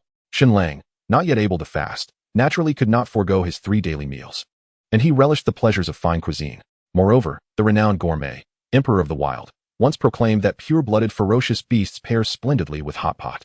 "What would you like to eat?" Shen Lang inquired casually. The girl's delicate fingers unconsciously twisted the hem of her clothing. "I used to eat rice balls often." Shen Lang chuckled and shook his head. "What is so delightful about those cold rice balls? Today, I shall let you experience something truly exquisite." With that, he turned and entered the kitchen, rummaging through the pantry for flour and eggs. Yuzuki curiously followed him to the kitchen door, watching as Shen Lang expertly mixed the dough and cracked the eggs. "What is this?" "Jianbingguozi," Shen Lang replied without looking up, 100 times better than rice balls. The skillet soon sizzled, the batter spreading into a perfect circle. With a flick of his wrist, Shen Lang flipped the pancake into the air, and the enticing aroma instantly filled the room. He deftly spread sauce over it, adding crispy layers and fresh lettuce. "Give it a try." Yuzuki cautiously accepted the steaming pancake. Taking a gentle bite, the crisp exterior and rich sauce burst in her mouth, her eyes widening in astonishment. "How is it? So delicious." The surprise in Yuzuki's voice was unmistakable as she quickly took another hearty bite. Shen Lang watched with satisfaction as she devoured the treat, swiftly preparing 2 more. In the morning light, the 2 of them continued their simple yet warm exchange, one cooking, the other savoring, filling the modest kitchen with a cozy ambience. Just as Yuzuki returned to the sofa, content and softly humming, Shen Lang's brow furrowed suddenly, his gaze instinctively darting toward the window. Outside, the sun remained bright, yet an unusual stillness pervaded the atmosphere. Through his heart-net perception, he sensed the life forces within a kilometer radius rapidly dissipating. Civilians were being evacuated, the streets emptied. In their stead, the chilling sounds of firearms being loaded echoed, accompanied by the mechanical whirring of artillery calibration and the blinding gleam of sniper scopes. At last, it had arrived. Amidst the oppressive atmosphere, Shen Lang's communicator suddenly chimed. The screen illuminated with Alicia's name, and as soon as the connection was established, her urgent voice resonated. "Shen Lang, your location has been pinpointed. They are mobilizing forces, preparing to engage you." "I am aware," Shen Lang replied with a light chuckle. His tone as relaxed as if discussing the weather. "I have already seen it." Alicia paused, clearly taken aback, and her voice grew more frantic. "Shouldn't you evacuate? They are deploying heavy artillery." "Rest assured," Shen Lang interrupted her, his gaze drifting toward the window. I am well aware of my circumstances. After exchanging a few casual remarks, Shen Lang ended the communication, his smile gradually fading. Suddenly, a deafening roar erupted as the first shell sliced through the air, accompanied by a piercing shriek. Crashing down upon the apartment, fiery explosions erupted skyward, shattering glass and collapsing walls. Amidst the swirling smoke and dust, a figure crackling with lightning stood suspended in midair. The distant sky was stained crimson by the artillery fire, and the relentless thunder of explosions echoed continuously. The funeral agency's transport vehicle screeched to a halt, concealed hundreds of meters away from the battlefield. Dunn rapidly typed on the keyboard, the data on the surveillance screen scrolling at breakneck speed. They have opened fire. They've deployed heavy mesh and sniper units. Yang Xinya gazed intently at the sky, illuminated by flashes of lightning, his expression steely. Indeed, we are a step behind. Proceed as planned. Understood. Iace Shino immediately maneuvered the mech to turn. We will flank them from the side, avoiding the frontal battlefield. Members of the funeral agency swiftly dispersed, merging into the shadows at the edge of the battlefield. Shen Lang held Yuki in one arm, suspended in midair.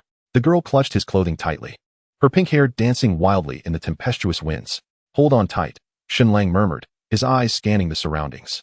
Dozens of armed helicopters hovered above, their dark gun barrels trained on him. Snipers and ultimate roar units on the ground took their positions, awaiting the command to fire. Open fire. The armed helicopters descended in a fan formation, the thunder of their rotors shattering the clouds. Machine guns unleashed torrents of fire, bullets weaving a curtain of death, and shells traced scorching arcs, all directed toward Shen Lang, who hovered in the air. A cold smile curled at the corners of Shen Lang's lips. With a hum, a cerulean electromagnetic barrier suddenly expanded around him. Time seemed to freeze at that moment, as countless bullets hung suspended in midair, their tips quivering slightly in the electromagnetic field, reflecting a chilling metallic sheen. The energy beams of the shells warped into bizarre arcs, frozen like lightning against the surface of the barrier. Here, take this back. Shen Lang waved his right hand gently. Whoosh. The suspended hail of bullets reversed at 3 times the speed of sound. The helicopter's bulletproof glass shattered like thin paper under the onslaught, the cockpits instantly filled with a crimson mist. The remaining helicopters hastily ascended, but before the pilots could react further, a surge of lightning flared in Shen Lang's eyes. ZZZT. A directed electromagnetic pulse swept outward in a fan shape. The helicopter's instrument panels erupted in a shower of sparks, the engines emitting a dying wail before falling silent. The colossal steel bird swiftly transformed into a heavy wreck, carving a skewed trajectory through the air as it wobbled toward the distant ruins.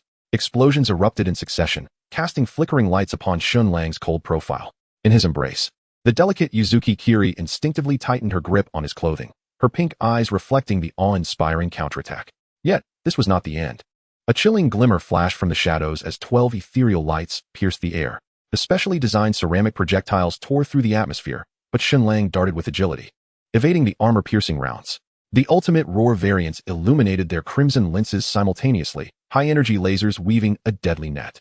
Blinding beams cut through the void, yet they failed to graze even the hem of Shen Lang's attire. Intriguing. Shen Lang smirked coldly, raising his hand as he unleashed his psychic net ability. The sky, shrouded in dense clouds, was suddenly illuminated by precise lightning strikes, each bolt piercing through a concealed sniper. Simultaneously, the funeral society's interference grenades detonated in the distance, while Iace Shino's mech accurately targeted 3 hidden sniper positions. The tide of battle was turning against them. In the command room, the commander slammed his fist onto the control panel, veins bulging at his temples. Activate the final protocol, he bellowed, pressing the red button, causing all the ultimate roar variants' electronic eyes to glow crimson. 8 ultimate roar variants simultaneously deployed their sonic wave matrix, and an eerie blue light seeped from the crevices of their armor. As the high-frequency shock waves surged forth, the air visibly warped in rippling distortions. Yuzuki Kiri suddenly covered her ears and curled up, her pink hair vibrating violently in the sonic wave. Shen Lang's temples throbbed, yet at the brink of disaster. He summoned a high-voltage electric shield. Countless arcs of electricity erupted within the sound waves, dissipating the lethal vibrations into nothingness. Immediately afterward, 6 gas grenades exploded in a star formation, emerald-hued death mist instantaneously engulfing a radius of 100 meters. Just as the toxic fog completely enveloped them, crystalline wings of light unfurled explosively from Shen Lang's back. The whirlwind generated by the wings of freedom not only dispersed the toxic mist, but also hurled several tons of helicopter debris several meters away. As Shen Lang retracted his luminous wings, the verdant toxic fog transformed into a dazzling aurora high above. The offensive once again fell into oblivion. The mechanical joints of the ultimate roar variants emitted a piercing metallic grind as their cold, gleaming alloy longswords were drawn in unison. while the shoulder weapon compartments clicked into place, readying armor-piercing rounds. Silver-gray defensive gel seeped from the seams of the armor, as if draping these steel behemoths in their final layer of protection. Shen Lang, cradling Yuzuki Kiri, descended gracefully to the ground, a faint smile playing at the corners of his lips, while lightning flickered in his gaze. The crimson electronic eyes of the distant mech squad collided with his own, and for a moment, the air along the entire street seemed to freeze. This deadly dance of steel and flesh was on the verge of unveiling its most magnificent chapter. Chapter 13, Embracing the Sister's Kill. Question: if a beautiful girl were in your arms, unguarded with her arms wide open, her clear eyes filled with sincere pleading, softly uttering the words, "Please use me," how would you respond? The answer, naturally, is to fulfill her wish. As the cold, white light emanating from that hand penetrated Yuzuki's chest, it withdrew a void sword forged from the essence of emotions. With a swift motion, the blade emerged from her heart. The sword, crystalline and translucent, resembled a sculpted masterpiece of glass, yet radiated an overwhelming aura that instilled dread. With a single, powerful swing of his arm, Shen Lang sent the sword slicing through the air. An invisible shockwave erupted, carving a deep trench in the ground, severing the two foremost ultimate roar mechs in half, their metallic surfaces gleaming like polished mirrors. The battle had officially escalated to a fever pitch. The ultimate roar mechs were no ordinary foes. They were equipped with high-frequency alloy swords, armor-piercing rounds, laser cannons, and even tactical combat assistance. They stood as proud embodiments of war machinery. However, before Shen Lang, these technological marvels were mere lambs awaiting slaughter. With one hand cradling his sister and the other dismantling the towering mechs with his bare hands, the first ultimate roar swung its sword at him. Shen Lang deftly sidestepped, lifting the void sword upwards, severing the entire mechanical arm, and before it could touch the ground, the blade had already pierced its power core. The second ultimate roar's shoulder cannon blazed to life, unleashing a laser beam that tore through the air. With a flick of his wrist, Shen Lang expertly parried, the beam ricocheting back and melting through the head of the approaching third mech. The fourth ultimate roar launched a surprise attack from behind. Without turning, Shen Lang countered with a swift strike. Where the blade passed, steel was cleaved as easily as tofu. The mech collapsing with a thunderous crash, sparks flying. It was a complete and utter domination. At this moment, the members of the funeral society finally surged into the fray. Ia Shino controlled the ultimate roar, providing precise artillery support. Yagami K with a specially crafted sniper rifle struck every bullet true, targeting the mech joints. And D's hacking programs disrupted the enemy systems, slowing some of the roar's movements. Yet in the heart of the battlefield, only Shen Lang reigned supreme. Boom. As the last ultimate roar exploded into a fireball, flames erupting skyward, Shen Lang had already retreated to a safe distance, cradling Yuzuki. The cold light on the blade gradually fading. The battle had drawn to a close. However, the members of the funeral society had no time to celebrate. Buzz. The sky suddenly warped, a blinding white beam of light, dozens of meters in diameter, tore through the clouds, descending like divine retribution. The orbital strike of the white blood cell. The searing brilliance scorched their retinas, the terrifying pressure causing the air to thicken. The members of the funeral society felt their pupils constrict. This strike could obliterate them in an instant. Yet Shen Lang merely smiled coldly. The satellite cannon was indeed a grand spectacle. Shen Lang swiftly drew Yuzuki's void sword once more, the blade morphing and reconfiguring in an instant. The hilt extended into a second grip, and the purple-black back split open to reveal a ghostly blue cannon muzzle. Boom. Shen Lang's arms tensed, channeling a tempest of chi and lightning into the sword, the blue-white orb at the cannon's mouth coalescing into a miniature supernova, blinding in its radiance. Two formidable forces collided with a cataclysmic roar. The shockwave erupted like a tsunami, shaking the very heavens and earth, sweeping across the landscape, the ground fracturing inch by inch. The light beam and energy orb clashed midair, tearing and devouring one another, until finally, bang! The beam was forcefully pierced, the energy dissipating into a cascade of radiant light raining down from the sky. As the energy orb conjured by Shen Lang expended its final remnants of power, the confrontation culminated in his victorious triumph. Amidst the billowing smoke, he stood resolute, cradling his sister in one arm while wielding his sword in the other. As the haze began to dissipate, the scorched earth crackled with sparks. Shen Lang sheathed the void greatsword, holding Yuzuki in his embrace. Her complexion appeared somewhat pallid, yet her gaze remained composed. The members of the funeral society approached slowly, the air thick with an unyielding sense of tension. Yang Shinya took the initiative, stepping forward with golden locks fluttering in the smoky air. His piercing gaze dissected Shen Lang like a scalpel, his voice low yet imbued with undeniable authority. Your ability to withstand the assault of the white blood cells is indeed unexpected. Supporting Yuzuki with one hand, Shen Lang allowed a faint, elusive smile to grace his lips. Revenge will come swiftly. Are you prepared? The funeral society's objective was to overthrow the regime and liberate this nation. Yet, it seemed you two had your own reasons for opposing them. The enemy of my enemy is not necessarily my friend. A subtle atmosphere of probing enveloped them. Despite this being their first formal encounter, it felt as though they had already discerned each other's hidden cards. "Hello there, Mr. Black-clad rebel," Iace Shumi remarked, maneuvering her wheelchair closer. Her fingertips tapping lightly on her chin, her eyes sparkling with mischievous light. "I haven't had the chance to properly thank you for last time. However," she lifted her gaze towards the lingering smoke. "To withstand even the orbital weaponry is truly impressive." Shen Lang furrowed his brow. "Could we perhaps forget that ridiculous nickname?" This elicited a light laugh from Iace Shumi, who covered her mouth. Dong poked her head out from behind, her fingers still rapidly tapping on the terminal, seemingly monitoring the situation. "The white blood cells must be in complete disarray right now." She grinned, but quickly composed herself, stealing a glance at Shen Lang. Her expression a blend of awe and curiosity. Yang Xinya's voice was steady yet laden with significance. "The funeral society requires formidable allies like you, and we can offer intelligence and resources in return." He paused briefly before continuing. "Our goals align. We both seek to dismantle the regime, and cooperation would be mutually advantageous." Aligned goals. A hint of derision flickered in Shen Lang's eyes. The funeral society aimed to liberate Japan, yet Yang Xinya's true pursuit had always been Sakuma Mana. The society was merely a tool in his arsenal. However, Shen Lang harbored a similar sentiment. He sought to complete his mission, inevitably entangled with Sakuma Mana. The eve in this narrative. "Collaboration is acceptable," Shen Lang declared, crossing his arms, his tone icy. "But do not expect me to follow your orders." Yang Xinya remained silent for a moment before extending his hand to a fruitful partnership. Chapter 14. Waves. Oh, how sentimental. With the preliminary agreement to collaborate with the funeral society established, Yuzuki chose not to depart with them, but to remain by Shen Lang's side. The strongest weapon, after all, ought to be wielded by the strongest individual. This was Yang Xinya's deliberate design. After the members of the funeral society had left, Shen Lang and Yuzuki stood before the ruins of their former residence, enveloped in a brief silence. "Waves, where shall we go now?" Yuzuki tilted her head slightly, her soft pink hair dancing in the wind. That is an excellent question," Shen Lang replied, a smile tugging at the corners of his mouth as his fingers lightly tapped the screen of his communicator. "When one is out in the world, friends are meant to be a source of trouble." The familiar number illuminated the screen, and the sound of a communication request echoed through the ruins. Beep. After a brief pause, the call connected, and Alicia's voice, tinged with urgency and surprise, came through. "Shen Lang? Are you all right? What could possibly be wrong with me?" Shen Lang glanced at the collapsed buildings behind him, his tone remarkably calm. "However, my residence has been destroyed. I currently have nowhere to go." "I understand." Alicia interjected almost immediately, her response unhesitating. "I'll make arrangements for you right away." In the background, a stern female voice could be heard. "Fellow student from the Offering Institute. It is currently self-study time. May I inquire about your matter?"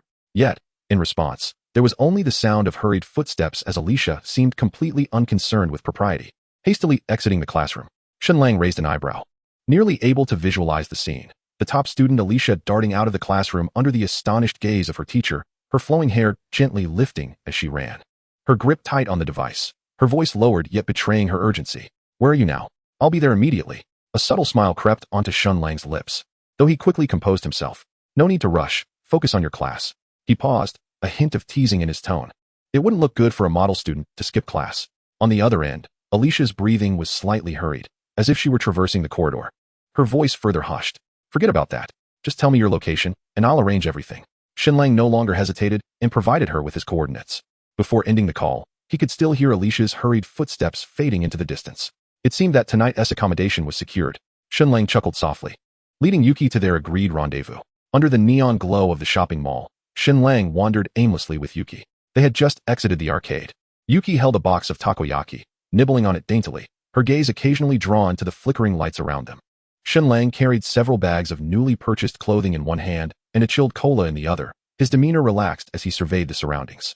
"Shen Lang, where are you?" Alicia's slightly anxious voice emerged from the communicator, the background filled with the soft strains of mall music. Shen Lang relayed his coordinates, and it wasn't long before a familiar figure appeared in the distance. Alicia jogged towards them, her silky hair lifted slightly from her sprint, her cheeks flushed from exertion. Dressed in her school uniform, it was evident she had rushed directly from school, clutching a delicate paper bag that appeared to be a last-minute gift. However, just as Alicia was about to approach, her steps faltered imperceptibly. Her gaze fell upon Yuki, who stood quietly beside Shen Lang, holding her food, her expression pure yet distant. "Who is this?" Alicia's smile seemed somewhat forced, her voice pitched a notch higher than usual. Shen Lang detected this subtle shift and replied candidly, Well, it seems we will both be relying on you in the days to come. I see. Alicia blinked, suddenly exhaling in relief, her smile brightening once more. She stepped forward swiftly, handing the paper bag to Shen Lang. Here, this is what I bought when I passed by the dessert shop. Shen Lang raised an eyebrow as he accepted the offering, glancing down to find a cream puff, identical to those from the previous banquet. Clearly not purchased from a dessert shop. He shook his head in amusement, recalling that he had tasted a few at the last gathering and had remarked on their delightful flavor. Unexpectedly, this woman had a remarkable memory. When he looked up again, Alicia had already leaned in beside Yuzuki, her smile radiant. Hello, I am Alicia. Do you enjoy desserts? There's a fantastic ice cream shop ahead. Yuzuki regarded her silently for a couple of seconds before nodding gently. Shen Lang observed Alicia's rejuvenated spirit, a smile unconsciously curling at the corners of his lips. He could distinctly sense that at this moment, she had shed long-held shackles, completely revealing her authentic self. This was the truest form of Alicia. The waning sunlight bathed the courtyard of the Inokuma residence in a warm glow, the ancient Japanese architecture appearing solemn and tranquil in the twilight. Alicia led Shen Lang and Yuzuki through a long corridor, the wooden floorboards creaking softly beneath their feet. This is my home. You can feel at ease here, Alicia cheerfully announced, pushing open the doors to two adjoining tatami rooms. Yuzuki will stay in this one, and Shen Lang will be next door. Yuzuki quietly nodded as she stepped into the room, while Shen Lang casually scanned the elegant and tidy furnishings, clearly prepared with care. Thank you, he said softly. Alicia smiled with pursed lips, suddenly grasping his sleeve. By the way, Shen Lang, there is something I wish to discuss with you privately. The two walked slowly along the corridor, the sound of wooden sandals echoing distinctly in the stillness of the courtyard. A night breeze rustled through Alicia's hair. Her head bowed as her fingertips nervously twisted the hem of her skirt. How has school been lately? Shen Lang broke the silence first. It's all right. Alicia replied absently, her voice diminishing. Actually, Shen Lang turned to glance at her, noticing her ears had slightly reddened. He was already aware of the underlying sentiment, but deliberately chose not to address it, finding amusement in her flustered demeanor, a glimmer of mischief in his gaze. Unbeknownst to her, Alicia had led Shen Lang to her own room. Upon opening the door, a subtle lavender scent enveloped them. Scattered across her desk were sheets of sketch paper, several depicting faint outlines of Shen Lang, his silhouette in battle, his profile in contemplation, and even his relaxed smile. Alicia abruptly realized, her face flushing crimson as she hurriedly attempted to tidy up, only to have Shen Lang firmly grasp her wrist. What is this? Shen Lang chuckled softly, his gaze fixed on the drawings. It's just some casual sketches, Alicia stammered, her voice quivering. Since that night, Alicia's world had been turned upside down. She was acutely aware of the source of her turmoil, yet whenever she recalled her embarrassment from that evening, she found herself too shy to contact Shen Lang for days. Yet, his image lingered in her mind, increasingly vivid and consuming her thoughts. Shen Lang did not release her. Instead, he pressed her against the wall. Gazing down into her flickering eyes, Alicia, he murmured, his deep voice carrying warmth as it brushed against her heated cheek. What is it that you truly wish to express? Breathless, Alicia clutched the fabric of his shirt tightly, summoning the courage to declare, I like you. As her words faded into the air, Shen Lang, eager for the affirmation he desired, leaned down to capture her lips. The kiss was gentle, yet irresistible. Initially, Alicia's eyes widened in surprise, but soon, a smile graced her face as she closed her eyes and shyly reciprocated. Shen Lang's hand cradled the back of her head, drawing her closer to him. After what felt like an eternity, they parted. Alicia, her legs weak, leaned against his chest, breathless, her voice barely above a whisper. Can I call you Lang from now on? Shen Lang chuckled softly, his fingers brushing against her flushed cheek, as you wish. Chapter 15, The Mischievous Alicia. Morning light streamed through the sheer curtains, casting a soft, warm glow over the room as a new day quietly began. Shen Lang and Alicia, having just solidified their relationship the night before, exchanged smiles, the air still thick with sweetness. I don't want to go to school today, Alicia said, her fingers lightly curling around the hem of Shen Lang's shirt, a faint blush gracing her cheeks. The once diligent student now resembled a mischievous child seeking a moment of indulgence. Shen Lang chuckled, reaching out to tousle her hair. All right, I'll accompany you today. In the dining room, Yuki was quietly enjoying her breakfast, her soft pink hair cascading like silk over her shoulders. She observed the intimate interaction between the two, a flicker of confusion crossing her eyes, yet she remained her usual silent self. How about a trip to the amusement park? Shen Lang suddenly proposed. Alicia's eyes lit up with excitement as she eagerly nodded. Even Yuki lifted her gaze slightly, a barely perceptible glimmer of anticipation in her eyes. The morning light was gentle, and a soft breeze caressed the air. The archway of the amusement park sparkled in the sunlight, colorful flags fluttering in the wind, and cheerful melodies wafted through the air, seemingly welcoming their arrival. Shen Lang held Alicia's hand while Yuki quietly followed behind, stepping into this enchanting realm. Lang, I want to ride that, Alicia exclaimed, pointing at the towering roller coaster, her eyes sparkling with eagerness. Shen Lang raised an eyebrow. Aren't you afraid? With you by my side, I fear nothing, she replied, gripping his hand firmly, her tone brimming with trust. Yuki gazed up at the twisting tracks, her expression calm, yet her fingers subtly clutched the hem of Shen Lang's shirt. Thus, the three of them took their seats in the front row. As the roller coaster slowly ascended, Alicia's breath quickened. When the train plummeted downward, she couldn't help but scream, pressing herself tightly against Shen Lang. Meanwhile, Yuki maintained her composure throughout the ride, her pink hair whipping in the wind, her eyes widening slightly, as if pondering why such stimuli excited humanity. Shen Lang glanced at her, unable to suppress a laugh. Were you scared? Yuki shook her head. Not frightening. Alicia, bewildered, could only exclaim. After disembarking from the roller coaster, Alicia's legs felt somewhat wobbly, but upon seeing the carousel, her energy was instantly renewed. This surely won't be scary, right? She exclaimed, pulling Yuki's hand as she eagerly selected a horse. Yuki chose a pure white horse and quietly took her seat. Alicia opted for a pink horse, sitting closely beside her and waving to Shen Lang. Lang, you should join us. Shen Lang languidly leaned against the railing, shaking his head with a smile. You all enjoy yourselves. I shall merely observe. Partaking in such frivolity would tarnish my illustrious image. As the music began to play, the carousel commenced its gentle rotation. Sunlight streamed through the stained glass ceiling, casting a soft halo upon Yuki's pink hair. She lowered her head to caress the intricately carved mane of the wooden horse. Her gaze softened compared to her usual demeanor. Alisa turned her head to look at her and suddenly smiled. Yuki, do you like it? Yuki nodded gently. Yes, I like it. Shen Lang watched them, an involuntary smile tugging at the corners of his lips. Departing from the carousel, the trio passed a cotton candy stall. The fluffy pink strands appeared particularly tempting under the sunlight. I want that one, Alisa exclaimed, pointing at the largest cloud of sweetness.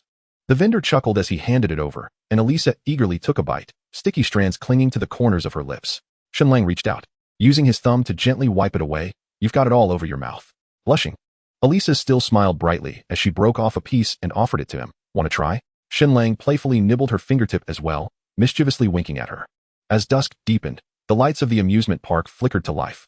The Ferris wheel ascended slowly, revealing the city's nightscape beneath.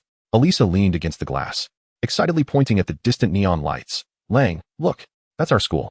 Yuki sat quietly across from them, her gaze drifting toward the far-off stars. Leaning back in his seat, Shen Lang observed them and suddenly asked, Are you happy today? Alisa turned back, her smile radiant as ever. Very happy. Especially happy. Yuki nodded softly in agreement. Yes.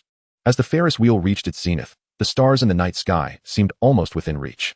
Alisa suddenly leaned closer to Shen Lang, planting a gentle kiss on his cheek, her voice tender. Thank you, Lang. Shen Lang chuckled softly, ruffling her hair. You silly girl. Yuki watched them, a flicker of innocence in her eyes, her lips curving slightly upward as if she grasped an unfamiliar warmth. With a beloved companion in his embrace, even dreams turned sweet. The soft touch of the one in his arms allowed Shen Lang to sleep particularly soundly. However, he never forgot the pressing matters at hand.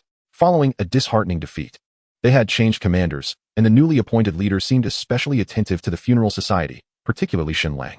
The arms dealings between the funeral society and the Central African and Russian alliances had repeatedly faced obstruction. Yet Shen Lang's increasingly efficient sniping had inflicted heavy losses on the ultimate Roar Brigade, thwarting their operations time and again. Thus, equipped and ready, the Yanshenya decided to officially declare the existence of the funeral society to the world. We are always here to offer a requiem for the discarded, hence our name. The Funeral Society. We will resist to the end, fighting against those who wield control over this nation as if it were their own. We will battle to the end against all who seek to eliminate us. This impassioned proclamation echoed through the streets, yet it fell like a stone cast into still waters, stirring not a single ripple. The numbed crowd hurried past, unwilling to spare even a glance. Life continued its unchanging flow. Under Yuki's guidance, Shen Lang stepped into the headquarters of the Funeral Society. In the dimly lit corridor, the girl's song resonated faintly, her pink strands shimmering softly under the emergency lights. Resembling a fleeting specter. We have arrived. She paused, the electronic door sliding open silently.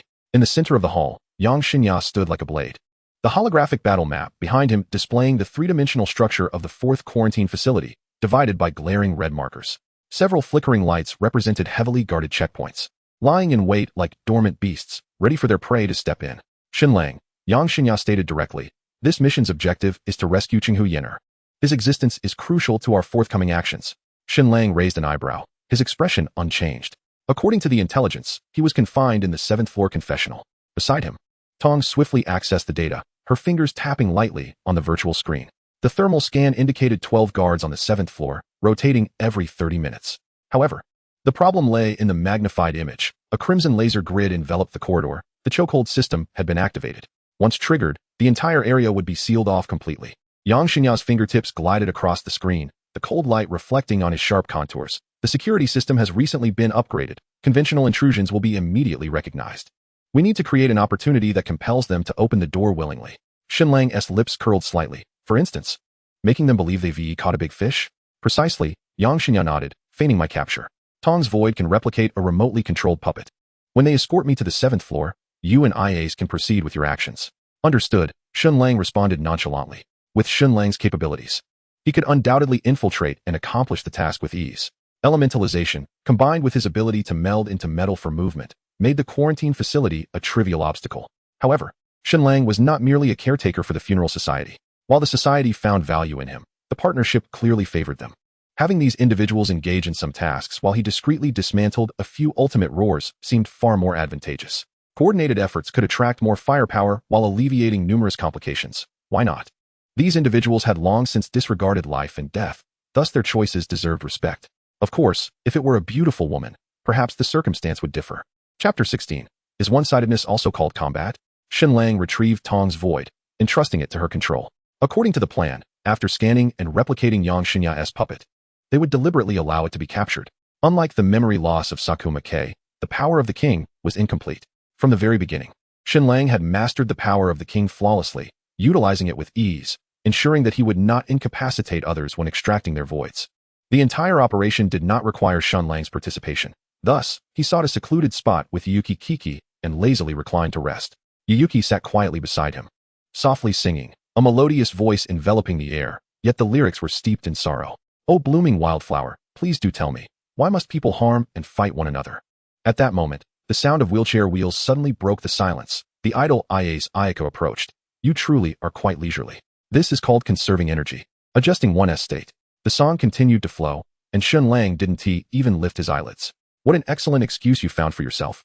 The impish Ia's Ayako remarked with a smirk, momentarily halting Yuki Kiki's song. Shen Lang cast a sidelong glance at her and remarked, "Hey, we agreed not to mention that, Miss Wheelchair. My name is Ia Sakamori." She retorted, her temper flaring like a cat's. Shen Lang's words struck a nerve, and he did so intentionally. "I know," he replied with a nonchalant tone. "Oh dear, you really infuriate me." Ia Sakamori bared her teeth in frustration. "Mutual feelings, my dear. You are quite the headache yourself." Shen Lang had already sat up, arms crossed, a lazy smile upon his face. A popular person can truly drive one to exasperation. This sentiment was not merely a saying. Especially when it came to this individual, one could neither outwit nor overpower them, which only heightened the irritation. The pent-up frustration was almost enough to make one choke on their own blood. "You insolent wretch. Such a brazen girl." Silence enveloped the night at Kanchiao. Ia Sakamori felt that if she lingered any longer, she might be driven to an emotional breakdown. Yet Shen Lang remained unfazed, even waving goodbye to her retreating figure. "Take care, no need to see you off." Once the sound of her wheelchair faded entirely down the corridor, Yuzuki Kiki approached quietly. "Lang, although Ia's may appear strong, she is quite fragile at heart. Rest assured, I know how to handle it." Shen Lang chuckled, ruffling her hair before reclining once more. "It's still early. Let's sing a little longer. I'll just take a quick nap." Yuzuki Kiki nodded obediently, her melodious voice once again filling the air. Before long, the night deepened. Outside the 4th isolation facility, members of the funeral society had long been lying in wait like phantoms. The plan was progressing smoothly. All awaited the final command. "Shen Lang, Yuzuki Kiki, Iase, the forthcoming stage is entrusted to you." The voice of Yagami Kaya within the communicator was calm and assured. "Rest assured, leave it to me." Iase Sakamori had already entered the cockpit of the transport vehicle, and the moment the neural link activated, the crimson lenses of the ultimate roar blazed to life. Akin to a beast awakening from slumber. "Don't lose track of it," Shen Lang said with a light chuckle as he patted the exterior of the mech. "Humph. I am no longer the person confined to a wheelchair." Iase Sakamori's tone was slightly irked, yet she swiftly suppressed her emotions. Personal feelings would not interfere with the mission. "Then let us await the results." Shen Lang's lips curled into a subtle smile.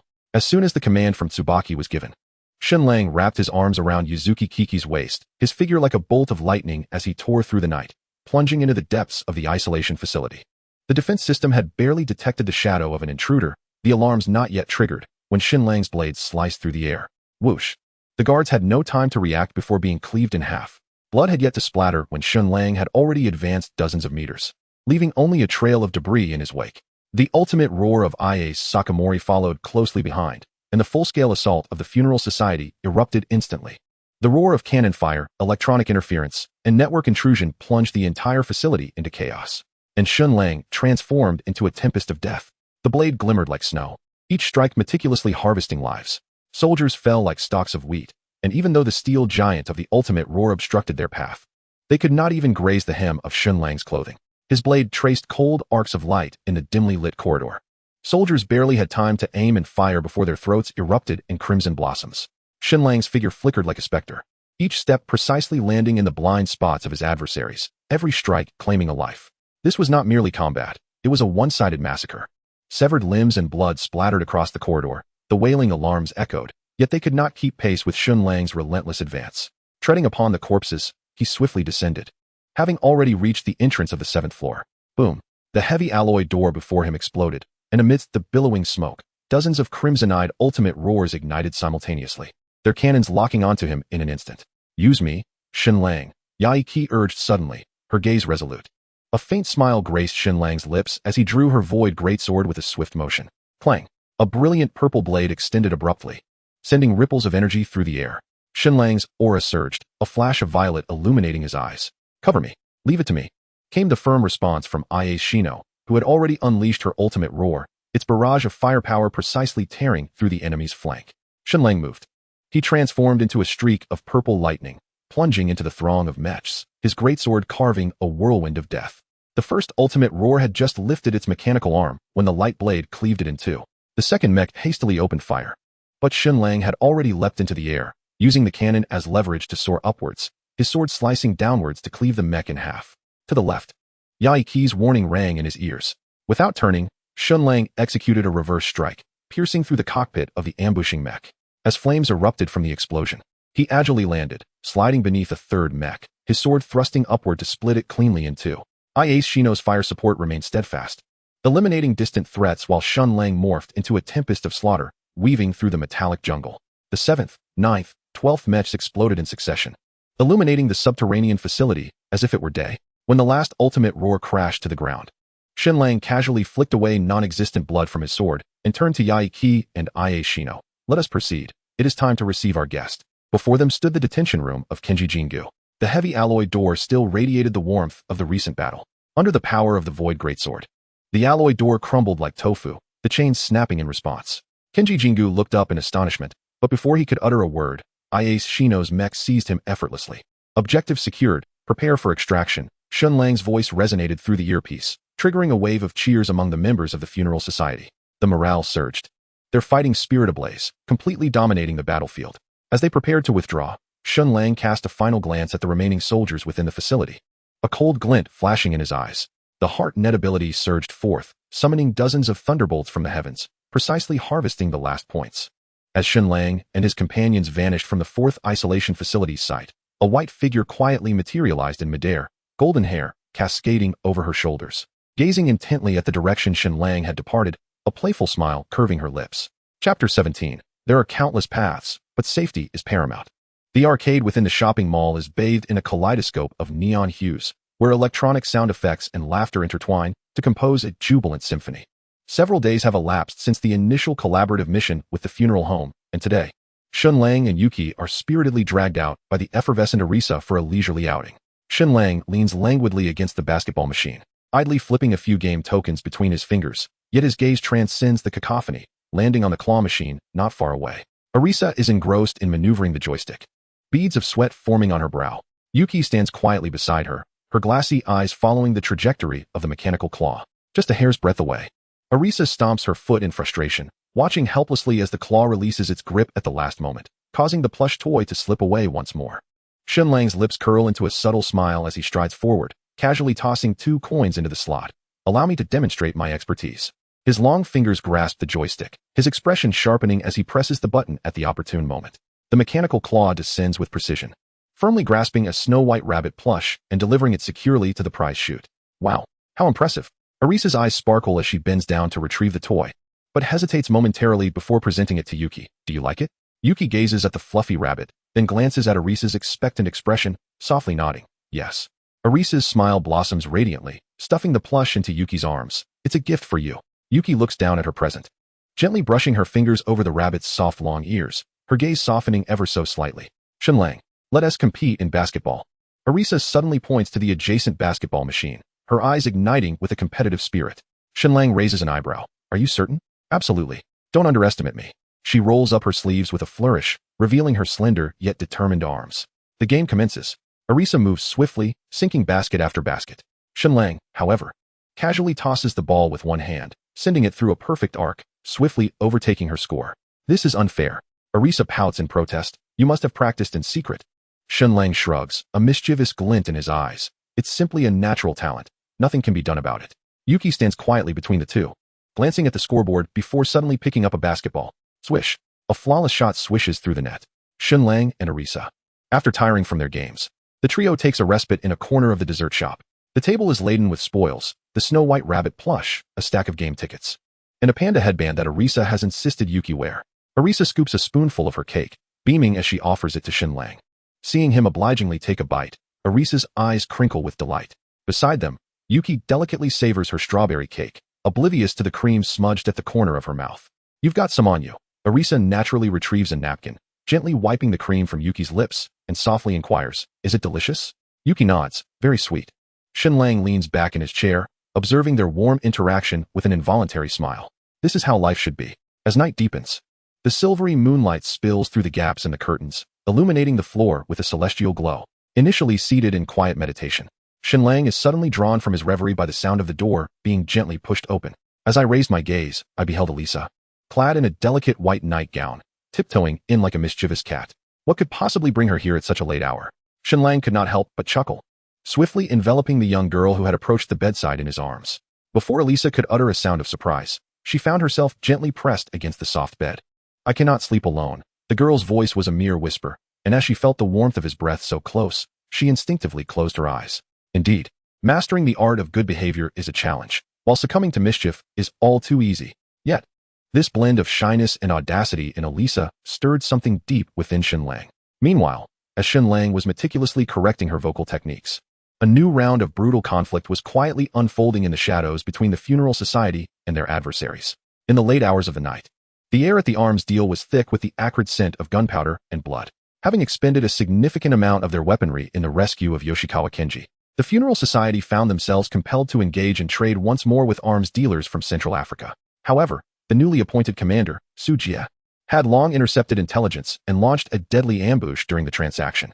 On the chaotic battlefield, bullets flew mercilessly, leaving the Central African transaction personnel decimated and the members of the funeral society suffering heavy casualties. Just as the survivors fought desperately to break free, a schoolboy, donned in uniform and wearing headphones, unknowingly wandered into this slaughter zone, utterly oblivious to the peril surrounding him.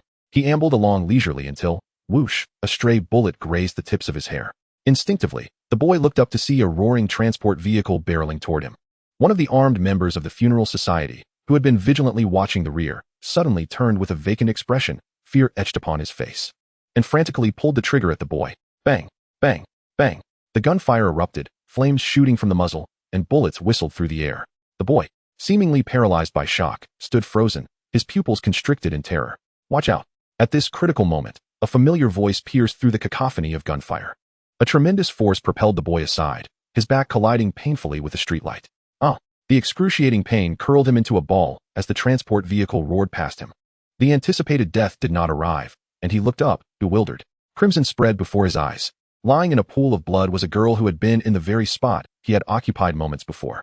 The gentle smile that had always adorned her face was now drenched in red, the vivid hue staining her uniform and creating a stark, haunting contrast against the ground.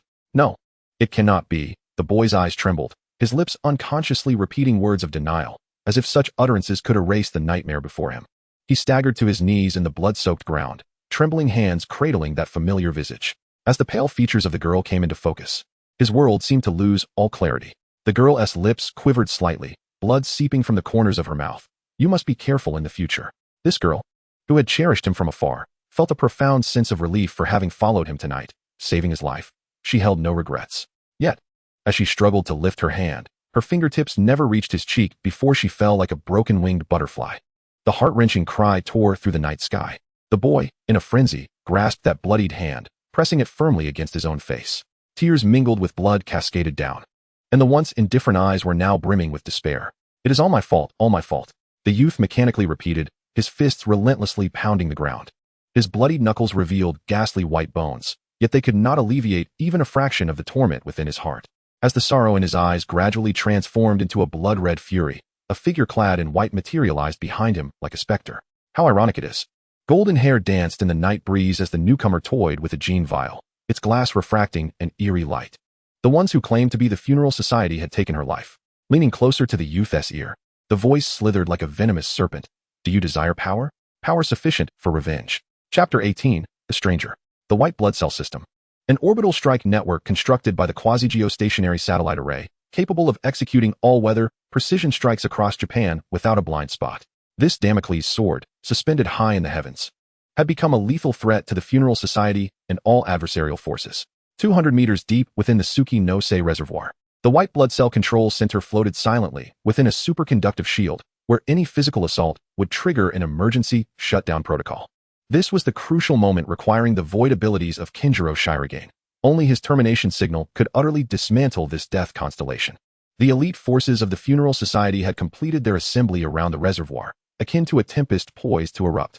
However, in the monitoring room, Commander Shukai was fixated on the satellite imagery, his fingertips rhythmically tapping the control panel.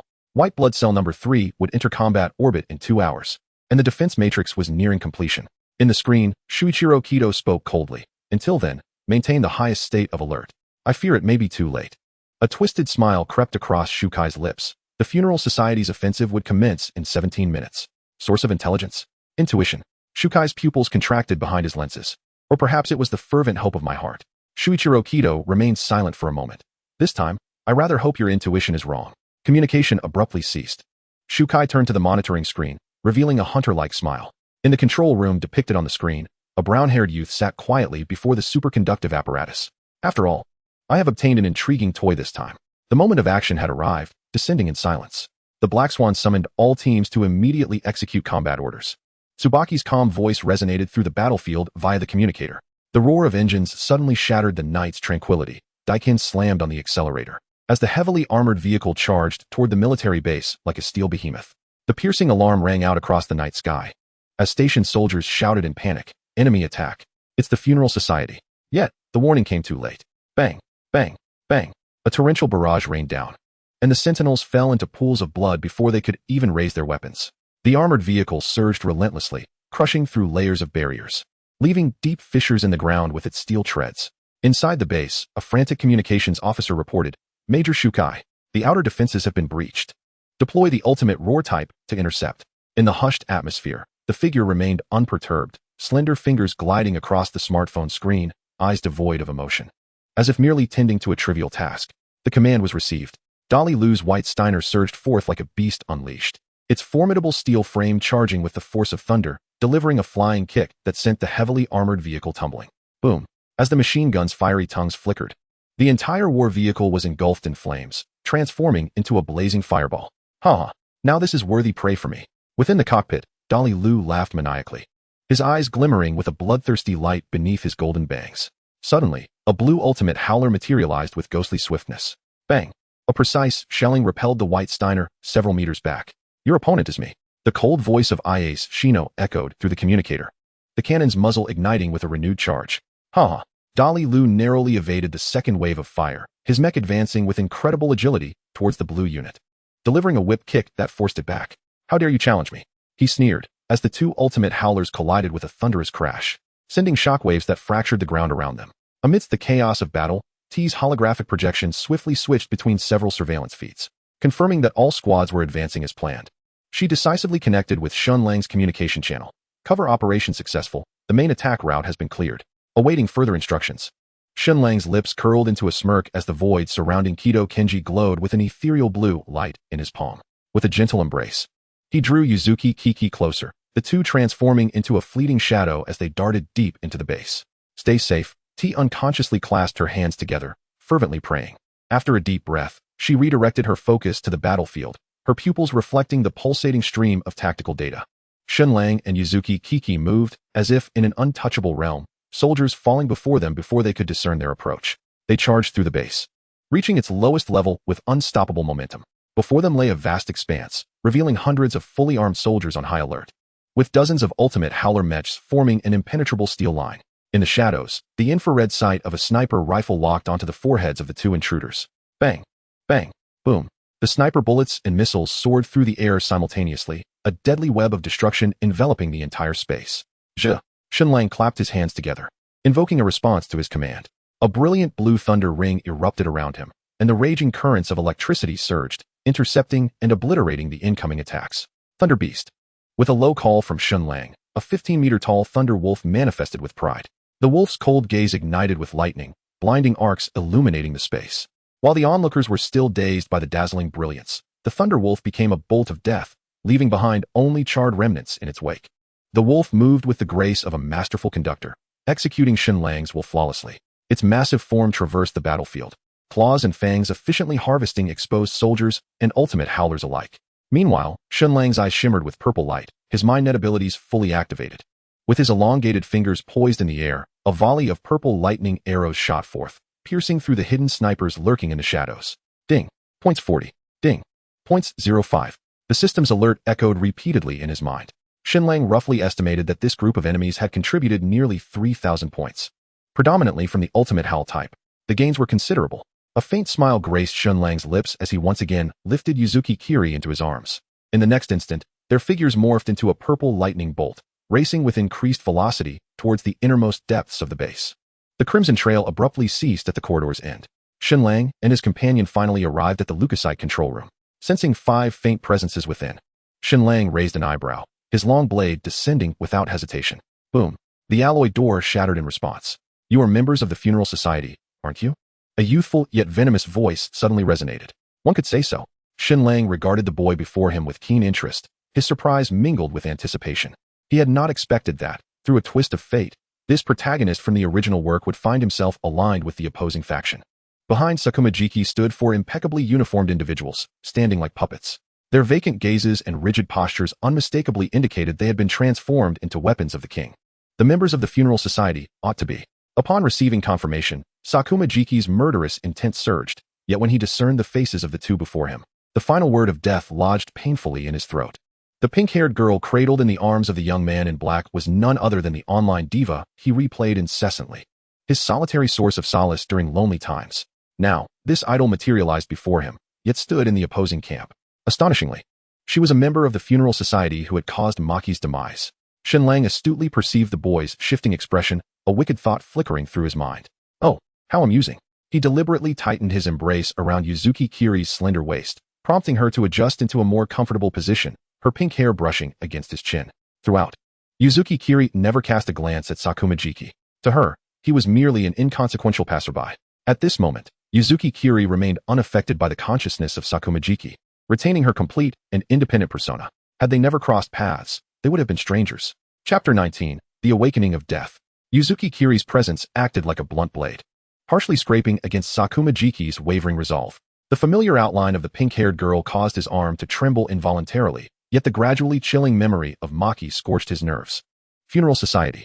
The pain from his nails digging into his palm helped Sakumajiki regain his focus, a hoarse roar mingling with the taste of blood surging in his throat. He abruptly turned, the power of the king shimmering in his right arm.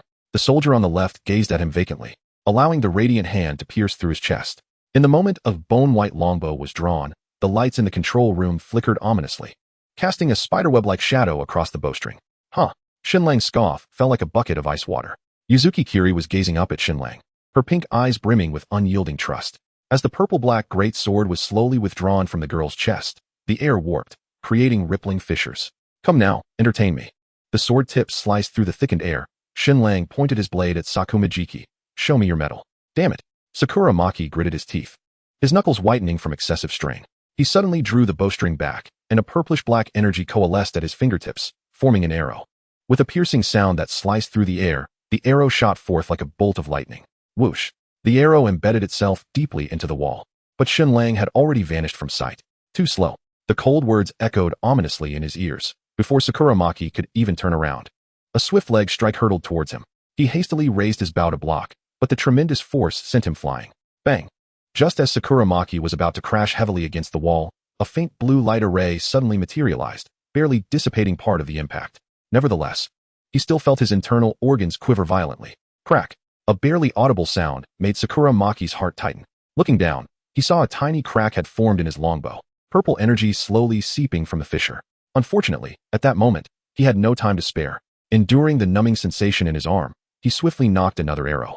3 purplish-black arrows shot out in a triangular formation, attempting to seal all of Shen Lang's evasive angles. Following this, Sakura Maki bit down on his tongue and poured all his strength into the 4th arrow, sending forth a dazzling stream of light towards the ceiling. Boom. The arrow erupted at its apex, transforming into a torrential downpour of myriad crystalline dust. The entire space was instantly enveloped in a purplish starlight, each crystal glinting with a lethal edge. Yet, Shen Lang merely waved his sword with indifference. The mercurial arc traced by his great sword coalesced into a net in midair, obliterating every arrow and crystal dust upon contact.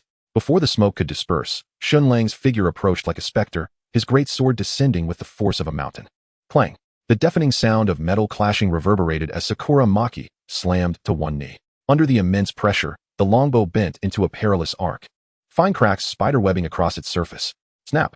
With a crisp sound, the longbow finally succumbed to the burden and shattered.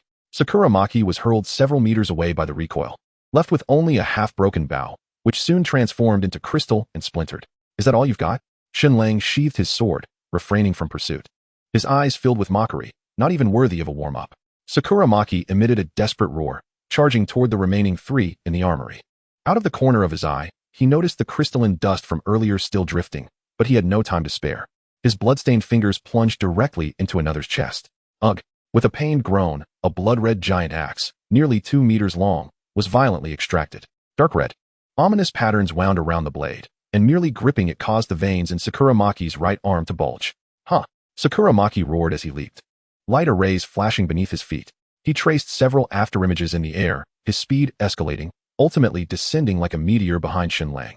The giant axe accompanied by a thunderous sound as it struck down. Shen Lang remained utterly unmoved, casually blocking with his sword. Clang! At the moment of their clash, Sakura Maki's pupils dilated in shock.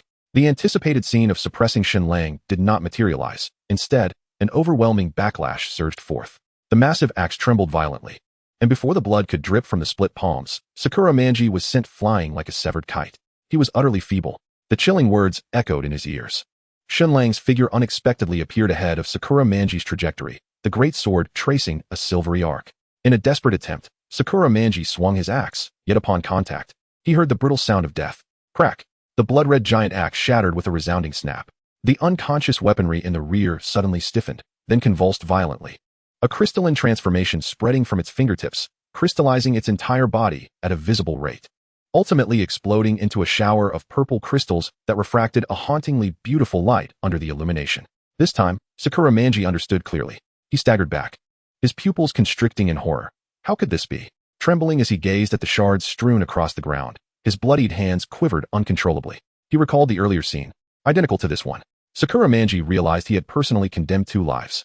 It appeared that Dart had concealed many truths from him, even the fundamental knowledge that the void could claim lives. Shen Lang let out a cold laugh, his void great sword angled towards the ground. The mocking words plunged the youth into an icy abyss. As Shen Lang materialized before him like a specter, Sakura Manji discovered that his legs trembled uncontrollably. The stakes of battle were nothing less than life and death. The sword's tip lifted Sakura Manji's chin, Shen Lang's gaze playful, his tone derisive. Are you prepared to embrace death? Blood seeped from Sakura Manji's bitten lip, yet he could not utter a sound. As Shen Lang raised the great sword above him, Sakura Manji lacked the courage to extract the remaining 2 from the void. Just as Shen Lang's blade was about to descend, an unexpected turn of events unfolded. In the corner, a colossal beast-like terminal suddenly erupted with crimson light, emitting a bone-chilling shriek. No, no, no. Protect. The voice sounded like the cries of 1,000 dead infants, shaking the entire control room as if the glass might shatter. Boom. A metallic claw, 3 meters wide, tore through the air, its edges flowing with an eerie bloodlight. Shen Lang furrowed his brow and ghosted sideways a few meters. However, the beast mech's chest cavity suddenly ruptured, spewing forth flames capable of melting steel. Whoosh. The purplish-black great sword carved a perfect arc, splitting the fiery curtain in 2. The beast mech's movements were exceedingly brutish, showing no regard for anything else. To prevent the core from being compromised, taking advantage of this opening, Shen Lang swiftly drew the void pistol belonging to Kenji Shirogane with his left hand and fired at the white blood cell control center without looking back. Beep. With the harsh electronic sound signaling completion, The core indicator light extinguished completely. Only then did Shen Lang truly scrutinize the aberrant mech. It towered 2 meters above the standard model, its back adorned with sharp-boned spikes, and its joints encrusted in purplish-black crystals, resembling a grotesque fusion of machinery and flesh. Past, the former spirit. Strength, level 2 late stage. Power, 80. Agility, 75. Endurance, 90. Spirit, 05. Equipment, Gatling gun, flamethrower. Alloy Claws, Chapter 20. The end of the game. What on earth is this? Has this appeared in any anime? Shen Lang stared at the grotesquely contorted mechanical creature before him, his lips twitching slightly. This beast-like mech was covered in irregular crystalline growths, with purple-black slime seeping from its joints, evidently a byproduct of the apocalypse virus experiments. Protect the child. The beast mech emitted a piercing electronic screech, its alloy claws slicing through the air, while the Gatling gun on its chest belched forth eerie blue flames. A dangerous smile curved Shen Lang's lips, his eyes ablaze with battle intent.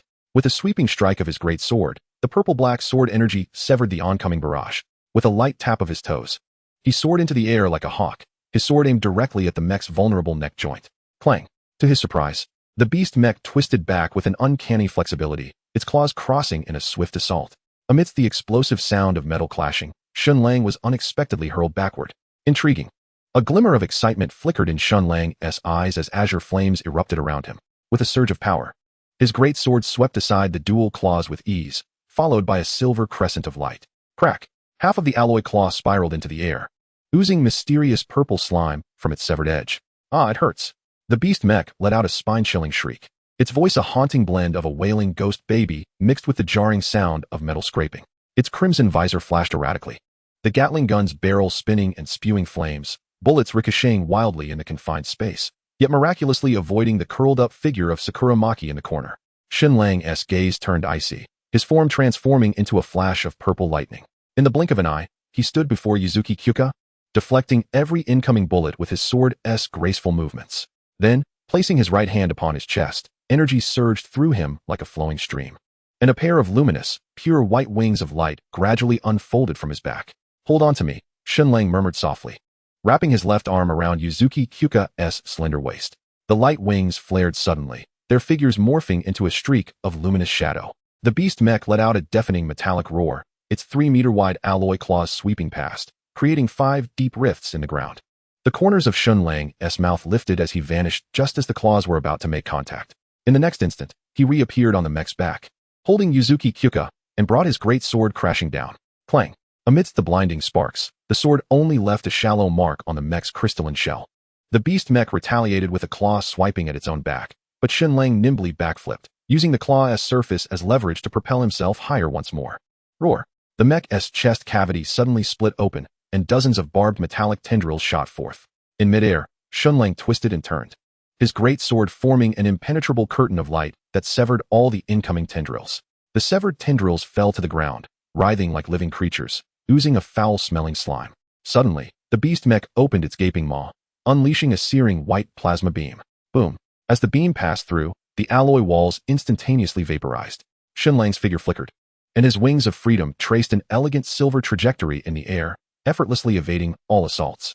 Like a specter, he materialized before the beastly mech, his sword flashing in a dazzling display, severing 2 Gatling guns with a single stroke. Just as his blade was poised to strike the mech's neck, a blinding energy cannon suddenly roared from the side, its scorching white beam warping the very air it traversed. Shen Lang vanished in an instant, the spot he had occupied now a molten pit 3 meters in diameter. Not far off, a mech, even more imposing than the ultimate howler type, maintained its firing stance, its neural link interface pulsating with a piercing blue light. Ha ha ha, how do you like my new toy? Delairu's maniacal laughter echoed through the loudspeaker. This is specially prepared for you. Before his words could fade, a startling turn of events unfolded. The beast mech, once an ally, abruptly changed course, its massive claws, accompanied by a gust of foul wind, lunged toward the ultimate howler type. Delairu hastily raised his shield to defend, yet was still sent sprawling backward by the blow. The cockpit filled with deafening alarms. You monstrous fiend!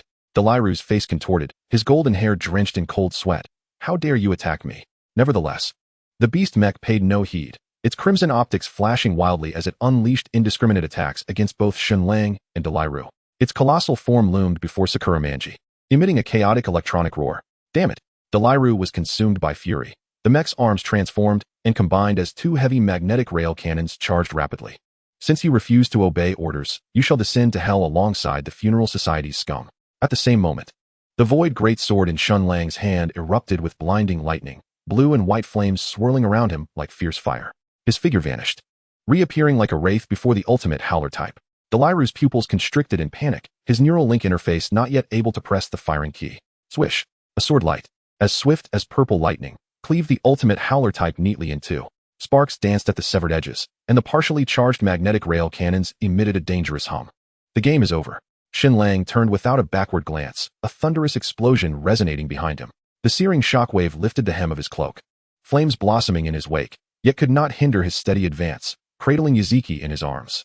With each step, it felt as if the very countdown of death was upon them. Sakura Manji curled up behind the beast mech, his pupils trembling violently.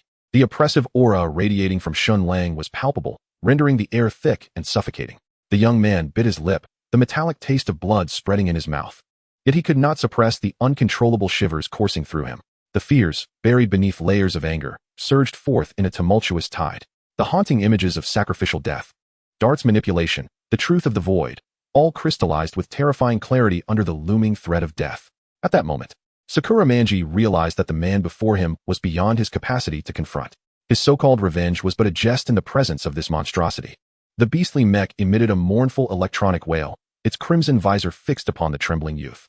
Suddenly, its twisted metallic form unleashed its final surge of strength. Undeterred by the lethal threat it sensed from Shen Lang. Protect the child.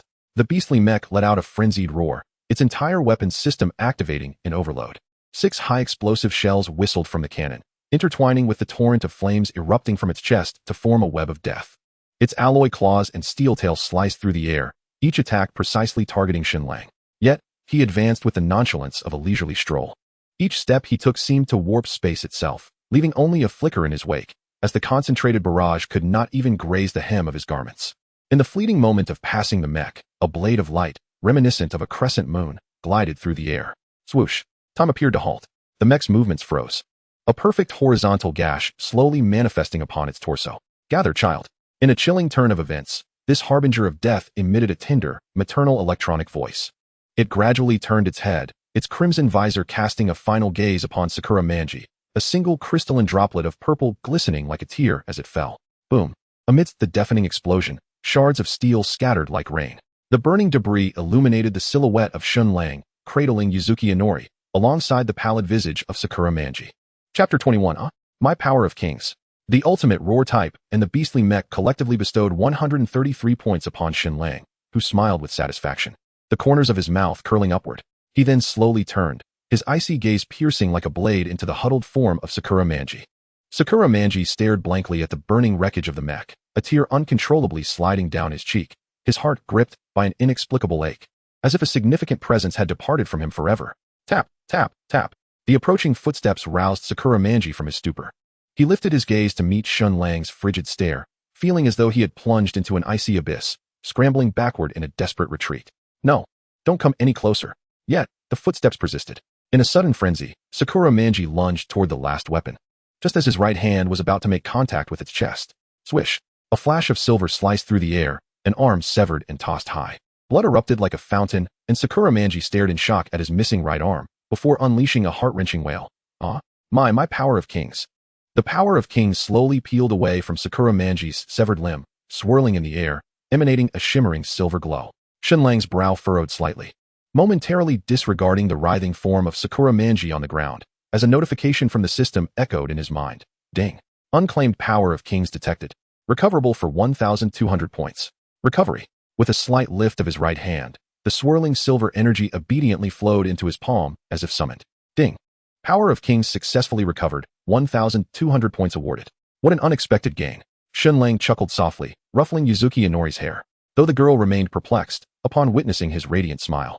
She couldn't help but exhibit a faint smile of her own, her rosy eyes curving like a crescent moon. However, at that moment, the atmosphere abruptly rippled with an eerie distortion. The space between Shen Lang and Dart appeared as if it had been shattered like a broken mirror, as a white figure slowly stepped forth from the void. Greetings on our first encounter, Dart said, bowing gracefully, his pristine white robe unblemished. Dart. Shen Lang's gaze sharpened slightly, yet a playful smile curled at the corners of his lips. The being before him, seemingly humanoid, was in fact the embodiment of the world's will. This marked their initial meeting, simultaneously revealing Dart's formidable power to Shen Lang. Dart, embodiment of world consciousness. Condition, contaminated. Realm, peak level 2. Strength, 53. Agility, 49. Stamina, 78. Spirit, 95. Skills, power of kings, partial world manipulation, mental enchantment. Energy value, 428. Peak level 2, you say? Shen Lang raised an eyebrow, his confidence already solidifying within. You resemble a glitch in the program, Shen Lang. Dart elegantly adjusted his immaculate sleeve, his golden eyes glinting with curiosity. You should not exist, yet you undeniably disrupt the trajectory of the world. It is quite captivating. Alas, I hold no interest in male beings. Shen Lang scoffed lightly, his sword shifting with a swift motion. Your appearance now, is it to take him away? He is not yet destined to perish. Dart suddenly broke into a mesmerizing smile. However, should you wish to take his place as the new king, you may extinguish his life without consequence. With a dismissive air, Shen Lang wasted no time and unleashed a fierce sword energy. Yet, Dart's form shimmered like a reflection in water, the blade slicing through the illusion, leaving deep gashes on the wall behind. Ah, the youth of today are always so impatient. Dart feigned a sigh, shaking his head, yet his right hand suddenly unleashed a multitude of silver threads. These threads, as if possessing sentience, ensnared the last weapon, forcibly extracting a glistening dagger from within. With a flick of his wrist, the dagger transformed into a streak of light, aiming directly at Shen Lang's throat. Shen Lang's eyes turned icy as he blocked with his great sword, the moment the blade collided with the dagger. Boom! The violet-black energy and silver radiance erupted, sending shockwaves that fractured the surrounding metallic walls into a web of cracks. Sakura Manju was hurled by the gust, crashing heavily against the control panel. Dart's left hand formed a fist, his fingers tightening suddenly. Buzz! The space surrounding Shen Lang froze instantaneously, as if gripped by an invisible hand. Yet, a cold smile crept upon Shen Lang's lips as his inner energy surged. Break! The binding force shattered inch by inch, and as Shen Lang stepped forward, his great sword cleaved a crescent arc, aimed directly at Dart's neck. Dart's form once again rippled like water, the sword light piercing through the illusion, cleaving the entire metallic wall behind into two halves. Meanwhile, the true Dart had appeared to Shen Lang's left, the dagger poised to stab his back. Not yet enough. Shen Lang did not look back, countering with a swift sword block, then pivoting to deliver a sweeping kick. Dart raised his arm to intercept, but was pushed back 3 steps by the tremendous force, his shoes leaving scorched marks on the ground. How uncouth, Dart remarked, shaking his numbed arm, before suddenly breaking into a smile. His right hand unleashed a silver thread that suddenly pierced the void, causing the entire space to shatter like a mirror. Countless shards of space transformed into blades, sweeping towards him. Shen Lang's gaze sharpened as he drove his celestial sword into the ground. Thunderous prison, heavenly charge. A tempest of lightning erupted around Shen Lang, with violet arcs colliding fiercely against the fragments of space, shattering all the glass within the control room. As the dust settled, Dart had retreated 10 meters away, the silver thread entwined around the unconscious Sakura Manju. Let us conclude for today, Dart said with an elegant bow, his figure gradually fading amidst the ripples of space. Your power is sufficient to crown you as the new king. I look forward to our next encounter. Bored. Shen Lang did not pursue, but merely sneered at the spot where Dart had vanished, turning away without a second thought. After this brief skirmish with Dart, he had gleaned a rough understanding of his opponent's capabilities. He concluded, the situation was manageable, although Dart wielded some authority over the manipulation of the world, making his complete eradication difficult. It did not hinder Shen Lang from accomplishing his mission. As for Sakura Manju, his life or death bore little consequence. Keeping him alive might even prove beneficial as a pawn. After all, the potential of that boy's void might yet be of use in the future. Raising his hand, the celestial sword erupted with a dazzling purple radiance. With a thrust, the vast sword energy pierced through layers of buildings, tearing a massive breach in the dome above. The dim night poured through the opening, casting a blood-red glow upon the ruins. Dispersing the sword with a flick of his wrist, Shen Lang embraced Yuki Kiri in his arms, his figure transforming into a streak of light that shot upwards, vanishing into the vast night. With the collapse of the white blood cell system, the greatest threat looming over everyone had finally been eliminated. As Shen Lang cradled Yuki Kiri while returning to the offering hall, the silvery moonlight cascaded over the breezy corridor of the courtyard. Welcome back, Elisa exclaimed, rushing out from the entrance, her pale golden hair swirling elegantly in the night breeze. She leaped into Shen Lang's embrace, the fragrance of roses enveloping them instantly. Have you been waiting long? Shen Lang laughed heartily, supporting her waist as he twirled her under the moonlight. Amidst Elisa's gasps of surprise, he leaned down to capture her cherry lips, a fleeting taste yet profoundly intimate. Yuki Kiri stood quietly in the corridor, the moonlight bestowing a silvery sheen upon her porcelain skin. Unconsciously, she caressed her own lips, and in her crystalline eyes, ripples of innocence emerged. Within them lay a yearning and envy that she herself had yet to recognize. As Shen Lang led Elisa toward the bedroom, he glanced back at Yuki Kiri and winked. Rest well. At the moment the door closed, the girl suddenly grasped the hem of his garment. Chapter 22, Cultivation? Oshima. No, it is not merely a large island. Rather, the island itself is called Oshima. This seemingly simple and casual name conceals an extraordinary significance. The stone of origin descended here. The first to encounter it was Manju Sakura, who resided on Oshima at the time. Now, half a month has passed since the last operation. With a new mission assigned, Shen Lang arrived on Oshima with Yuki Kiri and Elisa. The objective, to seize the stone of origin. However, Shen Lang's true intentions lay elsewhere. Seizing the origin stone is not a formidable task. The true challenge lies in the complete eradication of the revelation virus. Sakuma Mana, as the very first entity infected by the origin stone, harbors nearly the entirety of the revelation virus within her. It can be said that she embodies the virus itself. However, in her current state, only a remnant of her consciousness remains, while her physical form has long since perished a decade ago. Thus, to eliminate the virus, it is imperative to first resurrect Sakuma Mana. Once revived, she must be utterly obliterated. Subsequently, utilizing Sakuma's void, the dispersed revelation virus can be entirely contained. In this manner, the system task can be accomplished with relative ease. Of course, there are simpler and more efficient methods, consuming points or elevating one's strength to level 4 or higher. Ahem, disregard that. However, to resurrect Sakuma Mana, a vessel capable of containing her soul and consciousness is required. Yatsuki Ki is the quintessential vessel, crafted precisely for this purpose. Yet, perfection does not imply exclusivity. Shen Lang is convinced that Dart must have prepared alternative contingencies. Even if there were no prior preparations, the moment Shen Lang appeared, the opponent would undoubtedly take action. Furthermore, Shen Lang would not abandon Yatsuki Ki to complete the task. As for the reason, it is somewhat embarrassing to admit. But Shen Lang is quite taken with her. Over the past month of close companionship, from mundane daily interactions to playful flirtations. While the rapid development of Shen Lang's relationship with Arisa may eclipse it, Yatsuki Ki's tacit consent to hold his hand, her subtle affections, and the occasional gentle smile gracing her features all speak volumes. She has already developed feelings for him, though she may not yet comprehend this affection. Oshima, true to its name, is a paradise. Beneath the azure sky and cerulean sea, the soft white sands gently embrace the shore. The coconut palms rustle in the soft breeze, and the sunlight filters through the clouds, casting a languid golden hue over the entire island. Everything here exudes tranquility and serenity, as if time itself has slowed its pace. Shen Lang's purpose for this journey is not the origin stone. Rather, he merely wishes to use the guise of a mission to allow Arisa and Yatsuki Ki to unwind.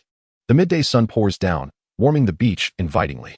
The waves, adorned with flecks of golden light, repeatedly caress the shoreline. Shen Lang reclines lazily beneath a sunshade, his gaze drifting nonchalantly over the shallows through his sunglasses. Arisa and Yatsuki Ki are frolicking in the shallow waters. Arisa, clad in a pure white lace bikini, dances lightly, her skirt fluttering in the air like a white butterfly in flight. Her laughter rings out, bright and clear, invigorating against the salty sea breeze. In contrast, Yatsuki Ki remains much quieter. The blush pink one-piece swimsuit accentuates her porcelain skin, while her damp, rosy hair clings to her shoulders, shimmering like pearls in the sunlight. She gazes downward, playfully splashing the water, tiny droplets clinging to her eyelashes. Wave. Arisa suddenly dashes over, her bare feet kicking up a spray of fine sand. Without hesitation, she seizes Shen Lang's wrist. No slacking off. Come play with us. Her golden hair flings droplets of water, her bikini straps swaying enticingly on her shoulders. Igniting a sense of longing, Shen Lang lets her pull him along. Yet the moment he steps into the shallows, he unexpectedly exerts his strength, wrapping his arms around her waist as they tumble into the waves together. Arisha's exclamation was swallowed by the sea, only to quickly resurface as laughter. Yuki was kneeling a short distance away, the water just above her knees. She quietly observed the two figures entangled in the azure waves, as if watching a silent play. Shen Lang wrapped his arms around Arisha's waist from behind, spinning her around atop the crests of the waves. The girl's pearlescent nails dug deeply into his forearm, yet they could not conceal the smile dancing at the corners of her mouth. Little Kiki, suddenly called out. The girl looked up, instinctively closing her eyes as a wave splashed towards her. When she reopened them, Shen Lang had swum to her side. The sea water glided down his sculpted abdomen, shimmering under the sun. Can you swim? Yuki shook her head, her coral lips parting slightly, only to be caught off guard by a sudden wave. Shen Lang's hand firmly supported her back, while the other clasped her slender waist, lifting her effortlessly onto the water's surface. Relax, his breath brushed against her damp eyelashes. I've got you. At some point, Arisha had submerged, suddenly grasping Yuki's ankle. The pink-haired girl panicked and struggled, inadvertently pressing herself tighter against Shen Lang. The three of them erupted into laughter amid the splashing waves, and Shen Lang decided to envelop both girls in his embrace. Yuki's cherry blossom pink swimsuit became thoroughly drenched, clinging to her like a second skin. When she accidentally brushed against Shen Lang's chest, she could distinctly feel the rapid beating of his heart. Seizing the moment, Arisha climbed onto his back, her warm lips brushing against his ear. Her voice laced with playful mischief. Got you. In the distance, a yacht sounded its horn, startling a flock of seabirds. Meanwhile, unnoticed in the shallow bay, the trio's reflections were shattered and reformed by the waves, akin to an endlessly incomplete puzzle. The hunger that followed their playful antics struck with particular ferocity. After more than an hour in the water, the three returned to the shore, spreading out a picnic blanket, ready to indulge in the lunch that Arisha had meticulously prepared. Sunlight filtered through the palm leaves, casting dappled shadows upon the food. Sandwiches, fruit salad, and freshly baked scones released an enticing aroma, while droplets of condensation slowly trickled down the chilled beverage bottles. Wow, you guys are feasting. A sudden voice shattered the tranquility. Do pushed Iace Shino's wheelchair, having appeared behind them unnoticed. The purple-haired girl unceremoniously leaned forward, casually snatching a scone and popping it into her mouth. Apologies for the intrusion, Iace Shino sighed, placing her hand on her forehead, the metal armrest of the wheelchair glistening in the sunlight. She donned a light gray sun protection jacket, starkly contrasting with Do's exuberance. Just in time, Shen Lang casually handed over a double-decker burger. Would you like to try Arisha's special sauce? Iace Shino nodded slightly, her fingertips inadvertently brushing against Shen Lang's hand as she accepted the burger. Thank you. Her movements were graceful and poised, a sharp contrast to Do's ravenous feasting. Arisha glanced at the rapidly emptying food basket, furrowing her brow. She had only prepared enough for three, and it was evidently insufficient. Don't worry, Shen Lang snapped his fingers, and a picnic basket appeared seemingly out of thin air on the beach. Lifting the lid, an array of skewered meats, fresh sushi, and steaming creamy soup lay neatly arranged within. Suddenly, a scone belonging to Tika tumbled onto the beach, her violet eyes widening in alarm. Even the usually composed Iace Shinya couldn't help but grip the armrests of her wheelchair tightly. Hey, are you a magician or some kind of superhuman? Tika exclaimed dramatically, her hands flailing. The ability to summon lightning was already absurd enough, but now he could conjure food from thin air? That is utterly unfair. Shen Lang leisurely wiped his fingers, then suddenly leaned closer to Tika's face. His voice dipped low, laced with a hint of dangerous allure. My dear girl, curiosity towards men is the first step to falling. Tika recoiled sharply, nearly toppling off her beach mat. I'm only 14. It's illegal to abduct a minor. Her ears flushed crimson, reminiscent of ripe cherries. Shen Lang erupted into laughter, straightening up as sunlight danced across the contours of his muscular back. He elongated his tone mischievously. Just wait until you're of age. Go to hell, Tika retorted, scooping up a handful of sand to throw at him, only for a gentle breeze to whisk it away mid-flight. Iace Shinya cleared her throat delicately, elegantly dabbing the corner of her mouth with a tissue, though the slight curve of her lips betrayed her amusement. The sea breeze carried their laughter across the beach, startling a few foraging seagulls. The shadows of the five intertwined under the midday sun, crafting a vivid and heartwarming tableau. Chapter 23, The Cost. The afternoon sun lazily draped over the beach, the distant sound of waves mingling with the girls' playful banter.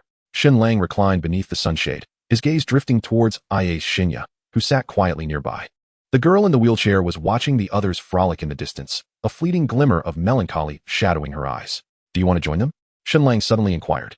Iace Shinya rolled her eyes, her tone tinged with self-deprecation. In my condition, how could I play? She had long grown accustomed to life in a wheelchair, yet familiarity did not equate to acceptance. Each time she witnessed others running and leaping, she instinctively tightened her grip on the armrests until her knuckles turned white. Shen Lang turned his head, his gaze steady as he regarded her. I can heal your legs. At that moment, the air seemed to thicken. Iace Shinya abruptly turned her head, her pupils narrowing slightly, her voice trembling involuntarily. What did you say? Her legs were not inherently disabled. A tragic accident years ago had bound her to her wheelchair. She had believed she had come to terms with her reality. Yet when hope was truly presented before her, her heart raced uncontrollably. I said, I can make you stand again. Shen Lang's tone remained calm, as if discussing the weather. Iace Shinya's breath quickened, her fingers instinctively tightening on the armrests of her wheelchair. Really? You're not deceiving me? Shen Lang raised an eyebrow slightly. Why would I deceive you? A spark of hope ignited in Iace Shinya's eyes, but she quickly regained her composure. Given Shen Lang's extraordinary abilities, she doubted he would resort to trickery. There was no need for that. However, considering their relationship, why would he offer his help without a price? What is the cost? Iace Shinya whispered, did not respond immediately. Instead, he leisurely sat up, his gaze sweeping over her, a playful smile curling at the corners of his mouth. What do you think? Was momentarily taken aback, but quickly regained her composure, her cheeks flushing a deep crimson. "You lecher," she exclaimed, instinctively covering her chest, her voice tinged with embarrassment and anger. "You already have, and yet you still have designs on me." Shrugged, an innocent expression adorning his face. "I was merely inquiring what you could offer me. It was you who took it in that direction." "You," was rendered speechless with indignation, but soon regained her composure. She understood that was teasing her, yet despite this, she was unwilling to forfeit the opportunity. "Let us negotiate a different condition," she said through gritted teeth. Feigned deep contemplation before revealing a mischievous grin. "Then how about you become my maid for life?" Was taken aback. "This condition is even worse than the previous one." "What's the matter, dissatisfied?" Reclined lazily, his tone nonchalant. "If it weren't for the fact that you seem quite decent and I actually like you, I wouldn't bother with this at all." S voice suddenly dropped. A faint blush tinting her ears. Appeared oblivious to her reaction, casually waving his hand. "You can take your time to ponder it." However, just as she was about to turn her wheelchair to leave, suddenly pressed his hand against the armrest, standing tall above her. "Or, you could first experience the sensation of standing." Before she could respond, his hand had already descended upon her chest. "Wait." As attempted to protest, she felt a strange surge of energy coursing through her body. Silver light interwove in the air, ultimately crystallizing into a pair of violet-black crystalline boots that enveloped her legs. In the next instant, a fervent power surged from her feet, spreading throughout her entire being. Stared in astonishment at her legs, which had long since been devoid of sensation. Then, she tentatively attempted to rise. With a gentle push from her toes, her body unexpectedly leapt several meters into the air. The sea breeze caressing her cheeks as sensations of weightlessness and freedom overwhelmed her. She landed gracefully, staring incredulously at her legs, her eyes misting with emotion. "How do you feel?" S voice floated from behind, laced with a hint of amusement. "Have you made your decision?" Took a deep breath, turning to meet his gaze. Her expression a complex tapestry of emotions. "You scoundrel," she muttered under her breath, yet a smile betrayed her control. "To move freely and to feel the sensation of standing, it's truly wonderful." Chuckled, knowing full well that she could not escape now. After all, a prey chosen by could never elude his grasp. The night was as dark as ink, the stars obscured by heavy clouds, leaving only the searchlights at the perimeter of the base to cast pale beams through the darkness. The plan to seize the origin stone was officially set in motion. Was lured to the scene by the machinations of, and swiftly drew forth his void, revealing a uniquely designed camera. With the aid of the void, the three of them effortlessly breached the base's formidable defenses. All locks and electronic barriers were rendered utterly impotent before its void. As the soldiers encountered along the way fell victim to Shen Lang's thunderous might, they were reduced to ashes before they could even sound an alarm. The enemies must be eradicated without mercy. Moreover, with each soldier dispatched, a meager score could be earned, while it amounted to merely a fraction of a point. Even the tiniest morsel holds value. In the innermost depths of the base, within the core chamber, the heavy metal door was effortlessly opened by the void, revealing an empty stone platform at its center. The origin stone had vanished. Indeed, Yang Shenya's brow furrowed, a shadow passing through her eyes. Shen Lang, however, remained composed, as if he had foreseen this moment. From the instant he set foot on the great island, it was only natural that Dart would have sensed the need to relocate the origin stone. At that very moment, a voice, elegant and deep, echoed within the chamber. "It is a pleasure to see you again, Shen Lang." A man clad in white appeared silently before the trio, his golden pupils shimmering with an otherworldly glow under the dim light. "Dart." Yang Shenya's nerves tightened instantly, her right hand instinctively resting upon her weapon. Yet, Shen Lang continued to lounge lazily, even yawning. "Your presence hardly brings joy." Dart offered a faint smile, conjuring a vibrant red apple that floated in his hand, his fingertips caressing its skin with an alluring tone. "For countless years, this world has remained mundane and tiresome, but now it has finally arrived at the threshold of evolution." He lifted his gaze, fixing it upon Shen Lang, as the bearer of the power of a king. "I shall ask you one last time. Will you ascend to the throne, become Adam, and alongside Eve, guide the evolution of this world?" As his words lingered in the air, it felt as though time itself had frozen within the chamber. Shen Lang scoffed, barely lifting his eyelids, not interested. "What a pity." Dart sighed, his fingers suddenly tightening. With a sharp crack, the red apple exploded in his palm, transforming into a myriad of scarlet particles that dissipated into the air. "The next time we meet," his figure began to distort, yet his voice remained clear. "You shall regret your choice today." The space rippled, and Dart's form vanished entirely, leaving only the chilling echo of his voice resonating within the chamber. Chapter 24. How embarrassing warm yellow light bathed the room, casting a cozy and languid atmosphere in the bedroom. A wide double bed was strewn with an assortment of board game cards, snack wrappers, and drink bottles piled upon the nightstand, while the air was infused with a faint aroma of strawberry popcorn. Shen Lang reclined lazily against the headboard, a deck of playing cards pinched between his fingers, a subtle smile playing at the corners of his mouth. The collar of his pajamas was slightly open, revealing a well-defined chest that appeared particularly alluring under the soft glow. Alicia sat cross-legged to Shen Lang's left, her light golden hair gathered haphazardly into a ponytail. The hem of her white nightgown spread out like a blooming flower. She was intently arranging her cards, occasionally glancing at Shen Lang's expression in an attempt to decipher his strategy. On Shen Lang's right, Yuki sat quietly on her knees, her sakura pink hair cascading over her shoulders, the tips still glistening with moisture from her recent bath. She donned a loose, pale blue nightgown, the neckline subtly slipping to reveal her delicate collarbones. Each time Shen Lang played a card, she would gently tilt her head, her long eyelashes casting tiny shadows upon her cheeks. Hey, you two are not allowed to cheat. Tika suddenly sprang up from the foot of the bed, her purple twin tails swaying with her movements. Clad in a nightdress adorned with cartoon patterns, her bare feet touched the soft carpet as she indignantly pointed at Shen Lang and Yuzuki. Especially at you, Shen Lang. You definitely switched cards in secret just now. Shen Lang raised an eyebrow, feigning innocence. Where's the evidence? That expression of yours, as if you're the king of the world, is evidence enough. Tika lunged forward in an attempt to snatch his cards, only to be held back by Shen Lang, who pressed her head down. Her arms flailed about in the air, resembling a frizzy cat. Pucci, Ie Shino, unable to contain herself, burst into laughter. She sat in a wheelchair. A game manual spread across her lap, her brown hair loosely tied back with a headband. Although her legs were impaired, her gaze was sharper than anyone else's, having already discerned the subtle intentions of the others. Ie-san, be the judge. Tika, struggling in vain, turned to seek her assistance. Ie Shino closed the manual, leisurely adjusting her non-existent glasses. Based on my observations, Shen Lang indeed concealed a 4-card during the third round. See, Tika raised her chin triumphantly. Shen Lang sighed, pulling a blue card from his sleeve. Oh dear, I've been discovered. You actually hit a card. Arisa exclaimed, her eyes wide as she grabbed a pillow and hurled it at him.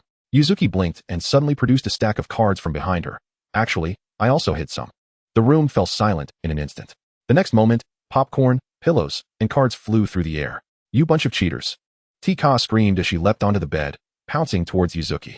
Yuzuki deftly dodged behind Shen Lang, her pink hair brushing against his neck, leaving a faint scent of cherry blossoms. Shen Lang instinctively wrapped his arm around her waist, using his other hand to fend off Tika's attack, only to be ambushed from the side by Arisa, causing him to topple onto the bed. Ie Shino shook her head with a smile, maneuvering her wheelchair closer to the battlefield, suddenly slapping a reversal card onto Shen Lang's forehead. According to the rules, the loser must face a punishment. Shen Lang lay on the bed, flanked by Arisa and Tika, with Yuzuki sprawled across his chest, her pink hair cascading beside his face, tickling him. All right, I concede. Shen Lang raised both hands, yet he smiled like a victor. So what is the punishment? Tika revealed a mischievous grin, producing a lipstick from behind her. Of course. It's dressing as a girl. Wait, that's not in the rules. His protests were in vain. In the warm light, the laughter of the five intertwined, seeping through the crack of the door and melding into the night. The following day, Shen Lang sat on a single sofa by the window, his fingertips gently tapping against the armrest, his gaze fixed upon Ie Shino in her wheelchair. Today, she wore a simple white knit top, her brown hair cascading softly over her shoulders, the ends slightly curled, glinting with a gentle sheen in the light. Her fingers unconsciously caressed the armrest of the wheelchair, the knuckles pressing slightly, as if engaged in some internal struggle. Have you made your decision? Shen Lang inquired, his voice low and casual. Ie Shino took a deep breath, raising her head to meet his gaze directly. Yes. Her gaze was no longer as sharp as usual. Instead, it carried a rare softness, even a hint of trepidation. I can accept your terms. Ie Shinomiya paused, her cheeks slightly flushed, but I also have my own demands. Shen Lang raised an eyebrow, intrigued. Oh, I do not wish for this to be merely a transaction. Her voice was soft yet resolute. I want to engage in a genuine romantic relationship. A brief silence enveloped the air. Shen Lang suddenly smiled, a smile that deviated from his typical mockery, imbued with an uncommon tenderness. Of course. He stood up and approached her, affectionately brushing her nose. I am quite attentive when it comes to my woman.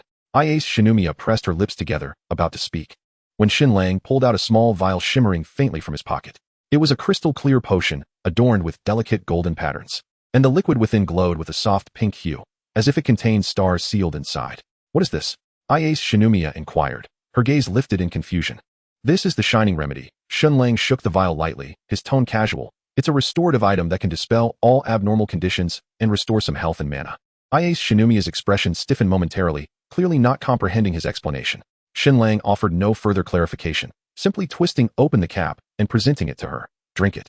After a moment of hesitation, she ultimately accepted the vial and tilted her head back to consume its contents. Instantly, a cool sensation cascaded down her throat. transforming into a warm current that surged through her limbs. Ace Shinomiya instinctively closed her eyes, feeling an extraordinary force circulating within her. Her legs, long numb, suddenly felt as if they had been infused with vitality, a long-lost sensation returning to them. A gentle glow enveloped her entire being, as though she were wrapped in the warm embrace of sunlight. When she opened her eyes again, Shen Lang was watching her with a bemused expression. How does it feel? Ace Shinomiya stared down at her legs in astonishment, then tentatively attempted to stand. She truly stood up. There was no pain, no feeling of weakness. In fact, she felt lighter than before her injury. In disbelief, she lifted her foot and took a couple of steps, her gait steady as if she had never been harmed. How is this possible? Her voice trembled slightly. Shen Lang leaned lazily against the wall with his hands in his pockets. So, I didn't deceive you, did I? Ace Shinomiya lifted her gaze, her eyes shimmering with unshed tears. In the next moment, she rushed towards him. Shen Lang. She nearly threw herself into his embrace, her arms tightly wrapping around his neck. Shen Lang, taken aback, stumbled back a step, his back hitting the wall. Before he could react, Ace Shinomiya tilted her face up and planted a firm kiss on his cheek. Thank you. Her voice brimmed with uncontainable joy, her eyes sparkling as if filled with starlight. Shen Lang was momentarily stunned, then chuckled softly. Does this count as the first step in our romance? Only then did Ace Shinomiya realize her impulsiveness, her ears flushing crimson. But this time, she did not retreat. And so what? Ace Shino raised her chin slightly, feigning calmness, yet her fingertips unconsciously clutched the hem of Shen Lang's garment. You promised to cherish our romance. Observing her forced bravado that could not conceal her shyness, Shen Lang felt an unexpected amusement. He reached out, gently grasping her chin, his thumb caressing the corner of her lips, his voice low and resonant. Now, it is my turn. Before the words had fully escaped his lips, he leaned down to kiss her.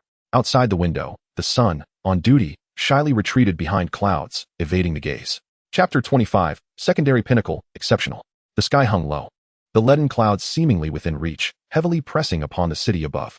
The wind swept through the ruins, carrying the scent of smoke and dust, producing a mournful wail. On the streets, scattered pedestrians hurried past with heads bowed, vehicles sped by, and even the birds dared not linger, flitting through the air. The glass curtain walls reflected the somber daylight, appearing like countless cold eyes silently observing the impending conclusion. Shen Lang's figure traced a luminous arc through the air before landing on the rooftop of the Yufu family residence. The troops had all withdrawn. In the communicator, the voice of Yang Xinya was calm yet taut. Dart has concentrated all available forces at the Tower of Origin. Shen Lang did not respond, merely narrowing his eyes as he gazed at the black tower that pierced the clouds at the city's heart. The tower was entwined with pulsating veins of dark purple energy, akin to blood vessels, each throb causing the surrounding air to distort slightly. A sense of oppression surged forth like a tidal wave, rendering even breaths laborious. Hey, are you really all right? Tue's voice unexpectedly broke into the channel, losing its usual vibrancy. Shen Lang chuckled softly. What's the matter? Worried about me? Who's worried about you? Tue's voice suddenly rose, only to quickly diminish, feeling that the current atmosphere was nauseatingly dreadful. She was not mistaken. The entire city seemed to be gripped by an invisible hand, and in the distance, dark purple lightning flickered silently within the clouds, resembling a rehearsal for a silent apocalypse. Rest assured, I'm here. Shen Lang nonchalantly closed the communication and turned to look at the girl behind him, Yuki Inori. She stood quietly, her pink hair gently lifted by the wind, her cherry blossom eyes reflecting the gloomy sky. Let us go take a shower, he said, ruffling her hair, his tone light, as if they were going on an outing. Yuki Inori narrowed her eyes, nuzzling his palm like a cat. The two leaped from the rooftop, their figures vanishing into the shadows of the corridor. Behind them, the purple-black veins on the Tower of Origin suddenly flickered violently, as if a slumbering giant beast had awakened. All unfavorable circumstances in this world stem from the inadequacy of those involved. Power is the only truth. While Dart plotted in the shadows, accumulating strength for the so-called birth of a new world, Shen Lang was not idle. Half a month had passed since the last operation to seize the Origin Stone, and during this time, although he often lingered in gentle embraces, his training had never ceased. The sea of suffering had expanded to the size of an apple, and the energy within him surged like the tides. The points have amassed to a staggering 38,275 through the ultimate roar of the hunt and the soldiers. Regrettably, I was on the brink of breaking through to level 3. After a refreshing bath, Shen Lang reclined on the soft bed, while the sounds of Alicia, Yuki, and Iace frolicking in the bathroom filled the air, their laughter ringing like silver bells amidst the delicate splashes of water. Shen Lang's gaze swept across his attribute panel. His recent training had indeed enhanced his strength, agility, and endurance, yet the efficiency paled in comparison to directly allocating points through the system. System, exchange attributes. Instantly, 38,200 points were expunged, and 191 points were credited. Personal Attribute Panel. Host, Shen Lang race. Human, Saiyan bloodline. Realm, Level 2, Exceptional, Strength, 44.99 Agility, 44.99 Endurance, 72.99 Spirit, 41.95 Cultivation Technique. Dao Jing Luan High Pian Skills, Sky Dance Technique. Chi Circle Slash, Thunder Fruit, Mind Network Thunder Beast Electrometallurgy, 100,000 volts. Observation Hockey, Battle Instinct, King S Power Equipment, None items. Small Blue Potion X2, Small Red Potion X9, Herbal Essence X8 Energy Value, 887 points, 75 Comprehensive Development in Virtue, Wisdom, Physicality, Aesthetics, and Labor. A quintessential hexagonal warrior, truly without flaws. Although he remained at the pinnacle of Level 2, his strength had transcended the confines of his realm, achieving an exceptional domain. Common early Level 3 experts were no match for Shen Lang. He clenched his fist, producing a sonic boom in the air. I await. What do you await? Death. Dart. Thus. He gazed out the window at the Origin Tower, shrouded in violet-black energy, a mischievous smile playing on his lips. What fear could a mere manifestation of the world's consciousness evoke? The bathroom door swung open, and through the rising steam, 3 graceful figures flickered into view. Yet at that moment, Shen Lang's eyes were solely filled with the fervor of battle, unwavering in his focus. As dawn broke, Shen Lang gently kissed the forehead of the still sleeping Alicia and quietly rose. Yuki and Iace were already waiting outside, and the trio set forth into the morning mist towards the headquarters of the funeral society.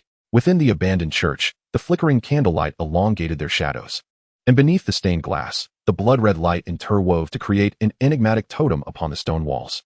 Armed to the teeth, the members of the funeral society stood in formation, their metallic weapons glinting coldly in the dim light. Shinya stood upon a platform, the silver buttons of his dark uniform reflecting a chilling gleam. His deep voice resonated beneath the dome. In today's battle, we shall either forge anew the laws of the world or become the cornerstone of a new era. Warriors, toll the death knell for our enemies with the weapons in your hands. This declaration fell like a stone into still waters, igniting waves of battle fervor. As all eyes converged on Shen Lang, his composed demeanor served as an anchor, transforming the restless atmosphere into a steely resolve. Everyone, receive your vaccinations and take your positions. Shinya was the first to pierce the syringe into his carotid artery. Be cautious, Iace urged, tightly grasping Shen Lang's wrist, her light brown pupils reflecting the morning light and her concern. Shen Lang chuckled softly, his slender fingers weaving through her chestnut locks. It is those who obstruct our path that we must be cautious of. Noticing the girl was about to speak, Shen Lang concentrated a thread of azure energy at his fingertips and infused it into her being. This energy will ensure your safety. With that, he retrieved her void, preparing it for any unforeseen circumstances. We will surely contain the firepower, and we shall not allow them to disturb you in the slightest. Lingxi's gaze was fierce, her resolute tone imbued with an unwavering determination, clearly having made her decision long ago. Meanwhile, the Tower of Origin belched forth torrents of purple-black energy, its veins entwined like a colossal beast awakening from slumber. Thousands of soldiers formed an ironclad defense, while the ultimate howling mech stood like silent sentinels among them. In the laboratory at the base of the tower, the crimson alarm lights bathed the metallic corridor in a scene reminiscent of a battlefield. Shengdao Shuichiro leaned against a shattered incubation pod, a penetrating wound in his abdomen oozing dark crimson blood, painting a grotesque totem upon the ground. What a lamentable conclusion this is, Shuichiro, Dart mused, toying with the ethereal azure genome, his pristine white robe starkly contrasting the surrounding carnage. As he leaned in closer, a chilling indifference flickered in his golden vertical pupils. You were meant to be the cornerstone of the new world. Shengdao Shuichiro coughed blood, a sardonic smile escaping his lips. Spare me the flattery. From the very beginning, you regarded humanity merely as pawns. His trembling hand reached for the hidden compartment at his waist, where the key to the self-destruct sequence lay concealed. Just 3 more seconds. The forces of the void would soon. Dart suddenly revealed a smile tinged with pity. Sighing softly, are you still hoping for that delightful criminal? Before he could finish, Shuichiro's pupils constricted in shock. An empty cavity had formed in his chest, its edges shimmering with crystallized violet light. There was no pain, only a chilling numbness rapidly spreading through him. At that moment, he was engaged in a game of hide and seek with the funeral society. Dart leaned down, extracting the Origin Stone storage box from Shuichiro's rigid fingers. As for you. The Origin Stone emitted an eerie violet glow within the box, illuminating Shuichiro's gradually fading visage.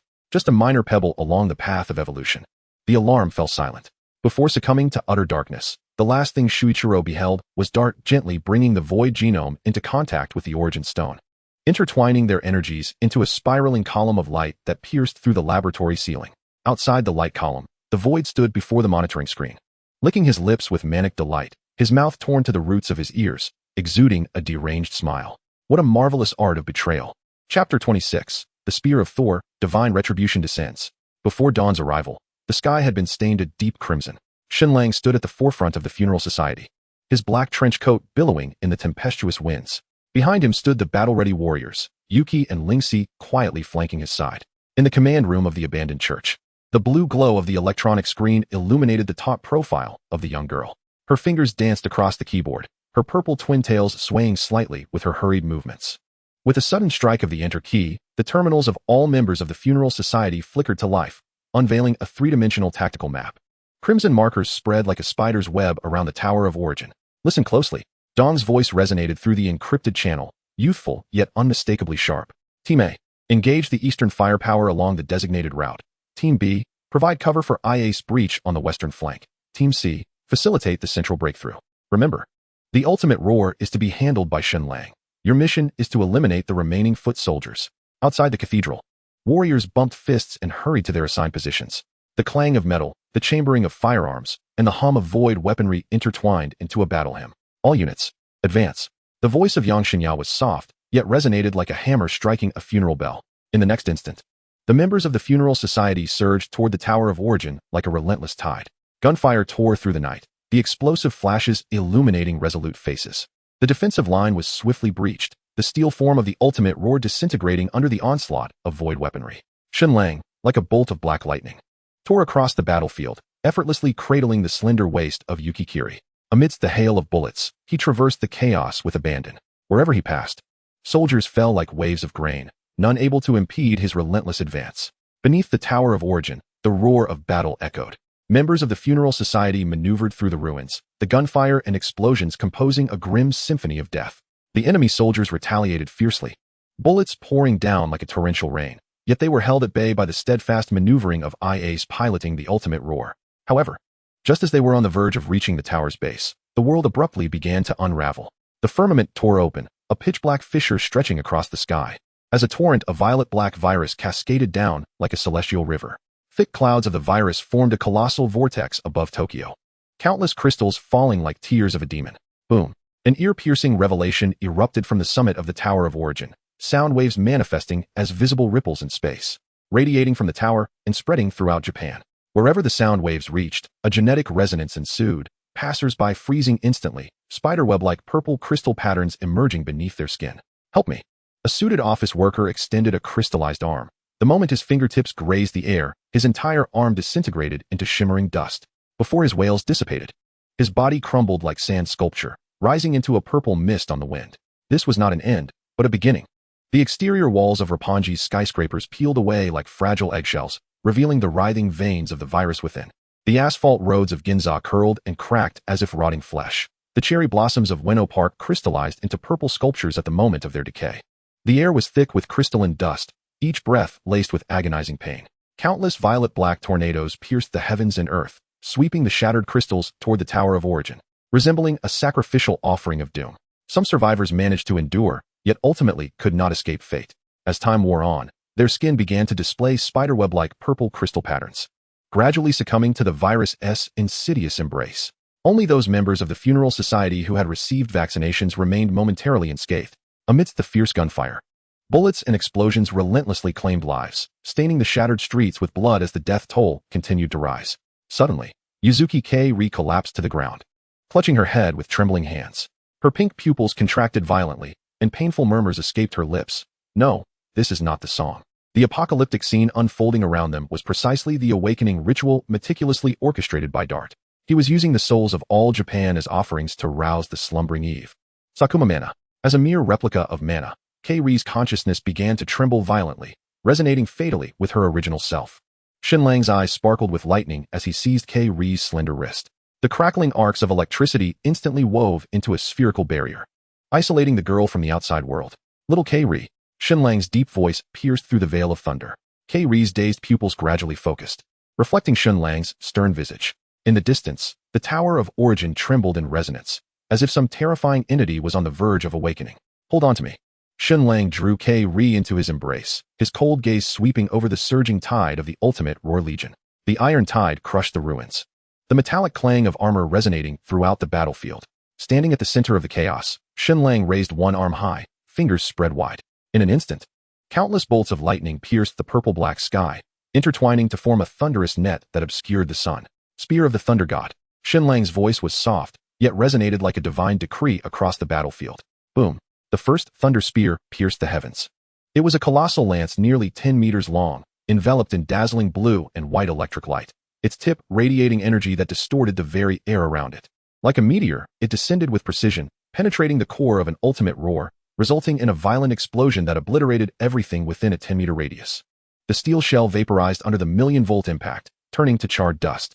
But this was merely the beginning. The second, third, and 99th thunder spears formed in succession, suspended in the sky like swords of judgment pointing towards the earth.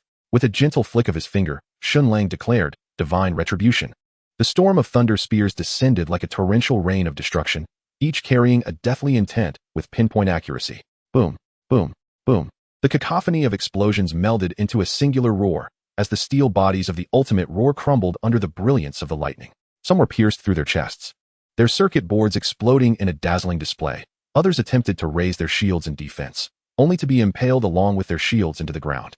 Even those who leapt to evade were met with simultaneous strikes from 3 spears piercing their heads, chests, and power cores, disintegrating mid-air into burning remnants. The acrid smell of charred flesh mingled with the ionized air, creating a pungent atmosphere of war. Shen Lang's black hair danced wildly in the tempest, his pupils reflecting the ever-blooming bursts of lightning. Beneath him, the earth cracked from energy overload, webs of fissures sparking with tiny electric serpents. As the last ultimate roar collapsed into scrap iron beneath the thunder spear, Shen Lang slowly withdrew his hand. The storm clouds above had yet to disperse, silently proclaiming, "The mortal body shall ultimately yield to divine punishment." The echoes of thunder had yet to dissipate when Shen Lang's figure transformed into a streak of black lightning. Soaring into the sky, the ground beneath his feet crumbled with a thunderous roar, the shockwave sending debris flying in all directions. Under the eager gazes of the members of the funeral society, that silhouette pierced the heavens, akin to an arrow aimed at the pinnacle of the Tower of Origins. Chapter 27. The False King Skaluki. As Shen Lang set foot atop the Tower of Origins, a scarlet blade of light cleaved through the air, hurtling towards him. Clash! In an instant, lightning erupted from Shen Lang's right hand, and a long sword, entwined with violent arcs of electricity, materialized abruptly. When the blades met, a terrifying sonic boom shattered the crystalline ground within a 10-meter radius. As the dust settled, the true visage of the attacker gradually came into view. A dark red trench coat billowed ominously under the purple-black sky, and beneath the shadow of a wide-brimmed hat lay a weathered face, marred by scars of battle. In his hollow eyes, there was neither rage nor fear, only the purest instinct for slaughter. Ah, a character never seen in anime. Shen Lang raised an eyebrow, a flicker of interest igniting in his gaze. However, what greeted him was a powerful vertical slash. The 3-meter-long broadsword stirred a tempest of blood and gore, its immense pressure carving a deep chasm into the ground. Clang! Shen Lang's lightning sword transformed into a blue flash, perfectly parrying the earth-shattering strike. The shockwave from the collision sent fragments of stone flying. How intriguing, Shen Lang thought, twisting his wrist as the electricity on his sword surged, revealing a semblance of royal power, albeit not entirely pure. The man in red remained silent, his colossal blade sweeping through the air like 1,000 soldiers. Shen Lang shifted slightly, angling his lightning sword to strike from an unexpected position. Clang! Clang! Clang! The metallic clashes resonated like thunder, their figures weaving rapidly atop the tower. The dance of swords and blades causing the ground to fracture, crystalline shards raining down like a tempest. At that moment, Shen Lang abruptly altered his strategy, his lightning sword slicing upward along the edge of the broadsword, creating dazzling sparks and a sharp metallic shriek as the blades ground against each other. Crack! The massive blade, unable to withstand the pressure, shattered with a deafening crack. The man staggered back from the recoil, and before he could regain his balance, Shen Lang's whip-like kick struck him like a battle axe. Bang! The force of the kick slammed into his chest, sending him flying like a severed kite. A blue specter suddenly materialized, gracefully catching the airborne man. "Are you all right, Skaluki?" Kaler's voice chimed playfully. Her eyes filled with concern as she gazed at the man in her arms. Clad in revealing blue battle attire, she effortlessly secured her companion. "I'm fine." Skaluki's reply was mechanical and cold, as if he were a soulless puppet. A fleeting shadow of pain flickered in Kaler's eyes, quickly replaced by a radiant smile. "Come on, my king, use me to your heart's content." Without further words, Skaluki's hand pierced through Kaler's chest, drawing forth a scarlet spear. The weapon, enveloped in a sinister dark glow, glimmered with a bloody sheen under the moonlight. Whoosh! The spear sliced through the air, accompanied by a piercing shriek. aimed directly at Shen Lang. His charge was devoid of any ostentation, marked only by the purest will to kill. The spear shot forth like a dragon, aimed directly at Shen Lang's throat. Clang! The thunderous blade clashed with the spear tip, sparks flying in every direction. With a flick of his wrist, Shen Lang summoned electric currents that spiraled up the spear shaft, forcefully diverting this lethal strike. Though Skuroki's assault was abruptly altered, his reflexes were lightning quick. He spun the spear and transformed the thrust into a sweeping motion, the spear shaft whipping across Shen Lang's midsection like an iron whip. Yet it was too slow. Shen Lang let out a cold laugh, his form retreating like a wraith, the sweeping motion barely grazing the hem of his garment. In the next instant, he lunged forward, the thunderous blade transforming into a streak of blue lightning, cleaving downward with ferocious force. Crack! The sound of shattering bones echoed clearly. The recoil twisted Skuroki's left arm grotesquely, the spear snapping into two, flying from his grasp, spinning several times before embedding itself in the ground, where it shattered into crystalline fragments. Even so, not a trace of pain marred Skuroki's countenance, as if this body no longer belonged to him. Shen Lang offered him no respite. With a swift upward thrust, the blade pressed menacingly towards Skuroki's neck. In that critical moment, a cacophony of piercing sounds erupted behind Shen Lang. Whoosh, whoosh, whoosh. Countless purple crystals rained down like a torrential storm, each glimmering with lethal coldness. Empowered by the heart network ability, Shen Lang's form flickered, the crystals whizzing past him and detonating on the ground, blooming into violet crystalline flowers. With the blade angled toward the earth, Shen Lang raised his gaze to the assailant. A woman with cascading golden hair emerged, her elegant steps accompanied by the dance of her black gown in the night breeze, accentuating her porcelain skin. A dangerous smile curved her lips, her eyes glimmering with the mocking light of a predator. Quick reflexes, she purred, her voice sweet yet laced with venomous allure. Truly a worthy quarry that Lord Dart has taken a special interest in. Shen Lang scoffed, muttering words only he could comprehend. Another one. It seems I have overlooked many of this world's other nuances beyond the anime storyline. Anime? The golden-haired woman tilted her head in feigned innocence, then broke into a dazzling smile. Allow me to introduce myself. My name is Plazette. Be sure to remember it. Barely had she finished speaking when her delicate fingers lifted, and countless tiny purple crystals began to coalesce once more. This time, the crystals wove a net in the air, descending like an overwhelming shroud. The ability to control the revelation virus, an impressive skill. Shen Lang's gaze turned icy, the thunderous blade sweeping violently, instantly shattering the crystals. Yet, in the next heartbeat, Plazette's figure had approached him like a phantom, her sharp crystalline nails aimed straight for his throat. Clang! The thunderous blade met the crystalline nails, sparks erupting. Impressive speed. Shen Lang's eyes blazed with lightning, but alas, it was still insufficient. With a resounding crash, Plazette was sent flying backward. She steadied herself, her smile growing increasingly perilous. How brutish. She raised her delicate hand, and the air around them began to warp, countless purple crystals coalescing behind her into a monstrous, fearsome shape. The real spectacle is just beginning. On the other side, Skuroki stood silently, his left arm hanging limply, yet his gaze remained hollow, as if he felt no pain at all. Kaler bit her lip and hurried forward, a flicker of concern flashing in her eyes, swiftly masked by a smile. My king, you are always such a source of worry. Skuroki silently raised his right hand, the energy of the void swirling once more. Within those vacant eyes, only the command for slaughter flickered. He was determined to continue the fight. Skuroki's hand pierced through Kaler's chest once again, but this time, what he extracted was not a conventional weapon. Instead, it was a ghostly infant form from the void, cloaked in a purplish-black hue. The distorted figure hovered in the air, its shriveled skin writhing with ominous purple-black energy. Its mouth gaped wide, emitting a piercing shriek, a cry that felt like 1,000 steel needles piercing the eardrum, sending chills down the spine.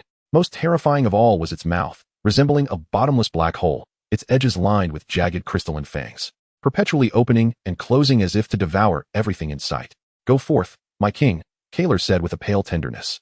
The ghostly infant lunged abruptly at Skuroki's right arm, the purplish-black energy coiling around it like a living entity. In an instant, the ghostly infant fully merged with Skuroki's right arm. The infant's ghastly white pupils suddenly opened wide, devoid of sclera, presenting a void of desolate whiteness that fixated on Shen Lang. Its mouth split grotesquely to the roots of its ears, revealing serrated crystalline fangs, accompanied by a chilling, cackling laughter. Chapter 28, The Merciful Conclusion. In the heart of the battlefield, the amethyst giant beast controlled by Plazette clashed with Shen Lang's thunderous wolf, their energies colliding and erupting in blinding flashes, the air trembling under the ferocious impact. Suddenly, Skuroki, like a ghost, surged into the fray. Shen Lang furrowed his brow, his gaze locking onto that peculiar right arm. The ghostly infant's mouth opened and closed incessantly, producing a chilling sound of gnawing, as if it were feasting on invisible flesh and blood. How disgusting, Shen Lang scoffed, raising his hand to summon a bolt of thunder as thick as a barrel. The blinding lightning struck down like divine retribution, tearing the air apart with a sharp crack. The ghostly infant suddenly opened its enormous mouth, astonishingly swallowing the thunderbolt whole. Its abdomen grotesquely bulged for a moment before returning to normal, even emitting a belch-like howl. Interesting, a flicker of surprise crossed Shen Lang's eyes. Quickly supplanted by his fighting spirit, Plazette seized the opportunity to giggle. Do you like it? It was specially prepared for you. Before her words could fully settle, the ghostly infant let out a shrill shriek, and Skorluki's crystalline right arm proliferated wildly, transforming in the blink of an eye into a twisted, gigantic scythe. The two positioned themselves, forming a triangular encirclement with the ghostly infant, an air of lethal intent palpable. Just a hint of surprise, really. Shen Lang's lips curled slightly, his demeanor still composed. The purplish-black, crystalline storm intertwined with the crimson energy of the void, as Plazette and Skorluki's onslaught cascaded down like a violent tide. Yet, Shen Lang's figure moved like a phantom, effortlessly weaving through the dense barrage of attacks. A subtle, elusive smile graced his lips, his eyes ablaze with fervent battle intent. The warrior's instinct, deeply embedded within the Saiyan bloodline, surged fervently. It was insufficient. With a seemingly casual remark, Shen Lang wielded his thunderblade. The strike, appearing nonchalant, carried the force to shatter mountains and split the earth, obliterating the meticulously constructed crystalline barrier of Plazette with a thunderous explosion. The shockwave sent her soaring. A trickle of dark purple blood oozing from the corner of her mouth. Is she so delicate as to be treated with such brutality? Plazette smirked, wiping away the blood, her fingers dancing like a pianist's. In an instant, countless sharp crystalline spikes shot forth from all directions, each glimmering with a lethal purple radiance, slicing through the air towards Shen Lang's vital points. Beautiful though she may be, the aura she exuded was utterly repugnant. With a deft twist of his wrist, Shen Lang maneuvered the thunderblade with precision, shattering each crystalline assault. Explosions of light erupted around him, yet not even the hem of his garment was touched. In that fleeting moment, Skorluki seized the opportunity to launch a surprise attack. The ghastly void infant unleashed a terrifying torrent of void energy from its cavernous maw. Without glancing back, Shen Lang retaliated with a punch, boldly confronting the onslaught. Boom. At the moment of collision, a blinding light engulfed a 10-meter radius. The void infant let out a wretched howl, yet Shen Lang remained unyielding, his stance unwavering, his breath unperturbed. Quite the force indeed. Shen Lang chuckled lightly, redirecting the thunder blade abruptly, striking the back of Skorluki's chest with a resounding thud. The impact sent him hurtling backward like a severed kite, carving a deep trench into the ground. Seizing the moment, Plazette clasped her hands together, causing the ground to erupt with numerous crystalline spikes, surging forth like a violent tide. Shen Lang stood firm, his thunderblade lightly tapping the ground. Break. A ring of lightning expanded suddenly, reducing the crystals to mere powder in its wake. Plazette stifled a groan, fresh blood spilling from her lips once more. Skorluki charged again, the ghastly void infant opening its gaping maw. Shen Lang's right fist, enveloped in blinding lightning, struck the void. Bang! Accompanied by a nauseating crunch, the void infant erupted in a shower of fragments. Skorluki staggered back, retreating to Kaler's side, his right hand unhesitatingly plunging into her chest.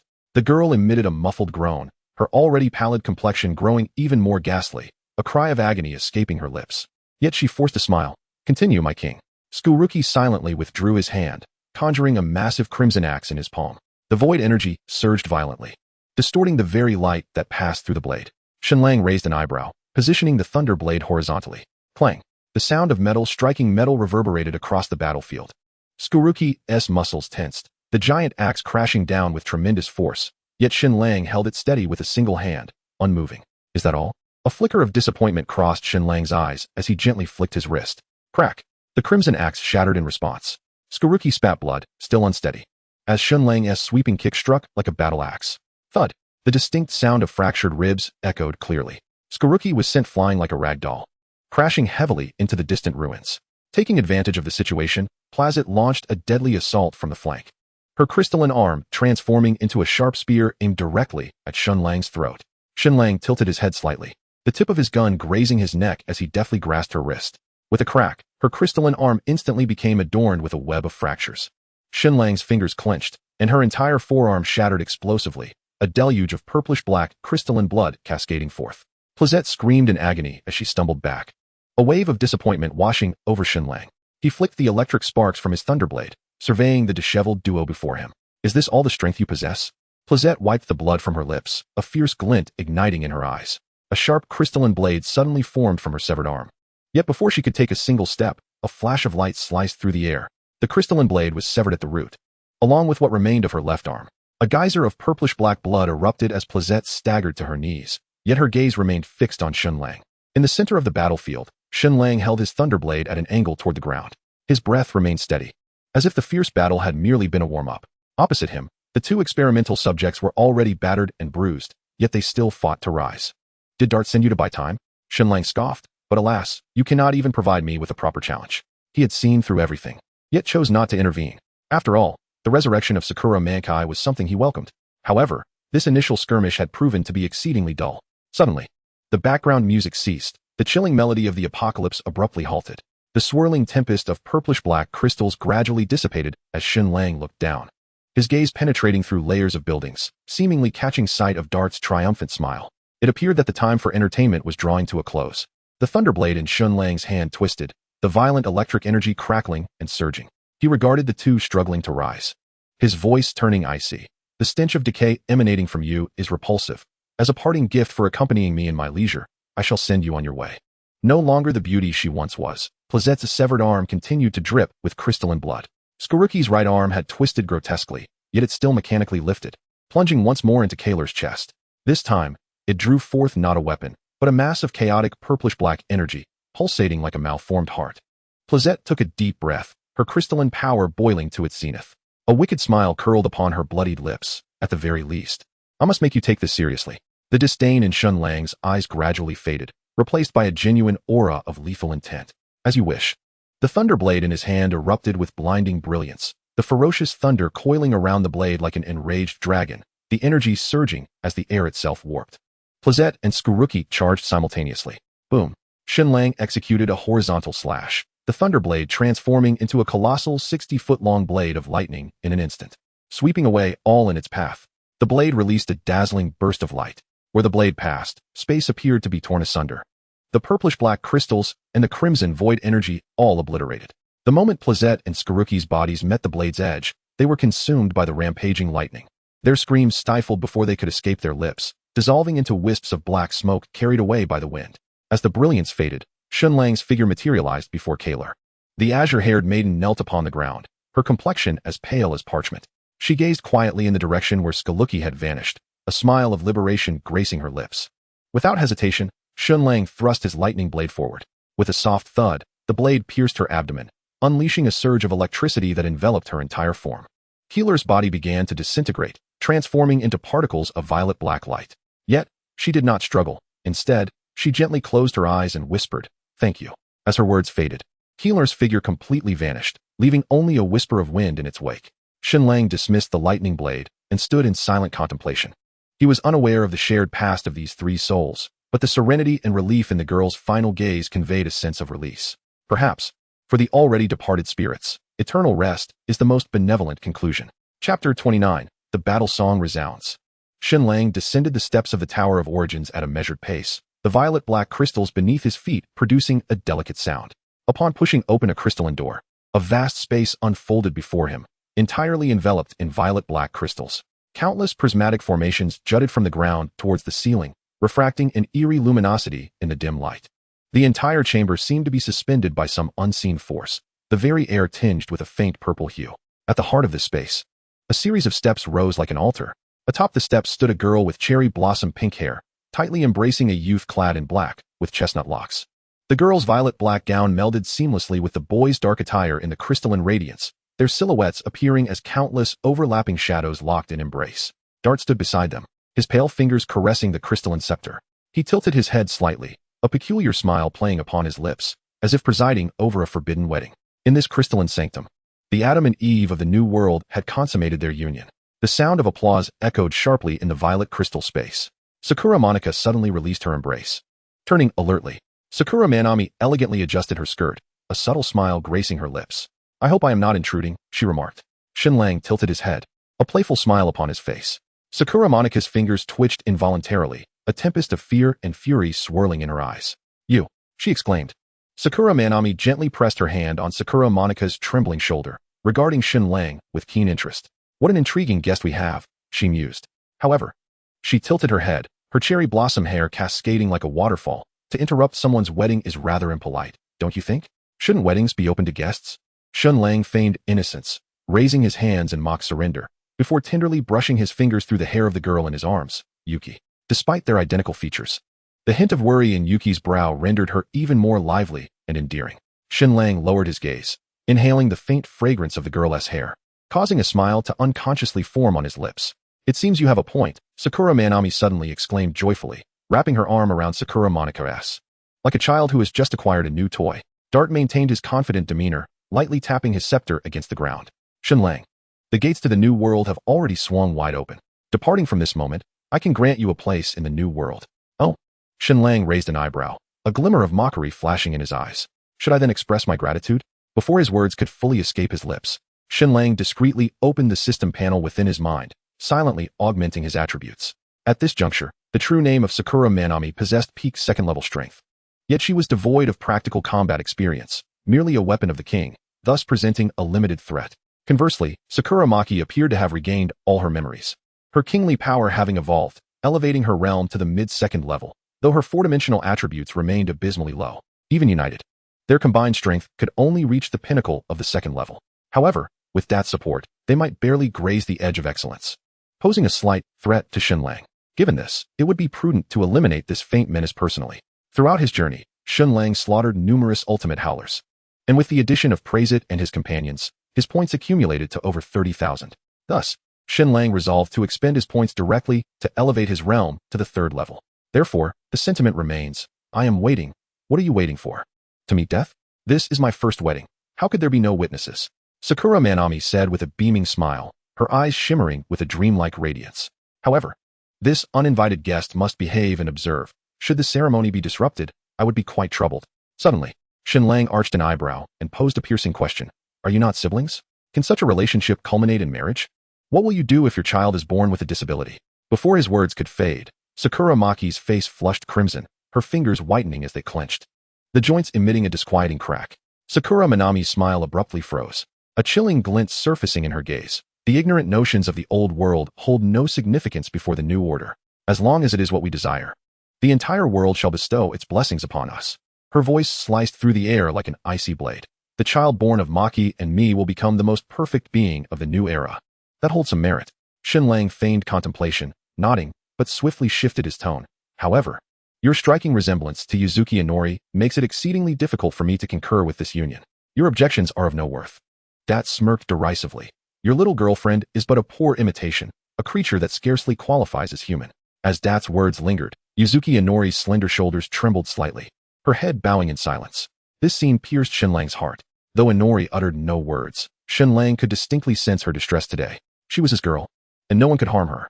A cold glint flashed in Shen Lang's eyes as thunder surged in his palm, instantly forming an arrow entwined with purple lightning, tearing through the air straight towards Dat's brow. Dat's figure rippled and warped like a wave, the arrow narrowly grazing his illusory form. Yet, at the moment he reconstituted himself 3 meters away, that seemingly missed lightning arrow abruptly turned back, detonating with a thunderous roar. Boom! The rampaging lightning engulfed the still-forming mist-like body entirely. Amidst the piercing shrieks, Dat staggered into view. Once resplendent golden hair now lay charred and curled. Exquisite garments transformed into wisps of black smoke, while delicate skin became marred with cracked burn marks. Yet, Shen Lang did not cast even a glance towards Dart. He cradled Yuki's face in his hands, his thumbs gently brushing against the corners of her reddened eyes. What of the replicant? My little Yuki is already a singular existence. His fingertips playfully glided down her nose to the tip, finally caressing her quivering lips. The tips of the girl's ears flushed a deep crimson, burying her heated face deep within Shen Lang's chest. The crackling membrane of lightning surrounding Yuki hummed, effectively shielding her from the mental contamination emanating from the sinister Sakuma Mana. Were it not for this, at such a close proximity, Yuki would surely have succumbed to the nefarious schemes of the malevolent Sakuma Mana. She is merely a flawed fragment detached from me. Sakuma Mana chuckled softly as she stepped forward, her skirt rippling with an eerie wave, tilting her head to reveal a naive yet distorted smile. But even such a creature is not to be touched, you know. Otherwise, the assembly will be displeased. Let him stew in his frustration.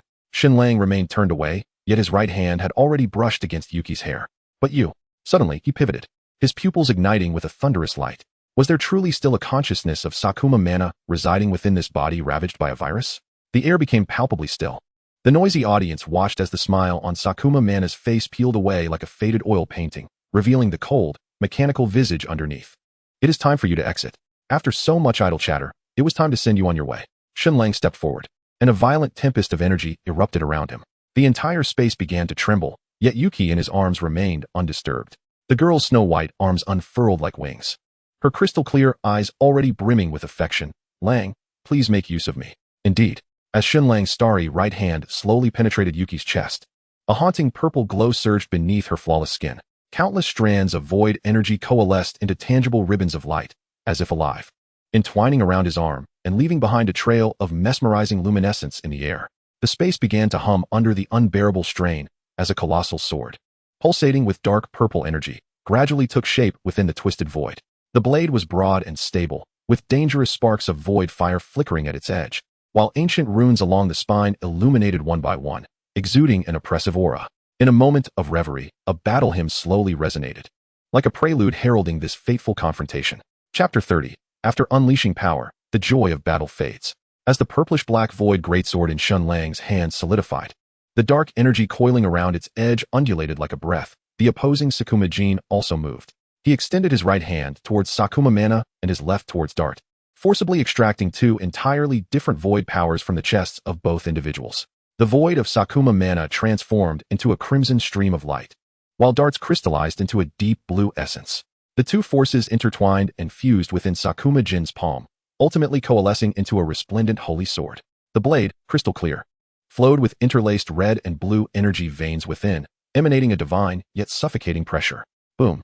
At the moment the holy sword took form, a ripple of energy erupted around Sakura Maki, causing his aura to surge dramatically, breaking through the confines of the second-tier pinnacle. Although he ultimately did not reach the third tier, he achieved an extraordinary breakthrough.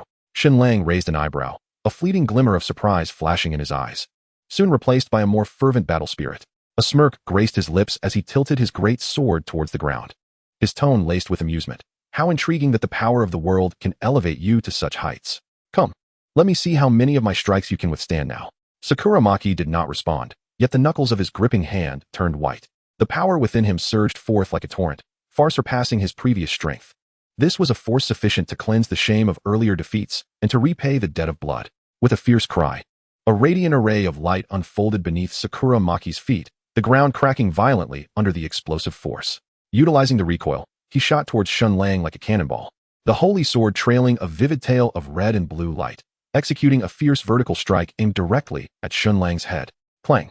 The sound of metal clashing echoed across the battlefield. However, this seemingly inevitable blow was effortlessly deflected by Shen Lang with a single hand. What? Sakura Maki's pupils constricted in disbelief. Before he could regain his composure, Shen Lang's right leg swept towards him like a battle axe. In a moment of panic, Sakura Maki raised his arm to block, but the impact sent him soaring through the air with a dull thud. Yet he twisted midair, his holy sword carving a deep trench into the ground as he finally staggered to a landing. Once steady, the red and blue patterns on the sword flickered violently.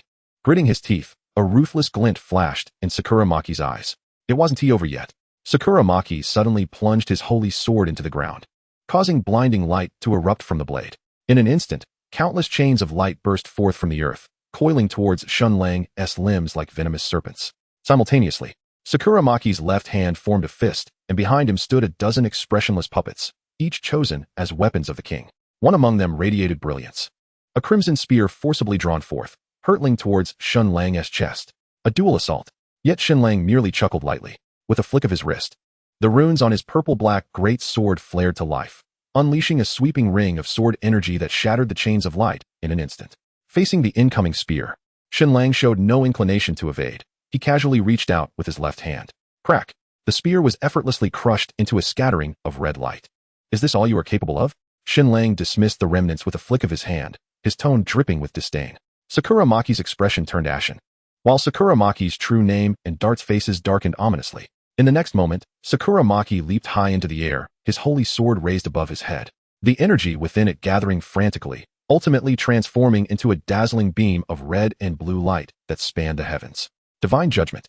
The beam descended with a thunderous crash, distorting even the fabric of space in its wake. Shen Lang finally adopted a serious demeanor, gripping his sword to meet the oncoming force. As the two powers collided, a blinding light consumed all. Boom. As the dust settled, Shen Lang remained standing firm, his attire untouched. In stark contrast, Sakura Maki knelt on the ground, his holy sword planted before him, gasping for breath. A trickle of blood escaping the corner of his mouth. Have you had your fill of play? Shen Lang advanced slowly. Now it was my turn. With a flicker of motion, Shen Lang appeared before Sakuma Ichiji, unleashing a straightforward, yet powerful punch. Bang! Sakuma Ichiji hastily raised his sword to block, only to be sent flying several dozen meters, crashing heavily into the ruins. Struggling to rise, blood stained the corner of his mouth, and fury ignited in his eyes. His trembling fingers digging into the ground. Grant me strength. In an instant, numerous beams of void energy erupted from behind Sakuma Ichiji, piercing the chests of the surrounding puppets like venomous serpents. A myriad of void weapons, each uniquely shaped, was forcibly summoned, creating a tempest of lethal armaments around him.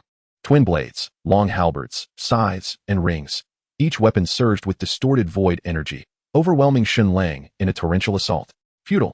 Shen Lang navigated through the storm of weapons effortlessly, his purple-black greatsword shattering the incoming void armaments with precision with every swing. Indeed, once one gains an upper hand, the thrill of battle diminishes. Disappointed, Shen Lang shook his head but suddenly accelerated, transforming into a streak of purple lightning that burst through the tempest. Before Sakuma Ichiji could react, a thunderous kick struck him brutally in the abdomen. Whoosh! Sakuma Ichiji doubled over, propelled backward, internal fragments mingling with blood, tracing a tragic arc through the air. Shen Lang offered no respite, raising his greatsword high, preparing to cleave down upon the falling figure. Enough! Dart's silhouette flashed into existence, an invisible barrier materializing between the two. Simultaneously, Sakuma Shinmei launched a side attack, a purple-black crystalline whip aimed directly at Shen Lang's throat. Shen Lang withdrew his sword. In that fleeting moment, a sacred light descended from above, enveloping the barely conscious Sakuma Ichiji. His wounds healed at a visible pace, and the pallor of his face gradually regained color. Not planning to remain a bystander, Shen Lang smiled subtly, his eyes brimming with combat fervor. Let us engage together. Dart's golden pupils constricted sharply, and the three of them surged into action. Sakuma Shinmei transformed into a blood-red afterimage. Countless purple-black crystals coalescing into sharp spears in the air. Dart's hands intertwined, brilliant golden light converging into a devastating energy sphere in his palms. Sakuma Ichiji raised the sacred sword high, its blade emitting a beam of light that pierced the heavens. Triple strikes, all descending simultaneously. Excellent. Shen Lang's combat spirit surged, a long roar reverberating through the heavens and earth.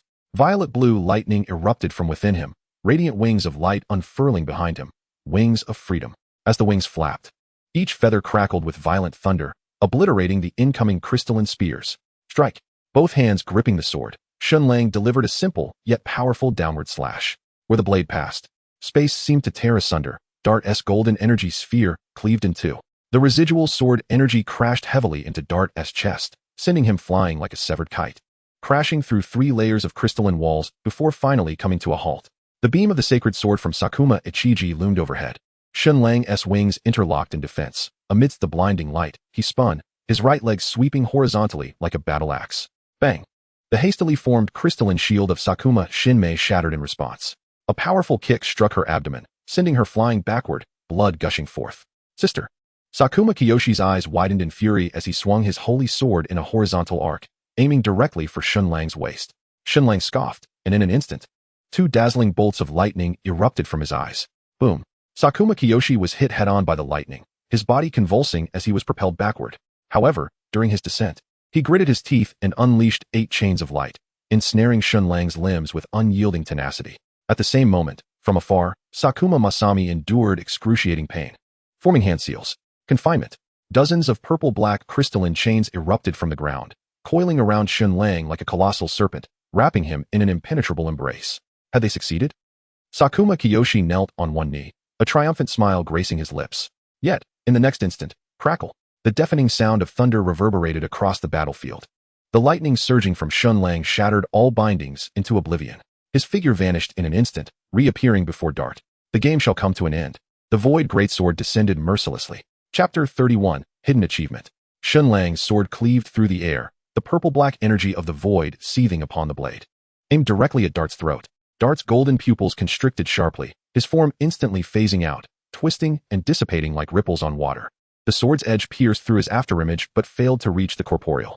Humph! Shen Lang let out a cold chuckle, his left hand thrusting forward. Boom!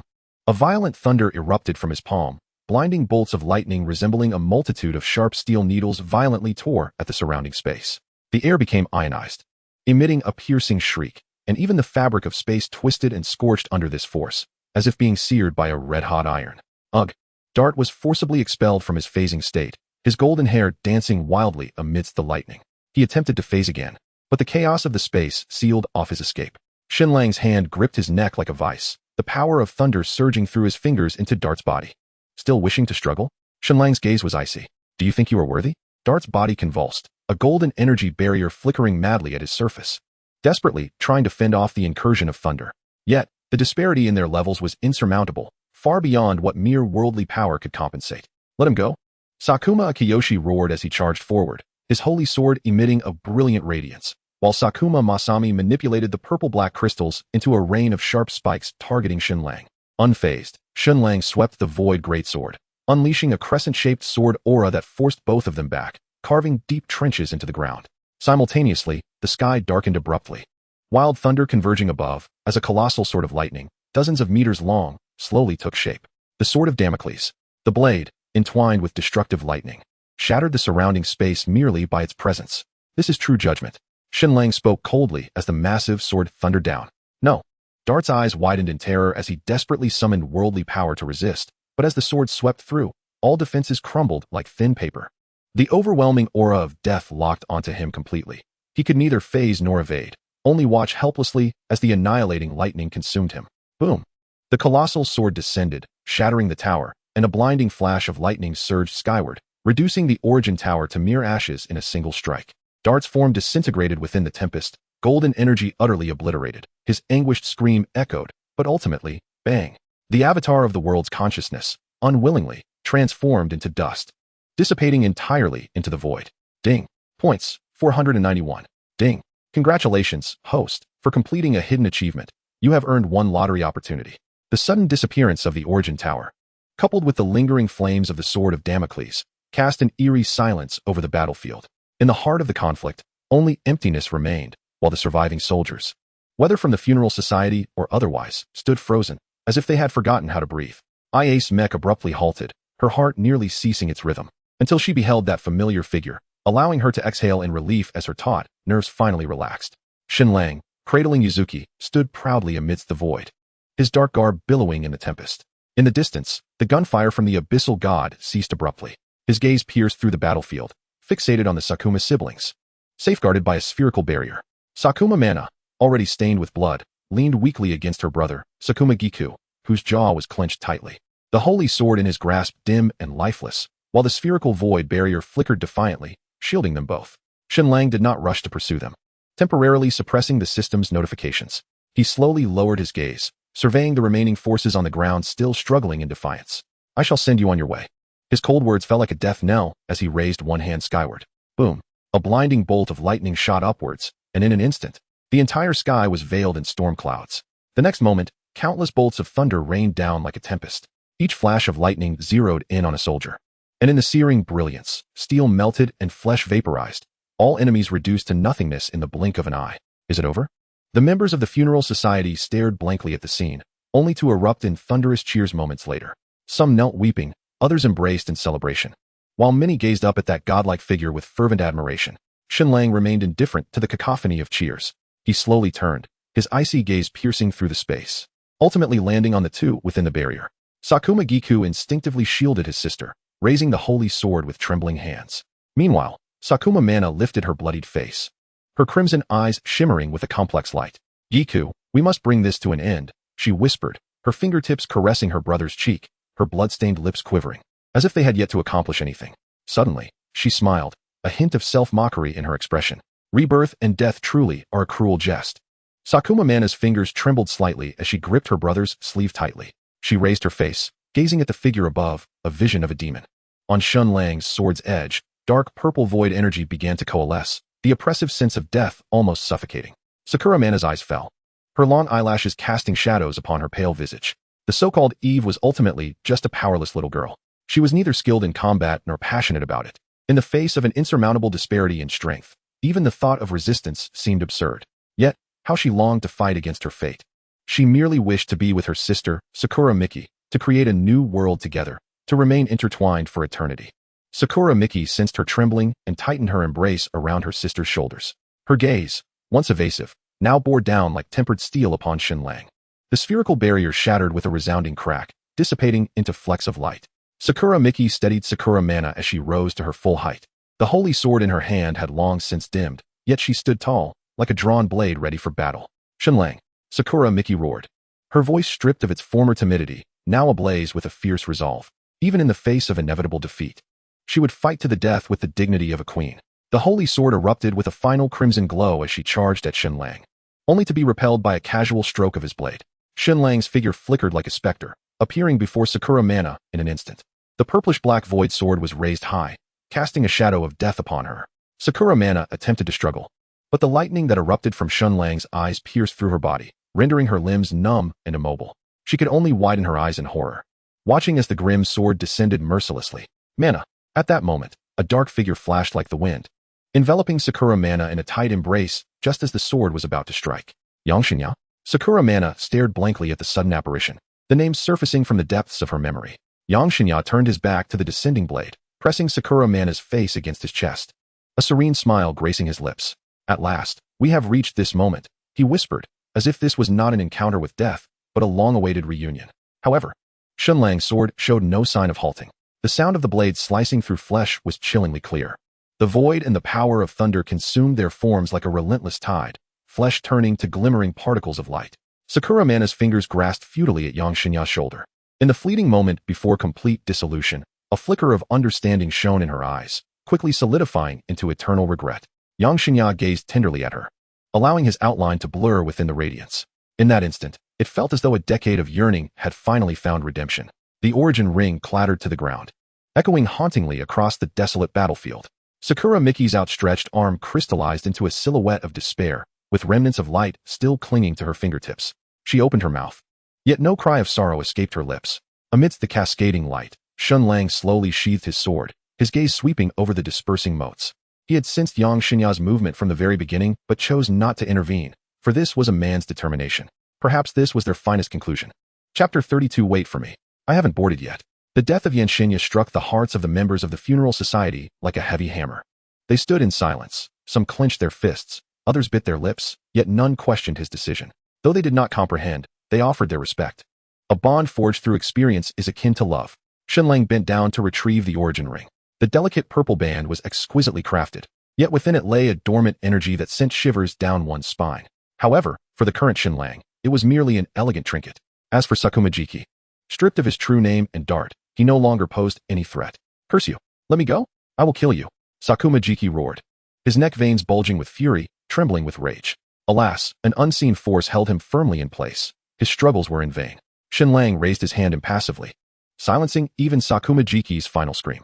Yet, in the brief moment their eyes met, a flicker of caution passed through Shen Lang's gaze. Sakumajiki was once the protagonist of this world. Though his destined conclusion was far from ideal, at least he could have preserved his life and lived peacefully. Regrettably, due to Shen Lang's intervention, the so-called butterfly effect irrevocably altered Sakumajiki's fate.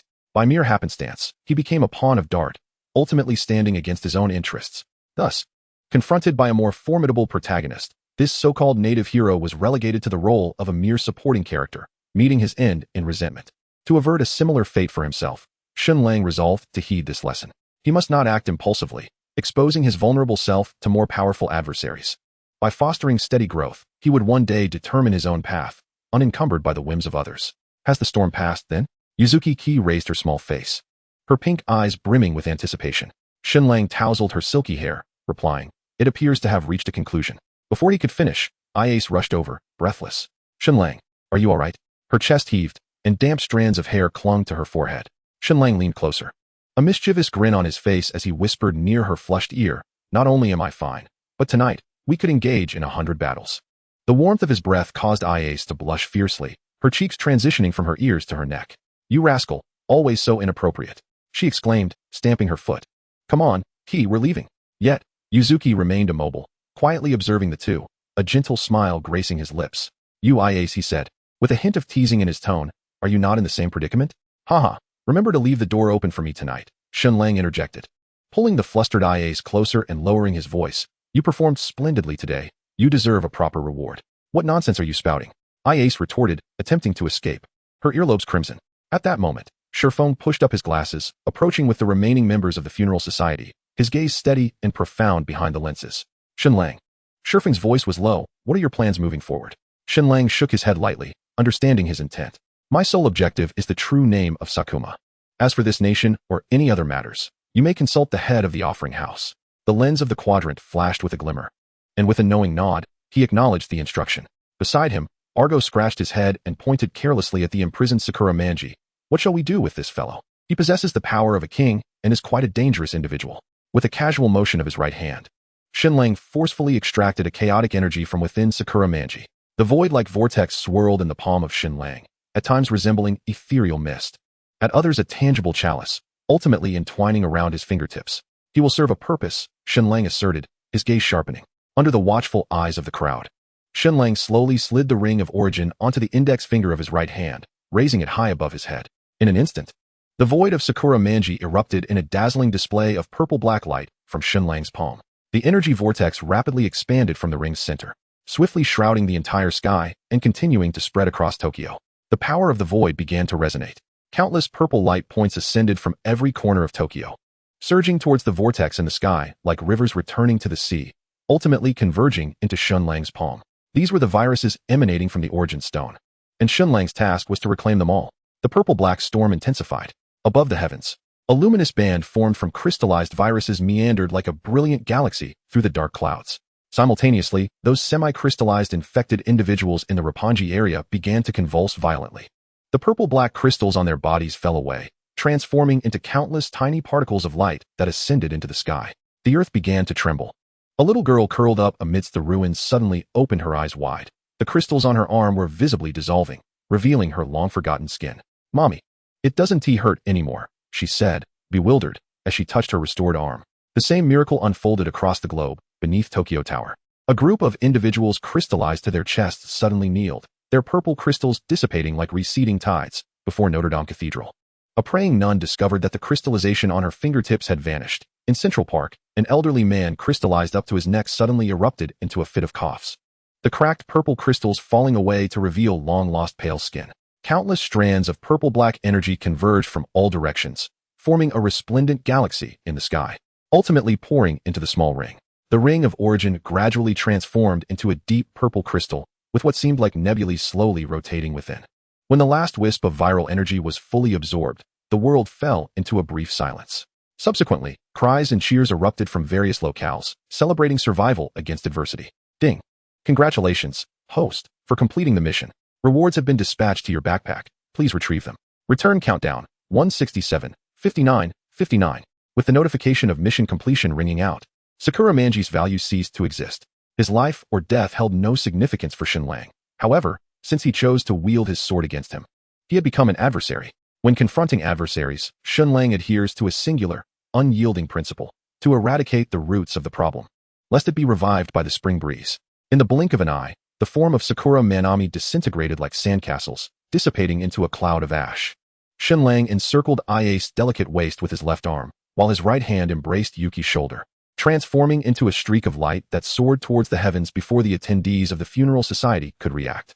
Hey, wait for me, exclaimed Tori, responsible for logistical command, who had just completed her task and rushed forward, only to witness this scene, causing her to stomp in frustration. Chapter 33. A leisurely aftermath upon Shen Lang's return to the Fangong family estate with Yuki and Iace. Japan's political landscape had undergone a seismic transformation. Hidden currents shifting beneath the surface. Under the banner of Shen Lang's name, the Fangong patriarch allied with the funeral society and domestic elites, swiftly seizing control of the situation through iron-fisted measures. In this era, marked by unpredictable fortunes where crisis intertwines with opportunity, this cunning and astute figure revealed his brilliance. Assuming command of the military and political core with thunderous resolve, firmly grasping power in his hands, the inaugural decree of the newly established government was a chilling state notice. The chief cabinet secretary stood gravely at the press conference, his voice low yet resolute. Effective immediately, Japan is under a state of heightened alert. All airspace and territorial waters are to be sealed, and all diplomatic activities are suspended. Above, the Self-Defense Forces aircraft thundered through the sky, ripping apart the silence of the clouds. At the borders, armored units quietly deployed like a torrent of steel. Meanwhile, within the Tokyo Metropolitan Police Department, special task personnel adorned with the funeral society insignia silently took over the command system. the clattering of keyboards and the cacophony of radio chatter intertwining to create a new order.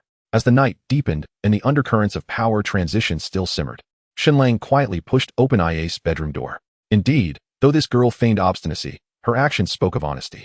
The door was not locked and even had a slight gap, akin to a silent invitation. Don't turn on the lights. When the familiar embrace enveloped her, Ia instinctively pressed down on Shen Lang's hand. He chuckled softly, burying his nose in her hair, inhaling the delicate fragrance. What's wrong? Are you shy? Absolutely not, she retorted, gripping his clothing tightly. Her eyelashes casting delicate shadows in the moonlight, though she felt a tinge of fear. The trembling of her fingertips betrayed her apprehension. Shen Lang deliberately slowed his movements, playfully twirling a strand of her hair from the pillow. What is there to fear? Besides, weren't you quite valiant on the battlefield today?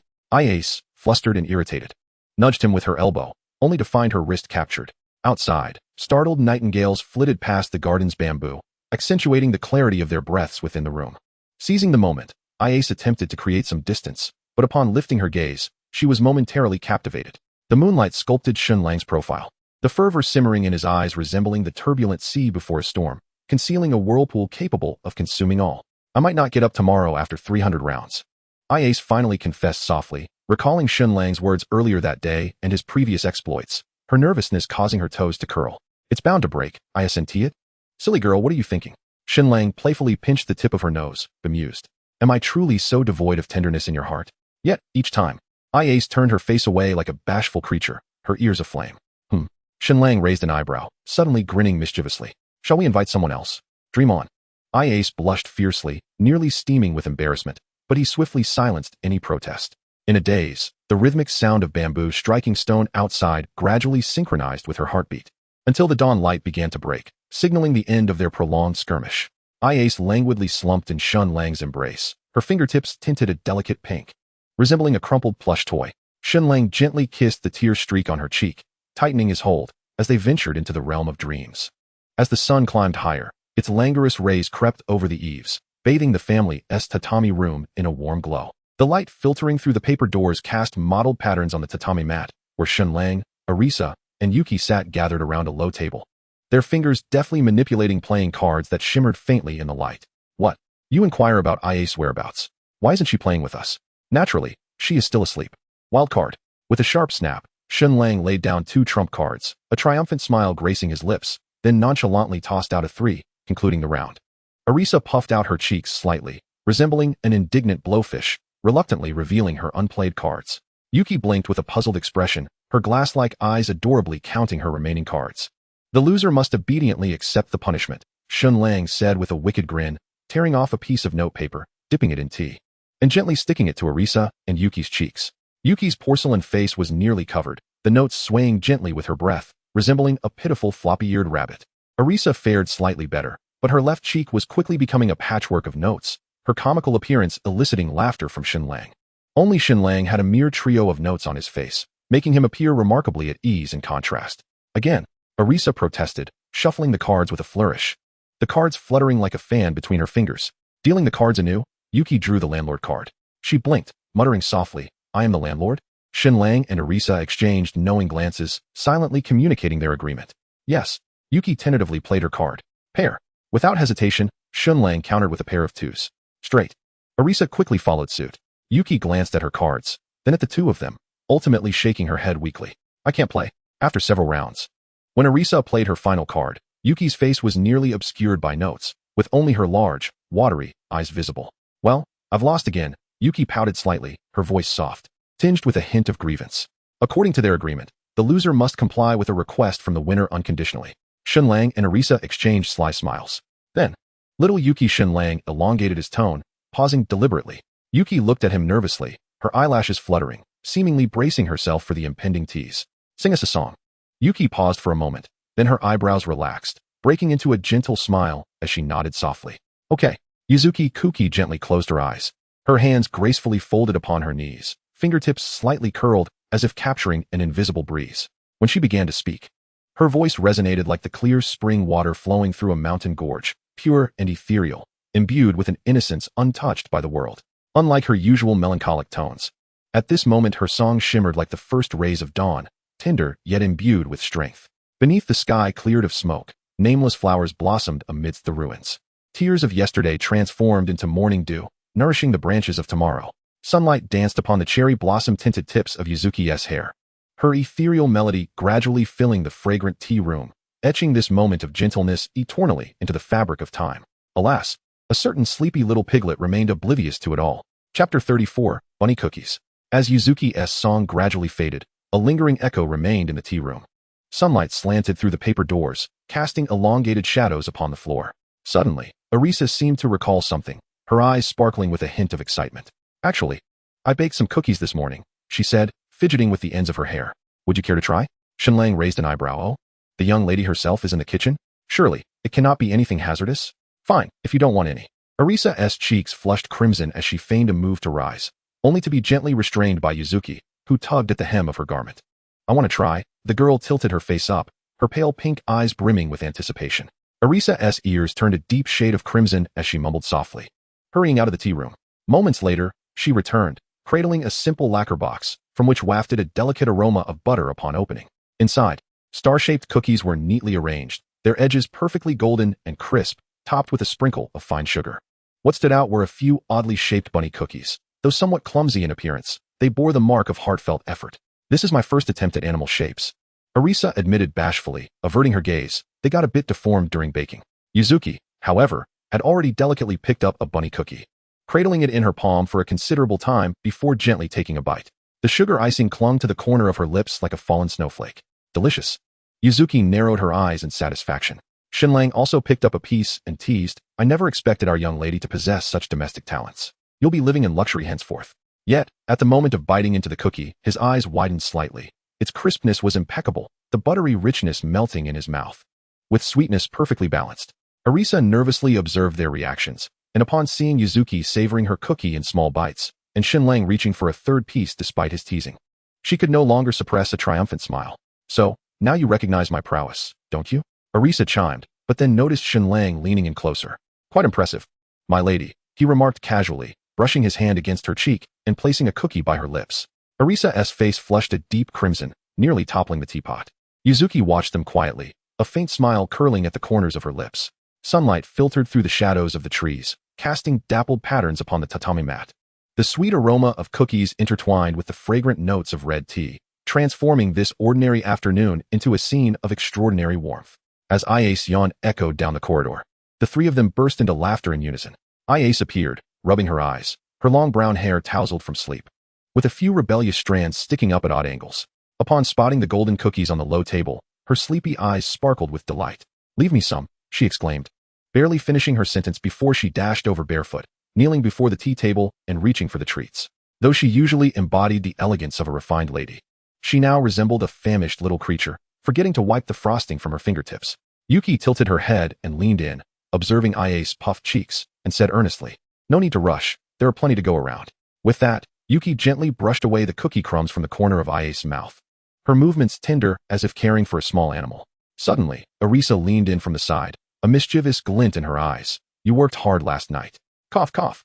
I's was suddenly choked by a cookie, her ears turning a transparent shade of red. In her flustered attempt to reach for her teacup, she noticed Yuki gazing at them with pure, innocent eyes. Worked hard. The 16-year-old girl's gaze was as clear as a deep well, completely oblivious to the implications of the words spoken. Arisa quickly covered her smirking lips with her sleeve. Let Shen Lang teach you in the future, oh my. Before she could finish her sentence, Ia struck her on the head with a pillow. Instantly, the three girls erupted into a fit of giggles. Yuki curled up with laughter as Ia's tickled her, Arisa's bow askew, and Ia's robe strap slipping off her shoulder unnoticed. Finally, the three of them collapsed onto the sun-warmed tatami, amidst the scattered cookies, unaware that Shen Lang had stealthily joined them, indulging in treats. Hey, that was my last bunny cookie.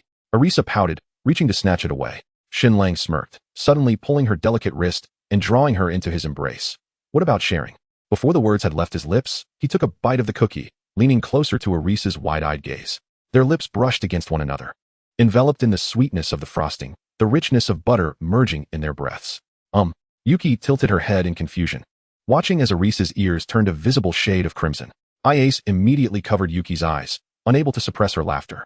Minutes later, Arisa, gasping for breath, pushed Shen Lang away, her chest heaving. Are you trying to suffocate me? The glistening frosting still clung to the corner of her lips, sparkling in the sunlight. Was it delicious? Ice asked playfully. leaning in closer. Arisa opened her mouth, only to bury her flushed face in her palms.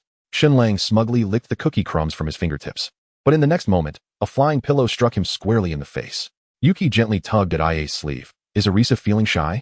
Well, Ia ruffled Yuki's hair. She'll understand when she grows a bit older. With their task accomplished, Shen Lang enjoyed a rare moment of leisure, basking in the tranquility of life. The warm steam rose slowly under the moonlight, and the hot spring glimmered with sparkling waves. Shen Lang leaned against the stone edge of the pool, observing the silhouettes of 4 girls frolicking in the water, a gentle smile unconsciously gracing his lips. Ding! Water splashed on me, Ia exclaimed, wiping droplets from her face, her chestnut hair clinging to her smooth back. Who told you to ambush me just now? Ding replied with a mischievous grin, suddenly diving into the water and swimming gracefully like a nimble fish to splash Ia. Notably, Ding had arrived in the afternoon. The funeral home had undergone a transformation, leaving her without a place to go. Given her close friendship with Ia, she boldly claimed to be supervising Shen Lang to ensure he treated Ia well. Shen Lang and the others chose not to expose the proud girl's pretense, allowing her to conduct her inspection. Arisa elegantly gathered her golden hair, but as she turned, Yuzuki gently grasped her wrist. Arisa pointed to a wooden tray floating on the water's surface, adorned with sake and snacks. Honestly, even at the hot spring. You're thinking about food, Arisa complained, yet she was already reaching for a sakura cake. The warm spring water made her fair skin blush softly, resembling fine porcelain under the moonlight. Shen Lang took a sip of sake, his gaze sweeping over the 4 girls. Ding was whispering secrets while perched on Ia's back, causing the latter's ears to turn crimson. Arisa sipped her drink, feeling slightly bashful under Yuzuki's curious gaze. Yuzuki, resembling a lazy cat, almost slid into the water, with only her bright eyes visible. Hey, someone seems rather absorbed. Ding suddenly splashed water at him, the droplets tracing silver arcs in the moonlight. Shen Lang smiled and raised his hand to shield himself, saying, what a beautiful scene. It would be a pity not to admire it. Smooth talker. Arisa huffed, but subtly inched closer to him. Yuzuki mimicked her, paddling over like a little duck, and soon all 4 girls gathered around him. The night breeze caressed the hot spring, carrying the fragrance of distant cherry blossoms. Ding leaned against Ia's shoulder and murmured softly, days like this are truly delightful. Yuzuki gazed up at the starry sky and began to hum a gentle tune. The soft melody drifted over the hot spring, and Arisa unconsciously joined in, with Ia and Ding adding their voices as well. Shen Lang closed his eyes, allowing the song to envelop him alongside the warm waters. Chapter 35. The final farewell. With the collapse of the old regime and the establishment of a new government, Japan finally rose from the ashes of war. Though scarred, the streets gradually revived with their former bustle, and schools reopened their doors. This nation yearned for renewed hope, for the sound of youthful pens scratching against paper, and for the resonant voices of students echoing once more in classrooms. On the 6th day after the mission's completion, as the morning sun bathed the cherry trees on campus, Arisa stood at the school gate, her fingertips gently brushing against the familiar school emblem. Let us go. This is our last day of school. Arisa turned to Shen Lang, her eyes shimmering with a touch of nostalgia, for after all, our story began here. Yuzuki stood quietly beside her, her gaze sweeping over the empty corridors. Ia, with a faint smile, seemed to recall her first encounter with Shen Lang. With both hands tucked into her pockets, the lark let out a languid yawn. Yet it could not conceal the sentiments reflected in her eyes. In recent days, Shen Lang had revealed his origins to them, and they were all willing to accompany him to his world. Shen Lang chuckled softly and stepped onto the campus, considering it a final farewell. A gentle breeze swept by, scattering cherry blossoms like snowflakes. They walked side by side down the corridor, with the sounds of recitation emanating from the classroom and the cheers of boys playing football on the playground. Everything felt as if it were just yesterday. However, this time, they were not participants in the story, but transient travelers about to embark on a journey. Standing before the familiar classroom door, Alicia felt a wave of nostalgia. Shen Lang, on the other hand, was largely unaffected. He was merely here to accompany her. Let us go in, Shen Lang said, taking Alicia's hand and smiling warmly. Alicia nodded, instantly regaining her former proud demeanor as she pushed the door open. It's the students from the Offering Academy and Shen Lang. It's truly wonderful to see you both safe and sound. Please, come in. The female teacher greeted them with a reassuring smile. It is indeed comforting to see you well, dear teacher, Alicia replied gracefully, and then, under the gaze of her peers, she walked to her seat alongside Shen Lang. What was once a classroom of 40 was now down to merely 19 students. Including them, there were only 21 present. This calamity had ultimately claimed far too many lives.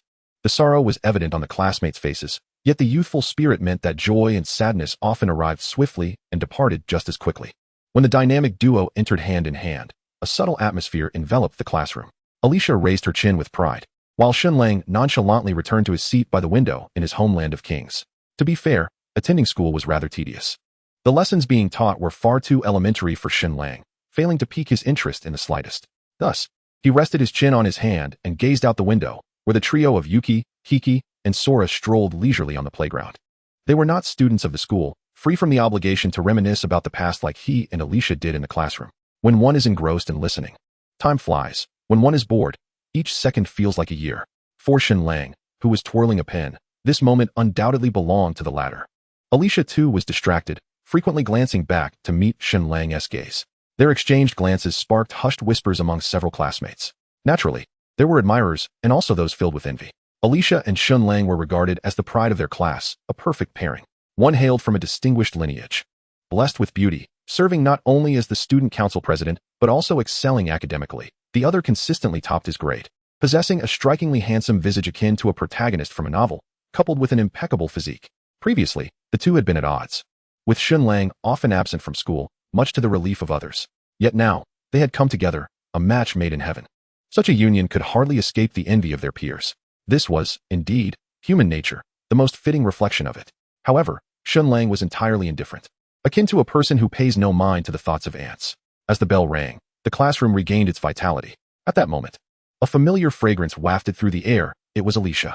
However, she stood with her arms crossed, her delicate chin slightly raised, her beautiful eyes looking down at Shen Lang with an expression that was all seriousness.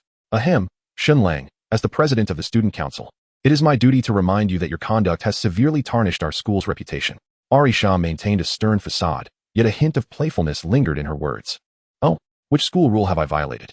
Shen Lang blinked innocently, feigning curiosity, daydreaming during class, exchanging flirtatious glances with female classmates, disrupting the order of the classroom. Arisha listed several accusations with a serious expression. But that female classmate happens to be the esteemed president, doesn't she? Besides, it was you who initiated the engagement. Shen Lang chuckled as he grasped her delicate hand. How vexing. Arisha's fa crumbled instantly, and she shot him a playful glare. At that moment, a piercing voice of mockery interjected. Oh, are you two playing dress-up? Quite the performance. A well-dressed boy with gold-rimmed glasses approached, flanked by a scruffy youth with long hair, who was none other than the character Namba Daishu and his sidekick, Sutu Takamori, from the original text. Indeed, Sutu chimed in with a sarcastic tone. Our illustrious student council president is openly flirting with a boy, and those hands are quite intertwined. Have you forgotten the school rules, President? He then deliberately raised his voice. Or do you believe that your privileged background renders the rules mere trifles? His words immediately drew the attention of nearby students, who began to murmur among themselves, though none dared to intervene. My affairs are not subject to your scrutiny. Arisha furrowed her brows slightly. Naturally, Namba adjusted his glasses, feigning humility. You are the esteemed daughter of the Kanpu family and the student council president. Who are we to interfere? We merely speak for the sake of our fellow classmates. He shifted his tone, but it must be said, you are quite strict with us, yet often skip classes yourself. Oh, and flaunting your position to engage in romance in the classroom? It's a case of being strict with others, but lenient with oneself, isn't it? We understand. Sutu echoed, their taunts dripping with malice. While there was some truth to their claims, the exaggeration was evident. Since her initial interactions with Shen Lang, Arisha had indeed disrupted class frequently, even skipping school altogether. Particularly after Shen Lang had warned her about the Kampu family, she had been absent for several consecutive days. Moreover, since establishing a relationship with Shen Lang, her behavior had only escalated. Thus, Arisha found herself at a loss for rebuttal. But was there a need for justification? Shen Lang was not one to engage in reasoning. Supporting friends over justice was his mantra, especially when his adversaries sought to provoke and trouble his beloved. He was disinclined to waste breath on them. With a swift motion, he delivered 2 decisive kicks, sending the pair flying several meters, crashing heavily against the wall. Both coughed up blood, yet remained conscious. Shen Lang had deliberately controlled his strength. While he had not taken their lives, broken ribs were inevitable. The classroom erupted in chaos, the students stunned by this sudden act of violence. However, Namba and Sutu were not well liked, and no one was willing to come to their aid. Arisha gazed at the two writhing in pain on the ground, and rather than intervene, a sweet smile crept across her lips. This is not a mockery born of schadenfreude, but rather an infatuation with Shen Lang's domineering and protective behavior. It seems that after spending so much time with him, this exceptional young lady has thoroughly gone astray. I had thought you two had perished long ago, yet here you are, still alive. Shen Lang strode up to them, looking down from his elevated position with disdain. Isn't it better to live a life of propriety? Why must you provoke me? Huh, do you dare to kill? Namba Daisho's glasses had already fallen to the ground, and with his severe myopia, he could only make out Shen Lang's blurred figure, causing him to shrink back in fear. But there was a wall behind him, leaving him with nowhere to retreat. Suddenly, Namba recalled something. Forcing himself to appear composed, "You will be expelled and face legal action for your unprovoked assault leading to serious injury. Yes, yes, the law will not spare you." Sugita Takamasa echoed, his cowardice laid bare in his blatant show of bravado. "Oh, I am so frightened," Shen Lang exclaimed exaggeratedly, clutching his chest. Before his expression turned cold as he delivered 2 sharp slaps. The crisp sound of the slaps reverberated through the classroom, leaving the two reeling and seeing stars. At that moment, several astute students, sensing the shift in the atmosphere, quietly slipped out of the classroom to seek a teacher. Shen Lang paid them no mind. Such trivial matters were hardly worth his concern. With a chilling gaze fixed on the two on the floor, his murderous intent intensified. Having witnessed the original plot, and now being together with Arisha, he certainly would not show mercy to these two. However, killing them outright would be too lenient. Regrettably, he lacked artifacts like the Emperor's banner that could capture souls and torment them slowly, which was somewhat disappointing. Yet, there are always more solutions than difficulties. Shen Lang's fingertips subtly coalesced a barely perceptible spark of lightning, which he unobtrusively tapped onto the hearts of the two. This thread of electrical power would release a continuous weak current, subjecting them to torment for the next 3 days, culminating in an explosive surge of pain that would reduce them to ashes in an instant. Unfortunately, the thunder fruit released high-voltage electricity. Glancing at the two writhing on the ground, Shen Lang shook his head with mild regret. For now, he could only unleash a non-lethal weak current. If he could control it down to the nano level, he could directly manipulate their neural signals. After a casual clap of his hands, he ignored the two's cries and took Arisha by the hand, leaving the classroom. The final farewell ceremony had concluded, and Shen Lang had no interest in remaining to hear the teacher's reprimands. Although he did not care about school rules or punishments, it was better to avoid unnecessary trouble. The teacher was merely doing her job and did not need to be made uncomfortable. Chapter 36, Whispers of Nightmares, The Ring of Gravity. As the system's countdown finally reached 0, Shen Lang's stay in the world of Guilty Crown officially came to an end, with the deduction of 4,000 points. A brilliant beam of light suddenly descended, enveloping the 5 of them. Yuzuriha and Nori's slender fingers instinctively tightened as they intertwined with Shen Lang's. Arisha gently closed her eyelids, her long eyelashes casting a faint shadow across her face. Ace and Kay then exchanged a knowing smile, their gazes reflecting their final affection for this world. In an instant, a dizzying sensation swept over them. The space twisted and contorted like a wrinkled painting, only to reassemble and reform in the blink of an eye. As the resplendent light ebbed away like a receding tide, the 5 individuals found themselves within the living room of Shen Lang's villa. The plush carpet, spacious sofas, and the familiar scenery outside the floor-to-ceiling windows enveloped them. Yuki's delicate pink eyes widened slightly as she curiously surveyed this novel world. She extended her slender fingers, gently brushing against the open pages of a book on the coffee table. The texture of the paper evoked a serene smile upon her face. This unfamiliar environment inexplicably filled her with warmth. Arisha, her taut shoulders finally relaxing, exhaled a breath of relief, her long hair swaying slightly with the motion. "Is this truly your world?" Her voice carried a hint of hesitation, yet could not conceal her curiosity. Shen Lang's lips curved upward as he approached the built-in refrigerator, its door sliding open with a welcome home. He retrieved several chilled beverages, their aluminum surfaces glistening with droplets of condensation under the light. Ren leapt into the luxurious leather sofa, tumbling into it like a languid cat. This is far superior to that uncomfortable sofa at the funeral home. She grabbed a cushion and buried her face into it, her muffled voice brimming with delight. Akiyuki stood by the floor-to-ceiling windows, her fingertips lightly grazing the cool glass. An involuntary smile graced her lips, her reflection revealing a genuine and beautiful expression. A new chapter of life was about to commence. The afternoon sunlight streamed through the windows, illuminating the living room as Shen Lang gazed at the 4 pristine identification cards in his hand, a subtle smile gracing his features. With Siko and Shizuka conveniently absent, it appeared that today, "I shall be your guide," he announced, shaking the documents playfully at the 4 women. Yuki, intrigued, accepted her identification card, her fingertips gently tracing the edges of the card, her delicate pink eyes reflecting the slightly reserved image captured within the photo. Arisha meticulously verified her personal information, her brow furrowing slightly. "Is this address truly here?" "Indeed. From this day forth, this will be your home," Shen Lang affirmed, leading them on a tour that began in the living room. The spacious kitchen caught Akiyuki's attention, while Ren eagerly began to explore the various smart appliances. Upon reaching the second-floor bedroom area, the 4 women instinctively gravitated towards their respective rooms. Despite the formidable combat prowess Shen Lang had displayed in the world of Guilty Crown, which had compelled Akiyuki and Arisha to momentarily join forces, the necessity of personal space in their daily lives remained undiminished. leaning against the corridor wall. Shen Lang observed them diligently arranging their domains, a glimmer of amusement dancing in his eyes. After all, flipping the cards could be a source of enjoyment. Besides, it wasn't out of the question to flip a couple of cards at once. Should you require anything, do not hesitate to inform me, Shen Lang remarked meaningfully, turning to descend the stairs. Behind him, he heard Ren's mischievous whisper. Akiyuki, did you choose the furthest room to avoid the night? Ren.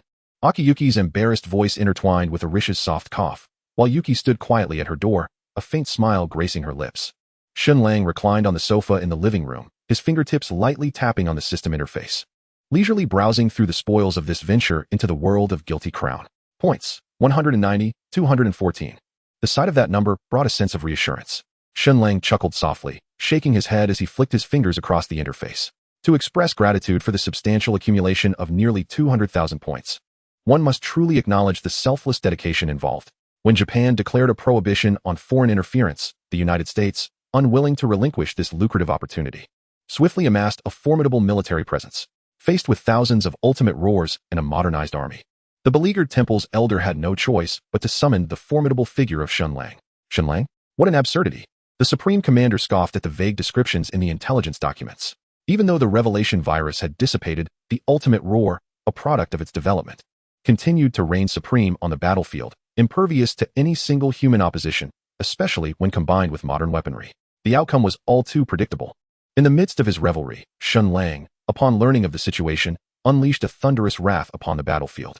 The iron form of the ultimate roar crumbled before him like mere paper, while modern weapons fell prey to a powerful electromagnetic pulse. Under a torrential rain of destruction, the entire army was obliterated, with tens of thousands of soldiers mercilessly slaughtered. Even more astonishingly, Shen Lang advanced towards all nations possessing the ultimate roar. He compelled enemy pilots to activate their stockpiles of the ultimate roar, systematically reducing each one to scrap metal, thus severing the future of this war machine. Oh, one must hand it to the United States. Their generosity in points is truly remarkable. With a satisfied smile, Shen Lang closed his personal panel and promptly opened his system backpack. Random purple skill. Random purple item. The moment of unboxing is always so exhilarating. Shen Lang rubbed his hands together, a glimmer of excitement flashing in his eyes. With a swift tap, the entire living room was enveloped in an otherworldly violet light. Amidst the swirling radiance, an ancient tome radiating a ghostly blue glow slowly materialized, its cover embossed with the words "Whispers of Nightmares" shimmering as if alive. The psychic waves emanating from the tome distorted the air, faint whispers reverberating throughout the room. A skill related to mental attacks? As Shen Lang's fingertips grazed the cover of the ancient book, it suddenly disintegrated into countless ethereal blue particles, cascading into his brow like a celestial river. In an instant, an overwhelming wealth of information detonated within the depths of his consciousness. Techniques for releasing psychic shockwaves, the neurological principles of illusion weaving, and the critical thresholds of will manipulation were imprinted in his memory as if innate. What thrilled Shen Lang most was the account of the nightmare corridor, capable of constructing multiple illusions within a target's mind, ensnaring the victim in a perpetual limbo between reality and fantasy. Just in time, Shen Lang rolled his neck. The enhancement of his mental prowess sharpened his senses. The chirping of insects outside, the footsteps of a thrush above, and even the vibrations from the engines of vessels on the neighboring Yangtze River became distinctly perceptible. He then turned his gaze to the second purple orb. As an even more dazzling violet brilliance erupted, a dark mineral stone landed in his palm, its surface adorned with mysterious patterns. Evolution stone. Quality, purple. Effect, induces an irreversible qualitative evolution in an item of purple grade or lower. How intriguing, Shen Lang raised an eyebrow, his gaze landing precisely on the gravity ring adorning his wrist. As Shen Lang's strength reached the third level, the tenfold gravity no longer posed any challenge to him. Perhaps it was time for a transformation. Without the slightest hesitation, he pressed the evolution stone against the surface of his wristband. The moment they made contact, a dazzling purple energy entwined around him like a living entity, causing the wristband to tremble violently as its form began to change. The metallic surface began to crack and peel, only to be reforged under the tempering of the purple light. Shen Lang could distinctly feel a purer gravitational principle gestating within.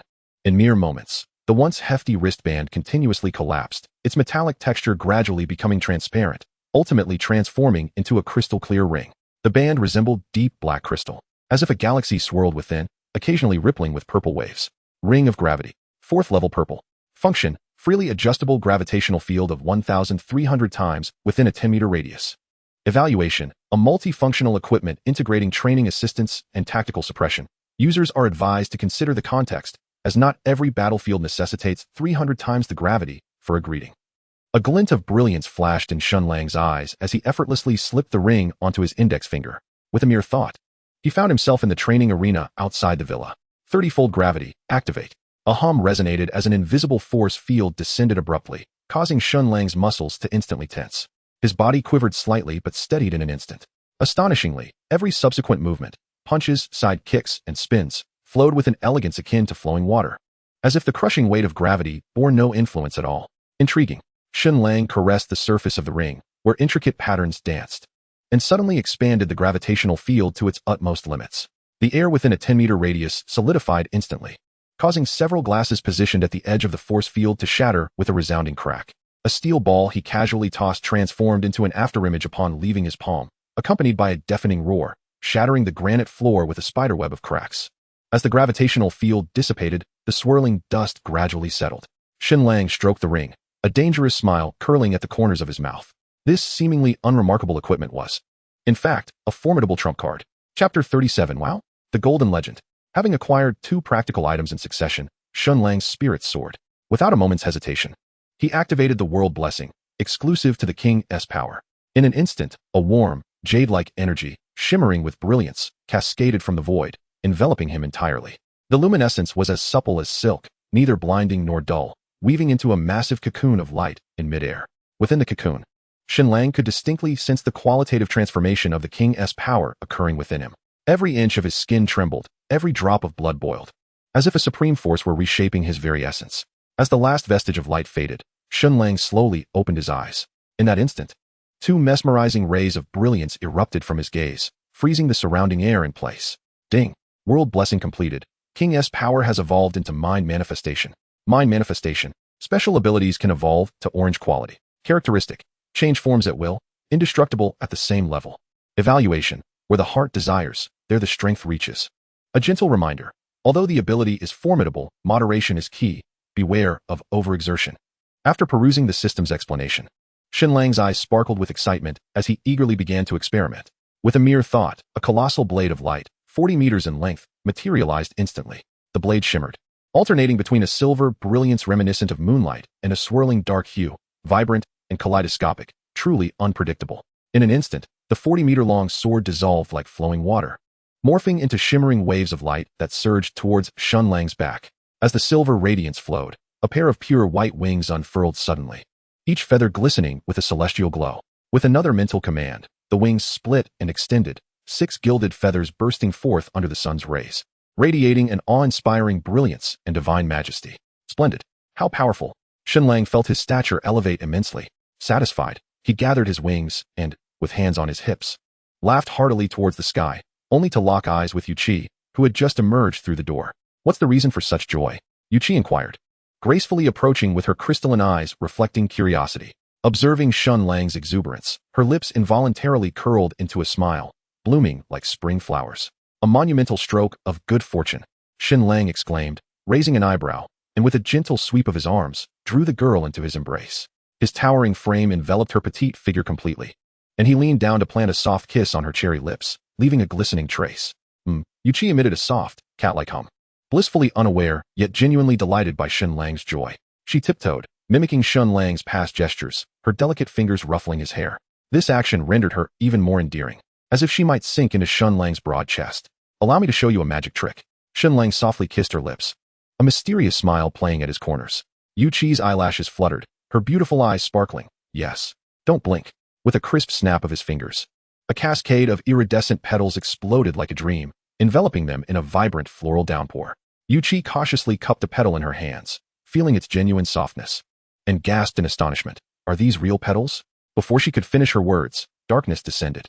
The night sky fell like a curtain, studded with stars, while the bright moon hung high. When light returned, countless meteors streaked across the heavens, trailing brilliant tails as hundreds of lanterns floated skyward, piecing together their silhouette in an embrace against the celestial backdrop. How beautiful! Yuqi's eyes shimmered with waves of light, her hands unconsciously folding over her chest, her usually tranquil face radiating an unprecedented vibrancy. Do you like it?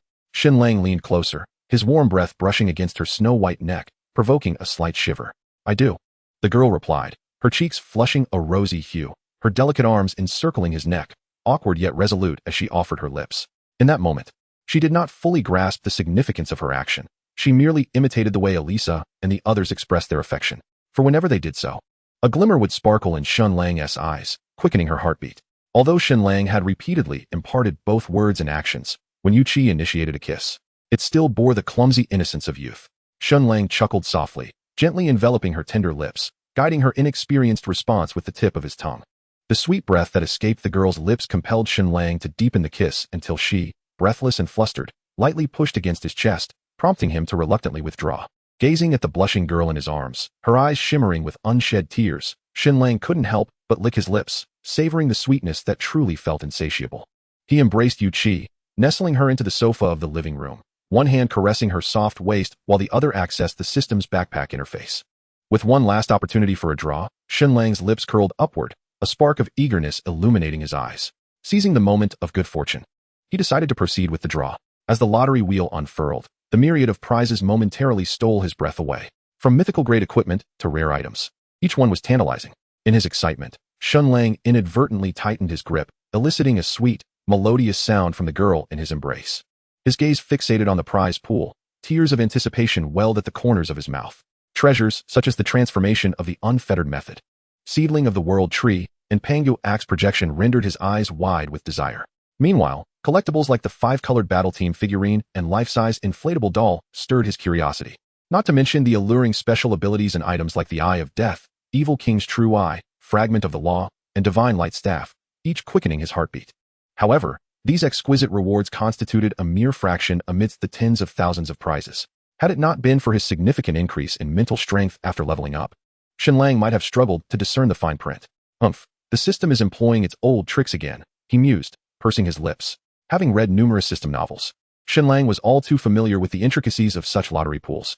Those top-tier prizes were little more than mere decorations. Dreaming of obtaining them was folly. Given the difficulty of the secondary tasks Shen Lang had completed, the system was hardly likely to be generous enough to offer such divine artifacts. Little Qi, I shall borrow your delicate hand, he said, steadying her petite form with one hand while gently enclosing her slender fingers with the other. In response to her puzzled gaze, he guided her alabaster fingertips to lightly tap the start button on the virtual interface. In an instant, the colorful pointer transformed into a dazzling stream of light, moving so swiftly that even Shen Lang's third-tier prowess struggled to capture it, leaving only a blur of luminescence. TSK. Shen Lang clicked his tongue in frustration, finding the system's anti-cheating measures rather excessive. With his eyes straining from the effort, he resignedly called out, "Stop." The pointer gradually decelerated, ultimately coming to a halt amidst a brilliant cascade of golden light. Wow. Golden legend. Shen Lang's pupils constricted, his breath caught in his throat. The golden light burst forth, resplendent and captivating, clearly indicating a rare prize.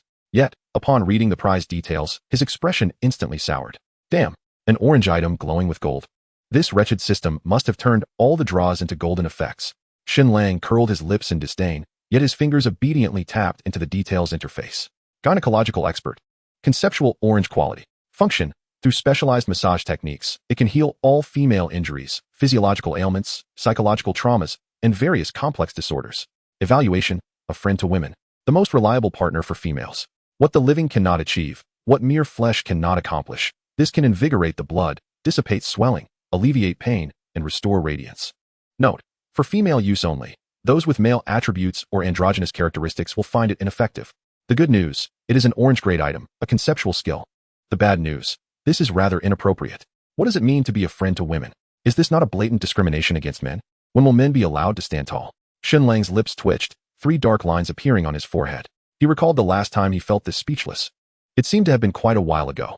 Yai Qi looked up with an innocent expression, her crystal-like eyes filled with confusion. Lang, what's wrong? Shen Lang lowered his gaze to the girl in his arms, suddenly grinning mischievously as he pinched her soft cheek. Could it be that this little fool has brought me good fortune? Well, it's all Yai Qi's fault. It has nothing to do with me, Shun. Yai Qi tilted her head, her cherry lips slightly parted, revealing an even more perplexed expression. Shen Lang chose not to elaborate further, lightly tapping to confirm the use of the skill. In an instant, the skill book transformed into a radiant stream of light, shooting like an arrow to his mind's eye, exploding within his consciousness. Countless esoteric massage techniques cascaded like a galaxy, brutally filling Shen Lang's mind to the brim. He felt as though he had plunged into a torrent of knowledge. witnessing an array of unheard-of massage methods unfold before his eyes. As more indescribable techniques surged in, Shen Lang's expression gradually shifted from shock to something more nuanced. System, are you certain this is a legitimate massage technique? When the last imprint of knowledge was completed, Shen Lang slowly opened his eyes, his gaze towards the girl in his arms now tinged with a hint of danger. Come, lie down properly. Shen Lang chuckled softly as he laid Yai Qi back onto the sofa, playfully tapping her nose with his long fingers. Let me show you what I've just learned. Eager to practice on this willing subject, Shen Lang wasted no time in beginning his work. His fingertips gathered a faint energy, gliding smoothly over Yai Qi's acupoints.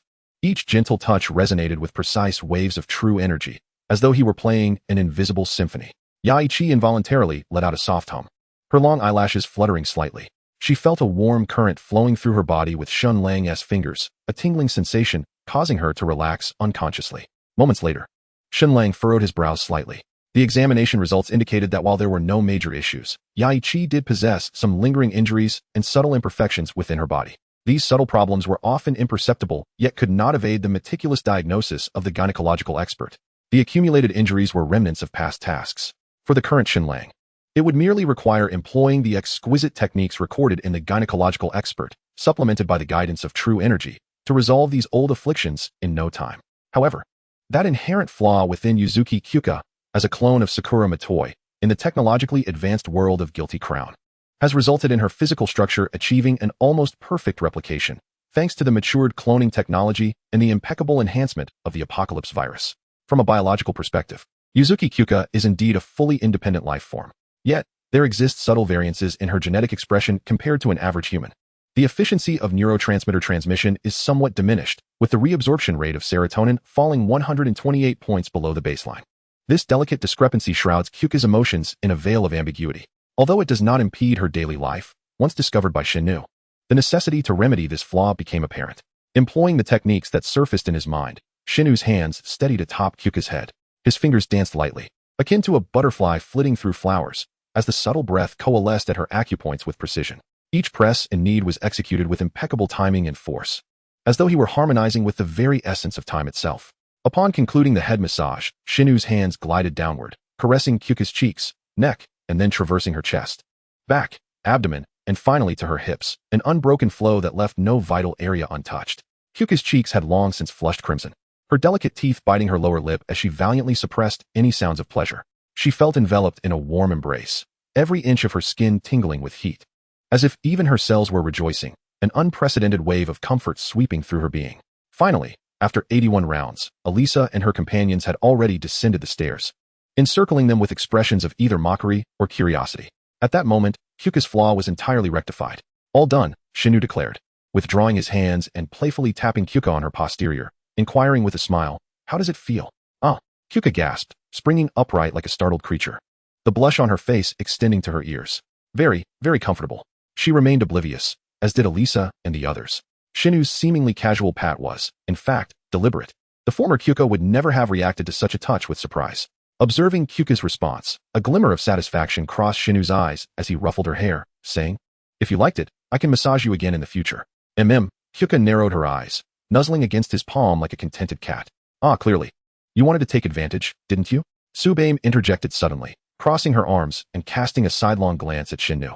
"Those techniques were utterly shameless, weren't they? You big pervert." Elisa and the others nodded in agreement. "Slander.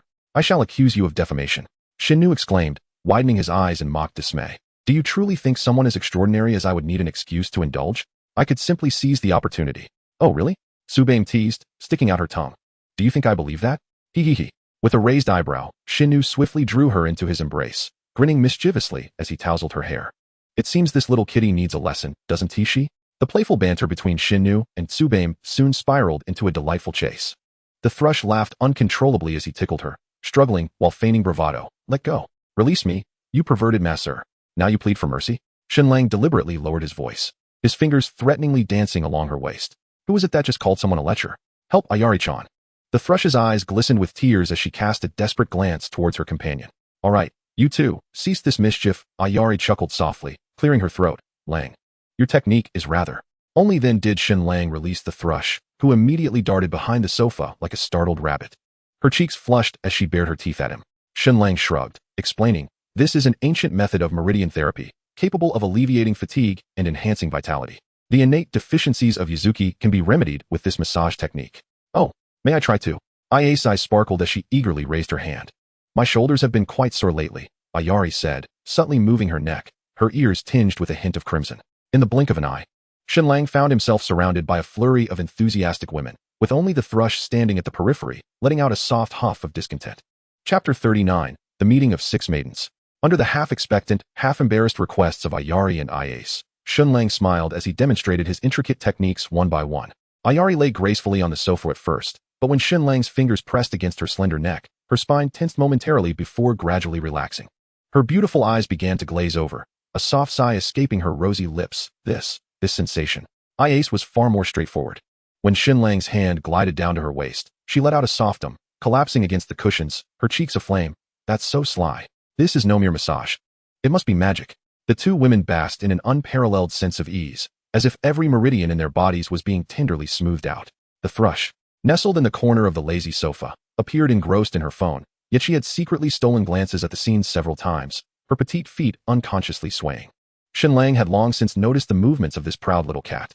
Suddenly, he took a step forward and, amid her startled cries, swept her up into his arms, declaring, "Fairness is paramount. Shen Lang shall not show favoritism. I refuse. Put me down, you fool, pervert." The thrush protested, flailing her arms and legs. Yet her resistance was feeble, resembling a kitten playfully pawing at the air.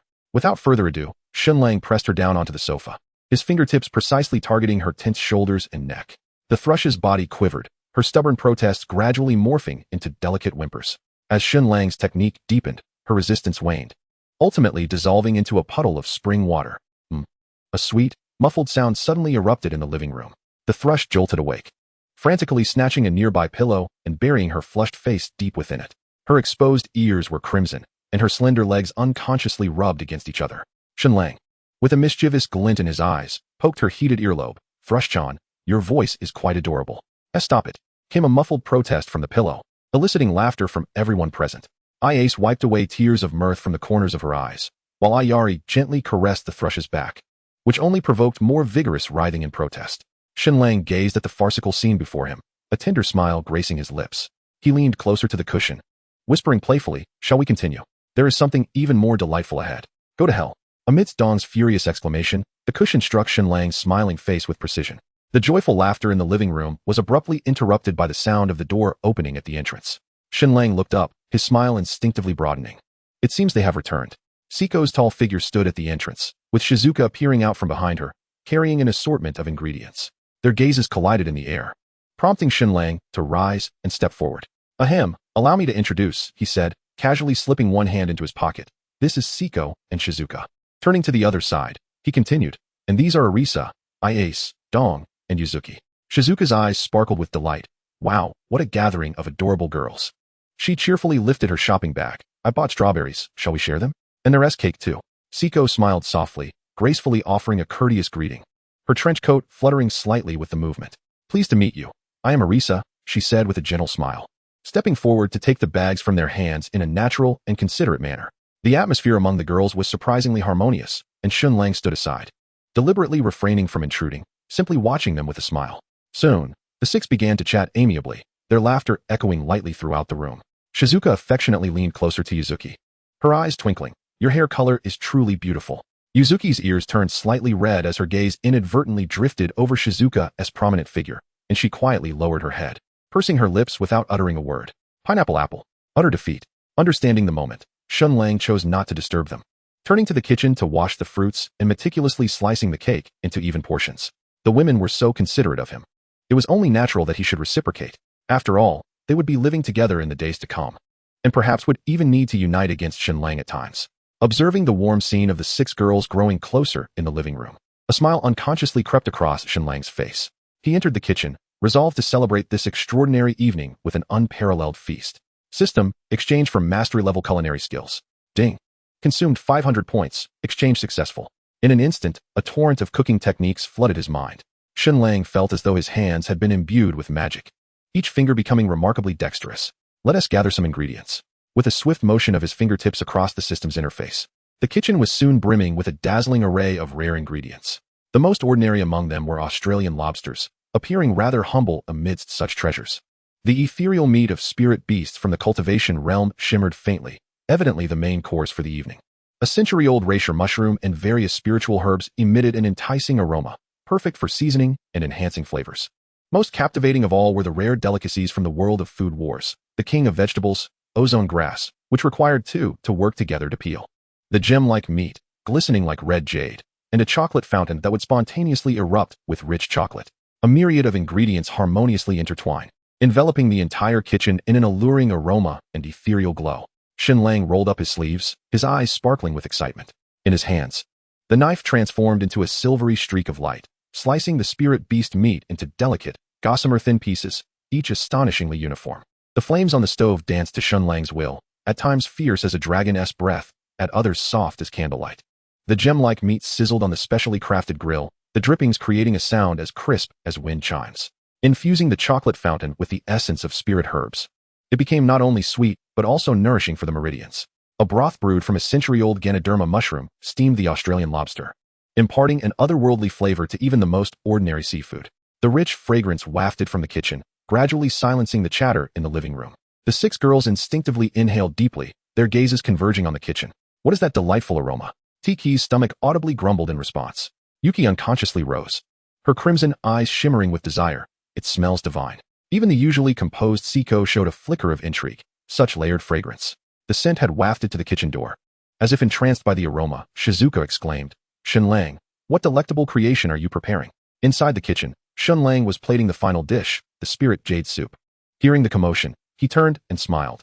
Just 5 more minutes, dinner will be served shortly. On the stove, 18 dishes, each a feast for the senses, emitted a dreamlike glow, some even possessing special effects.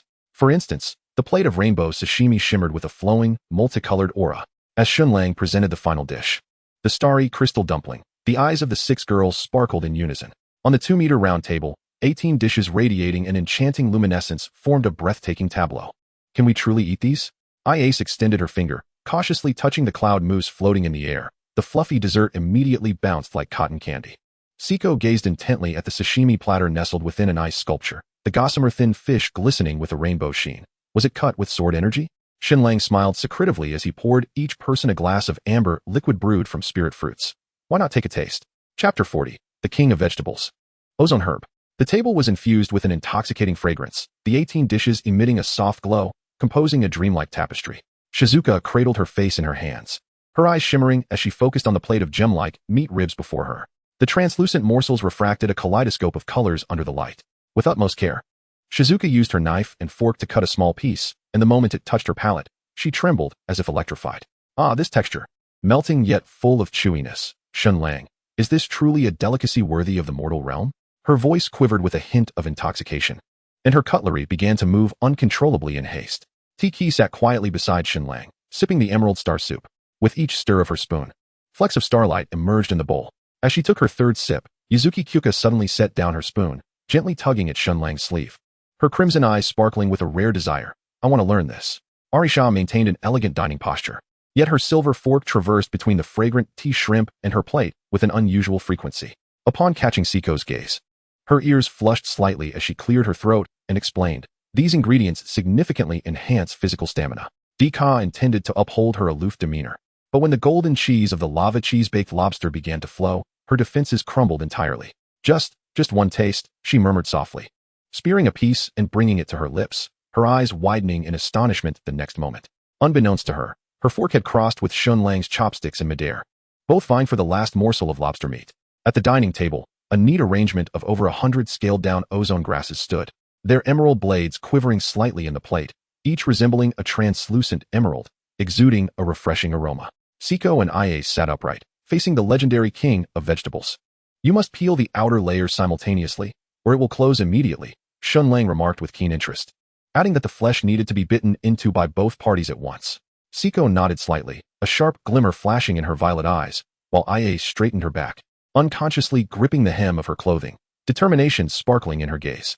In synchrony, they both nodded, their expressions so focused that it seemed they had even softened their breaths. Maintain the rhythm. Siko's slender fingers grazed the edge of the grass, while Ie nervously swallowed. Both exerted force simultaneously. Yet the first piece of ozone grass suddenly closed just as they peeled it to 2/3, reverting back to its hard seed form. A mere 0.3 seconds. Siko calmly assessed the situation. The second and third pieces followed a similar pattern. Every time they neared success, a slight temporal discrepancy would arise. In no time, over 30 pieces of ozone grass piled into a small mountain on the table, beads of sweat forming on Ia's forehead. This is exceedingly difficult. Focus. Siko's voice remained steady, though her knuckles were beginning to pale. On the 37th attempt, their breaths synchronously aligned. At the moment the last layer was peeled away, the entire ozone grass suddenly burst forth with a vibrant green glow. The crystalline flesh, akin to condensed morning dew, released an alluring fragrance. Now, they both leaned in, their teeth brushing against the flesh, and the invigorating flavor erupted in their mouths.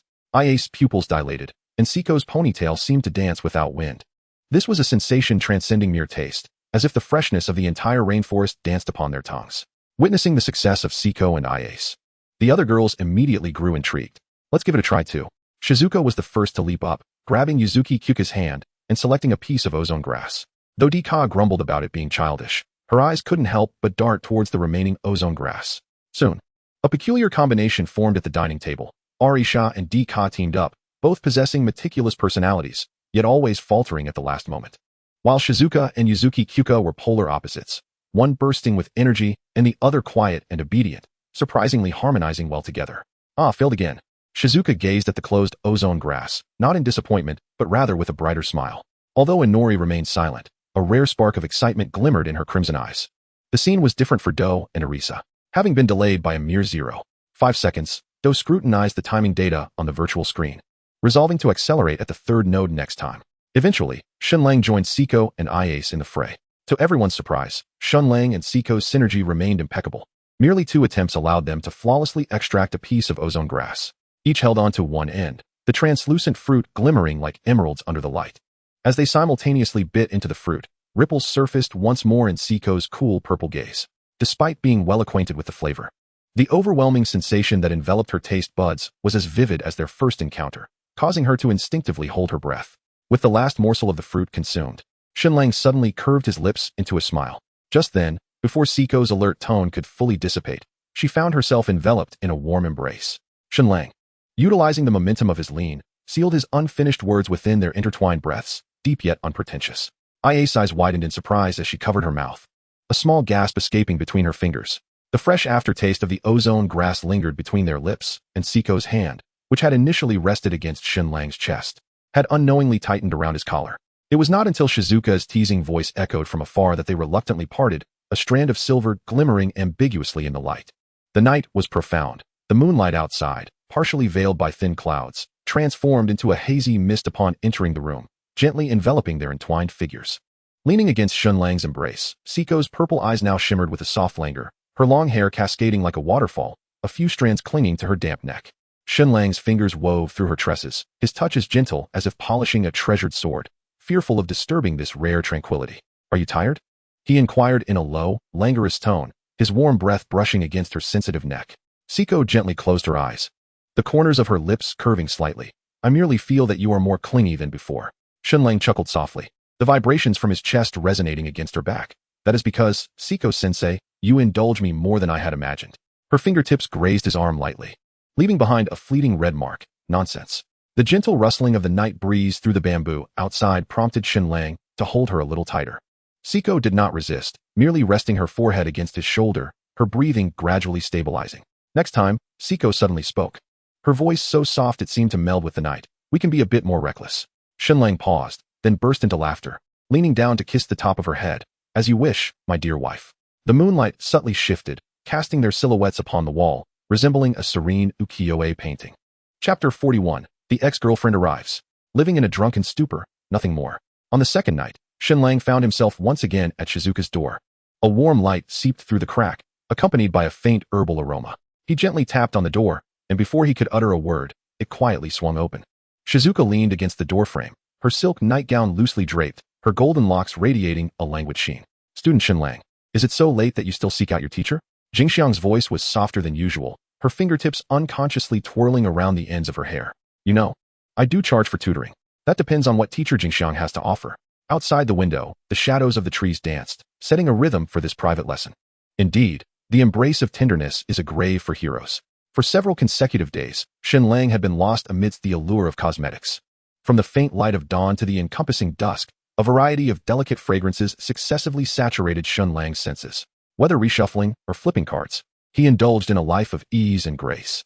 On January 21st, 2017, the 24th day of the 12th lunar month, the Southern Minor New Year, the room was astonishingly quiet. Shen Lang, barefoot, tread softly on the plush carpet, meandering into the bathroom. With a splash, he turned off the shower and wiped his face. In the kitchen, the breakfast prepared by Saiko lay quietly on the warming tray. A bowl of congee infused with rice oil, several dishes of delightfully sour and spicy pickles, and 2 perfectly fried soft-boiled eggs. Saiko always managed to find a precise balance between indulgence and restraint. As the last spoonful of congee slid down his throat, Shen Lang finally collapsed onto the sofa and summoned the system interface. The blue light flickered in his palm, and the balance of points flashed enticing numbers. It was time to attend to business. Stroking his chin, Shen Lang mused that while the embrace of tenderness is indeed a grave for heroes, if one cannot even maintain tenderness, what kind of hero can they claim to be? After deducting the expenses for exchanging, culinary mastery, and ingredients from the past few days, Shen Lang's points remained at 189 for 114. With an additional 40 points from task rewards, he directly consumed 145, 200 points to elevate all 4 attributes to 200. In the end, Shen Lang's remaining points dwindled to 44, 214. Furthermore, his personal panel underwent a significant transformation. Host, Shen Lang race, human, Saiyan bloodline, realm, level 3, peak mid-stage, strength, 200 agility, 200 stamina, 200 spirit, 200 techniques, Tao scripture, will of sea skills, sky dance technique, chi round slash, thunder fruit, heart network lightning beast electrolysis at 100,000 volts, observation hockey, combat instinct, mind manifestation, nightmare whispers, gynecological sage, culinary mastery equipment, gravity ring items, small blue potion X2, small red potion X9, herbal elixir X21, shining rhyme 8x5 energy value, 4184 points, 44. 214, though his realm was merely at the peak mid-stage of level 3, his combat power overwhelmingly surpassed that of a peak level 3. And even those at the initial stage of level 4 would find him formidable. With the mind manifestation and thunder fruit, there was no need for additional weapon exchanges. Nightmare whispers primarily targeted the mind, while healing was supported by restorative potions and the gynecological sage. At present, one could say he possessed no shortcomings. Shen Lang pondered, hesitating whether to deplete his points entirely. However, after weighing the options repeatedly, he discovered that the remaining points would yield minimal enhancement to his minor realm and might not even assist him in breaking into a transcendent domain. Thus, it seemed prudent to first exchange for cultivation resources to thoroughly navigate the sea of suffering. Within the room, Shen Lang sat cross-legged, enveloped in a faint golden aura.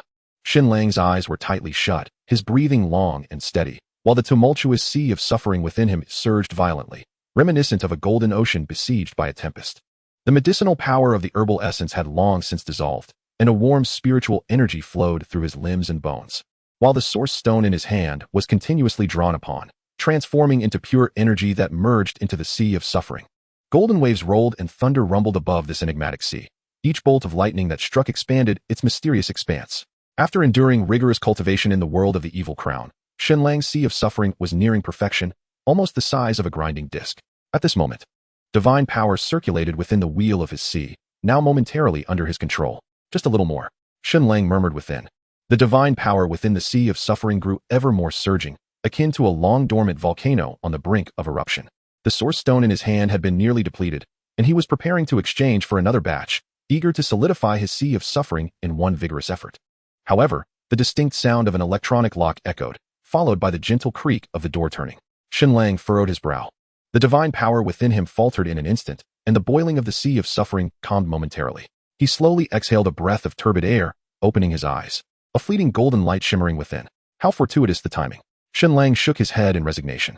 The presence outside was not that of Saiko or the others. Who could it be? He turned to look. A familiar figure came into view. With porcelain-white skin and almond-shaped eyes as clear as autumn waters, a high and delicate nose, and lips full like rose petals, she stood clad in a beige trench coat. The tips of her hair still touched by the chill of the outside world. Memories flickered through his mind like a slideshow. She was Shen Lang's ex-girlfriend, Lu Xian. Half a year had passed, yet her features remained strikingly beautiful, though her gaze now held a sharper edge, as if concealing countless unspoken questions. I finally found you, Lu Xian said softly, standing quietly at the door. Memories surged forth. After graduating high school, on an otherwise ordinary morning, Lu Xian had called Shen Lang as usual. Yet, Without any forewarning, he had abruptly proposed a breakup, even hanging up before she could inquire further. At that time, Liu Xian was far away in City 021, spending the holiday with her parents. Though she longed to fly back to confront him, she ultimately suppressed her impulse, thinking she would seek clarity in college. Little did she know, Shen Lang would not show up at their agreed-upon university. Calls went unanswered, messages ignored, and her attempts to visit his home during the holiday ended in vain. Now, he was but a stone's throw away. Yet she suddenly found herself at a loss for words. What brings you here? Shen Lang rubbed his temples, exasperated at the apparent lack of security in this shabby community. Liu Xian shrugged off her trench coat, a slight smirk playing on her lips. I know this place like the back of my hand. Why should the security stop me? She closed the distance in swift strides, looking down at him from her elevated stance. Moreover, I am the mistress of this place. I come and go as I please. Chapter 42, Liu Xian. We have already broken up. Your presence here constitutes trespassing. Do you understand? Shen Lang rolled his eyes, impatience evident in his tone. I never agreed to the breakup. That was all your unilateral decision, Liu Xian retorted, pouting defiantly. Who cares whether you agree or not? Shen Lang scoffed coldly. Oh, don't be so stubborn. Liu Xian blinked mischievously, a sly smile gracing her lips. You haven't even changed the door lock code. What do you think I don't know? I simply lack the motivation to alter it.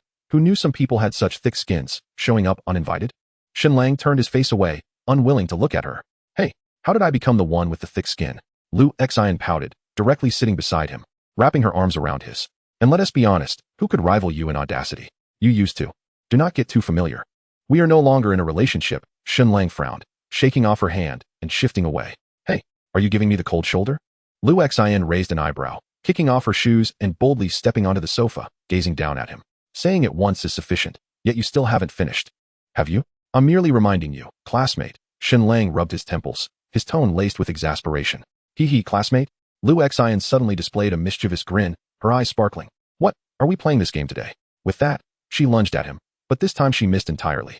Shen Lang had risen, hands in his pockets, observing her with a cold gaze. You've changed. Liu Xian puffed her cheeks, looking pitiful. You used to catch me. You said it yourself. That was in the past. Shen Lang walked away without looking back, settling on the opposite sofa. What on earth is wrong with you? Liu Xian, fuming, grabbed a pillow and hurled it at him. You abruptly break up without an explanation, and I haven't even settled the score with you yet. Shen Lang caught the pillow effortlessly and tossed it aside. I've mentioned it numerous times. You simply didn't take it seriously. Is that so? Liu Xian tilted her head, feigning contemplation, then stubbornly declared, I don't care. I never agreed to this. We are still a couple. Before she could finish, Liu Xian suddenly leaped from the sofa, her posture awkward, on the verge of a fall. Shen Lang, despite himself, reached out and caught her. Hee, I knew you couldn't bear to let me fall, Liu Xian triumphantly grinned, wrapping her arms around his neck and planting a kiss on his lips. After 6 months, the taste felt as familiar as ever. Could you be serious for once? Shen Lang frowned, pushing her away to maintain some distance. When you were playing around before, why didn't you speak of seriousness? Why not keep your distance then? Liu Xian countered, defiantly resting her long legs on his knees, reclining comfortably. Shen Lang, weary of her antics, chose to close his eyes and find solace in silence. When it came to this woman, he truly felt powerless. After all, she was his first love, the embodiment of 2 years of shared memories. To claim there were no feelings would be a lie. If it weren't for her excessive possessiveness, he wouldn't have considered breaking up. What frustrated him further was her keen understanding of him, having thoroughly grasped his temperament, which emboldened her to behave so recklessly and fearlessly. Noticing his silence, Liu Xian remained unperturbed. Instead, she took out her phone, snapping several pictures of his profile, then forcibly turned his face towards her, flashing a peace sign for another shot. It's been 6 months since you updated your album, you heartless scoundrel. Liu Xian joyfully replaced the old photograph with a new wallpaper, completely disregarding the throbbing veins at Shen Lang's temples. Could you act like a decent person? Shen Lang remarked. Liu Xian, however, was oblivious, chattering to herself. What shall we have for dinner? I'm nearly starving. Today is the little new year, and I specifically rushed back, knowing you would surely be home. She babbled incessantly, as if their 6-month separation had never occurred. This clearly demonstrated that her affection for him had not diminished in the slightest.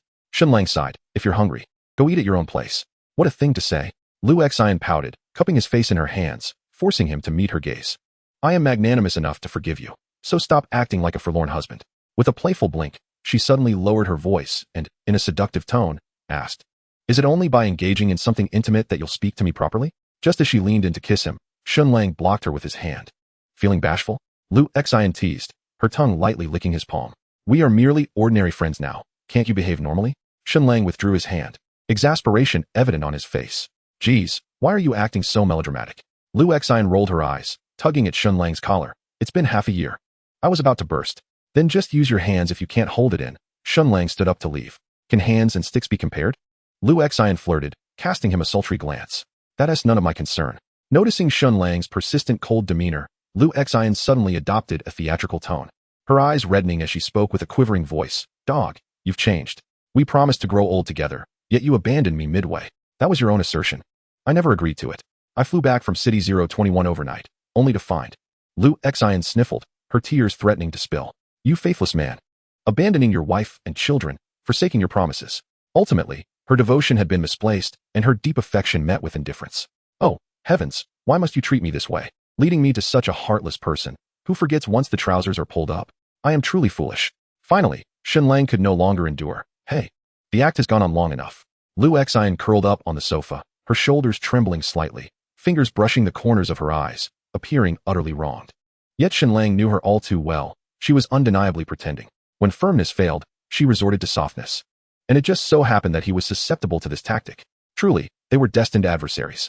Ugh, it hasn't passed. Initially feigning tears, Lu Xian's voice grew genuinely choked as she continued. You don't answer calls, you don't reply to messages, and I couldn't find you at all. Do you know how I've spent these past 6 months? Do you know how much I missed you? Genuine emotion often serves as the most lethal weapon. Shen Lang remained silent for a while, ultimately returning to her side, his palm gently resting on her trembling back. Yet Lu Xian cried even harder. Seemingly intent on pouring out the grievances of the past 6 months, she clung tightly to Shen Lang's waist, burying her face in his chest, weeping heart-wrenchingly. Shen Lang remained quiet, allowing her to dampen his shirt with her tears. In matters of love, who can discern right from wrong? Reflecting on the fragments of the past, the evidence of their love remains vividly etched in memory. Yet, love has never guaranteed everlasting companionship. Chapter 43. Are they perhaps from another dimension? That year, they were in their second year of high school. Although they were classmates, an initial indifference lingered between them. Shen Lang consistently ranked first in his class, his scores significantly surpassing those of the second-placed Lu Xian. In all aspects, Shen Lang outshone Lu Xian. While Lu Xian was perceived as a diligent and obedient student, she concealed a deep-seated pride and rebellious spirit, which she skillfully masked. However, after a cliché act of heroism, their fates began to intertwine, leading them swiftly into a relationship. Lu Xian was widely regarded as the school beauty, while Shen Lang, even more exceptional, became the object of admiration for many girls. Consequently, their union was celebrated by classmates as a match made in heaven. Initially, teachers earnestly advised them to prioritize their studies, even involving their parents. Unfortunately, Shen Lang was orphaned at a young age, standing alone in the world. Lu Xian, independent and strong-willed from a young age, faced minimal interference from her parents, who merely urged Shen Lang to ensure she was treated well. Ultimately, they proved that love did not detract from their academic performance, leading teachers to reluctantly accept their relationship. After all, high achievers often enjoy certain privileges. Until the conclusion of their college entrance examination, their affection remained as sweet as ever. However, despite her striking beauty and charming personality, Lu Xian's possessiveness and desire for control grew increasingly intense. She could not tolerate Shen Lang's interactions with other girls. Unable to accept even the most innocuous exchanges, Shen Lang voiced his concerns repeatedly, yet Lu Xian remained impervious. Finally, one fateful morning after the exams, a phone call from Lu Xian roused the slumbering Shen Lang, igniting a full-blown conflict. Thus, Shen Lang proposed a breakup, severing all communication without granting Lu Xian an opportunity to question him. In that moment, it felt as though Lu Xian's heart had been brutally torn apart. Upon entering university, Lu Xian remained a prominent figure on campus, her suitors numerous, yet her heart remained steadfast. It was small enough to accommodate only one. And once she committed to someone, that individual was to be her forever, unless he were to explicitly declare his love had faded, urging her to seek another. In such a scenario, she might experience a profound sorrow, relinquishing her pursuit. Gradually, Lu Xian ceased her sobs in his embrace, though her shoulders still trembled slightly. Suddenly, as if to vent her frustration, she bit down hard on Shen Lang's chest. Why is your chest so hard? Lu Xian grimaced in pain, playfully striking him. Hey, you bit me first, don't blame me. Shen Lang retorted, pushing her away. I don't care. Lu Xian pouted, raising her face defiantly. You made my teeth hurt. You owe me a reward. I'll make you an egg. That sounds good, Lu Xian replied with a sly smile, her tongue brushing her lips. But I want 2 eggs and a hot dog. As she spoke, she leaned closer, her crimson lips almost brushing against the corner of his mouth. Lu Xian. Shen Lang grasped her cheeks, turning her face away. Stop it. We've broken up. So annoying. Is that all you ever say? Lu Xian, infuriated, pried open Shen Lang's hand, placing her hands on her hips as she glared at him. I shall ask you just once. Do you still love me? Shen Lang remained silent, for he had always held disdain for lies. Huh, I knew it. Lu Exine smirked triumphantly before suddenly retracting all her sharpness. Resembling a docile cat as she gently rested her head against his shoulder, closing her eyes and murmuring, "You still have me in your heart." Lu Exine understood Shen Lang's character all too well. She was acutely aware of her strong possessiveness and desire for control, acknowledging and even taking pride in it. For this was her way of loving Shen Lang, intensely and completely. Likewise, she understood the inherent dominance that resided within him, not to mention her involvement with other men. Even a mere proximity to them would cast a chill in Shen Lang's eyes. However, Lu Exine never felt repulsed. Rather, she reveled in it. His possessiveness was, in fact, a testament to his care for her. In certain aspects, they were of the same ilk. "All right, stop being petulant now.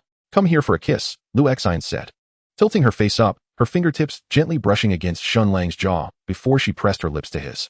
Soft lips drew near, their tongues meeting, and then delving deeper without restraint, as if to affirm each other's existence. This time, Shen Lang did not push her away. He closed his eyes in response to the familiar kiss, his palm cradling the back of her neck, the pressure tinged with a hint of suppressed aggression. Indeed, there was a place for her in his heart. Since she insisted on plunging into the abyss, he did not mind being the one to catch her, even if that abyss was himself. After a prolonged entanglement, Lu Exine finally pulled away to catch her breath. Her eyes sparkled with moisture, yet the corners of her lips curled into a triumphant smile, akin to a satiated cat. "Are you satisfied now, little Lang?" Lu Exine inquired, her lips curling with contentment.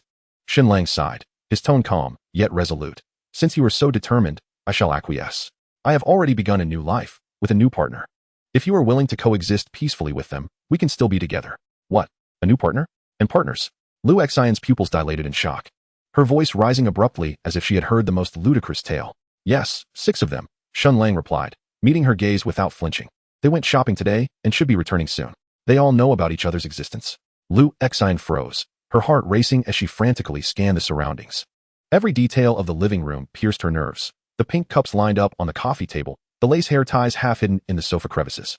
And then Lu Exine's fingers suddenly brushed against the soft fabric. Looking down, she discovered a black lace lingerie piece, crushed beneath a cushion, its size unmistakable. "You rogue. You've changed. You were never like this." Lu Exine clutched the lingerie, her fingertips trembling. "But this is who I am now," he replied coolly. "Humph.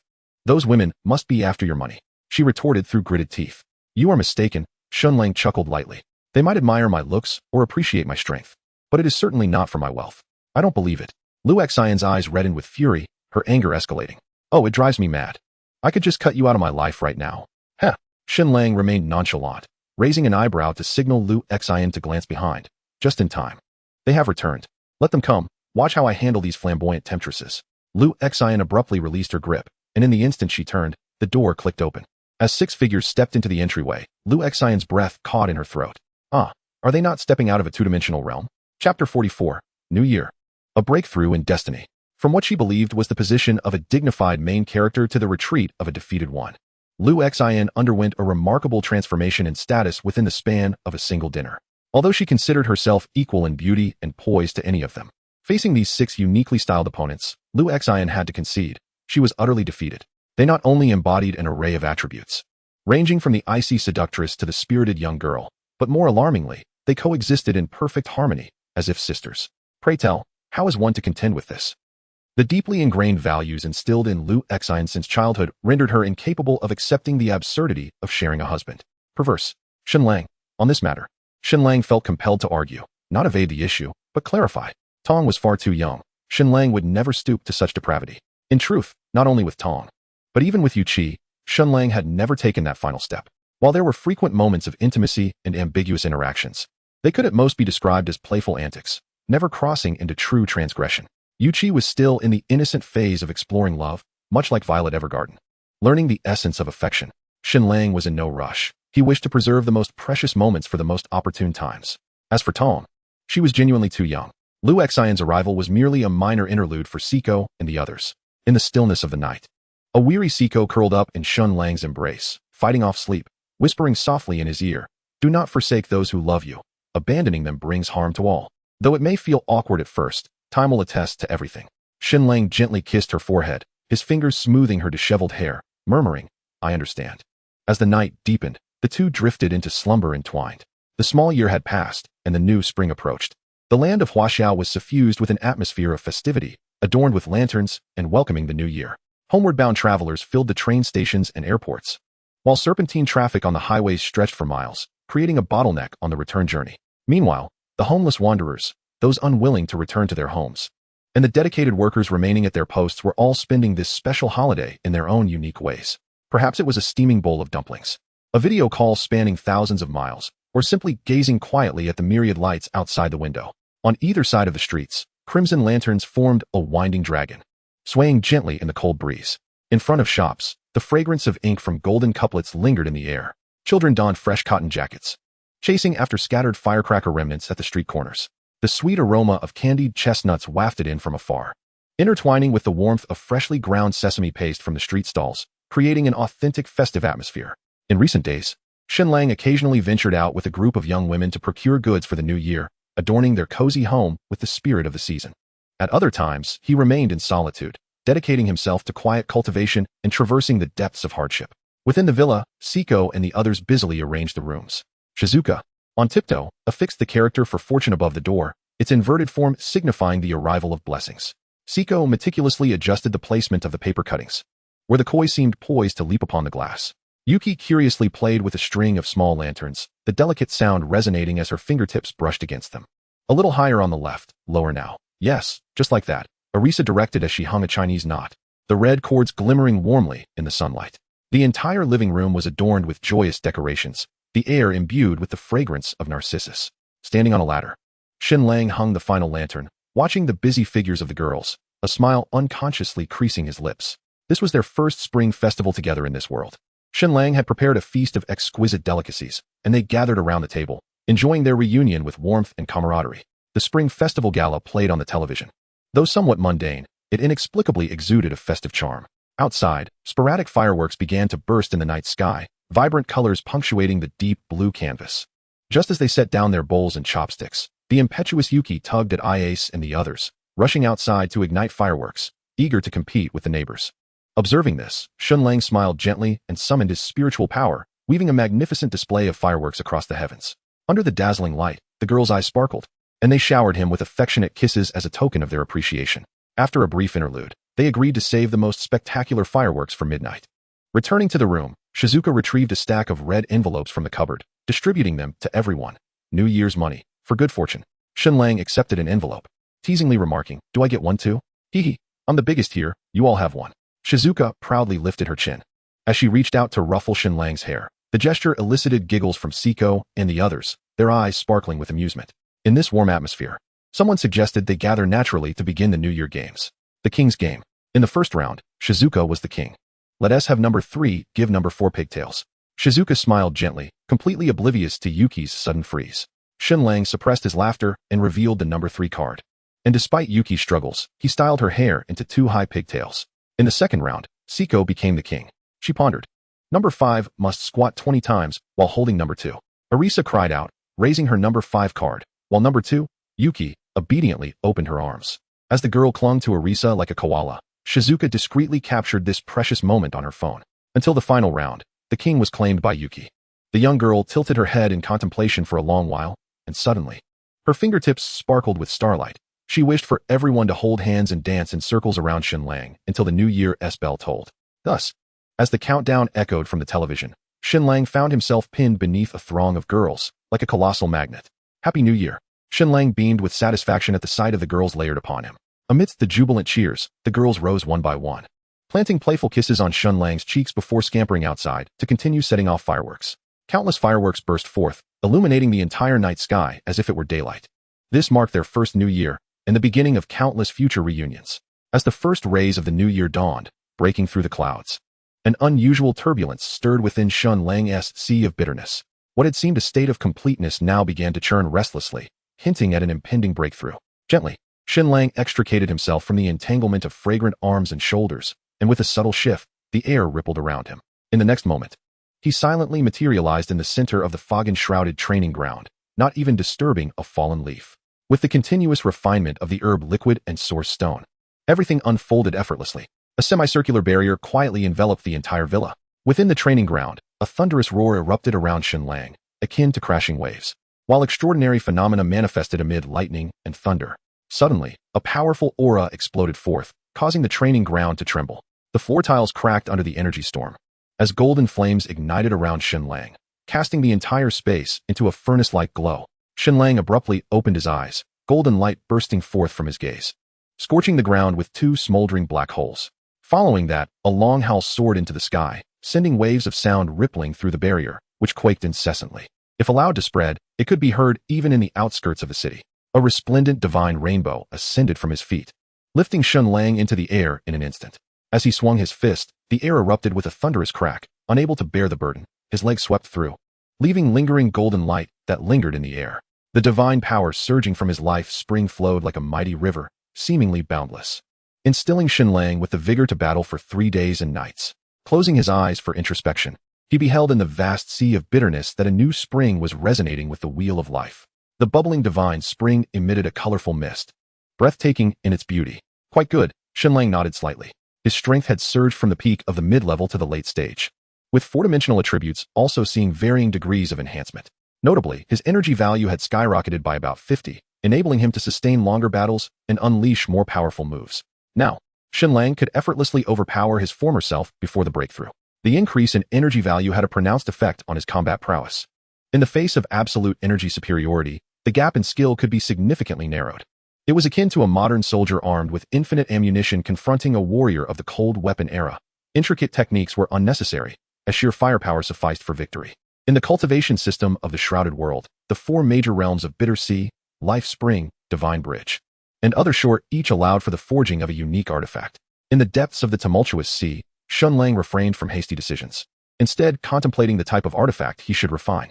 Having reached the fabled realm of the Life Spring, it was indeed time to prioritize this endeavor. The Tao scriptures elucidate that true strength often lies in the focused refinement of a single artifact, harnessing the powers of the 4 formidable realms to forge the mightiest of tools. Once mastery is achieved, such a tool can transcend myriad laws, akin to Yifan's cauldron or the timeless bell. However, the pursuit of a singular artifact does not guarantee supremacy. Many falter in their quest, merely wasting the sands of time. Yet, Shen Lang remained unperturbed.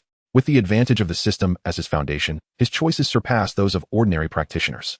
He could also refine 4 distinct artifacts akin to the 4 swords of the immortal slaying, but he resolutely dismissed this notion. Why confine himself to the bell, cauldron, tower, or sword? I feast upon the myriad heavens and embrace all realms. Perhaps the path of the world tree is the most fitting for my journey. Shen Lang pondered deeply, his eyes shimmering with insight, yet he did not rush to a conclusion. There was no urgency. The breakthrough of his realm was, after all, a momentous occasion. Moreover, his advancement ignited the fervor for cultivation among Jing Xiang and the others. Even the typically languid Alicia audaciously proclaimed her desire to train.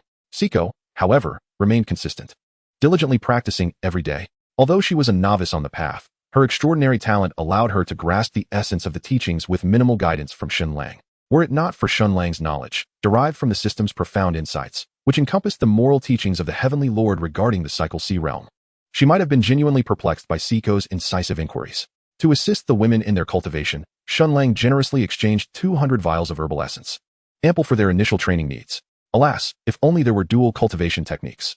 Suddenly, his thoughts were interrupted by a playful impulse. As he navigated the early stages of cultivation, it was natural for him to take on the role of a guide. This significant responsibility naturally fell upon Shen Lang's shoulders. With the skill of Nightmare Whisper, his manipulation of spiritual energy became increasingly adept. He meticulously compiled and condensed the essentials of cultivation and crucial considerations, directly imparting them into the women's consciousness, allowing them to ponder at their leisure. Simultaneously, he began with the most fundamental concepts of meridians and acupoints, elaborating for IACE and others, gradually refining their understanding. Whenever he mentioned a key acupoint, he would thoughtfully demonstrate the technique with his own hands. However, cultivation is ultimately a gradual process, requiring patience. Furthermore, with the end of the month approaching, Shen Lang needed to prepare for his next journey. As a seasoned mentor, Siko naturally assumed the responsibility of supervising and guiding Alicia and the others in their training. Rest assured, I will handle it, she reassured Shen Lang gently, adjusting his attire with a gaze filled with concern before his departure. Stay safe. Indeed, Shen Lang replied with a nod, wrapping his arms around Siko's waist and planting a tender kiss upon her lips. Little Lang, remember to bring back some local specialties. Jing Xiang interjected, biting her fingertip playfully. Of course, Shen Lang chuckled softly, pulling her into an embrace and planting a kiss on her as well.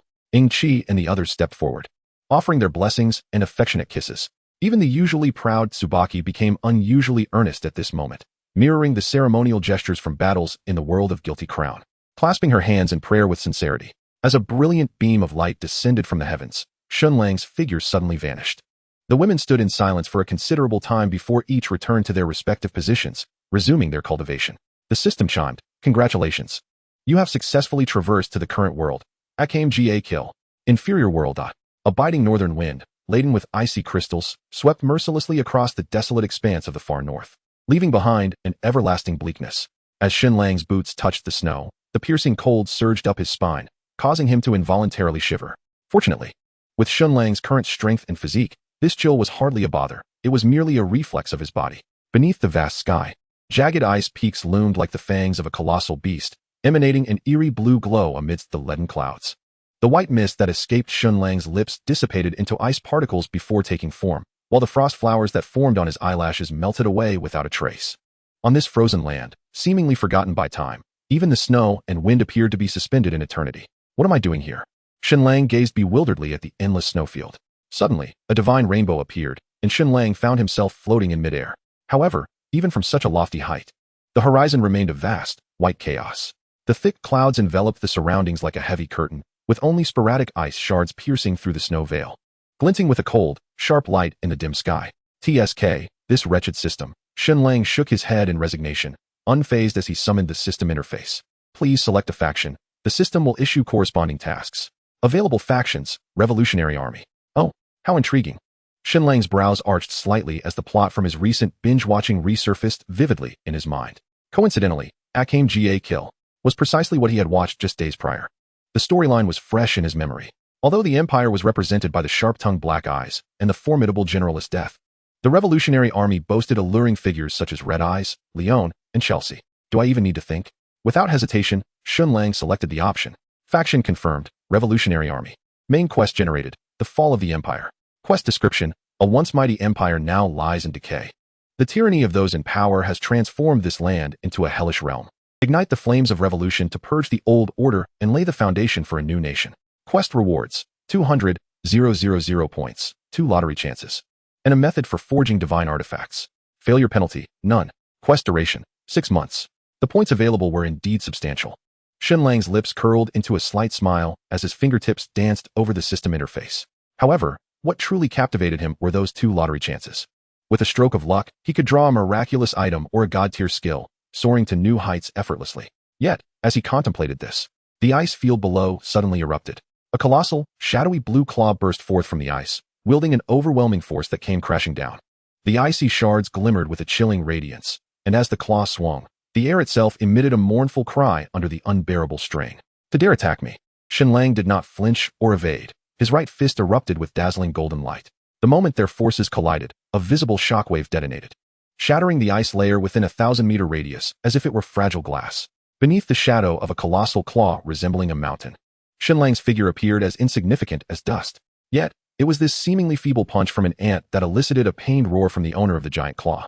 Amidst a swirling tempest of icy fog, the head of a mystical tortoise, comparable to a towering peak, broke through the clouds, its ancient runes shimmering upon its azure shell. The Arctic Lord Belvic, a creature of extreme peril. Strength, peak of level 3 late stage. Agility, 221. Stamina, 249. Spirit, 158. Energy, 8596.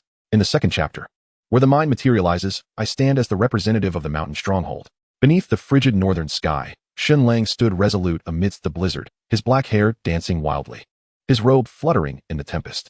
Belvic's gargantuan form shattered the ice beneath it, its immense beastly eyes locking onto Shen Lang. The azure shell seemed to encapsulate eons of unmelting spines of ancient ice, suffused with an aura both ancient and perilous. With a thunderous roar that reverberated across a 1,000-mile expanse of ice, Belvic unleashed its fury, raising its claw, capable of easily shattering mountains, where a chilling white mist surged between its talons, freezing the very air into delicate crystalline fissures. Haha, splendid. Shen Lang laughed heartily, his body erupting in golden flames, descending like a meteor. His right fist, enveloped in dazzling flames interwoven with fine purple lightning, struck forth. Before the fist made contact, the immense pressure shattered the ice crystals adorning the tortoise's shell. With a resounding crash, their fists collided once more, a visible circular shockwave radiating outward. The ice was obliterated as if crushed by a giant, transforming into an ocean. In this fierce clash, both Shen Lang and Belvic were sent reeling. Shen Lang adeptly maneuvered through the air, regaining his balance with grace, while Belvic's mountainous body plunged heavily into the icy sea, sending towering waves surging forth. Two colossal beastly eyes ignited with the fury of hellfire, the great tortoise's head slowly emerging from the depths. The rage within those pupils seemed potent enough to boil the entire expanse of sea. This strength was indeed a testament to its formidable size. Shen Lang shook his numbed arm, his spirit ignited further by the thrill of battle. Belvic inhaled deeply, a blinding blue light igniting within its chest.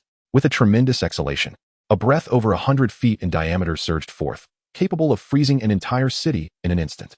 Yet, Shen Lang stood firm, unflinching. His hands clasped at his waist as a powerful aura coalesced in his palms. The energy compressed and solidified, forming a blazing orb of light the size of a basin. Its ferocious energy forcefully condensed to the utmost limit. Turtle School Energy Wave. Although merely an imitation of the technique, Shen Lang's current prowess ensured its formidable might. Moreover, casting a skill without a declaration felt lacking. Akin to playing a trump card in a game of land cards without a resounding slap on the table to honor the hand. As the breath and energy wave converged in midair, a colossal surge of energy unfolded, the two forces clashing violently, melting the ice, evaporating the seawater, and distorting the very fabric of space. Ultimately, however, Shen Lang emerged superior. The makeshift energy wave overpowered the frigid breath, relentlessly pushing back. Belvic fervently summoned the energy within, yet was still sent hurtling backward by the radiant beam, carving a profound trench across the icy sea. The key wave struck fiercely against the tortoise shell, leaving merely a charred mark without even a single crack.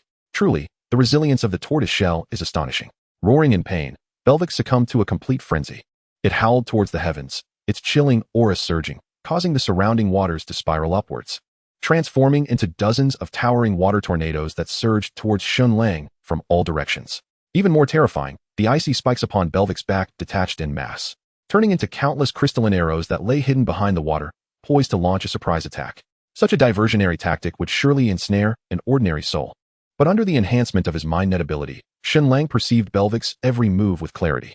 A spherical shield isolated the surging waters, and with a single finger raised skyward, a thunderous purple lightning descended, shattering the icy arrows into fragments and channeling its residual energy through the water.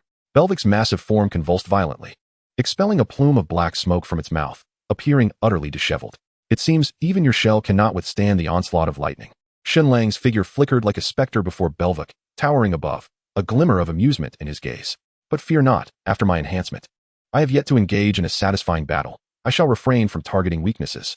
This disdainful demeanor utterly enraged the ancient beast, which, with its considerable intellect, clearly comprehended Shen Lang's intent. Suddenly, the serpent-like tail of Belvic surged forth from the water, its sharp-boned spikes glimmering with a chilling light, thrusting towards Shen Lang with astonishing speed. A poised strike. The intent was unmistakably clear. Shen Lang merely tilted his body slightly, and the spikes grazed past him. Almost simultaneously, a massive claw, akin to a mountain, descended once more, the gust of wind it created causing the sea's surface to dip dramatically. What a splendid approach. Shen Lang's eyes ignited with combat fervor as he charged forward. His right fist struck out fiercely, colliding with the claw and igniting a blinding spark.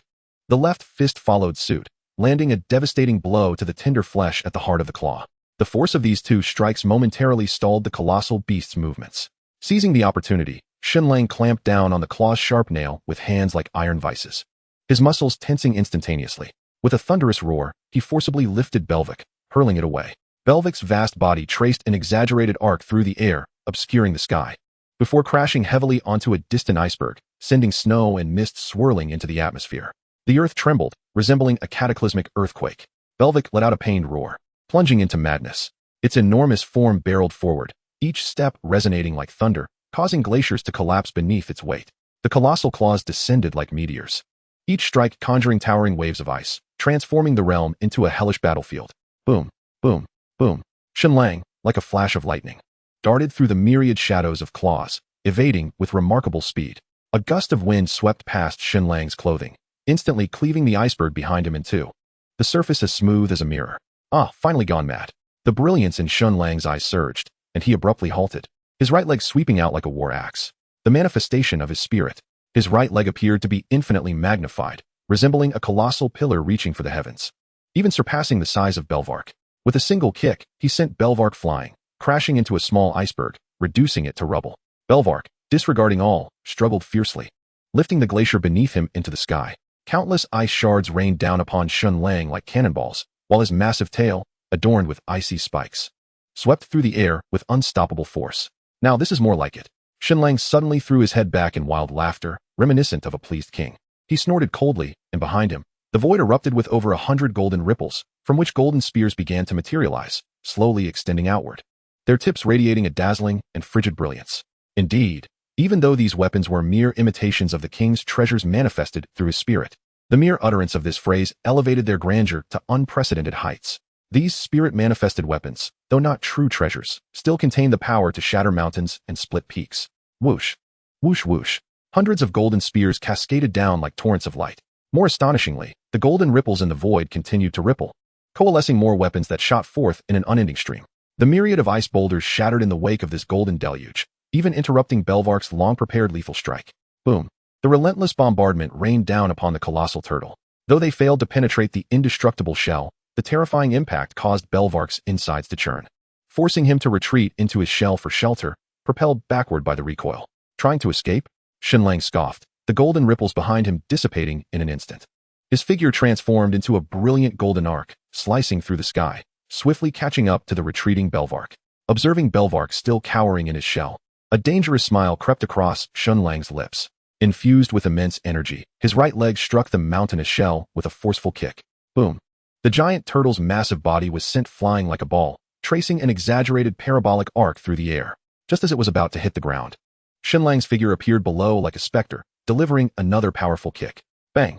This strike, imbued with overwhelming force, propelled Belvark skyward. From a distance, a diminutive figure appeared to be kicking a towering mountain like a football, the scene both absurd and breathtaking. Have you ever kicked a football the size of a mountain? Shen Lang, watch closely. This is how you kick a ball. From within the shell, Belvark. Damn it. I just came out to forage and ran into a monster. Chapter 3, the legendary super dangerous species. Roar. From within the shell came Belvark's furious roar, filled with frustration. As a proud lord of the polar realms, when had he ever endured such humiliation? Suddenly, the surface of the shell illuminated with eerie blue runes, instantly freezing the entire sea. Countless ice spikes erupted from the ocean floor, transforming into a cage that confined Shen Lang's movement. So, you have finally decided to show yourself? Shen Lang, rather than being alarmed, felt a surge of joy as he gazed upon the slowly parting seams of the tortoise shell. However, in the next instant, whoosh! A breath of frigid air, 100 meters in diameter, was expelled from within the shell. This old tortoise is playing tricks, Shen Lang thought, suddenly bursting into laughter that echoed through the heavens, his aura erupting like a volcanic force. In an instant, a colossal golden giant, towering 500 meters high, rose from the ground, its magnificent form casting a shadow that engulfed the icy plains. Boom! Despite the indomitable nature of Belvark's full-force breath crashing against the giant's chest, it merely caused the colossal being to sway slightly. So, this is the limit.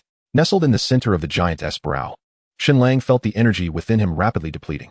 He attempted to grip the giant's hand, and the gust of wind created sent snow waves soaring 100 meters high. This novel experience of looking down upon all living beings elicited an uncontrollable laugh from Shen Lang. In his eyes, the once formidable Belvark now resembled a tiny tortoise at his feet. The golden giant stood tall, while Belvark sprawled wide. The mountain-like shell barely reached the giant's chest. Oh, little tortoise, is your only advantage your size? The golden giant mirrored Shen Lang's movements, crossing its arms, with a smirk that echoed Shen Lang's own. Belvark's crystalline eyes narrowed sharply, its four massive claws instinctively retreating, carving deep grooves into the ice beneath. The once insignificant ant had suddenly transformed into a powerful elder, causing Belvark's eyes to contract as it took 2 steps back in trepidation. Yet, upon hearing Shen Lang's proposal, how about becoming my steed? Belvark's expression momentarily showed humiliation, only to witness Shen Lang shake his head in rejection. No, your size is too large, your appearance lacks majesty, and you cannot even transform. You truly do not meet the standards to be my mount. Roar. One may slay a soldier, but humiliation is intolerable. This disdainful soliloquy ignited an unprecedented fury within the Polar Lord. The dignity it had upheld for centuries in the northern realm surged forth, and its mountain-like body lunged with unstoppable force towards the golden giant. Crash! Shen Lang stood his ground, the golden giant's hands firmly bracing against the tortoise's assault. With a powerful knee strike, Belvark was unexpectedly sent soaring into the sky. Aura, aura, aura. What followed was a one-sided beating. The golden giant's fists and feet transformed into golden afterimages, each strike resonating with a deep, thunderous sound against the tortoise shell. Belvark, akin to a massive punching bag, was tossed through the air, utterly defenseless against the torrential onslaught. The thrill of each punch landing with visceral impact exhilarated Shen Lang. As the battleground shifted, several unfortunate powerful beings encountered along the way were reduced to mere pulp before they could even flee from the golden fist's residual force. The final blow. Shen Lang focused on the same point on the tortoise shell, the golden giant's right fist radiating a blinding light. Crack! A clear sound of shattering echoed at last. Belvark let out a mournful wail as a spiderweb of cracks appeared prominently upon its shell. As Shen Lang was poised to deliver a fatal blow, a deep, ancient hum suddenly resonated from beneath the towering ice layers.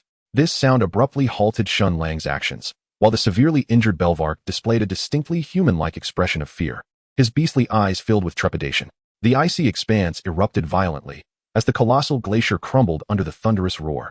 A massive shadow emerged from the ice, its dragon wings casting an ominous shroud over the land, swirling fierce winds and blizzards. The frosty scales glimmered with a chilling hue beneath the auroras. It was none other than a long-slumbering frost dragon. Shen Lang raised an eyebrow as the golden giant's form gradually dissipated, transforming into shimmering specks of light that returned to his essence. While he appraised the newly arrived guest, he summoned the system panel, the Frost Lord Scaldralagon, a legendary species of extreme peril. Strength, level 3 pinnacle. Gender, female. Power, 299. Agility, 299. Endurance, 299. Spirit, 299. Skills, absolute zero breath, eternal frost domain, hardening, all elemental resistance. Dragon Roar, Fury. Energy value, 11,576. With a quiet click of his tongue, Shen Lang discreetly retrieved 2 mana potions from his system inventory and consumed them with a tilt of his head.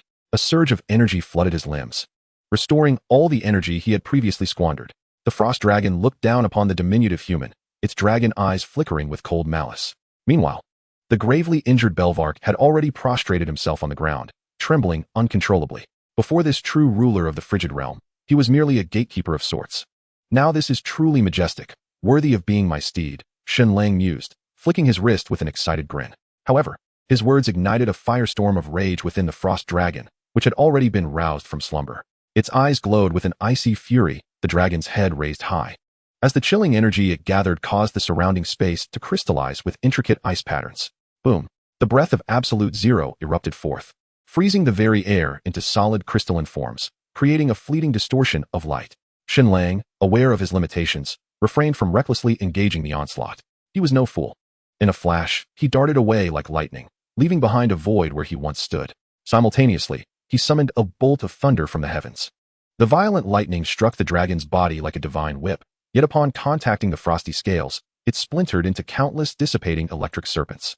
This thunder, potent enough to shatter mountains, merely left a few charred marks upon the dragon's hide. The frost dragon, astonished, lowered its head to inspect its scales, its fearsome visage momentarily reflecting human-like bewilderment. Yet, in an instant, this surprise was overshadowed by a tsunami of wrath. As an ancient being standing atop the world's pinnacle, it unfurled its wings, unleashing a terrifying speed that belied its massive form. Whoosh! With a piercing shriek, the dragon soared through the air, and had it not been for Shen Lang's heightened perception, he would have struggled to track its movements. With each powerful beat of its colossal wings, the frost dragon left behind a lingering trail of crystalline ice in the air. Although Shen Lang's attributes were utterly overwhelmed by the might of the frost dragon, his eyes held not a trace of fear. Instead, they ignited with an overwhelming spirit of combat. With a resounding roar directed toward the heavens, a brilliant golden flame erupted around Shen Lang, transforming him into a blazing meteor as he charged defiantly against the overwhelming dragon's might. In Chapter 4, titled The Lock of Heaven, a imitation yet formidable, the collision between the diminutive human form and the gargantuan dragon was stark. Despite the formidable force capable of shattering mountains embodied in the dragon's claws, Shen Lang resolutely withstood the impact. How exhilarating! It was far superior to that turtle. Shen Lang laughed heartily, relinquishing his suppressed power. With the 40-fold gravity nullified, he flickered like lightning, reappearing beneath the dragon's belly, delivering a powerful rising dragon fist to its reverse scale. The frost dragon roared in pain, its tail sweeping through the air like a celestial pillar. Yet, Shen Lang deftly evaded the strike, countering with a whip kick to the joint of the dragon's wing. A spectacular melee unfolded in the skies above, with Shen Lang's every punch imbued with the force to crumble mountains, while the dragon's claws were laced with an icy chill capable of freezing all life. The frost dragon's flawless physique, bolstered by its innate racial talents, pressed down upon Shen Lang, who, even when unleashing the full extent of his internal energy, merely managed to hold his ground against it. In that moment, golden light clashed with the azure frost of the dragon, creating a dazzling spectacle as the thunderous sounds shattered clouds for miles around. Suddenly, the frost dragon unfurled its wings, gathering countless ice crystals that swiftly transformed into a myriad of icy spears. In an instant, Shen Lang's palm surged with electric light, compressing millions of volts into a searing white plasma, the terrifying heat distorting the surrounding air. The clash of extreme cold and searing heat erupted in the air, unleashing a chaotic energy that vaporized the ice field below, forming a massive pit several dozen miles wide. As the brilliance faded, both combatants appeared somewhat disheveled. The dragon's left wing was charred, while Shen Lang's right arm was encrusted with frost. Once more, Shen Lang shattered the ice encasing his arm, and golden ripples manifested behind him in profusion. The dragon, unwilling to concede, illuminated its claws with a blinding blue light. A flurry of golden blades, inscribed with peculiar runes, surged forth, raining down like a torrential storm. With a thunderous roar, the frost dragon flapped its wings, conjuring a frigid tempest that diverted half of the golden blades from their course. Only a few managed to pierce the dragon's hide, yet the surface of its azure scales shimmered with a chilling luminescence. Hardened, the scales struck by the blades instantaneously thickened and fortified, resulting in a dazzling shower of sparks upon collision with the blades, yet ultimately failing to inflict any damage. The frost dragon raised its head and let out a long, resonant roar, a hint of human-like mockery gleaming in its eyes. As an ancient being standing at the pinnacle of this world, it had already perfected its draconic form. Ordinary blades were nothing more than mere scratches to it. Why not try this? Shen Lang smirked, as the multitude of golden blades suddenly twisted and morphed into 100 golden chains. This was indeed Shen Lang's manifestation of an imitation of the lock of heaven. The chains intertwined as if imbued with life, weaving a colossal golden net that obscured the heavens. The frost dragon's pupils contracted sharply, its massive form twisting and turning in the air, its wings stirring up a tempest in an attempt to disrupt the chain's confinement. Yet, one chain suddenly coiled around its right claw like a serpentine spirit. Instantly, a cacophony erupted as hundreds of chains, akin to sharks sensing blood, surged from all directions. The dragon's wings, sharp claws, and long tail were ensnared by the golden chains, and in the blink of an eye, this behemoth was stretched and immobilized in midair. With a thunderous roar, the frost dragon unleashed its fury, its muscles rippling as the veins beneath its azure scales bulged. The immense power capable of toppling mountains surged forth. Yet the golden chains remained steadfast, tightening even further in response to its struggles. The celestial locks of the mind bore the same indestructible nature, rendering its efforts futile. Shen Lang stood suspended in the air, surrounded by dazzling lightning, resembling a deity of thunder. Above, a gargantuan sword of Damocles gradually coalesced, its blade radiating destructive energy that made the very heavens shudder. The frost dragon's pupils narrowed in alarm, an overwhelming sense of impending doom driving it into a frenzy. It abandoned all restraint, its maw agape as it unleashed an absolute zero breath aimed directly at Shen Lang. With a swift movement, Shen Lang effortlessly dodged this lethal assault. The dragon, however, abruptly lifted its head, redirecting its breath skyward, instantly freezing the yet-to-be-formed sword of Damocles. The blade shattered into countless crystalline fragments, dispersing into the air. Impressive. You have a brain, Shen Lang remarked with a smirk. Before he could finish his thought, the void above the frost dragon twisted once more, and a sword of Damocles, even larger and more terrifying than before, began to take shape at an astonishing speed. The blade crackled with destructive thunder, its presence causing the very fabric of space to tremble. A flicker of panic finally appeared in the frost dragon's eyes. It thrashed wildly, the celestial locks emitting a piercing clang under its ferocious might, yet it remained ensnared. Though the massive dragon managed to shift slightly, the distance was negligible beneath the shadow of the sword of Damocles. Prepare for judgment, Shen Lang intoned, his finger lightly tapping. The sword of Damocles plummeted with a resounding crash. With a deafening roar, the frost dragon unleashed its might, revealing its hidden card as the domain of eternal frost expanded to its fullest. Centered around it, the frigid power surged wildly, freezing the space within 1,000 miles. As if time itself had come to a standstill, the descent of the sword of Damocles noticeably slowed, ice crystals forming on its surface. Yet the blade still emitted devastating arcs of lightning. Seizing the moment, the frost dragon thrashed in desperation, its breath and fangs gnashing, but the golden chains remained unyielding, tightening further with each struggle. In a futile struggle, Shen Lang let out a cold laugh, the power of thunder surging within him. The lightning on the sword of Damocles flared violently, shattering the frozen ice crystals inch by inch. Although the giant sword's speed diminished slightly, it continued its unstoppable descent with overwhelming force. Boom! The sword's blade struck fiercely against the back of the colossal dragon, causing the azure frost scales to shatter in a blinding flash of lightning. The ice dragon emitted a pained roar, a charred scar appearing on its back. Yet the wound was not deep. Under the weakening effects of the Everfrost realm, this strike failed to inflict a fatal blow. The dragon's pupils suddenly constricted, a flicker of incredulous rage flashing within its eyes. In this realm of extreme cold, which it had dominantly ruled, the human before it not only shattered the shackles of eternal frost, but also left a mark upon its proud scales. What astonished it most was the sight of those seemingly delicate golden chains, which it could not budge in the slightest. Such terror, however, as the third sword of Damocles slowly took form in the high skies, this proud sovereign of the polar realms finally revealed an unmistakable terror within its gaze. At that moment, Shen Lang's figure abruptly appeared before the dragon, his voice calm, yet unwavering. Submit to me, and I may spare your life. Chapter 5. Is this really a fight? Submit? The pride of the dragonkin would never allow it to bow to a mere human. The ice dragon's fierce vertical pupils suddenly became bloodshot, and a strange ice-blue blood seeped between the gaps of its scales.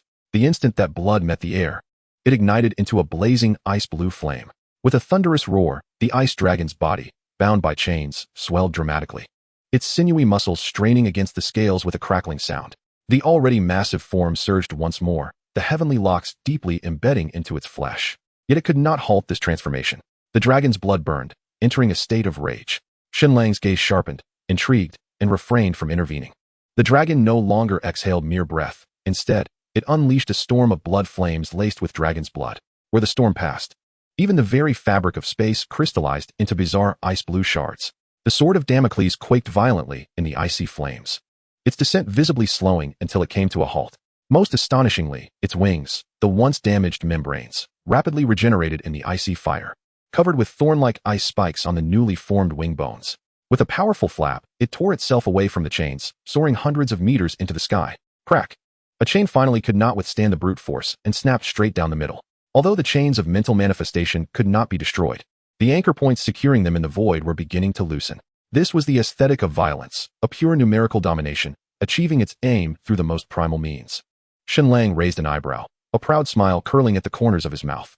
With a casual wave, the sword of Damocles, suspended in the heavens, vanished, along with the chains binding the ice dragon.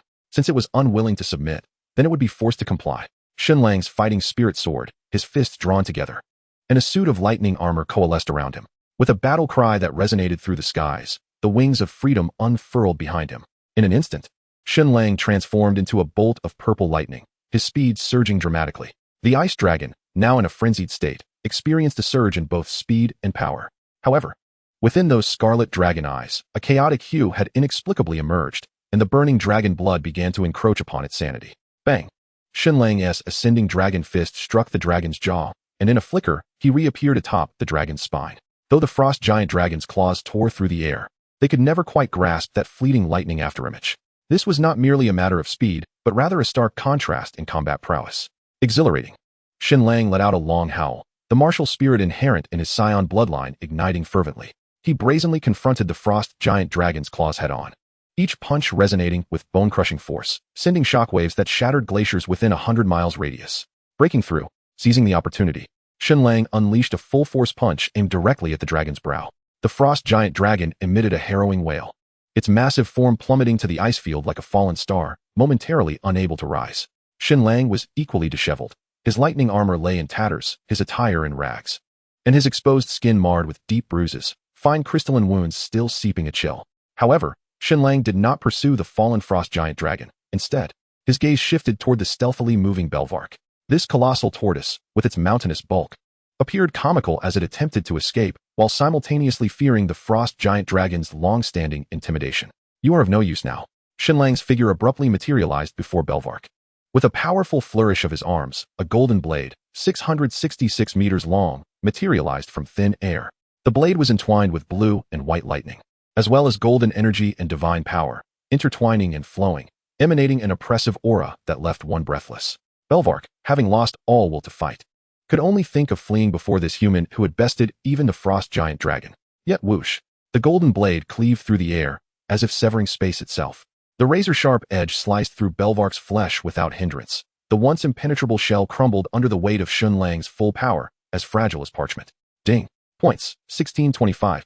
At the instant the system notification sounded, Shen Lang casually waved his hand, consigning Belvark's severed remains into the system space. A millennium-old tortoise, indeed a rare treasure for replenishment. Shen Lang mused nonchalantly, his gaze already shifting behind him. The frost giant dragon was struggling to ascend, shaking in the air, the blood-red hue in its eyes deepening. It violently swung its head, icy blue dragon blood splattering from its wounds, each droplet igniting into burning ice flames as it hung in the air. "Human, you shall perish." To Shen Lang's astonishment, the frost giant dragon spoke, its voice gravelly like glaciers grinding together. It unfurled its wings, and beneath the eternal frost domain, countless ice crystals coalesced around it, swiftly forming tens of thousands of ice crystal spears. The tips of those ice spears, tainted with dragon blood, flickered with an eerie blue flame. "It can speak? I find you even more intriguing."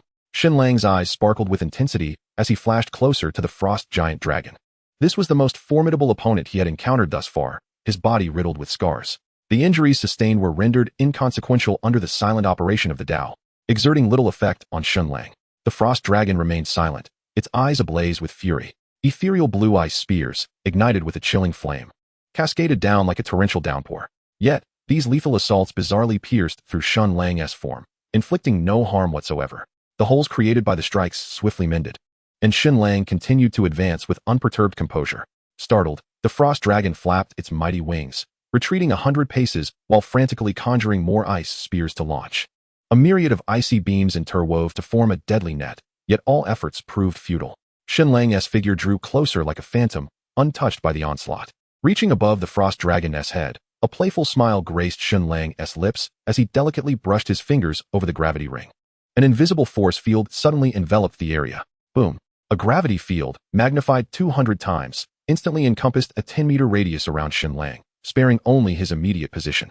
This force field precisely covered the frost dragon's head, heart, and limbs. The massive dragon lost its balance and crashed to the ground, creating a vast crater in the icy expanse. In truth, the frost dragon's physique was not as gargantuan and cumbersome as that of Belvic. Rather, it was more refined and compact, with a wingspan of merely 100 meters and a standing height of approximately 50 meters. It seemed like a concentrated essence in a more perfect form. Even so, this colossal being was comparable to a 15-story building, exuding an impressive might. At its peak, the frost dragon could withstand a gravity of 150 times, but 200 times would render it laborious to move. Currently, it was grievously injured and had been forced to exit its blood-frenzied state, making it exceedingly difficult to even maintain consciousness under such terrifying gravitational pressure. "What do you think? Is it not a disgrace to have you as my steed?" Shen Lang sat leisurely atop the frost dragon's head, gazing down into its enormous eyes. As he spoke, Shen Lang casually activated 2 radiant Lamy aids, instantly restoring his state to its zenith. The frost dragon shut its eyes tightly, feigning death. The pride etched in its bloodline made submission an impossibility, even though it had internally acknowledged Shen Lang's prowess. The notion of serving as a mount for the sovereign of eternal frost was utterly intolerable. If its old adversaries were to discover this, it would surely be the subject of ridicule. It would rather perish than endure such humiliation. As for resistance, the frost dragon resigned itself to fate. It had unleashed its breath, territory, and all hidden cards, yet none could subdue the opponent. Now, having exited the frenzy state and suffered a significant reduction in power, Shen Lang appeared to have employed some unknown means to restore his condition instantaneously. How could one possibly continue fighting under such circumstances?